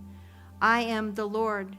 Say to them, whoever of all your descendants throughout your generations who goes near the holy things which the children of Israel dedicate to the Lord, while he has uncleanness upon him, that person shall be cut off from my presence.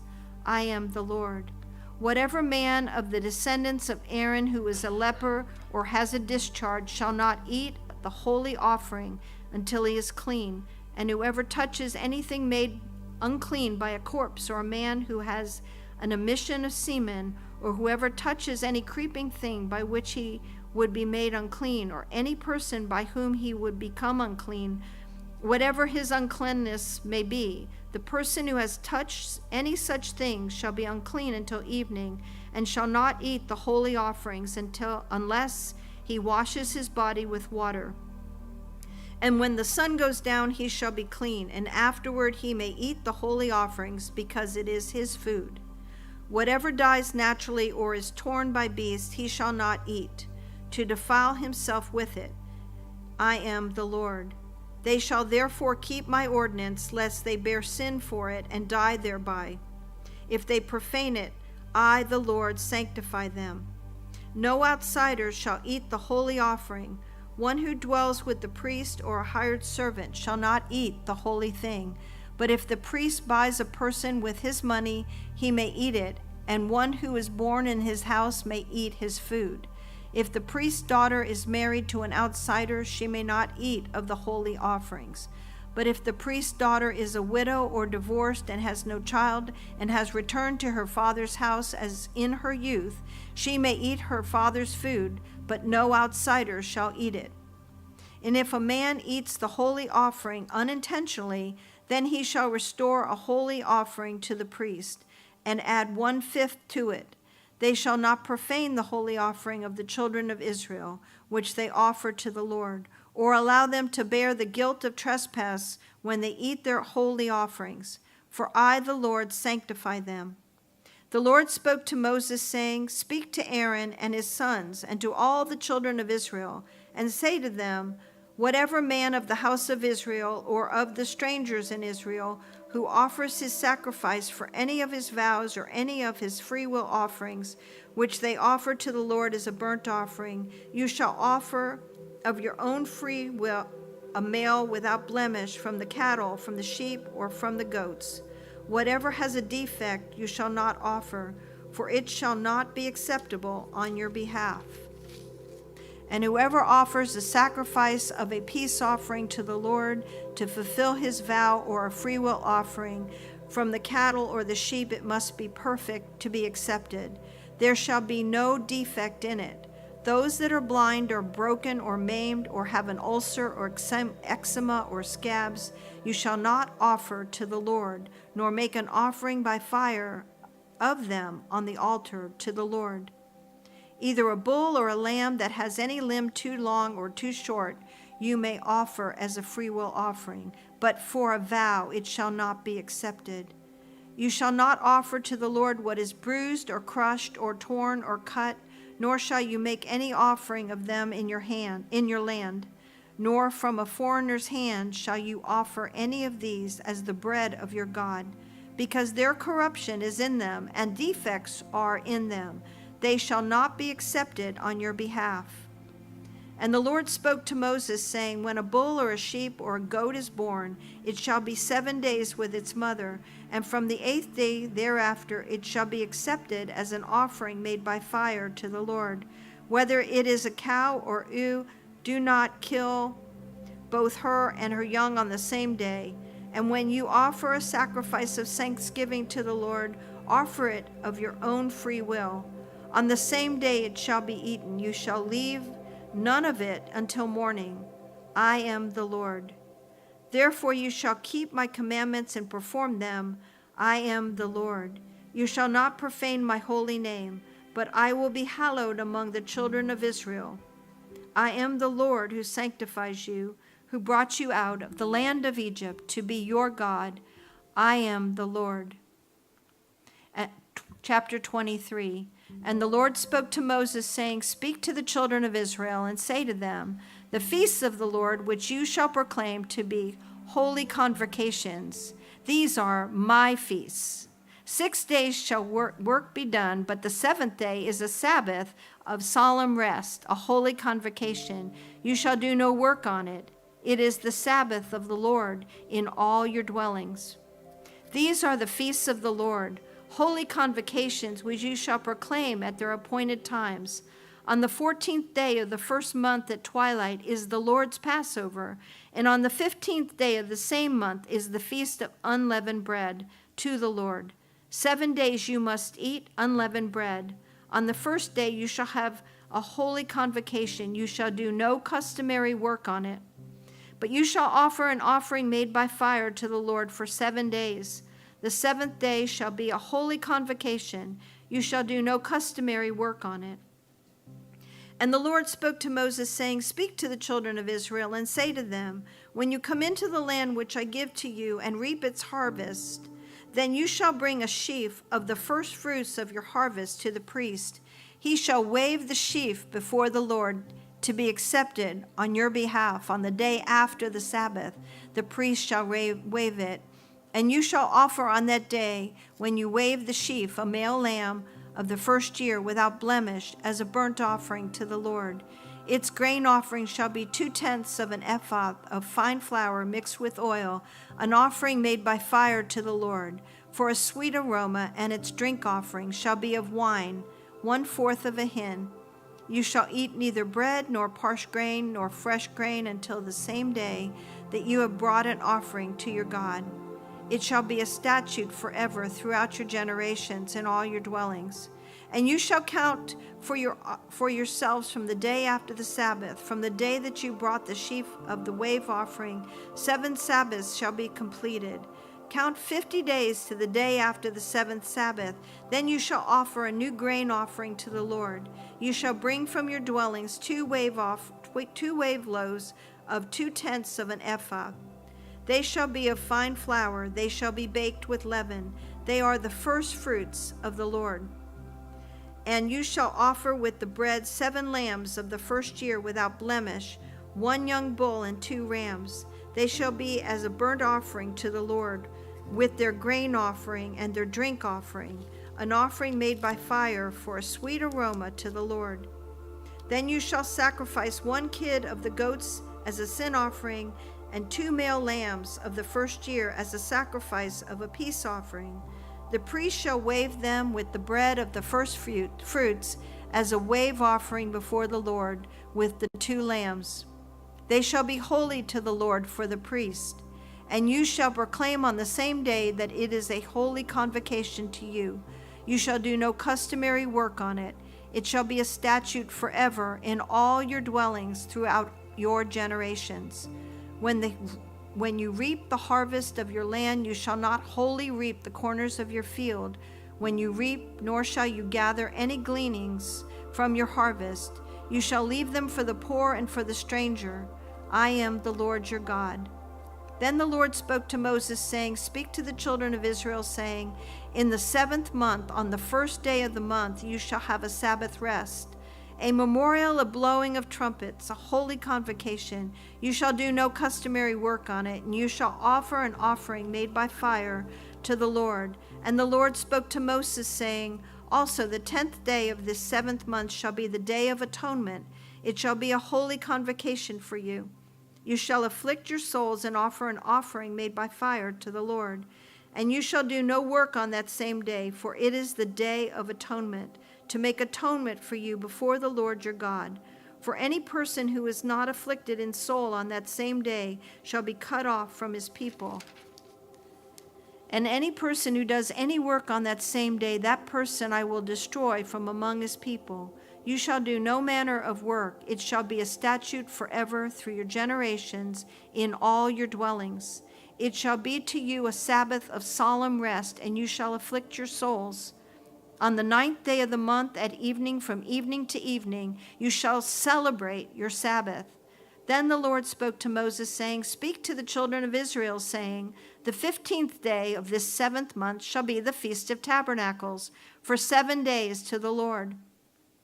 On the first day there should be a holy convocation. You shall do no customary work on it. For 7 days you shall offer an offering made by fire to the Lord.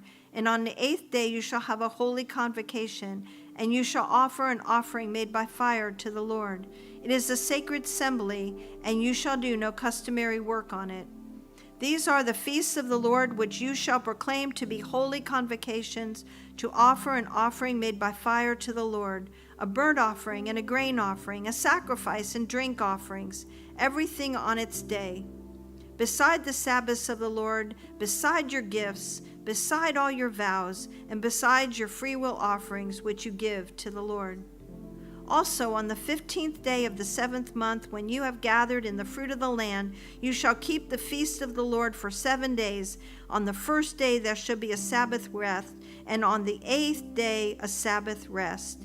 And you shall take for yourself on the first day the fruit of the beautiful trees, branches of palm trees, the boughs of leafy trees, and willows of the brook, and you shall rejoice before the Lord your God for 7 days. You shall keep it as a feast to the Lord for 7 days in the year, and it shall be a statute forever in your generations. You shall celebrate it in the 7th month, and you shall dwell in booths for 7 days. All who are native Israelites shall dwell in booths, that your generations should know that I made the children of Israel dwell in booths when I brought them out of the land of Egypt. I am the Lord your God. So Moses declared to the children of Israel the feasts of the Lord. Chapter 24. Then the Lord spoke to Moses, saying, Command the children of Israel that they bring to you pure oil of pressed olives for the light, to make the lamps burn continually. Outside the veil of the testimony in the tabernacle of meeting, Aaron shall be in charge of it from evening until morning before the Lord continually. It shall be a statute forever in your generations. He shall be in charge of the lamps on the pure gold lampstands before the Lord continually. And you shall take fine flour and bake 12 cakes with it. 2/10 of an ephah shall be in each cake, and you shall set them in 2 rows, 6 in a row, on the pure gold table before the Lord. And you shall put frankincense on each row, that it may be on the bread for a memorial, an offering made by fire to the Lord. Every Sabbath he shall set it in order before the Lord continually, being taken from the children of Israel by an everlasting covenant. And it shall be for Aaron and his sons that they shall eat it in a holy place, for it is most holy to him from the offerings of the Lord, made by fire, by a perpetual statute. Now the son of an Israelite woman, whose father was an Egyptian, who went out among the children of Israel, and this Israelite woman's son and a man of Israel fought each other in the camp. And the Israelite's woman's son blasphemed the name of the Lord and cursed. And so they brought him to Moses. His mother's name was Shelomith, and the daughter of Dibri, of the tribe of Dan. Then they put him in custody, that the mind of the Lord might be showed to them. And the Lord spoke to Moses, saying, Take outside the camp him who has cursed. Then let all who heard him lay their hands on his head, and let all the congregation stone him. Then you shall speak to the children of Israel, saying, Whoever curses his God shall bear his sin, and whoever blasphemes the name of the Lord shall surely be put to death. all the congregation shall certainly stone him, the stranger as well as him who is born in the land. When he blasphemes the name of the Lord, he shall be put to death. Whoever kills any man shall surely be put to death. Whoever kills an animal shall make it good, animal for animal. If a man causes disfigurement of his neighbor as he has done, so shall it be done to him. Fracture for fracture, eye for eye, tooth for tooth. As he has caused disfigurement of a man, so shall it be done to him. And whoever kills an animal shall restore it, but whoever kills a man shall be put to death. You shall have the same law for the stranger and for one for your own country, for I am the Lord your God. Then Moses spoke to the children of Israel, and they took outside the camp him who had cursed and stoned him with stones. So the children of Israel did as the Lord commanded Moses. Chapter 25. And the Lord spoke to Moses on Mount Sinai, saying, Speak to the children of Israel, and say to them, When you come into the land which I give you, then the land shall keep a Sabbath to the Lord. 6 years you shall sow your field, and 6 years you shall prune your vineyard, and gather its fruit. But in the 7th year there shall be a Sabbath of solemn rest for the land, a Sabbath to the Lord. You shall neither sow your field, nor prune your vineyard. What grows of its own accord of your harvest you shall not reap, nor gather the grapes of your untended vine. For it is a year of rest for the land, and the Sabbath produce of the land shall be food for you, your male, female servant, your hired man, and the stranger who dwells with you, for your livestock and the beasts that are in the land, in your land, all its produce shall be for food. And you shall count 7 Sabbaths of years for yourselves, 7 times 7 years, and the times of 7 Sabbaths of years shall be to you 49 years. Then you shall cause the trumpet of the Jubilee to sound on the 10th day of the 7th month. On the day of atonement you shall make the trumpet to sound throughout all your land, and you shall consecrate the 50th year, and proclaim liberty throughout all the land to all its inhabitants. It shall be a jubilee for you, and each of you shall return to his possession, and each of you shall return to his family. That 50th year shall be a jubilee to you. In it you shall neither sow nor reap what grows of its own accord, nor gather the grapes of your untended vine, for it is the jubilee. It shall be holy to you, and you shall eat its produce from the field. In this year of jubilee, each of you shall return to his possession. And if you sell anything to your neighbor or buy from your neighbor's hand, you shall not oppress one another. According to the number of years after the jubilee, you shall buy from your neighbor, and according to the number of years of crops he shall sell to you. According to the multitude of years, you shall increase its price. According to the fewer number of years, you shall diminish its price. For he sells to you according to the number of the years of the crops. Therefore you shall not oppress one another, but you shall fear your God, for I am the Lord your God. So you shall observe my statutes and keep my judgments and perform them, and you will dwell in the land in safety. Then the land will yield its fruit, and you will eat your fill and dwell there in safety. And if you say, What shall we eat in the 7th year, since we shall not sow nor gather in our produce? Then I will command my blessing on you in the 6th year, and it will bring forth produce enough for 3 years. And you shall sow in the 8th year, and eat old produce until the 9th year, until its produce comes in, and you shall eat of the old harvest. The land shall not be sold permanently, for the land is mine. For you are strangers and sojourners with me, and in all the land of your possession you shall grant redemption of the land. If one of your brethren becomes poor and has sold some of his possession, and if his redeeming relative comes to redeem it, then he may redeem what his brother sold. Or if the man has no one to redeem it, but he himself becomes able to redeem it, then let him count the years since its sale, and restore the remainder to the man to whom he sold it, that he may return to his possession. But if he is not able to have it restored to himself, then what was sold shall remain in the hand of him who bought it until the year of Jubilee. And in the Jubilee it shall be released, and he shall return to his possession. If a man sells a house in a walled city, then he may redeem it within a whole year after it is sold. Within a full year he may redeem it. But if it is not redeemed within the space of a full year, then the house in the walled city shall belong permanently to him who bought it. Throughout his generations, it shall not be released in the Jubilee. However, the houses of villages which have no walls around them shall be counted as the fields of the country. They may be redeemed, and they shall be released in the Jubilee. Nevertheless, the cities of the Levites and the houses in the cities of their possession, the Levites may redeem at any time. And if a man purchases a house from the Levites, then the house that was sold in the city of his possession shall be released in the Jubilee. For the houses in the cities of the Levites are their possession among the children of Israel. But the field of the common lands of their cities may not be sold, for it is their perpetual possession. If one of your brethren becomes poor and falls into poverty among you, then you shall help him like a stranger or a sojourner, that he may live with you. Take no usury or interest from him, but fear your God, that your brother may live with you.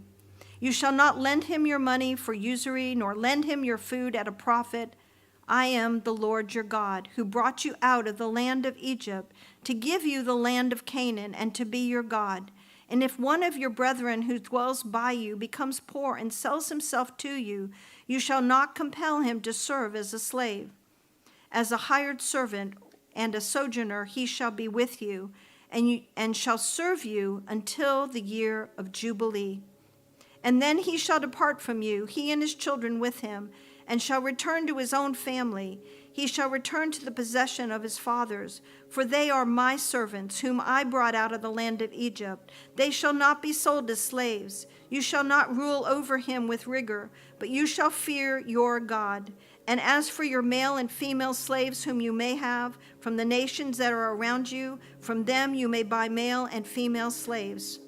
Moreover, you may buy the children of the strangers who dwell among you, and their families who are with you, which they beget in your land, and they shall become your property, and you may take them as an inheritance for your children after you, to inherit them as a possession.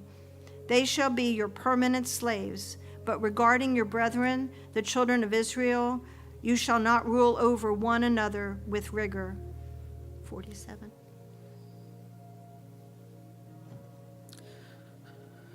Verse 47. Now if a sojourner or stranger close to you becomes rich, and one of your brethren who dwells by him becomes poor and sells himself to the stranger or sojourner close to you, or to a member of the stranger's family, after he is sold, he may be redeemed again. One of his brothers may redeem him, or his uncle's son may redeem him, or anyone who is near of kin to him in his family may redeem him, or if he is able, he may redeem himself. Thus he shall reckon with him who bought him. The price of his release shall be according to the number of years. From the year that he was sold to him until the year of Jubilee, it shall be according to the time of a hired servant for him. If there are still many years remaining, according to them he shall repay the price of his redemption from the money with which he was bought. And if there remain but a few years until the year of Jubilee, then he shall reckon with him, and according to his years he shall repay him the price of his redemption. He shall be with him as a yearly hired servant, and he shall not rule with vigor over him in your sight. And if he is not redeemed in these years, then he shall be released in the year of Jubilee, he and his children with him. For the children of Israel are servants to me. They are my servants, whom I brought out of the land of Egypt. I am the Lord your God. Leviticus 26, verse 1. You shall not make idols for yourself, neither a carved image nor a sacred pillar shall you rear up for yourselves, nor shall you set up an engraved stone in your land to bow down to it, for I am the Lord your God. You shall keep my Sabbaths and reverence with my sanctuary. I am the Lord. If you walk in my statutes and keep my commandments and perform them, then I will give you rain in its season. The land shall yield its produce, and the trees of the field shall yield their fruit. Your threshing shall last till the time of vintage, and the vintage shall last till the time of sowing. You shall eat your bread to the full and dwell in your land safely. I will give peace in the land, and you shall lie down, and none of you will be afraid. I will rid the land of evil beasts, and the sword will not go through your land. You will chase your enemies, and they shall fall by the sword before you. 5 of you shall chase 100, and 100 of you shall be put 10,000 to flight. Your enemies shall fall by the sword before you. For I will look on you favorably, and make you fruitful, and multiply you, and confirm my covenant with you. You shall eat the old harvest, and clear out the old because of the new. I will set my tabernacle among you, and my soul shall not abhor you. I will walk among you, and be your God, and you shall be my people. I am the Lord your God, who brought you out of the land of Egypt, that you should not be their slaves. I have broken the bands of your yoke, and made you walk upright. But if you do not obey me, and do not observe all these commandments, and if you despise my statutes, or if your soul abhors my judgment, so that you do not perform all my commandments, but break my covenant, I will also do this to you. I will appoint terror over you. Wasting disease and fever shall consume the eyes and cause sorrow of your heart. And you shall sow your seeds in vain, for your enemies shall eat it. I will set my face against you, and you shall be defeated by your enemies. Those who hate you shall reign over you, and you shall flee when no one pursues you. After this, if you do not obey me, I will punish you 7 times more for your sins. I will break the pride of your power. I will make your heavens like iron, and your earth like bronze, and your strength shall be spent in vain. For your land shall not yield its produce, nor shall the trees of the land yield their fruit. Then if you walk contrary to me, and are not willing to obey me, I will bring on you 7 times more plagues according to your sins. I will also send wild beasts among you, which shall rob you of your children, destroy your livestock, and make you few in number, and your highways shall be desolate. And if by these things you are not reformed by me, but walk contrary to me, then I will walk contrary to you, and I will punish you yet 7 times for your sins. And I will bring a sword against you, and will execute the vengeance of the covenant. When you are gathered together within your cities, I will send pestilence among you, and you shall be delivered into the hand of my enemy. When I have cut off your supply of bread, 10 women shall bake your bread in one oven, and they shall bring back your bread by weight, and you shall eat and not be satisfied. After all this, if you do not obey me, but walk contrary to me, then I will also walk contrary to you in fury, and I, even I, will chastise you 7 times for your sins. You shall eat the flesh of your sons, and you shall eat the flesh of your daughters.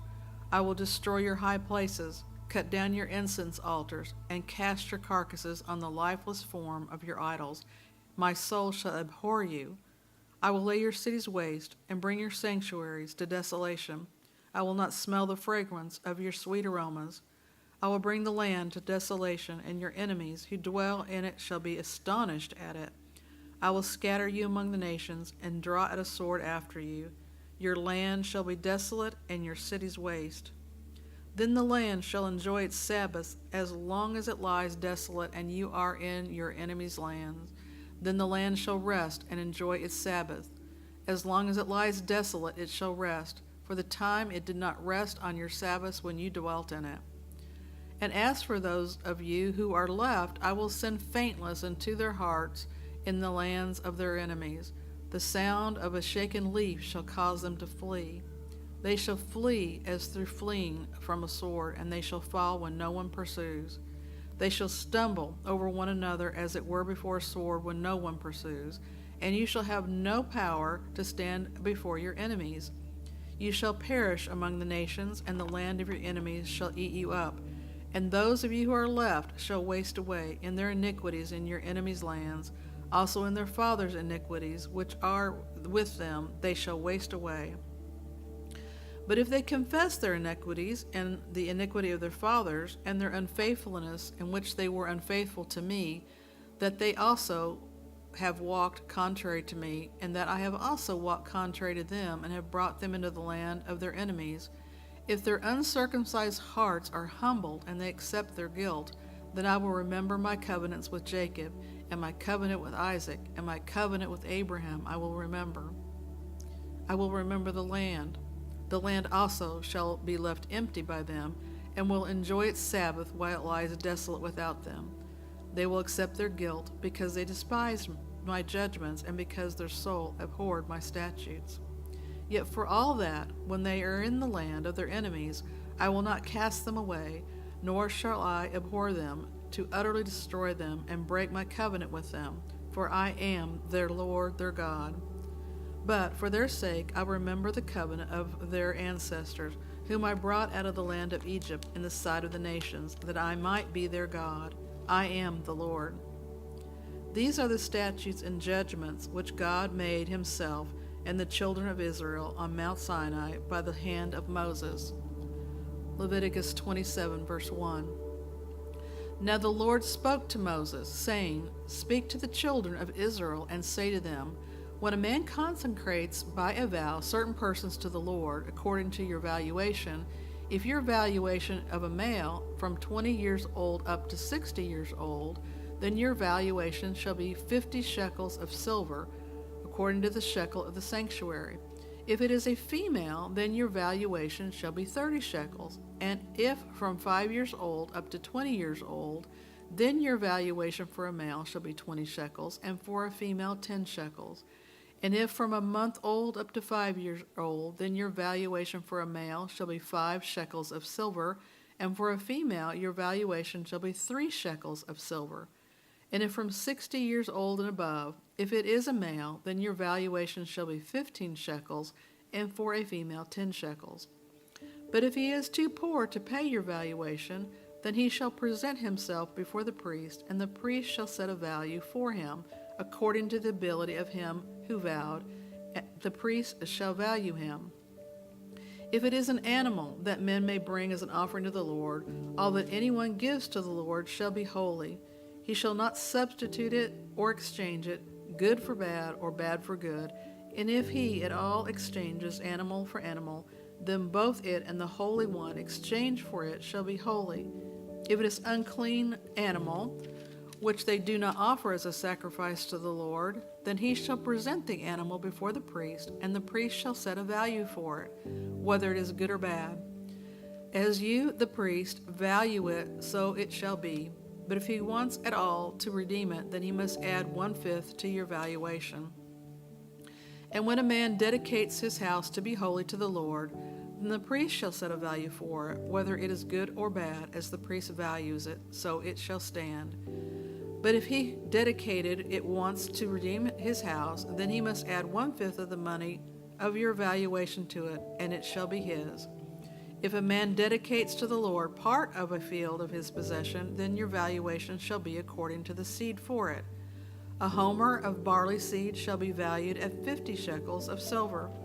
If he dedicates his field from the year of Jubilee, according to your valuation it shall stand. But if he dedicates his field after the Jubilee, then the priest shall reckon to him the money due according to the years that shall remain till the year of Jubilee, and it shall be deducted from your valuation. And if he who dedicates the field ever wishes to redeem it, then he must add 1/5 of the money to your valuation to it, and it shall belong to him. But if he does not want to redeem the field, or if he has sold the field to another man, it shall not be redeemed any more. But the field, when it is released in the Jubilee, shall be holy to the Lord. As a devoted field, it shall be the possession of the priest.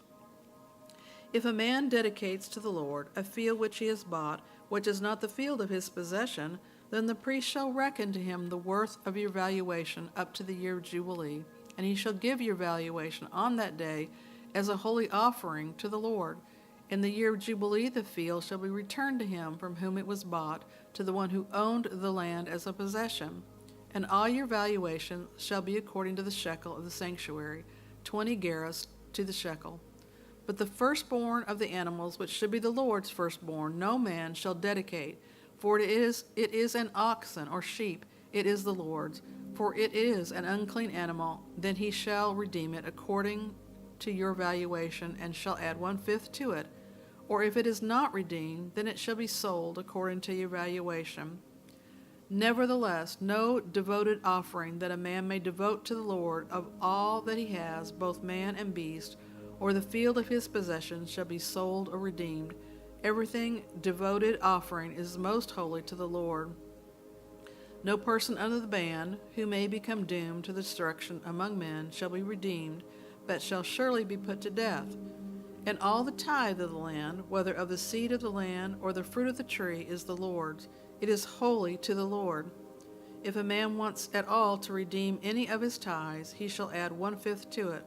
And concerning the tithe of the herd or the flock, of whatever passeth under the rod, the 10th one shall be holy to the Lord. He shall not inquire whether it is good or bad, nor shall he exchange it, and if he exchanges it at all, then both it and the one exchanged for it shall be holy, for it shall not be redeemed. Numbers, verse 1.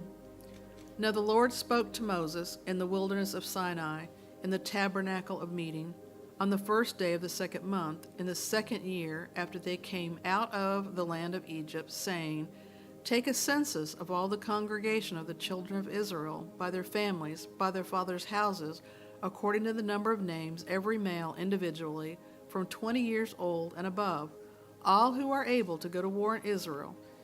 You and Aaron shall number them by their armies, and with you there shall be a man from every tribe, each one the head of his father's house.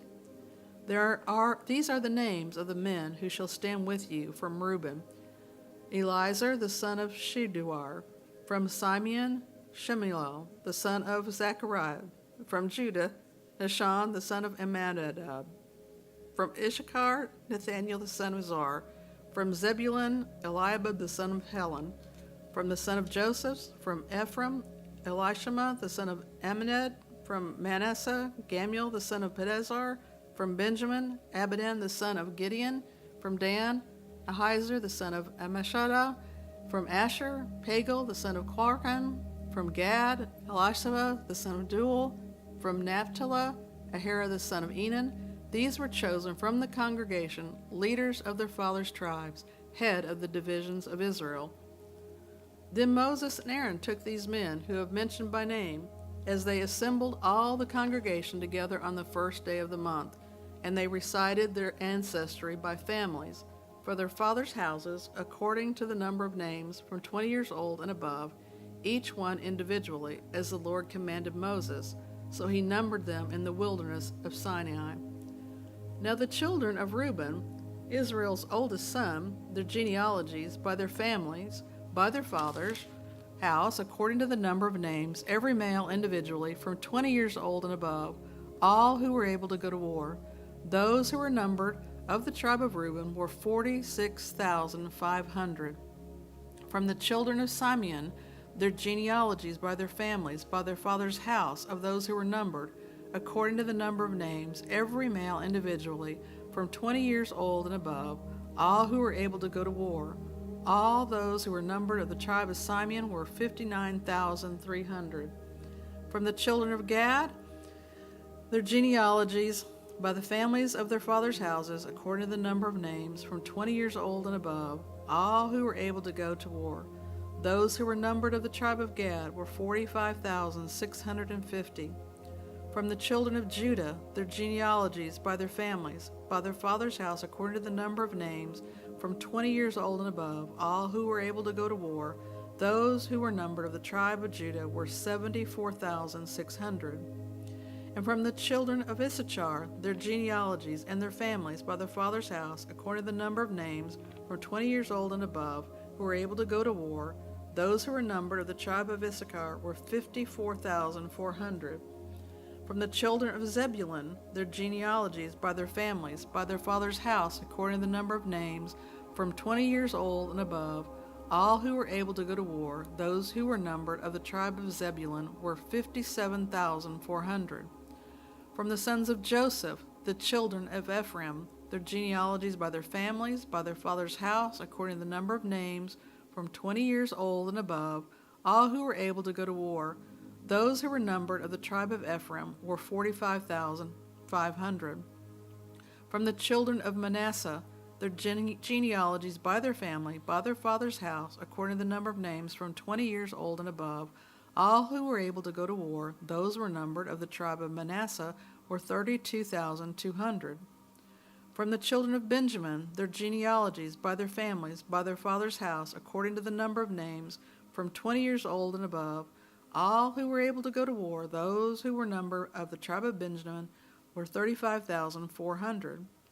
From the children of Dan, their genealogies of their families, by their father's house, according to the number of names, from 20 years old and above, all who were able to go to war, those who were numbered of the tribe of Dan, were 62,700.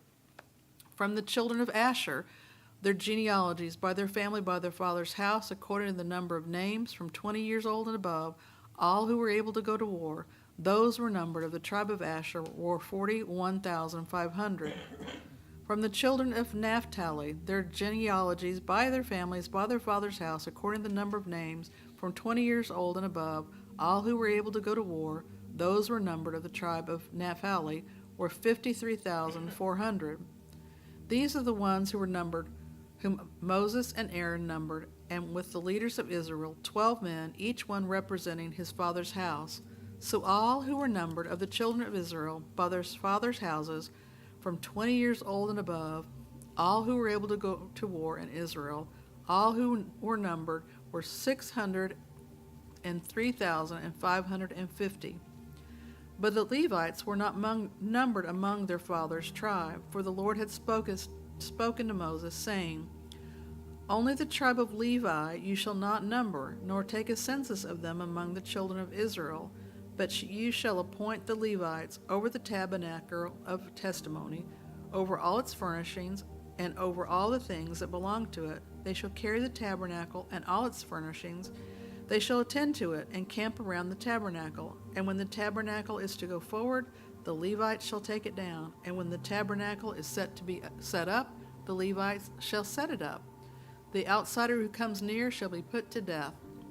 The children of Israel shall pitch their tents, everyone by his own camp, everyone by his own standard, according to their armies.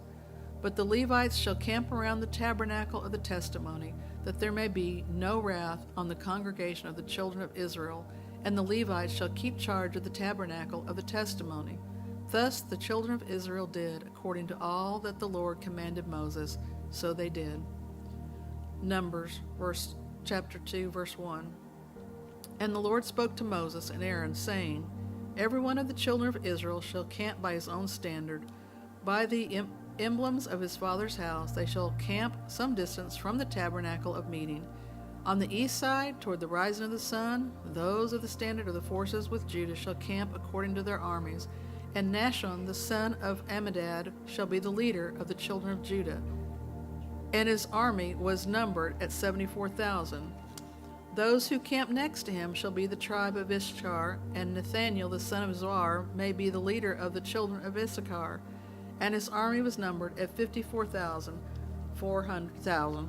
Then came the tribe of Zebulun, and Eliab, the son of Helon, shall be the leader of the children of Zebulun.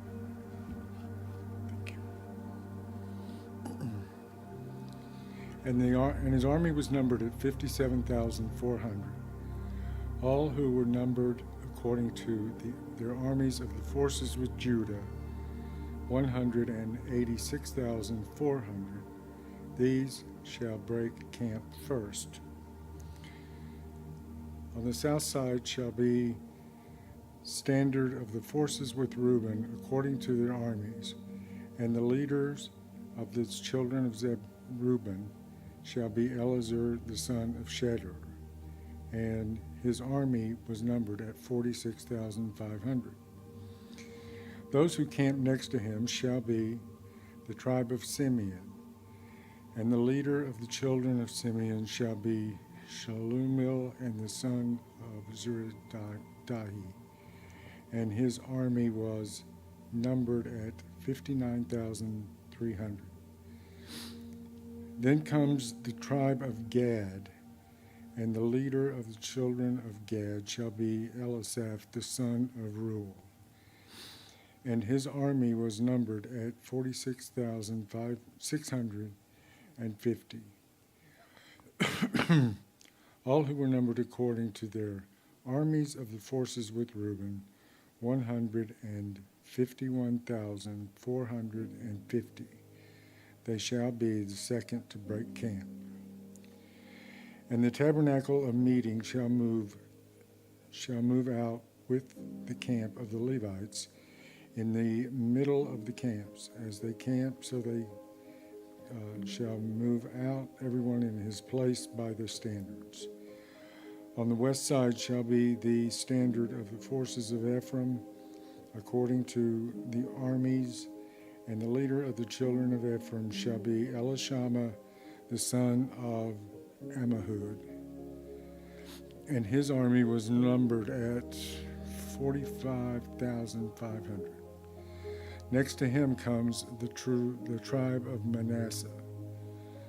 And the leader of the children of Manasseh shall be Gamaliel, the son of Pedahzur. And his army was numbered at 32,200.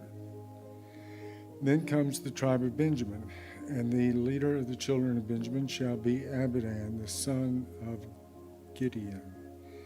And his army was numbered at 35,400. All who were numbered according to the armies of the forces with Ephraim, 180,100, as they shall be the third to break camp.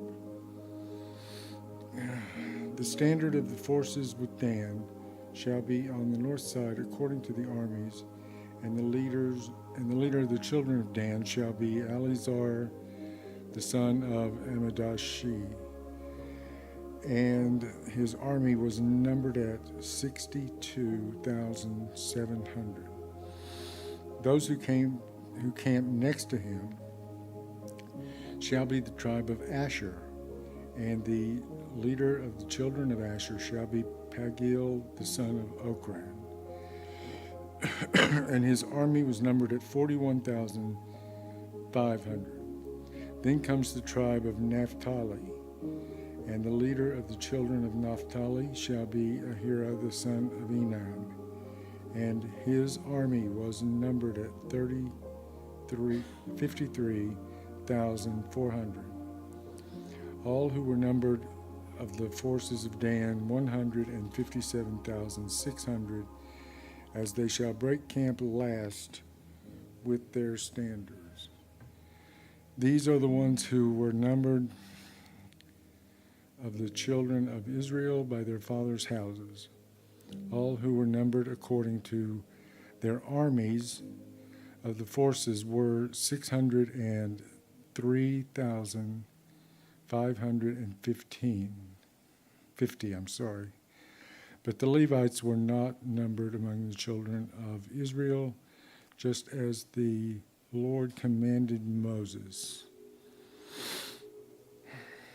Thus the children of Israel did according to all that the Lord commanded Moses.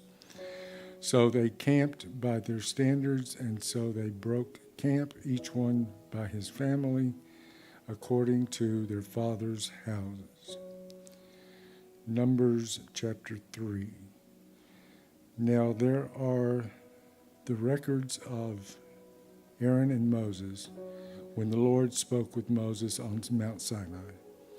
And these are the names of the sons of Aaron: Nadab, the firstborn, and Elihu, Eleazar, and Ithmatar.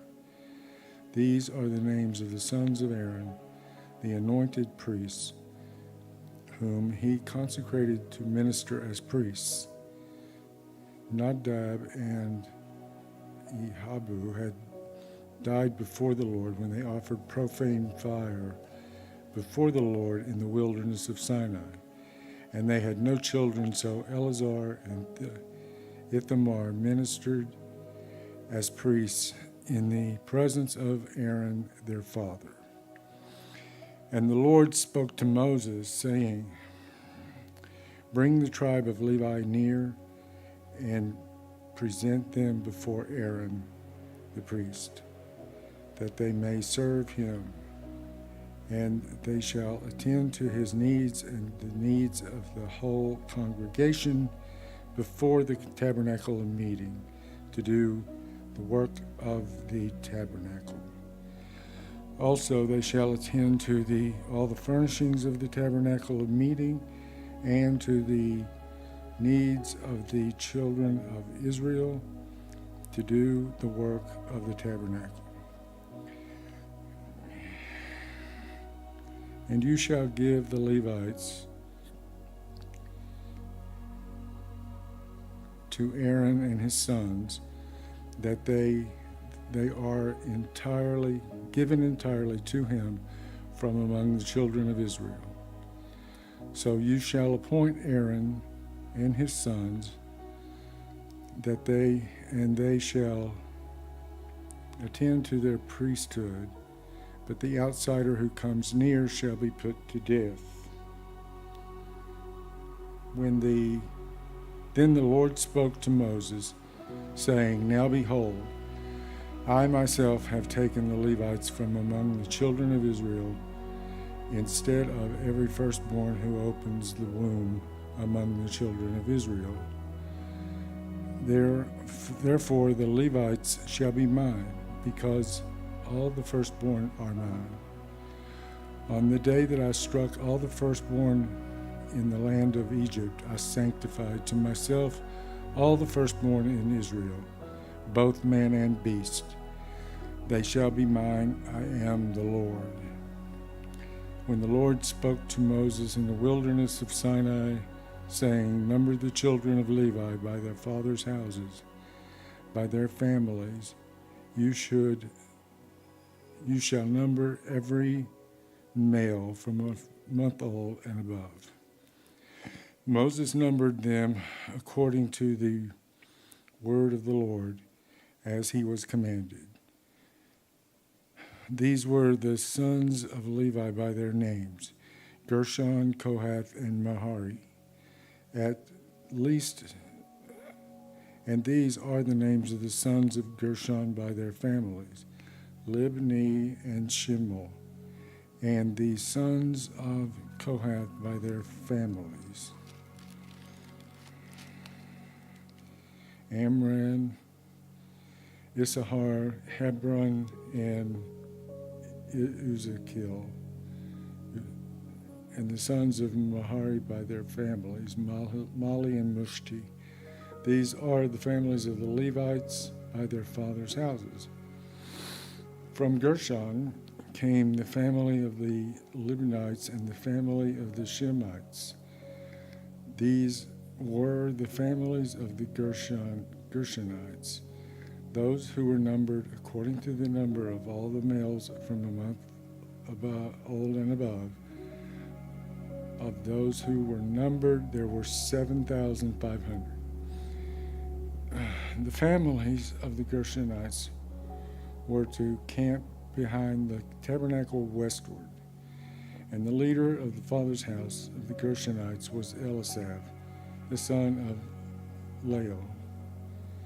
The duties of the children of Gershon in the tabernacle of meeting included the tabernacle, the tent with its covering, the screen at the door of the tabernacle of meeting, the screen for the door of the court by the hangings of the court which are around the tabernacle, and the altar and their cords according to all the work related to them.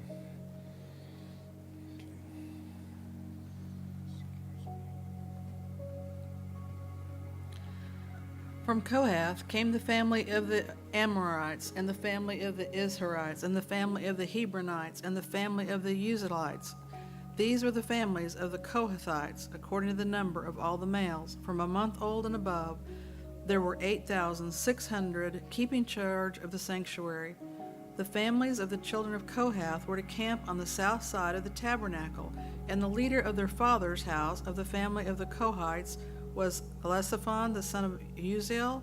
Their duty included the ark, the table, the lampstand, the altars, the utensils of the sanctuary with which they ministered, the screen, and all the work relating to them. And Eleazar, the son of Aaron, the priest, was to be chief over the leaders of Levites, with oversight of those who kept charge of the sanctuary. From Merari came the family of Mahlites and the family of the Mushites. They were the family of Merari. And those who were numbered according to the number of all the males from a month old and above were 6,200. The leader of the father's house of the family of Merari was Zuriel, the son of Abihail. These were to camp on the north side of the tabernacle. And the appointed duty of the children of Merari included the boards of the tabernacle, its bars, its pillars, its sockets, its utensils, and all the work relating to them, and the pillars of the court all around, with their sockets, their pegs, and their cords. Moreover, those who were to camp before the tabernacle on the east, before the tabernacle of meeting, were Moses, Aaron, and his sons, keeping charge of the sanctuary to meet the needs of the children of Israel. But the outsider who came near was to be put to death. All who were numbered of the Levites, whom Moses and Aaron numbered at the commandment of the Lord by their families, all the males from a month old and above, were 22,000. Then the Lord said to Moses, "Number all the firstborn males of the children of Israel from a month old and above, and take the number of their names. And you shall take the Levites for me. I am the Lord. Instead of all the firstborn among the children of Israel, and the livestock of the Levites, instead of all the firstborn among the livestock of the children of Israel." So Moses numbered all the firstborn among the children of Israel, as the Lord commanded. And all the firstborn males, according to the number of names from a month old and above, of those who were numbered of them, were 22,273. Then the Lord spoke to Moses, saying, "Take the Levites instead of all the firstborn among the children of Israel, and the livestock of the Levites instead of their livestock. The Levites shall be mine. I am the Lord. And for the redemption of the 273 of the firstborn of the children of Israel, who are more than the number of Levites, you shall take 5 shekels for each one individually. You shall take them in the currency of the shekel of the sanctuary, the shekel of 20 gerahs. And you shall give the money, which is the in excess number of them is redeemed, to Aaron and his sons." So Moses took the redemption money from those who were over and above those who were redeemed by the Levites. From the firstborn of the children of Israel he took the money, 1,365 shekels, according to the shekel of the sanctuary. And Moses gave their redemption money to Aaron and his sons, according to the word of God of the Lord, as the Lord commanded Moses. Numbers chapter 4, verse 1. Then the Lord spoke to Moses and Aaron, saying, "Take a census of the sons of Kohath from among the children of Levi, by their families, by their father's house, from 30 years old and above, even to 50 years old, all who enter the service to do the work in the tabernacle of the meeting. This is the service of the sons of Kohath in the tabernacle of meetings relating to the most holy things. When the camp prepares to journey, Aaron and his sons shall come, and they shall take down the covering veil and cover the ark of the testimony with it. Then they shall put on it a covering of badger skins, and spread over that a cloth entirely of blue, and they shall insert its poles. On the table of showbread they shall spread a blue cloth, and put on it the dishes, the pans, the bowls, and the pitchers for pouring, and the showbread shall be on it. They shall spread over them a scarlet cloth, and cover the same with a covering of badger skins, and they shall insert its poles. And they shall take a blue cloth, and cover the lampstand of the light, with its lamp, its wick trimmers, its trays, and all its oil vessels with which they service it. Then they shall put it on with all its utensils in a covering of badger skins, and put it on a carrying beam. Over the golden altar they shall spread a blue cloth, and cover it with covering of badger skins, and they shall insert its poles. Then they shall take all the utensils of service with which they minister in the sanctuary, and put them in a blue cloth, cover them with a covering of badger skins, and put them on a carrying beam. They shall also take away the ashes from the altar, and spread a purple cloth over it. They shall put on its implements with which they minister there, the fire pans, the forks, the shovels, the basins, and all the utensils of the altar, and they shall spread on it a covering of badger skins, and insert its poles. And when Aaron and his sons have finished covering the sanctuary and all the furnishing of the sanctuary, when the camp is set to go, then the sons of Kohath shall come and carry them, but they shall not touch any holy thing, lest they die. These are the things in the tabernacle of meeting which the sons of Kohath are to carry. The appointed duty of Eleazar, the son of Aaron, the priest, is the oil for the light, the sweet incense, the daily grain offering, the anointing oil, the oversight of all the tabernacle and all that is in it, with sanctuary and its furnishings. Then the Lord spoke to Moses and Aaron, saying, Do not cut off the tribe of the family of Kohath from among the Levites, but do this in regard to them, that they may live and not die when they approach the most holy things. Aaron and his sons shall go in and appoint each of them to his service and to his task, and they shall not go in to watch while the holy things are being covered, lest they die. Then the Lord spoke to Moses, saying, Also take a census of the son of Gershon by their father's house, by their families. From 30 years old and above, even to 50 years old, you shall number them, all who enter to perform the service, to do the work in the tabernacle of meeting. This is the service of families of the Gershonites in serving and carrying. They shall carry the curtains of the tabernacle, and the tabernacle of meeting with its covering, the covering of badger skins that is on it, the screen for the door of the tabernacle of the meeting, the screen for the door of the gate of the court, the hangings of the court which are around the tabernacle and altar, and their cords, all the furnishings for their service, and all that is made for these things, so shall they serve. Aaron and his sons shall assign the service of the sons of the Gershonites, and all their task and all their service, and ye shall appoint to them all their task as their duty. This is the service of the families of the son of Gershon in the tabernacle of meeting, and their duties shall be under the authority of Ithamar and the son of Aaron the priest. As for the sons of Merari, you shall number them by their families and by their father's house. From 30 years old and above, even to 50 years old, you shall number them, everyone who enters the service to do the work of the tabernacle of the meeting. And this is what they must carry as all their service for the tabernacle of the meeting: the boards of the tabernacle, its bars, its pillars, its sockets, and the pillars around the court with their sockets, pegs, and cords, with all their furnishings and all their service, and you shall assign to each man by name the items he must carry. This is the service of the family of the sons of Merari, and as all their service for the tabernacle of meeting, under the authority of Ithamar, the son of Aaron the priest. And Moses and Aaron and the leaders of the congregation numbered the sons by Kohathites, by their families, and by their father's house, from 30 years old and above, even to 50 years old, everyone who entered the service for work in the tabernacle of meeting. And those who were numbered by their families were 2,750. These were the ones who were numbered of the families of Kohathites, all who might serve in the tabernacle of meeting, whom Moses and Aaron numbered according to the commandment of the Lord by the hand of Moses. And those who were numbered of the sons of Gershon, by their families and by their father's house, from 30 years old and above, even to 50 years old, everyone who entered the service for work in the tabernacle of meeting, those who were numbered by their families, by their father's house, were 2,630.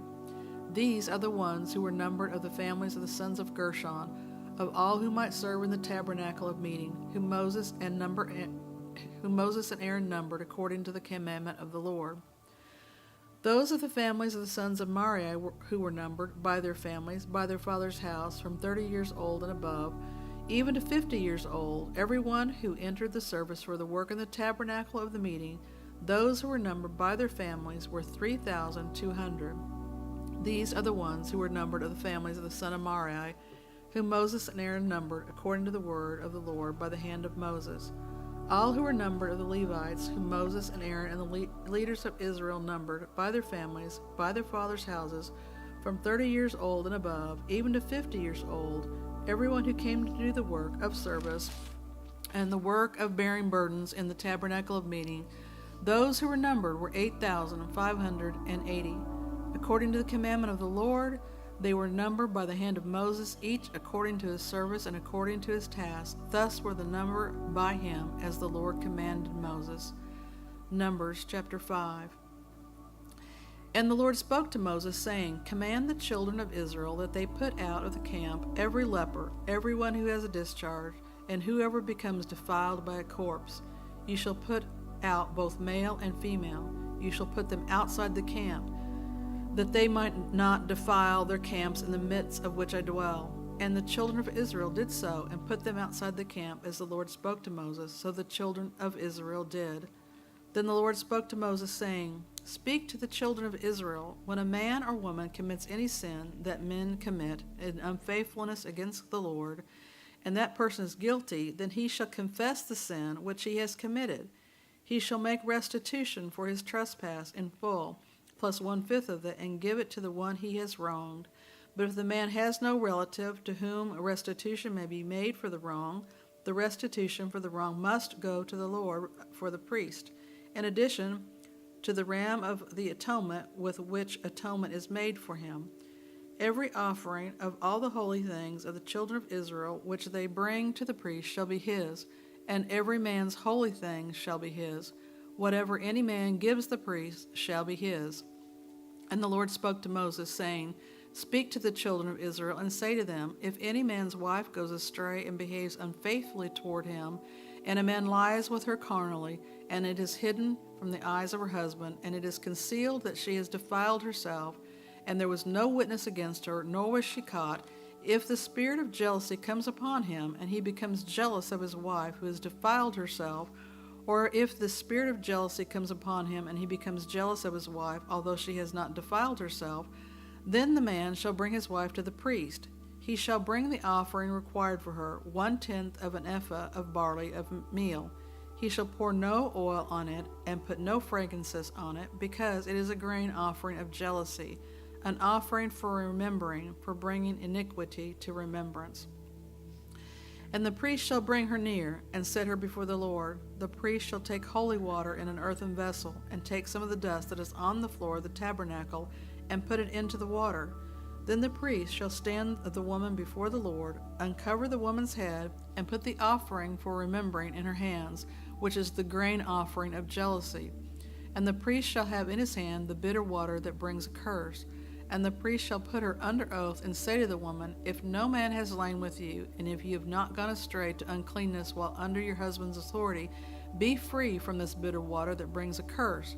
But if you've gone astray while under your husband's authority, and if you've defiled yourself, and with some man other than your husband has lain with you, then the priest shall put the woman under the oath of the curse, and he shall say to the woman, The Lord make you a curse and an oath among your people, when the Lord make your thigh rot and your belly swell, and may this water that causes the curse go into your stomach, and make your belly swell and your thigh rot. Then the woman shall say, Amen, so be it. Then the priest shall write these curses in a book, and he shall scrape them off into the bitter water, and he shall make the woman drink the bitter water that brings a curse, and the water that brings the curse shall enter her to become bitter. Then the priest shall take the grain offering of jealousy from the woman's hand, wave the offering before the Lord, and bring it to the altar. And the priest shall take a handful of the offering as its memorial portion, burn it on the altar, and afterward make the woman drink the water. When he has made her drink the water, then it shall be, if she has defiled herself and behaved unfaithfully toward her husband, that the water that brings a curse will enter her and become bitter, and her belly swell, and her thigh rot, and the woman will become a curse among her people. But if the woman has not defiled herself and is clean, then she shall be free and may conceive children. This is the law of jealousy, when a wife, while under her husband's authority, goes astray and defiles herself, or when the spirit of jealousy comes upon a man, and he becomes jealous of his wife, then he shall stand the woman before the Lord, and the priest shall execute all this law upon her. Then the man shall be free from iniquity, but that woman shall bear her guilt. Then the Lord spoke to Moses, saying, Speak to the children of Israel, and say to them, When either a man or woman consecrates an offering to take the vow of a Nazarite, to separate herself to the Lord, he shall separate himself from wine and similar drink. He shall drink neither vinegar made from the wine, nor vinegar made from a similar drink. Neither shall he drink any grape juice, nor eat fresh grapes or raisins. All the days of his separation he shall eat nothing that is produced by the grapevine, from seed to skin. Thank you. All the days of the vow of his separation, no razor shall come upon his head. Until the days are fulfilled for which he separated himself to the Lord, he shall be holy. Then he shall let the locks of his hair of his head grow. All the days that he separates himself to the Lord, he shall not go near a dead body. He shall not make himself unclean, even for his father or his mother, for his brother or his sister when they die, because his separation to God is on his head. All the days of his separation he shall be holy to the Lord. And if anyone dies very suddenly beside him, and he defiles his consecrated head, then he shall shave his head on the day of his cleansing. On the 7th day he shall shave it. Then on the 8th day he shall bring 2 turtle doves or 2 young pigeons to the priest, to the door of the tabernacle of meeting. And the priest shall offer one as a sin offering, and the other as a burnt offering, and make atonement for him, because he sinned in regard to the corpse. And he shall sanctify his head that same day. He shall consecrate to the Lord the days of his separation, and bring a male lamb in its first year as a trespass offering. But the former days shall be lost, because the separation was defiled. Now this is the law of the Nazarite.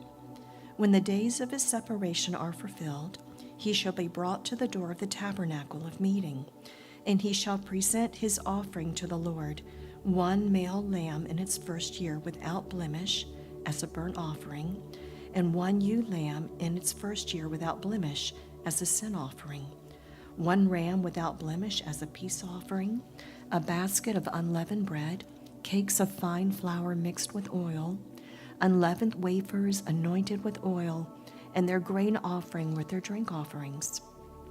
Then the priest shall bring them before the Lord, and offer his sin offering and his burnt offering. And he shall offer the ram as a sacrifice of a peace offering to the Lord. With the basket of unleavened bread, the priest shall also offer its grain offering and its drink offering. Then the Nazarite shall shave his consecrated head at the door of the tabernacle of meeting, and shall take the hair from his consecrated head, and put it on the fire which is under the sacrifice of the peace offering. And the priest shall take the boiled shoulder of the ram, 1 unleavened cake from the basket, and 1 unleavened wafer, and put them upon the hands of the Nazarite after he has shaved his consecrated hair. And the priest shall wave them as a wave offering before the Lord. They are holy for the priest, together with the breast of the wave offering and the thigh of the heave offering. After that, the Nazarite may drink wine.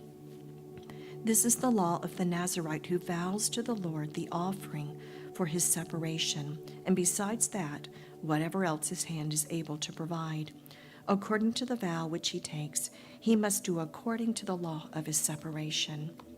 And the Lord spoke to Moses, saying, Speak to Aaron and his sons, saying, This is the way you shall bless the children of Israel. Say to them, The Lord bless you and keep you. The Lord make his face shine upon you and be gracious to you. The Lord lift up his countenance upon you and give you peace. So they shall put my name on the children of Israel, and I will bless them. Chapter 7. Now it came to pass, when Moses had finished setting up the tabernacle, that he anointed it and consecrated it and all its furnishings, and the altar and all its utensils. So he anointed them and consecrated them. Then the leaders of Israel, the heads of their fathers' houses, who were the leaders of the tribes, and over those who were numbered, made an offering. And they brought their offering before the Lord, 6 covered carts and 12 oxen, a cart for every 2 of the leaders, and for each one an ox, and they presented them before the tabernacle. Then the Lord spoke to Moses, saying, Accept these from them, that they may be used in doing the work of the tabernacle of meeting. And you shall give them to the Levites, to every man according to his service. So Moses took the carts and the oxen, and gave them to the Levites. 2 carts and 4 oxen he gave to the sons of Gershon, according to their service, and the 4 carts and 8 oxen he gave to the sons of Merari, according to their service, under the authority of Ithamar, the son of Aaron the priest. But to the sons of Kohath he gave none, because theirs was the service of the holy things, which they carried on their shoulders. Now the leaders offered the dedication offering for the altar when it was anointed. So the leaders offered their offering before the altar. For the Lord said to Moses, "They shall offer their offering 1 liter each day for the dedication of the altar." And the one who offered his offering on the first day was Nahshon, the son of Amminadab, from the tribe of Judah. His offering was 1 silver platter, the weight of which was 130 shekels, and 1 silver bowl of 70 shekels, according to the shekel of the sanctuary, both of them full of fine flour milk mixed with oil, and a grain offering, 1 gold pan of 10 shekels, full of incense, 1 young bull, 1 ram, and 1 male lamb in its first year as a burnt offering, 1 kid of the goats as a sin offering, and for the sacrifice of peace offerings, 2 oxen, 5 rams, 5 male goats, and 5 male lambs in their first year. This was the offering of Nahshon, the son of Amminadab. And the second day, Nethanel, the son of Zuar, leader of Issachar, presented an offering. For his offering he offered 1 silver platter, the weight of which was 130 shekels, and 1 silver bowl of 70 shekels, according to the shekel of the sanctuary, both of them full of fine flour mixed with oil as a grain offering, 1 gold pan of 10 shekels, full of incense, 1 young bull, 1 ram, and 1 male lamb in its first year as a burnt offering, 1 kid of the goats as a sin offering, and as the sacrifice of peace offerings, 2 oxen, 5 rams, 5 male goats, and 5 male lambs in their first year. This was the offering of Nethanel of the son of Zuar. On the third day, Eliab, the son of Helon, leader of the children of Zebulun, presented an offering. His offering was 1 silver platter, the weight of which was 130 shekels, and 1 silver bowl of 70 shekels, according to the shekel of the sanctuary, both of them full of fine flour mixed with oil as a grain offering, 1 gold pan of 10 shekels, full of incense, 1 young bull, 1 ram, and 1 male lamb in its first year as a burnt offering, 1 kid of the goats as a sin offering, and for the sacrifice of peace offerings, 2 oxen, 5 ram, 5 male goats, and 5 male lambs in their first year. This was the offering of Eliab the son of Elon. On the fourth day, Elizur, the son of Sedeur, leader of the children of Reuben, presented an offering. His offering was 1 silver platter, the weight of which was 130 shekels, and 1 silver bowl of 70 shekels, according to the shekel of the sanctuary, both of them full of fine flour mixed with oil as a grain offering, 1 gold pan of 10 shekels, full of incense, 1 young bull, 1 ram, and 1 male lamb in its first year as a burnt offering, 1 kid of the goats as a sin offering, and as the sacrifice of peace offerings, 2 oxen, 5 rams, 5 male goats, and 5 male lambs in their first year. This was the offering of Elizur, the son of Sedeur. On the 5th day, Shalmiel, the son of Zurishaddai, leader of the children of Simeon, presented an offering. His offering was 1 silver platter, the weight of which was 130 shekels, and 1 silver bowl of 70 shekels, according to the shekel of the sanctuary, both of them full of fine flour mixed with oil as a grain offering, 1 gold pan of 10 shekels, full of incense, 1 young bull, 1 ram, 1 male lamb in its first year, as a burnt offering, 1 kid of goats as a sin offering, and as the sacrifice of peace offerings, 2 oxen, 5 rams, 5 male goats, and 5 male lambs in their first year. This was the offering of Shalmiel, the son of Zurishaddai. On the sixth day, Elisaph, the son of Deuel, leader of the children of Gad, presented an offering. His offering was 1 silver platter, the weight of which was 130 shekels, and 1 silver bowl of 70 shekels, according to the shekel of the sanctuary, both of them full of fine flour mixed with oil as a grain offering.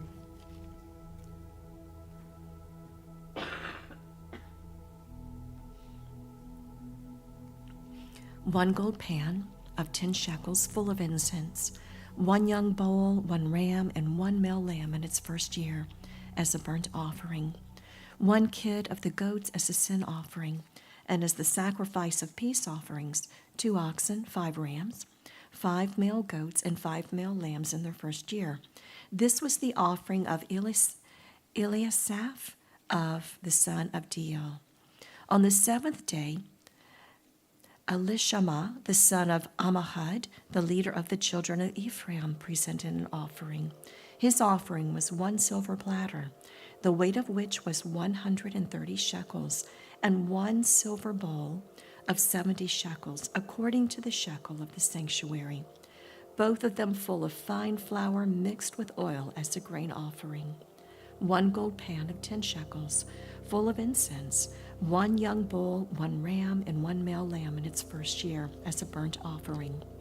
1 kid of the goats as a sin offering, and as the sacrifice of peace offerings, 2 oxen, 5 rams, 5 male goats, and 5 male lambs in their first year. This was the offering of Elishama of the son of Ammihud. On the 8th day, Gamaliel, the son of Pedahzur, leader of the children of Manasseh, presented an offering. His offering was 1 silver platter, the weight of which was 130 shekels, and 1 silver bowl of 70 shekels, according to the shekel of the sanctuary, both of them full of fine flour mixed with oil as a grain offering. 1 gold pan of 10 shekels, full of incense, 1 young bull, 1 ram, and 1 male lamb in its first year as a burnt offering, 1 kid of the goats as a sin offering, and as the sacrifice of peace offerings, 2 oxen, 5 rams, 5 male goats, and 5 male lambs in their first year. This was the offering of Gamaliel, the son of Pedahzur. On the 9th day, Abidan, the son of Gideon, the leader of the children of Benjamin, presented an offering.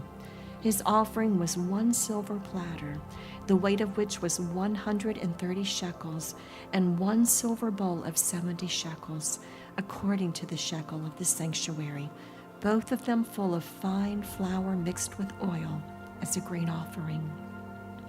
1 gold pan of 10 shekels, full of incense, 1 young bull, 1 ram, and 1 male lamb in its first year as a burnt offering, 1 kid of the goats as a sin offering, and as the sacrifice of peace offerings, 2 oxen, 5 rams, 5 male goats, and 5 male lambs in their first year. This was the offering of Abinadab, the son of Gideon. On the 10th day, Ahizur, the son of Ammishaddai, leader of the children of Dan, presented an offering. His offering was 1 silver platter, the weight of which was 130 shekels, and 1 silver bowl of 70 shekels, according to the shekel of the sanctuary, both of them full of fine flour mixed with oil as a grain offering. 1 gold pan of 10 shekels, full of incense, 1 young bull, 1 ram, and 1 male lamb in its first year as a burnt offering. 1 kid of the goats as a sin offering, and as the sacrifice of peace offerings, 2 oxen, 5 rams, 5 male goats, and 5 male lambs in their first year. This was the offering of Ahizur, the son of Ammishaddai. On the 11th day, Pagiel, the son of Ochran, the leader of the children of Asher, presented an offering. His offering was 1 silver platter, the weight of which was 130 shekels, and 1 silver bowl of 70 shekels, according to the shekel of the sanctuary, both of them full of fine flour mixed with oil, as a grain offering. 1 gold pan of 10 shekels, full of incense. 1 young bull, one ram, and one male lamb in its first year as a burnt offering, one kid of the goats as a sin offering, and as the sacrifice of peace offerings, 2 oxen, 5 rams, 5 male goats, and 5 male lambs in their first year. This was the offering of Pagiel the son of Akron. And on the 12th day, Ahira the son of Enan, the leader of the children of Naphtali, presented an offering. His offering was 1 silver platter, the weight of which was 130 shekels, and 1 silver bowl of 70 shekels, according to the shekel of the sanctuary, both of them full of fine flour mixed with oil as a grain offering, 1 gold pan of 10 shekels full of incense, 1 young bull and 1 ram, and 1 male lamb in its first year as a burnt offering, 1 kid of the goats as a sin offering, and as the sacrifice of peace offerings, 2 oxen, 5 rams, 5 male goats, and 5 male lambs in their first year. This was the offering of Ahira, the son of Enan. This was the dedication offering for the altar from the leaders of Israel when it was anointed: 12 silver platters, 12 silver bowls, and 12 gold pans. Each silver platter weighed 130 shekels, and each bowl 70 shekels, and all the silver of the vessels weighed 2,400 shekels, according to the shekel of the sanctuary. The 12 gold pans full of incense weighed 10 shekels apiece, according to the shekel of the sanctuary. All the gold of the pans weighed 120 shekels. All the oxen for the burnt offering were 12 young bulls, the rams 12, the male lambs in their first year 12, with their grain offering, and the kids of the goats as a sin offering 12. And all the oxen of the sacrifice of peace offerings were 24 bulls, the rams 60, the male goats 60, and the lambs in their first year 60. This was the dedication offering for the altar after it was anointed. Now when Moses went into the tabernacle of meeting to speak with him, he heard the voice of one speaking to him from above the mercy seat that was on the ark of the testimony, from between the 2 cherubim. Thus he spoke to him. Chapter 8. And the Lord spoke to Moses, saying, Speak to Aaron, and say to him, When you arrange the lamps, the 7 lamps shall give light in front of the lampstand. And Aaron did so. He arranged the lamps to face toward the front of the lampstand as the Lord commanded Moses. Now this workmanship of the lampstand was hammered gold. From its shaft to its flowers it was hammered work, according to the pattern which the Lord had shown Moses. So he made the lampstand. Then the Lord spoke to Moses, saying, Take the Levites from among the children of Israel and cleanse them ceremonially. Thus you shall do to them to cleanse them. Sprinkle water of purification on them, and let them shave all their body, and let them wash their clothes. So make themselves clean. Then let them take a young bull with its grain offering of fine flour mixed with oil. And you shall take another young bull as a sin offering. And you shall bring the Levites before the tabernacle of the meeting, and you shall gather together the whole congregation of the children of Israel. So you shall bring the Levites before the Lord, and the children of Israel shall lay their hands on the Levites. And Aaron shall offer the Levites before the Lord like a wave offering from the children of Israel, that they may perform the work of the Lord. Then the Levites shall lay their hands on the heads of the young bulls, and you shall offer one as a sin offering, and the other as a burnt offering to the Lord, to make atonement for the Levites. And you shall stand the Levites before Aaron and his sons, and then offer them like a wave offering to the Lord. Thus you shall separate the Levites from among the children of Israel, and the Levites shall be mine. After that, the Levites shall go in to service the tabernacle of meeting. So you shall cleanse them and offer them like a wave offering, for they are wholly given to me from among the children of Israel. I have taken them for myself instead of all who open the womb, the firstborn of all the children of Israel. For all the firstborn among the children of Israel are mine, both man and beast. On the day that I struck all the firstborn in the land of Egypt, I sanctified them to myself. I have taken the Levites instead of all the firstborn of the children of Israel, and I have given the Levites as a gift to Aaron and his sons from among the children of Israel, to do the work for the children of Israel in the tabernacle of meeting, and to make atonement for the children of Israel, that there be no plague among the children of Israel when the children of Israel come near to the sanctuary.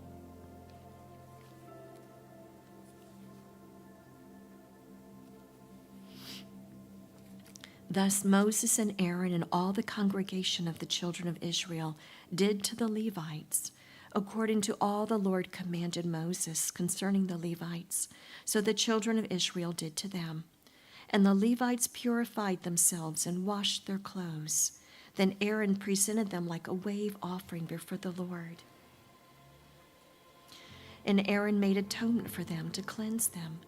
After that, the Levites went in to do their work in the tabernacle of meeting before Aaron and his sons, as the Lord commanded Moses concerning the Levites, so they did to them.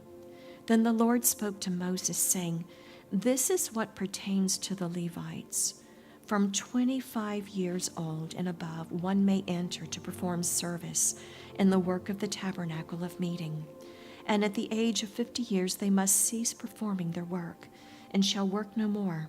They may minister with their brethren in the tabernacle of meeting to attend to needs, but they themselves shall do no work. Thus you shall do to the Levites regarding their duties." Chapter 9.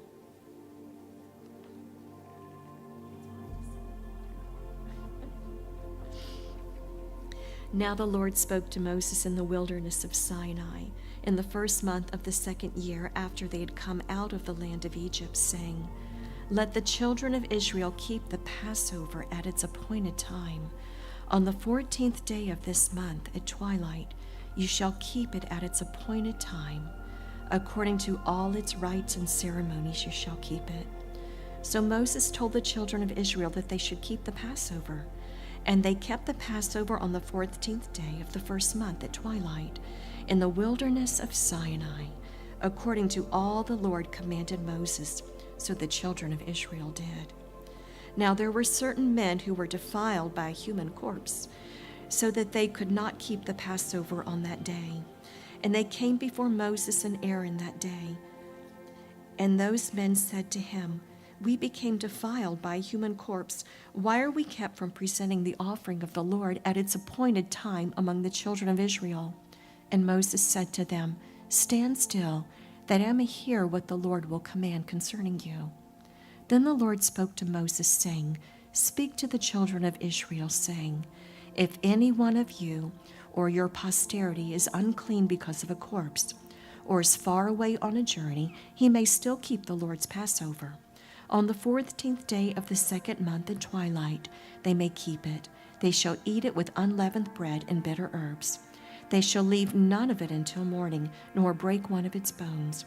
According to all the ordinances of the Passover, they shall keep it. But the man who is clean and is not on a journey, and ceases to keep the Passover, that same person shall be cut off from among his people, because he did not bring the offering of the Lord at its appointed time. That man shall bear his sin. And if a stranger dwells among you and would keep the Lord's Passover, he must do so according to the rite of the Passover and according to its ceremony. You shall have one ordinance both for the stranger and the native of the land. Now on the day that the tabernacle was raised up, the cloud covered the tabernacle, the tent of the testimony, from evening until morning. It was above the tabernacle like the appearance of a fire. So it was always, the cloud covered it by day, and the appearance of fire by night. Whenever the cloud was taken up from above the tabernacle, after that the children of Israel would journey. And in the place where the cloud settled, there the children of Israel would pitch their tents. At the command of the Lord, the children of Israel would journey, and at the command of the Lord they would camp. As long as the cloud stayed above the tabernacle, they remained encamped. even when the cloud continued long, many days above the tabernacle, the children of Israel kept the charge of the Lord and did not journey.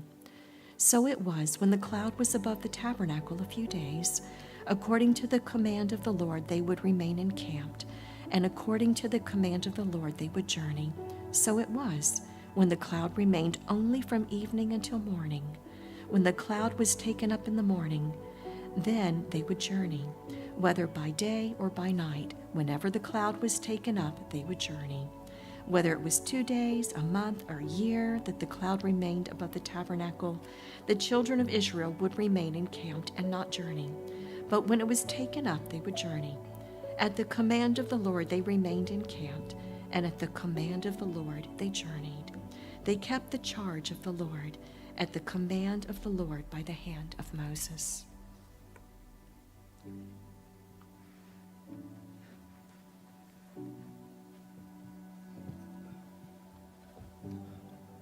Numbers chapter 10. And the Lord spoke to Moses, saying, Make 2 silver trumpets for yourself. You shall make them of hammered work. You shall use them for calling the congregation and for directing the movement of the camps. When they blow both of them, and all the congregation shall gather before you at the door of the tabernacle of meeting. But if they blow only one, then the leaders, the heads of the divisions of Israel, shall gather to you. When you sound the advance, the camp that lie on the east side shall then begin their journey. When you sound the advance the second time, the camp that lie on the south side shall begin their journey. They shall sound the call for them to begin their journey. And when the assembly is to be gathered together, you shall blow, but not sound the advance. The sons of Aaron, the priests, shall blow the trumpets, and these shall be to you as an ordinance forever throughout your generations. When you go to war in your land against the enemy who oppresses you, then you shall sound an alarm with the trumpets, and you will be remembered before the Lord your God, and you will be saved from your enemies. Also in the days of your gladness, and in your appointed feasts, and at the beginning of your months, you shall blow the trumpets over your burnt offerings and over the sacrifices of your peace offerings, and they shall be a memorial for you before your God. I am the Lord your God. Now it came to pass on the 20th day of the 2nd month in the 2nd year that the cloud was taken up from above the tabernacle of the testimony. And the children of Israel set out from the wilderness of Sinai on their journey. Then the cloud settled down in the wilderness of Paran. So they started out for the first time according to the command of the Lord by the hand of Moses. The standard of the camp of the children of Judah set out first according to their armies. Over their army was Nahshon, the son of Amminadab. Over the army of the tribe of the children of Issachar was Nathanael, the son of Zuar. And over the army of the tribe of the children of Zebulun was Eliab, the son of Helon. Then the tabernacle was taken down, and the sons of Gershon and the sons of Merari set out, carrying the tabernacle. And the standard of the camp of Reuben set out according to their armies, and over their armies was Elizur, the son of Shedar. Over the army and of the tribe of the children of Simeon was Shelemui, the son of Zerashad. And over the army of the tribe of the children of Gad was Elisaph, the son of Duel. Then the Korahites set out, carrying the holy things. The tabernacle would be prepared for their arrival. And the standard of the camp of the children of Ephraim set out according to their armies. Over the army was Elisham, the son of Amminahud. Over the army of the tribe of the children of Manasseh was Gamuel, the son of Pedahzur. And over the army of the tribe of the children of Benjamin was Abinadab, the son of Gideoni. Then the standard of the camp of the children of Dan, the rear guard of all the camps, set out according to their armies. Over their army was Ahiezer, the son of Amminashadai. Over the army of the tribe of the children of Asher was Pagiel, the son of Ochran. And over the army of the tribe of the children of Naphtali was Ahira, the son of Enan. Thus was the order of the march of the children of Israel, according to their armies, and when they began to their journey. Now Moses said to Hobab, the son of Reuel, the Midianites, Moses' father-in-law, "We are setting out for the place of which the Lord said, 'I will give it to you. Come with us, and we will treat you well, for the Lord has promised good things to Israel.' And he said to him, 'I will not go, but I will depart to my own land and to my relatives.' So Moses said, 'Please do not leave in so much as you know how we are to camp in the wilderness, and you can be our eyes. And it shall be, if you go with us, indeed it shall be, that whatever good the Lord will do to us, the same we will do to you.' So they departed from the mountain of the Lord on a journey of 3 days, and the ark of the covenant of the Lord went before them for the 3 days' journey, to search out a resting place for them. And the cloud of the Lord was above them by day, when they went out from the camp. So it was, whenever the ark set out, that Moses said, 'Rise up, O Lord, let your enemies be scattered, and let those who hate you flee before you.' And when it rested, he said, 'Return, O Lord, to the many thousands of Israel.'" Numbers chapter 11. Now when the people complained, it displeased the Lord, for the Lord heard it, and his anger was roused. So the fire of the Lord burned among them, and consumed some in the outskirts of camp. Then the people cried out to Moses, and when Moses prayed to the Lord, the fire was quenched. So he called the name of the place Taberah, because the fire of the Lord had burned among them. Now the mixed multitude who were among them yielded to intense craving. So the children of Israel also wept again and said, "Who will give us meat to eat? We remember the fish we ate freely in Egypt, the cucumbers, the melons, the leeks, the onions, and the garlic. But now our whole being is dried up. There is nothing at all except this manna before our eyes." Now the manna was like coriander seed, and its color like the color of bdellium. The people went about and gathered it, ground it out on millstones, or beat it in the mortar, cooked it in pans, and made cakes of it. And it tasted like the taste of pastries prepared with oil. And when the dew fell on the camp in the night, the manna fell on it. Then Moses heard the people weeping throughout their families, every one at the door of his tent. And the anger of the Lord was greatly aroused. Moses also was displeased. So Moses said to the Lord, "Why have you afflicted your servant? And why have I not found favor in your sight, that you have laid the burden of all these people on me? Did I conceive all these people? Did I beget them, that you should say to me, 'Carry them in your bosom, as a guardian carries a nursing child, to the land which you swore to their fathers? Where am I to get meat to give all these people? For they weep all over me, saying, 'Give us meat that we may eat.' I am not able to bear all these people alone, because this burden is too heavy for me. If you treat me like this, please kill me here and now. If I have found favor in your sight, and do not let me see my wretchedness." So the Lord said to Moses, "Gather to me 70 men of the elders of Israel, whom you know to be elders of the people and officers over them. Bring them to the tabernacle of meeting, that they may stand there with you. Then I will come down and talk with you there. I will take of the Spirit that is upon you, and I will put the same upon them. And they shall bear the burden of the people with you, that you may not bear it yourself alone. Then you shall say to the people, 'Consecrate yourselves for tomorrow, and you shall eat meat, for you have wept in the hearing of the Lord, saying, Who will give us meat to eat? For it was well with us in Egypt.' Therefore the Lord will give you meat, and you shall eat, and you shall eat not 1 day, nor 2 days, nor 5 days, nor 10 days, nor 20 days, but for a whole month, until it comes out of your nostrils and becomes loathsome to you, because you have despised the Lord who is among you, and have wept before him, saying, Why did we ever come out of Egypt?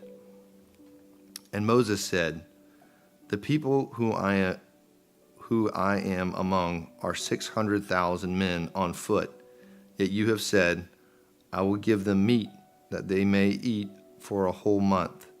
Shall flocks and herds be slaughtered for them, to provide enough for them? Or shall all the fish of the sea be gathered together for them, to provide enough for them?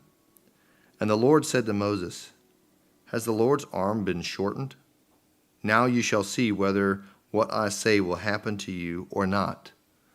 So Moses went out and told the people the words of the Lord, and he gathered the 70 men of the elders of the people and placed them around the tabernacle.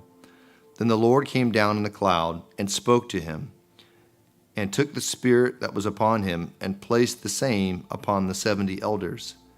And it happened, when the Spirit rested upon them, that they prophesied, although they never did so again.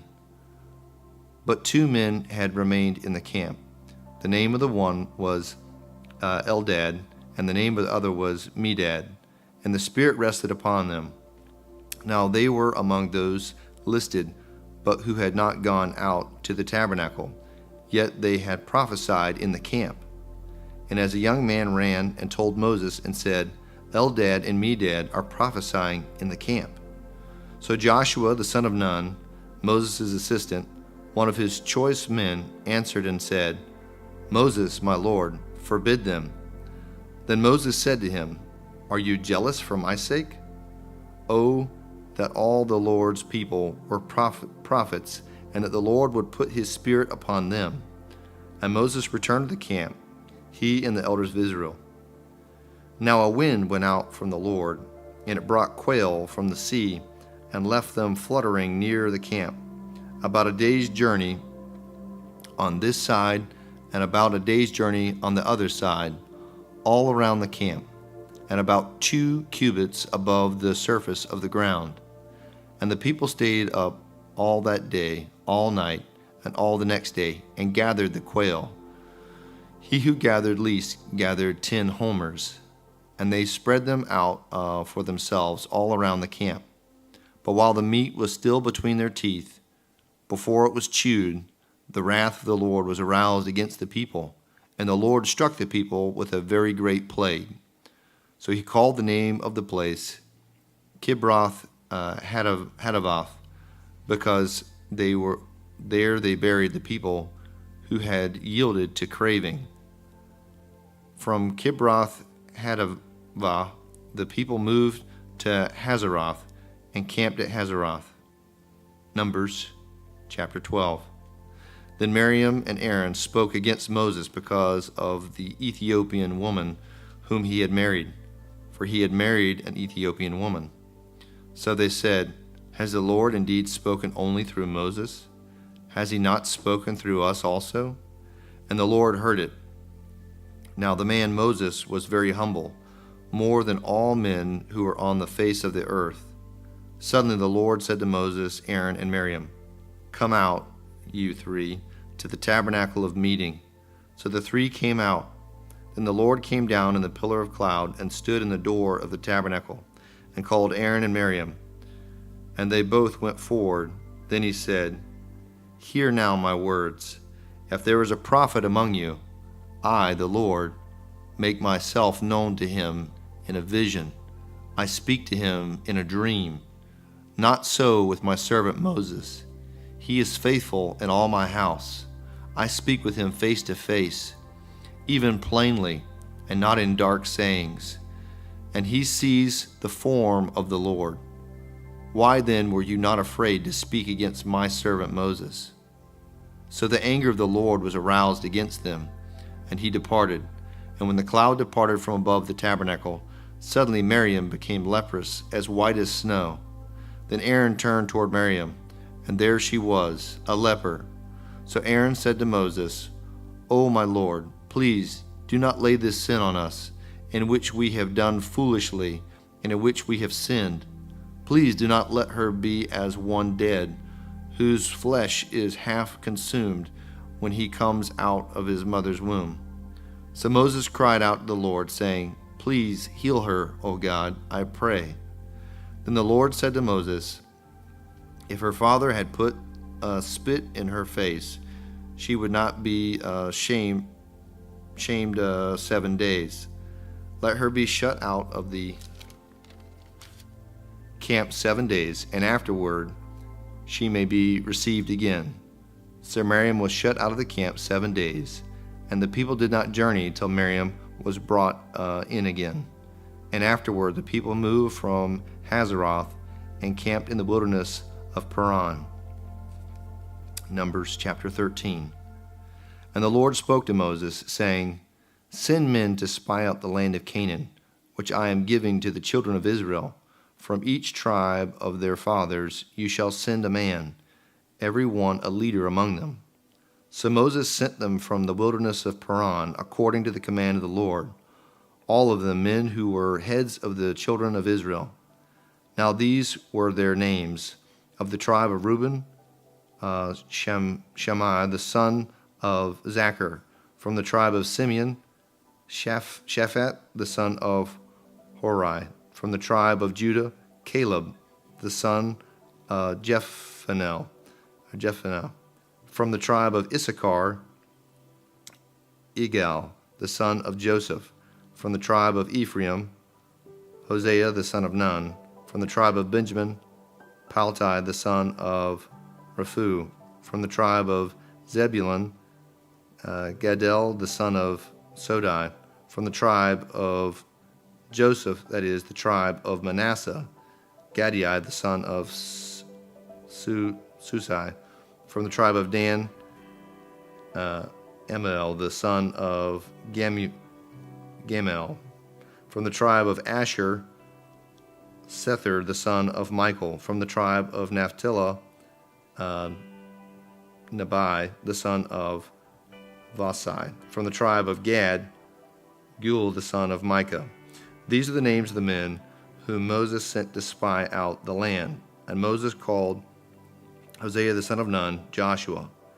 Then Moses sent them to spy out the land of Canaan, and said to them, Go up this way into the south, and go up to the mountains, and see what the land is like, whether the people who dwell in it are strong or weak, few or many, whether the land they dwell in is good or bad, whether the cities they inhabit are like camps or strongholds, whether the land is rich or poor, and whether there are forests there or not. Be of good courage, and bring some of the fruit of the land. Now the time was the season of the first ripe grapes.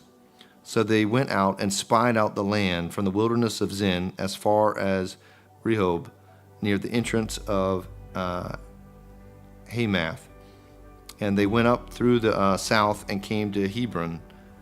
Ahaman, Shishai, and Talmai, and the descendants of Anak were there.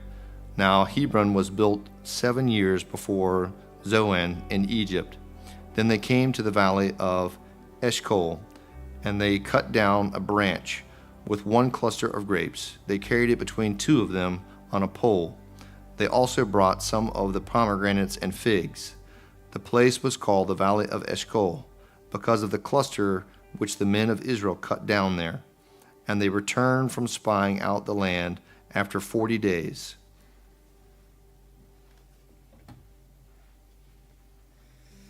Numbers 13, verse 26. Now they departed and came back to Moses and Aaron and all the congregation of the children of Israel in the wilderness of Paran at Kadesh. They brought back word to them and to all the congregation and showed them the fruit of the land. Then they told him and said, We went to the land where you sent us. It truly flows with milk and honey, and this is its fruit. Nevertheless, the people who dwell in the land are strong, the cities are fortified and very large. Moreover, we saw the descendants of Anak there. The Amalekites dwell in the land of the south. The Hittites, the Jebusites, and the Amorites dwell in the mountains, and the Canaanites dwell by the sea and along the banks of the Jordan. Then Caleb quieted the people before Moses and said, "Let us go up at once and take possession, for we are well able to overcome it." But the men who had gone up with him said, "We are not able to go up against the people, for they are stronger than we." And they gave the children of Israel a bad report of the land which they had spied out, saying, "The land through which we have gone as spies is a land that devours its inhabitants, and all the people whom we saw in it are men of great stature."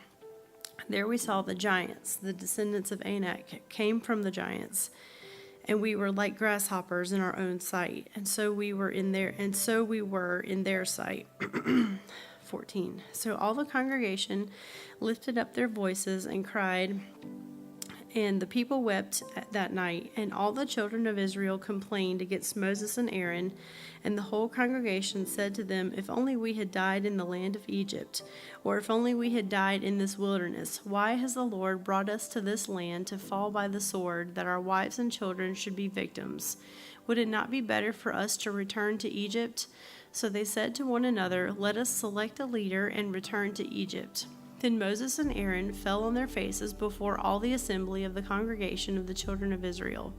But Joshua the son of Nun and Caleb the son of Jephunneh, who were among those who had spied out the land, tore their clothes, and they spoke to all the congregation of the children of Israel, saying, "The land we passed through to spy out is an exceedingly good land. If the Lord delights in us, then he will bring us into this land and give it to us, a land which flows with milk and honey. Only do not rebel against the Lord, nor fear the people of the land, for they are our bread. Their protection has departed from them, and the Lord is with us. Do not fear them." And all the congregation said to stone them with stones. Now the glory of the Lord appeared in the tabernacle of meeting before all of the children of Israel. Then the Lord said to Moses, "How long will these people reject me? And how long will they not believe me with all the signs which I have performed among them? I will strike them with the pestilence and disinherit them, and I will make of you a nation greater and mightier than they." And Moses said to the Lord, "Then the Egyptians will hear it, for by your might you brought these people up from among them, and they will tell it to the inhabitants of this land. They have heard that you, Lord, are among these people, that you, Lord, are seen face to face, and your cloud stands above them.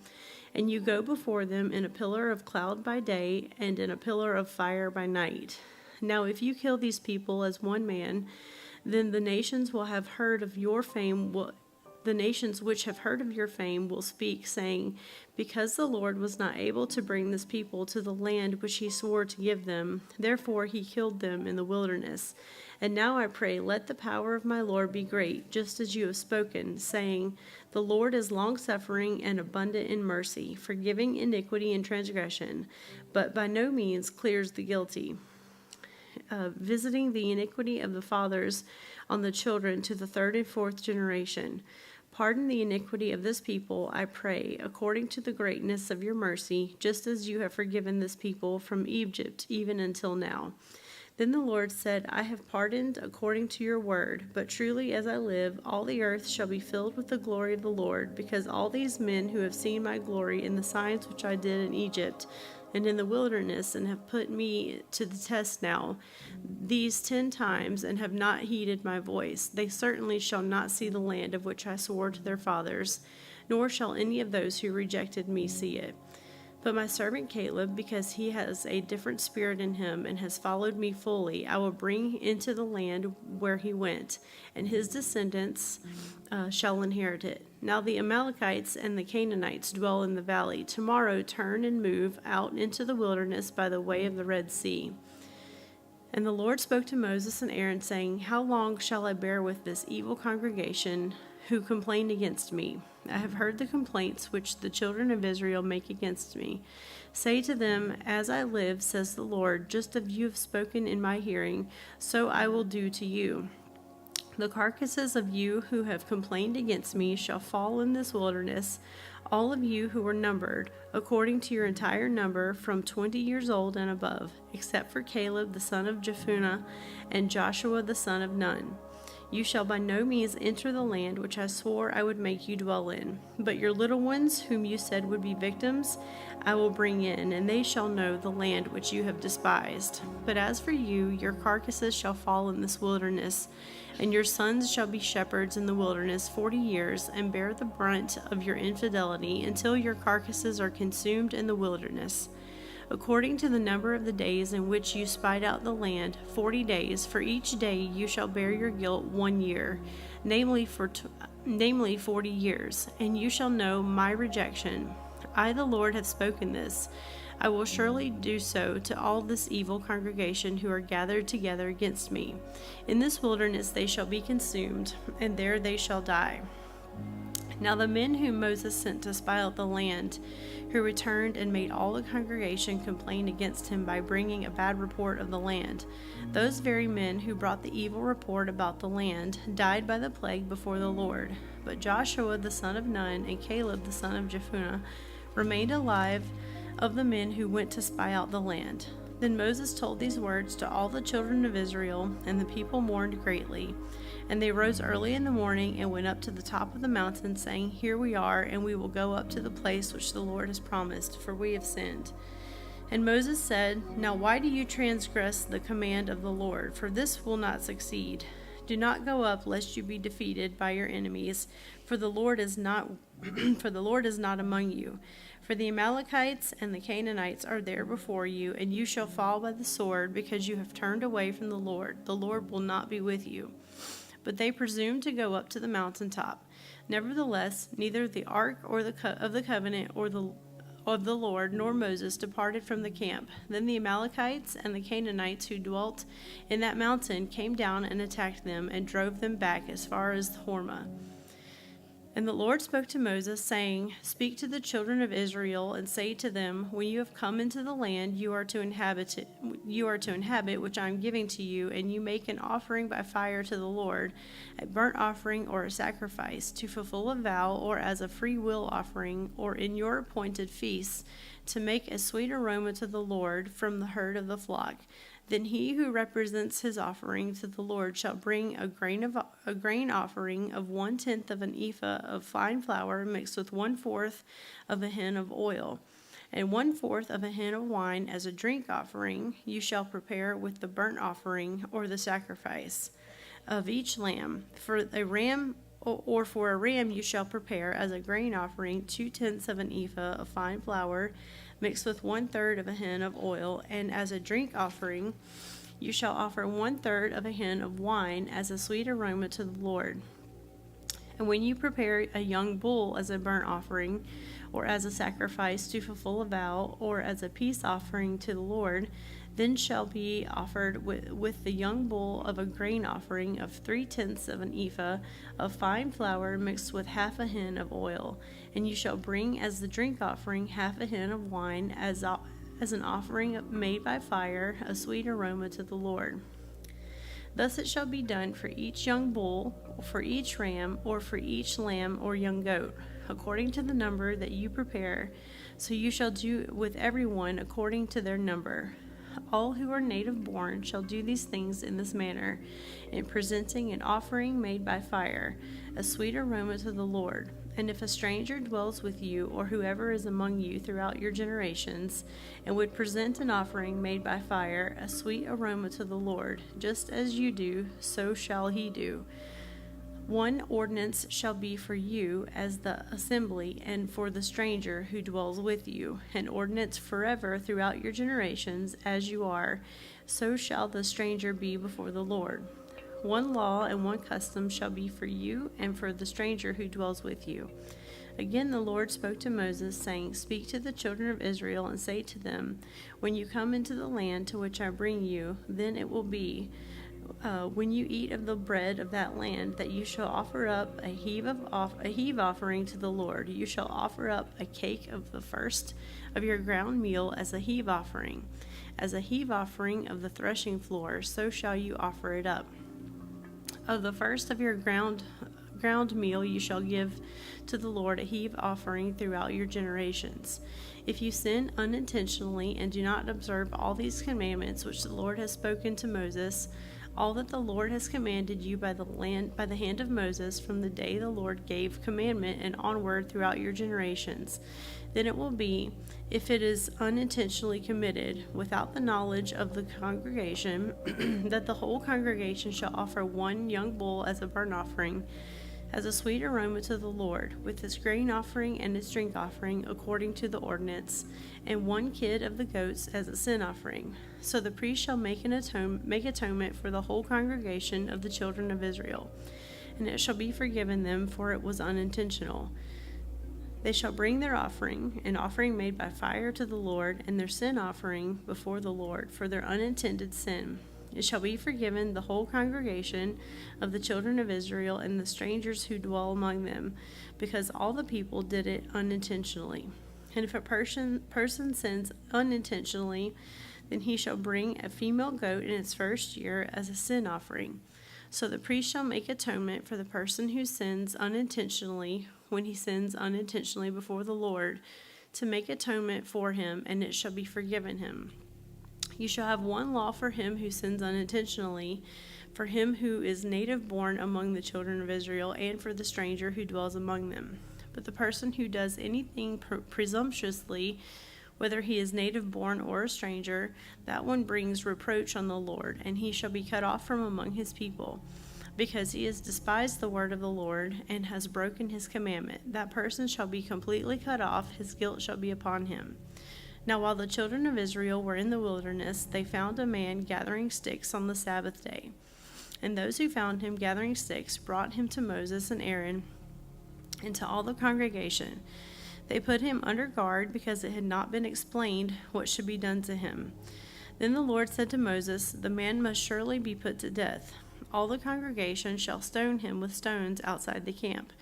So as the Lord commanded Moses, all the congregation brought him outside the camp and stoned him with stones, and he died. Again the Lord spoke to Moses, saying, "Speak to the children of Israel. Tell them to make tassels on the corners of their garments throughout their generations, and to put a blue thread in the tassels of the corners. And you shall have the tassel that you may look upon it and remember all the commandments of the Lord and do them, and that you may not follow the harlotry to which your own heart and your own eyes are inclined, and that you may remember and do all my commandments and be holy for your God. I am the Lord your God, who brought you out of the land of Egypt to be your God. I am the Lord your God." Now Korah, the son of Izhar, the son of Kohath, the son of Levi, with Dathan and Abiram, and the sons of Eliab, and on the son of Peleth, sons of Reuben, took men, and they rose up before Moses with some of the children of Israel, 250 leaders of the congregation, representatives of the congregation, men of renown. They gathered together against Moses and Aaron and said to them, "You take too much upon yourselves, for all the congregation is holy, every one of them, and the Lord is among them. Why then do you exalt yourselves above the assembly of the Lord?"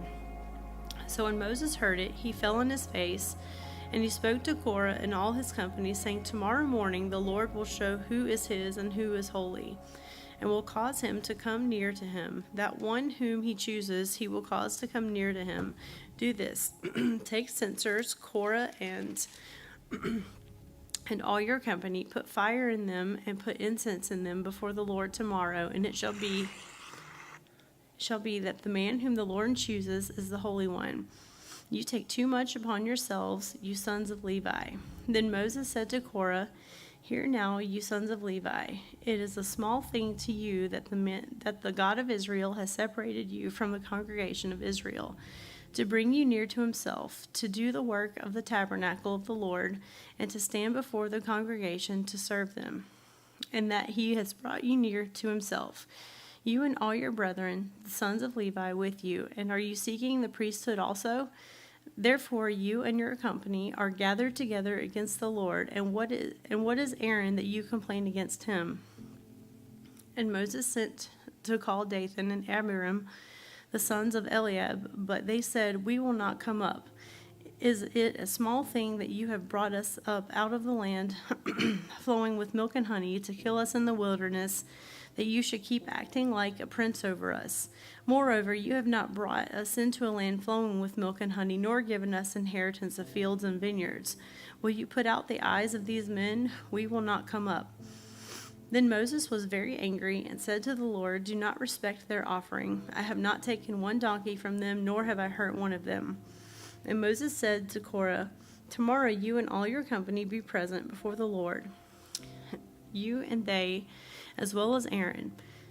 Let each take his censer and put incense in it, and each of you bring his censer before the Lord, 250 censers, both you and Aaron, each with his censer."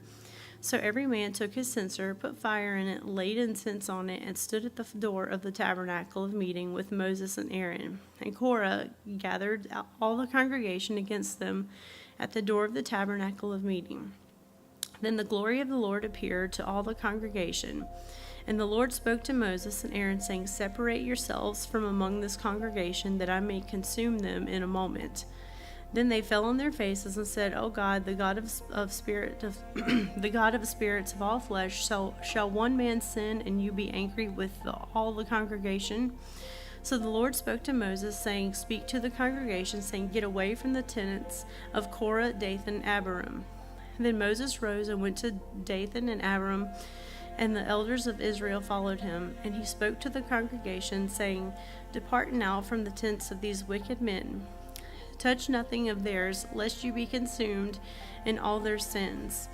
So they got away from around the tents of Korah, Dathan, and Abiram, and Dathan and Abiram came out and stood at the door of their tents with their wives, their sons, and their little children.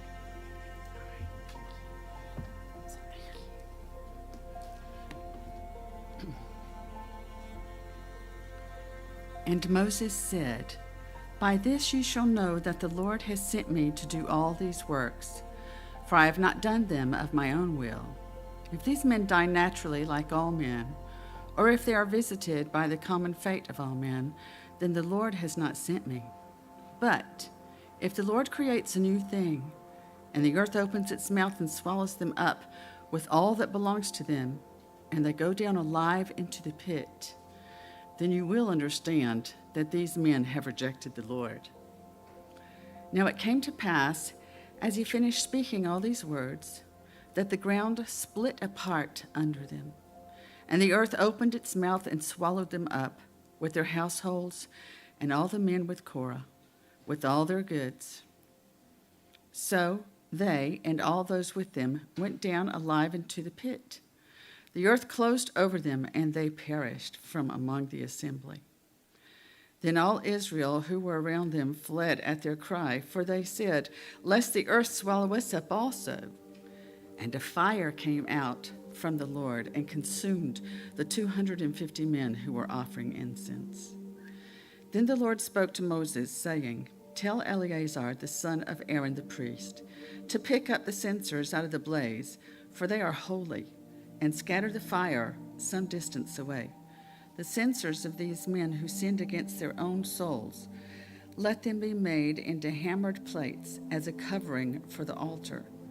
Because they represented them before the Lord, therefore they are holy, and they shall be a sign to the children of Israel."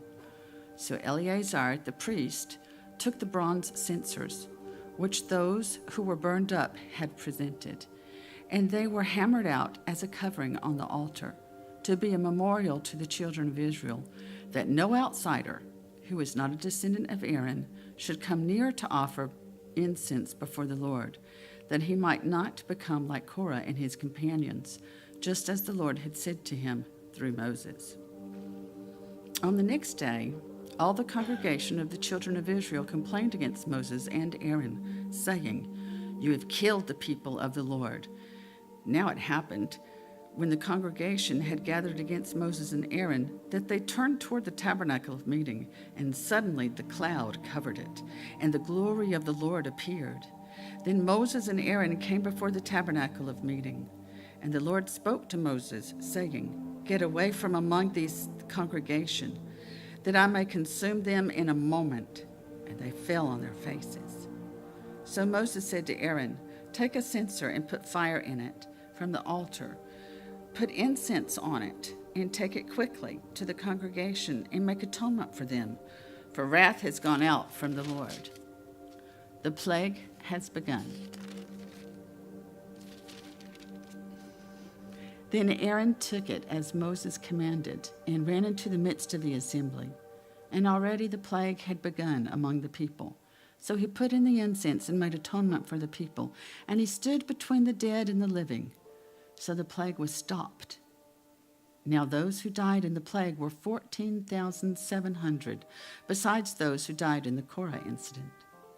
So Aaron returned to Moses at the door of the tabernacle of meeting, for the plague had stopped. And the Lord said to Moses, saying, Speak to the children of Israel, and get from them a rod from each father's house, all their leaders according to their father's houses, 12 rods. Write each man's name on his rod, and you shall write Aaron's name on the rod of Levi. For there shall be one rod for the head of each father's house. Then you shall place them in the tabernacle of meeting before the testimony, where I meet with you. And it shall be that the rod of the man whom I choose will blossom. Thus I will rid myself of the complaints of the children of Israel, which they make against you. So Moses spoke to the children of Israel, and each of their leaders gave him a rod apiece, for each leader according to their husbands' houses, their fathers' houses, 12 rods, and the rod of Aaron was also among the rods. And Moses placed the rods before the Lord in the tabernacle of witness. Now it came to pass on the next day that Moses went into the tabernacle of witness, and behold, the rod of Aaron of the house of Levi had sprouted and put forth buds, had produced blossoms and yielded ripe almonds. Then Moses brought out all the rods from before the Lord to all the children of Israel, and they looked, and each man took his rod. And the Lord said to Moses, Bring Aaron's rod back before the testimony, to be kept as a sign against the rebels, that you may put their complaints away from me, lest they die. Thus did Moses, just as the Lord had commanded him, so he did. So the children of Israel spoke to Moses, saying, Surely we die, we perish, we all perish. Whoever even comes near the tabernacle of the Lord must die. Shall we all utterly die? Then the Lord said to Aaron, You and your sons and your father's house with you shall bear the iniquity related to the sanctuary, and you and your sons with you shall bear the iniquity associated with your priesthood. Also bring with you your brethren of the tribe of Levi, the tribe of your father, that they may be joined with you and serve you while you and your sons are with you before the tabernacle of witness. They shall attend to your needs and all the needs of the tabernacle, but they shall not come near the articles of the sanctuary and the altar, lest they die, they and you also. They shall be joined with you and attend to the needs of the tabernacle of meeting, for all the work of the tabernacle. But an outsider shall not come near you, and you shall attend to the duties of the sanctuary and the duties of the altar, that there may be no more wrath on the children of Israel. Behold, I myself have taken your brethren, the Levites, from among the children of Israel. They are a gift to you, given by the Lord, to do the work of the tabernacle of meeting. Therefore, you and your sons with you shall attend to the priesthood for everything at the altar and behind the veil, and you shall serve. I give your priesthood to you as a gift for service, but the outsider who comes near shall be put to death. And the Lord spoke to Aaron, Here, I myself have also given you charge of my heave offering, all the holy gifts of the children of Israel. All have taken them as a portion to you and your sons, as an ordinance forever. This shall be yours of the most holy things reserved from the fire. Every offering of theirs, every grain offering, every sin offering, every trespass offering, which they render to me, shall be most holy for you and your sons. In a most holy place you shall eat it. Every male shall eat it. It shall be holy to you. This also is yours, the heave offering of their gift, with all the wave offerings of the children of Israel. I have given them to you and your sons and daughters with you as an ordinance forever. Everyone who is clean in your house may eat it. All the best of the oil, all the best of the new wine and the grain, their first fruits which they offer to the Lord, I have given them to you. Whatever first ripe fruits is in their land, which they bring to the Lord, shall be yours. Everyone who is clean in your house shall eat it. Every devoted thing in Israel shall be yours. Everything that first opens the womb of all flesh, which they bring to the Lord, whether man or beast, shall be yours. Nevertheless, the firstborn of man you shall surely redeem, and the firstborn of unclean animals you shall redeem. And those redeemed of the devoted things you shall redeem when 1 month old, according to your valuation, for 5 shekels of silver, according to the shekel of the sanctuary, which is 20 gerah.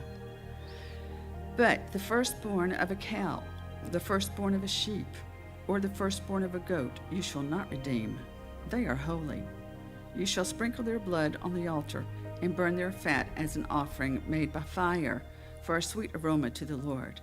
And their flesh shall be yours, just as the wave breast and the right thigh are yours.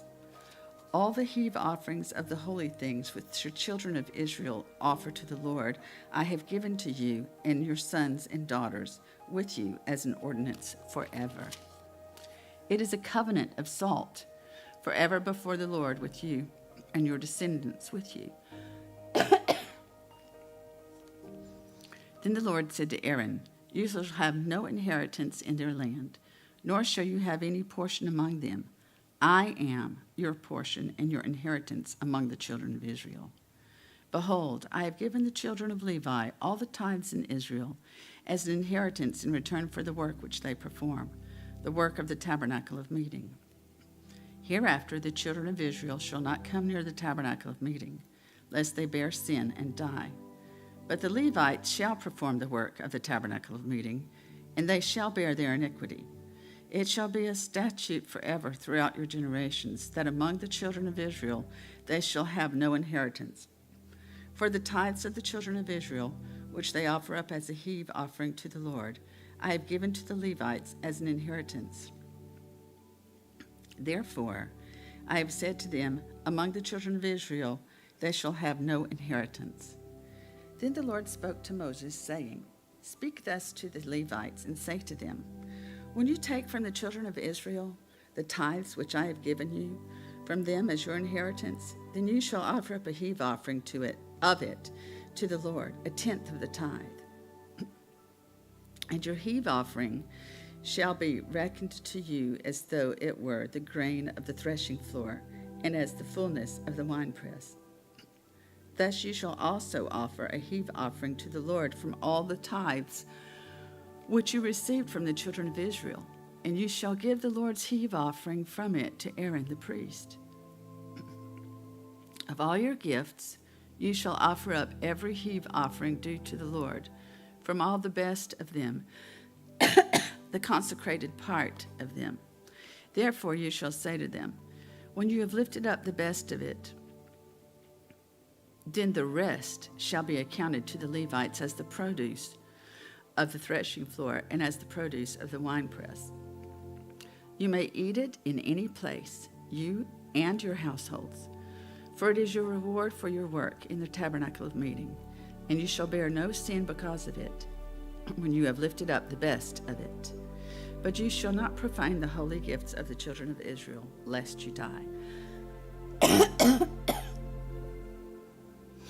Now the Lord spoke to Moses and Aaron, saying, This is the ordinance of the law which the Lord has commanded, saying, Speak to the children of Israel, that they bring you a red heifer without blemish, in which there is no defect, and on which a yoke has never come. You shall give it to Eleazar the priest, that he may take it outside the camp, and it shall be slaughtered before him. And Eleazar the priest shall take some of its blood with his finger, and sprinkle some of its blood 7 times directly in front of the tabernacle of meeting. Then the heifer shall be burned in his sight, its hide, its flesh, its blood and its offal shall be burned. And the priest shall take cedar wood and hyssop and scarlet and cast them into the midst of the fire, burning the heifer. Then the priest shall wash his clothes, he shall bathe in water, and afterward he shall come into the camp. The priest shall be unclean until evening. And the one who burns it shall wash his clothes in water, bathe in water, and shall be unclean until evening. Then the man who is clean shall gather up the ashes of the heifer and store them outside the camp in a clean place, and they shall be kept for the congregation of the children of Israel, for the water of purification. It is for purifying from sin. And the one who gathers the ashes of the heifer shall wash his clothes and be unclean until evening. It shall be a statute forever to the children of Israel and to the stranger who dwells among them. He who touches the dead body of someone shall be unclean 7 days. He shall purify himself with water on the 3rd day and on the 7th day. Then he will be clean. But if he does not purify himself on the 3rd day and on the 7th day, he will not be clean. Whoever touches the body of anyone who has died and does not purify himself defiles the tabernacle of the Lord. That person shall be cut off from Israel. He shall be unclean, because the water of purification was not sprinkled on him. His uncleanness is still on him. This is the law when a man dies in a tent. All who come into the tent and all who are in the tent shall be unclean 7 days. And every open vessel which has no cover fastened on it is unclean. Whoever in the open field touches one who is slain by a sword or who has died, or a bone of a man or a grave, shall be unclean 7 days. And for an unclean person, they shall take some of the ashes of the heifer burnt for purification from sin, and running water shall be put on them in a vessel. A clean person shall take hyssop and dip it in the water, sprinkle it on the tent, on all the vessels, on the persons who were there, and on the one who touched a bone, the slain, the dead, or a grave. The clean person shall sprinkle the unclean on the 3rd day and on the 7th day.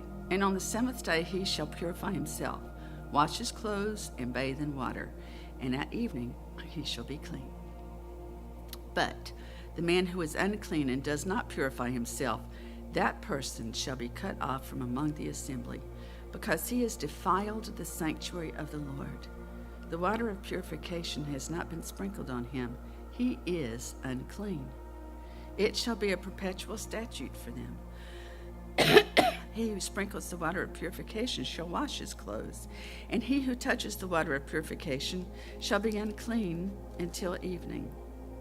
Whatever the unclean person touches shall be unclean, and the person who touches it shall be unclean until evening. Then the children of Israel, the whole congregation, came into the wilderness of Zin in the 1st month, and the people stayed in Kadesh, and Miriam died there and was buried there. Now there was no water for the congregation, so they gathered together Moses and Aaron. And the people contended with Moses and spoke, saying, "If only we had died when our brethren died before the Lord. Why have you brought up the assembly of the Lord into this wilderness, that we and our animals should die here? And why have you made us come up out of the Egypt to bring us to this evil place? It is not a place of grain or figs or vines or pomegranates, nor is there any water to drink." So Moses and Aaron went from the presence of the assembly to the door of the tabernacle of meeting, and they fell on their faces, and the glory of the Lord appeared to them. Then the Lord spoke to Moses, saying, "Take the rod. You and your brother Aaron gather the congregation together. Speak to the rock before their eyes, and it will yield its water. Thus you shall bring water for them out of the rock, and give drink to the congregation and their animals." So Moses took the rod from before the Lord as he commanded him. And Moses and Aaron gathered the assembly together before the rock. And he said to them, "Hear now, you rebels, must we bring water for you out of this rock?" Then Moses lifted his hand and struck the rock twice with his rod, and water came out abundantly, and the congregation and their animals drank. Then the Lord spoke to Moses and Aaron, "Because you did not believe me to hallow me in the eyes of the children of Israel, therefore you shall not bring this assembly into the land which I have given them." This was the water of Meribah, because the children of Israel contended with the Lord, and he was hallowed among them. Now Moses sent messengers from Kadesh to the king of Edom. Thus says your brother Israel, "You know all the hardship that has befallen us, how our fathers went down to Egypt, and he dwelt in Egypt a long time, and the Egyptians afflicted us and their fathers. When we cried out to the Lord, he heard our voice and sent the angel and brought us up out of Egypt. Now, here we are in Kadesh, a city on the edge of your border. Please let us pass through your country. We will not pass through fields or vineyards, nor will we drink water from wells. We will go along the king's highway. We will not turn aside to the right hand or to the left until we have passed through your territory." Then Edom said to him, "You shall not pass through my land, lest I come out against you with the sword."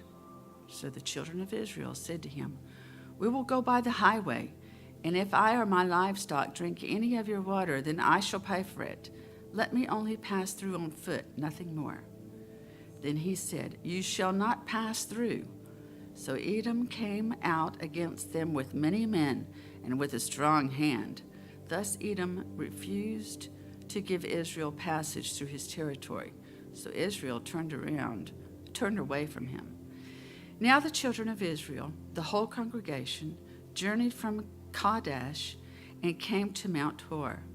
And the Lord spoke to Moses and Aaron in Mount Hor by the border of the land of Edom, saying, "Aaron shall be gathered to his people, for he shall not enter the land which I have given to the children of Israel, because you rebelled against my word at the water of Meribah.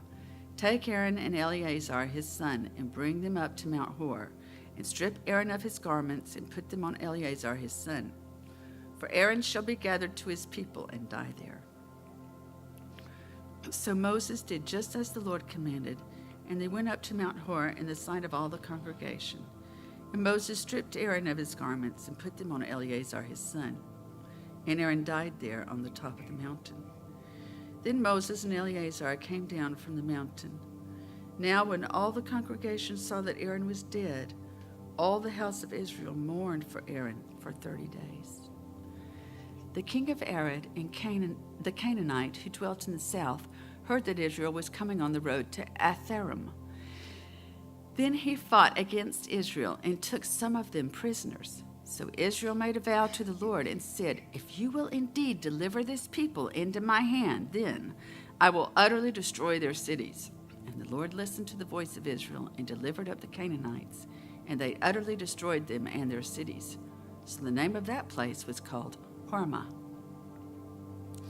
Then they journeyed from Mount Hor by the way of the Red Sea to go around the land of Edom, and the soul of the people became very discouraged on the way. And the people spoke against God and against Moses. "Why have you brought us up out of Egypt to die in the wilderness? For there is no food and no water, and our soul loathes this worthless bread." So the Lord sent fiery serpents among the people, and they bit the people, and many of the people of Israel died. Therefore the people came to Moses and said, "We have sinned, for we have spoken against the Lord and against you. Pray to the Lord that he take away the serpents from us." So Moses prayed for the people. Then the Lord said to Moses, "Take a fiery serpent and set it on a pole. And it shall be that everyone who is bitten, when he looks at it, shall live." So Moses made a bronze serpent and put it on a pole, and so it was. If a serpent had bitten anyone, when he looked at the bronze serpent, he lived. Now the children of Israel moved on and camped in Oboth.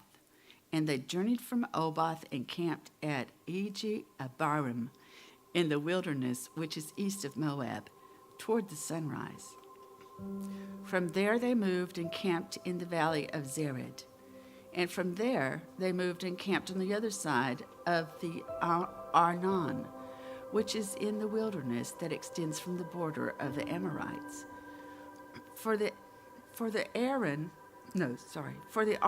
is the border of Moab, between Moab and the Amorites. Therefore it is said in the book of the wars of the Lord, Wahab in Suphah, the brooks of the Arnon, and the slope of the brooks that reaches to the dwelling of Ar, and lies on the border of Moab. From there they went to Beer, which is the well where the Lord said to Moses, Gather the people together, and I will give them water. Then Israel sang this song, Spring up, O well, all you who sing to it. The well the leaders sank, dug by the nation's nobles, by the lawgiver with their staves. And from the wilderness they went to Mattanah. From Mattanah they went to Nahalil. From Nahalil to Bamoth. And from Bamoth in the valley, that is, in the country of Moab, to the top of Pisgah, which looks down on the wasteland. Then Israel sent messengers to Sihon, king of the Amorites, saying, Let me pass through your land. We will not turn aside into fields or vineyards. We will not drink water from wells. We will go by the king's highway until we have passed through your territory. But Sihon would not allow Israel to pass through his territory. So Sihon gathered all his people together and went out against Israel in the wilderness.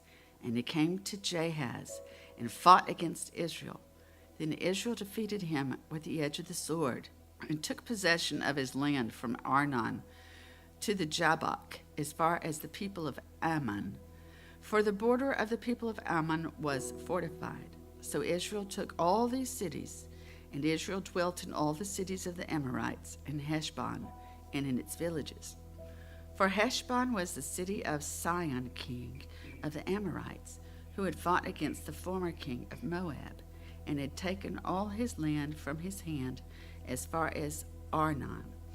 And therefore those who speak in Proverbs say, Come to Heshbon, let it be built, let the city of Sihon be repaired. For fire went out from Heshbon, a flame from the city of Sihon. It consumed Ar of Moab, the lords of the heights of the Arnon. Woe to you, Moab! You have perished, O people of Chemosh. He has given his sons as fugitives and his daughters into captivity to Sihon, king of the Amorites. But we have shot at them. Heshbon has perished as far as Dibon. Then we laid waste as far as Nophah, which reaches to Medeba. Thus Israel dwelt in the land of the Amorites. Then Moses sent to spy out Jazer, and they took its villages and drove out the Amorites who were there. And they turned and went up by the way of Bashan. So Og, king of Bashan, went out against them, he and all his people, to battle at Edrei. Then the Lord said to Moses, Do not fear him, for I have delivered him into your hand, with all his people and his land. And you shall do to him as you did to Sihon, king of the Amorites, who dwelt in Heshbon. So they defeated him, his sons, and all his people, until there was no survivor left him, and they took possession of his land.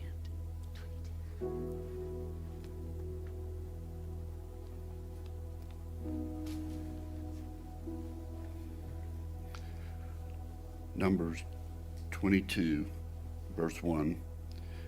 Then the children of Israel moved and camped in the plains of Moab, on the side of the Jordan across from Jericho.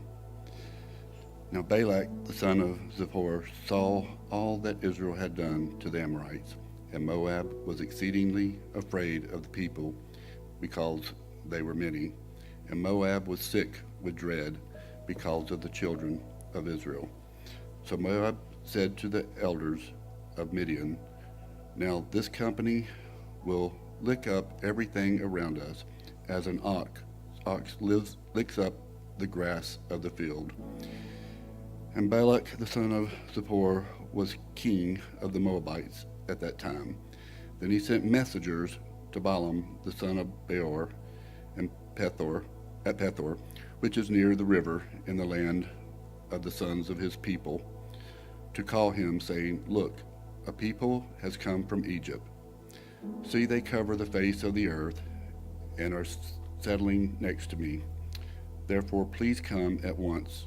Curse this people for me, for they are too mighty for me. Perhaps I shall be able to defeat them and drive them out of the land. For I know that he whom you bless is blessed, and he whom you curse is cursed." So the elders of Moab and the elders of Midian departed with the diviner's fee in their hand, and they came to Balaam and spoke to him the words of Balak. And he said to them, "Lodge here tonight, and I will bring back word to you as the Lord speaks to me." So the princes of Moab stayed with Balaam. Then God came to Balaam and said, "Who are these men with you?" So Balaam said to God, "Balak, the sons of Zippor, the king of Moab, has sent me, saying, 'Look, a people has come out of Egypt, and they cover the face of the earth. Come now, curse them for me. Perhaps I shall be able to overpower them and drive them out.' And God said to Balaam, 'You shall not go with them. You shall not curse the people, for they are blessed.' So Balaam rose in the morning and said to the princes of Balak, 'Go back to your land, for the Lord has refused to give me permission to go with you.' And the princes of Moab rose and went with Balak and said, 'Balaam refuses to come with us.' Then Balak again sent princes, more numerous and more honorable than they. And they came to Balaam and said, 'Thus says Balak the son of Zippor, please let nothing hinder you from coming to me, for I will certainly honor you greatly, and I will do whatever you say to me. Therefore, please come, curse this people for me.' Then Balaam answered and said to the servants of Balak, 'Though Balak were to give me his house full of silver and gold, I could not go beyond the word of the Lord my God to do less or more. Now therefore, please, you also stay here tonight, that I may know what the Lord will say to me.' And God came to Balaam at night and said to him, 'If the men come to call you, rise and go with them, but only the word which I speak to you, that you shall do.' So Balaam rose in the morning, saddled his donkey, and went with the princes of Moab. Then God's anger was aroused because he went, and the angel of the Lord took his stand in the way as an adversary against him. And he was riding on his donkey, and his 2 servants were with him. Now the donkey saw the angel of the Lord standing in the way with his drawn sword in his hand, and the donkey turned aside out of the way and went into the field. So Balak struck the donkey to turn her back onto the road. Then the angel of the Lord stood in a narrow path between the vineyards, with a wall on this side and a wall on that side. And when the donkey saw the angel of the Lord, she pushed herself against the wall and crushed Balaam's foot against the wall. So he struck her again. Then the angel of the Lord went further and stood in a narrow place where there was no way to turn, either to the right hand or to the left. And when the donkey saw the angel of the Lord, she lay down under Balaam. So Balaam's anger was aroused, and he struck the donkey with his staff. Then the Lord opened the mouth of the donkey, and she said to Balaam, 'What have I done to you that you have struck me these 3 times? And Balaam said to the donkey, 'Because you have abused me, I wished there was a sword in my hand, for now I would kill you.' So the donkey said to Balaam, 'Am I not your donkey on which you have ridden ever since I became yours to this day? Was I ever disposed to do this to you?' And he said, 'No.' Then the Lord opened Balaam's eyes, and he saw the angel of the Lord standing in the way with his drawn sword in his hand, and he bowed his head and fell flat on his face. And the angel of the Lord said to him, Why have you struck your donkey these 3 times? Behold, I have come out to stand against you, because your way is perverse before me. The donkey saw me and turned aside from me these 3 times. If she had not turned aside from me, surely I would also have killed you by now and let her live. And Balaam said to the angel of the Lord, I have sinned, for I did not know you stood in the way against me. Therefore, if it displeases you, I will turn back. Then the angel of the Lord said to Balaam, Go with the men, but only the word that I speak to you, that you shall speak. So Balaam went with the princes of Balak. Now when Balak heard that Balaam was coming, he went out to meet him at the city of Moab, which is on the border at Arnon, the boundary of the territory. Then Balak said to Balaam, Did I not earnestly send to you, calling for you? Why did you not come to me? Am I not able to honor you? And Balaam said to Balak, Look, I have come to you now. Have I any power at all to say anything? The word that God puts in my mouth, I must speak. So Balaam went with Balak, and they came to Kirjath Hazat. Then Balak offered oxen and sheep, and he sent some to Balaam and to the princes who were with him. So it was the next day that Balak took Balaam and brought him up to the high places of Baal, that from there he might observe the extent of the people. Then Balaam said to Balak, Build 7 altars for me here, and prepare for me here 7 bulls and 7 rams. And Balak did just as Balaam had spoken, and Balak and Balaam offered a bull and a ram on each altar. Then Balaam said to Balak, Stand by your burnt offering, and I will go. Perhaps the Lord will come to meet me, and whatever he shows me, I will tell you. So he went to a desolate height, and God met Balaam, and he said to him, I have prepared the 7 altars, and I have offered on each altar a bull and a ram. Then the Lord put a word in Balaam's mouth and said, Return to Balak, and thus you shall speak. So he returned to him, and there he was, standing by his burnt offering, he and all the princes of Moab. And he took up his oracle and said, Balak, the king of Moab, has brought me from Aram, from the mountains of the east. Come, curse Jacob for me, and come, denounce Israel. How shall I curse whom God has not cursed? Or how shall I denounce whom the Lord has not denounced? For from the top of the rocks I see him, and from the hills I behold him. There, a people dwelling alone, not reckoning itself among the nations. Who can count the dust of Jacob, or number 1/4 of Israel? Let me die the death of the righteous, and let my end be like this. And Balak said to Balaam, What have you done to me? I took you to curse my enemies, and look, you have blessed them bountifully. So he answered and said, Must I not take heed to speak what the Lord has put in my mouth? Then Balak said to him, Please come with me to another place from which you will see them. You shall see only the outer part of them, and shall not see them all. Curse them for me from there. So he brought him to the field of Zophin, to the top of Pisgah, and built 7 altars, and offered a bull and a ram on each altar. Then he said to Balak, Stand here by your burnt offering while I meet the Lord over there.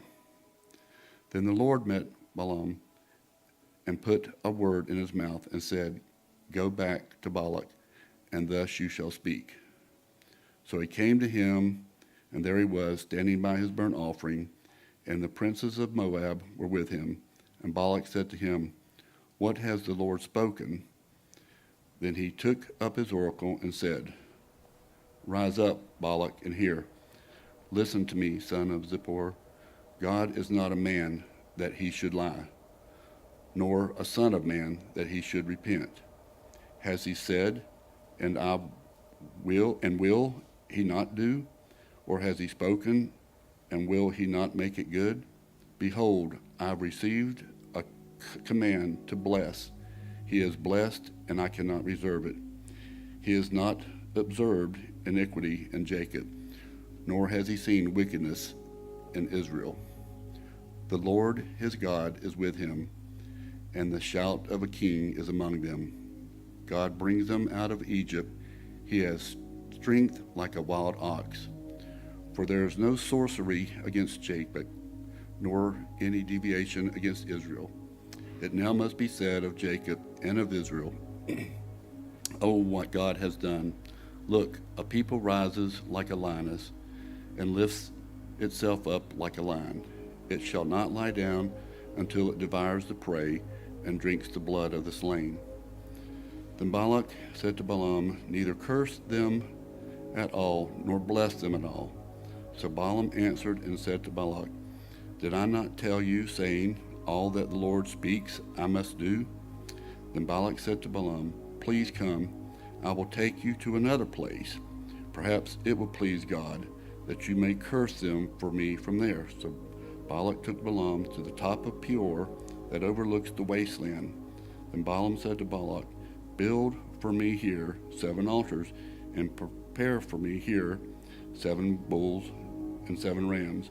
And Balak said to Balaam, as Balaam had said, and offered a bull and a ram on every altar. Chapter 24. Now when Balaam saw that it pleased the Lord to bless Israel, he did not go as at other times to seek the use of sorcery, but he set his face toward the wilderness, and Balaam raised his eyes and saw Israel encamped according to their tribes, and the Spirit of God came upon him. Then he took up his oracle and said, The utterance of Balaam the son of Beor, the utterance of the man whose eyes are opened, the utterance of him who hears the words of God, who sees the vision of the Almighty, who falls down with eyes wide open. How lovely are your tents, O Jacob, your dwellings, O Israel, like valleys that stretch out, like gardens by the riverside, like aloes planted by the Lord, like cedars beside the waters. He shall pour water from his buckets, and his seed shall be in many waters. His king shall be higher than Agag, and his kingdom shall be exalted. God brings him out of Egypt.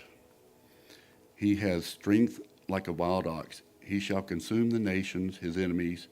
He shall break their bones and pierce them with his arrows. He bows down, he lies down as a lion, and as a lion, who shall arouse him? Blessed is he who blesses you, and cursed is he who curses you. Then Balak's anger was aroused against Balaam, as he struck his hands together, and Balak said to Balaam, I called you to curse my enemies, and look, you have bountifully blessed them with these 3 times. Now therefore flee to your place. I said I would greatly honor you, but in fact the Lord has kept you back from honor. So Balaam said to Balak, Did I not also speak to your messengers whom you sent to me, saying, If Balak were to give me his house full of silver and gold, I could not go beyond the word of the Lord to do good or bad of my own will. What the Lord says, I must speak. And now, indeed, I'm going to my people. Come, I will advise you what this people will do to your people in the latter days. So he took up his oracle and said, The utterance of Balaam, the son of Beor, and the utterance of the man whose eyes are opened, the utterance of him who hears the words of God and has the knowledge of the Most High, who sees the vision of the Almighty, who falls down with open eyes, or eyes wide open.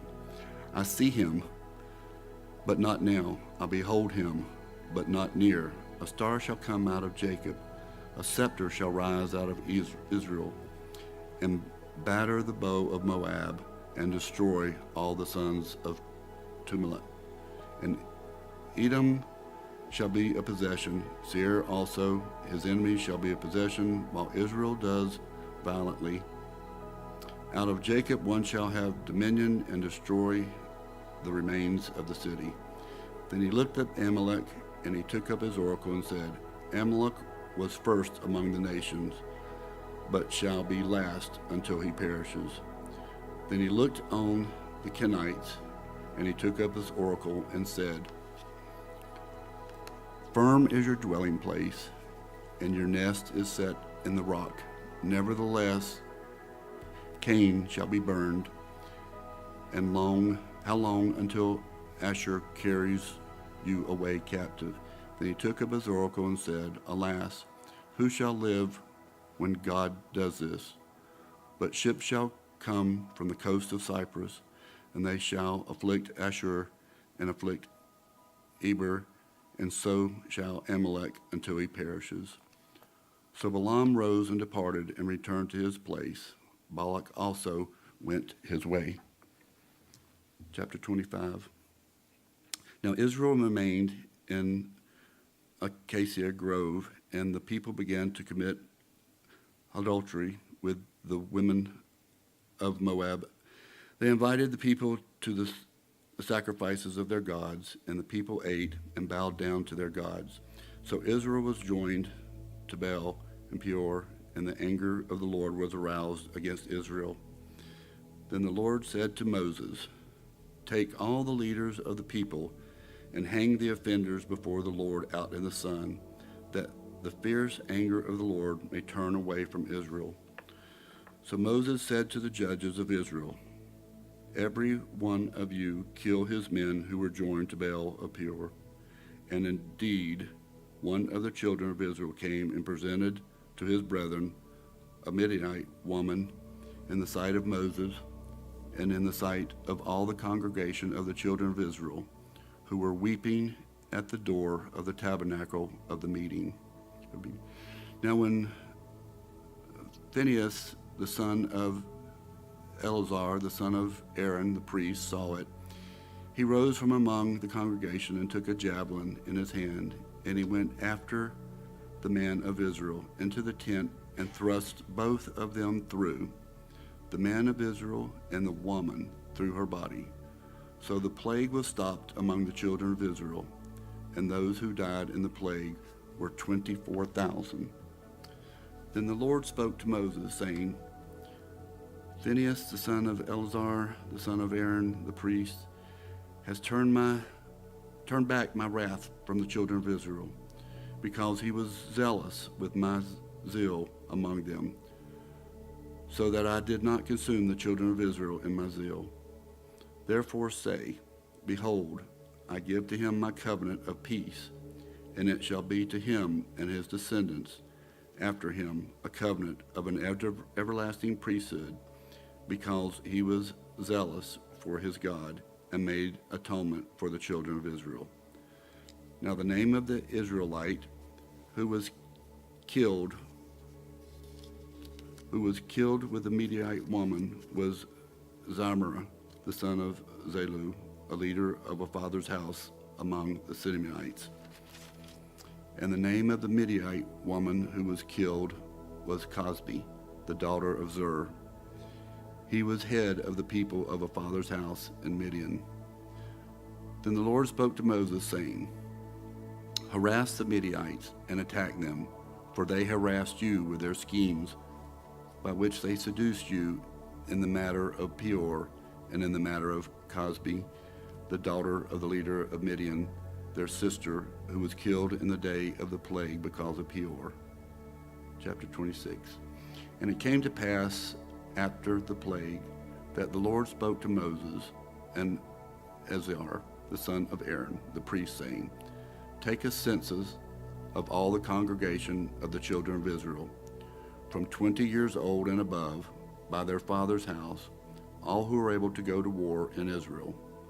So Moses and Eleazar, the priest, spoke with them in the plains of Moab by the Jordan, across from Jericho, saying, "Take a census of the people from 20 years old and above, just as the Lord commanded Moses."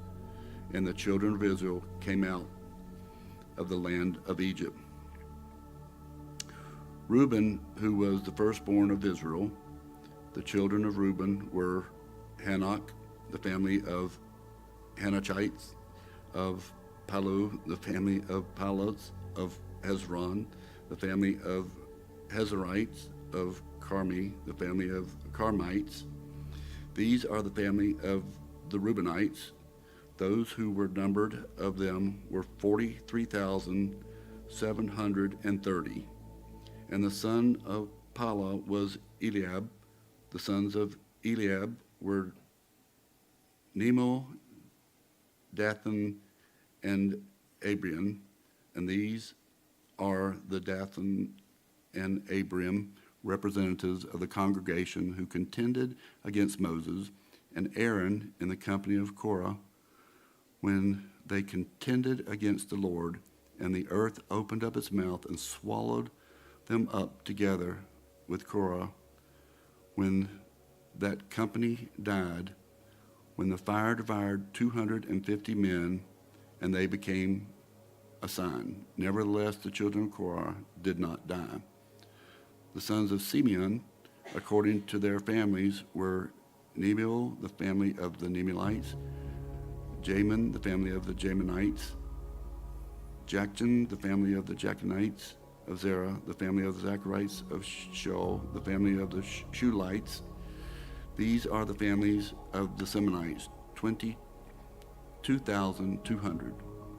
The sons of Gad, according to their families, were Zephon, the family of the Zephonites, Haggai, the family of the Haggites, Shuni, the family of the Shunites, of Ozni, and the family of the Oznites, of Eri, the family of the Erites, of Arod, the family of Arodites, of Areli, the family of Arelites. These are the families of the sons of Gad, according to those who were numbered of them, 40,500. The sons of Judah were and Onan. And Onan died in the land of Canaan. The sons of Judah, according to their families, were Shelah, the family of the Shelonites, of Perez, the family of the Perizzites, of Zerah, the family of the Zerites. The sons of Perez were Hezron, and the family of the Hezronites, of Hemal, the family of Hamelites. These are the families of Judah, according to those who were numbered of them, 76,500. The sons of Issachar, according to their families, were Tola, the family of the Tolites, Pua, the family of the Punites, Jashub, the family of the Jashubites, Shemron, the family of the Shemarites. These are the families of Issachar, according to those who were numbered of them, 64,300. The sons of Zebulun, according to their families, were of Sered, the family of the Sardites, of Elon, the family of the Elonites, of Jaleel, the family of the Jalites. These are the families of the Zebunites, according to those who were numbered of them, 60,500. The sons of Joseph, according to their families, by Manasseh and Ephraim, were the sons of Manasseh, of Machar, the family of the Marcharites, and Machar begot Gilead, of Gilead, the family of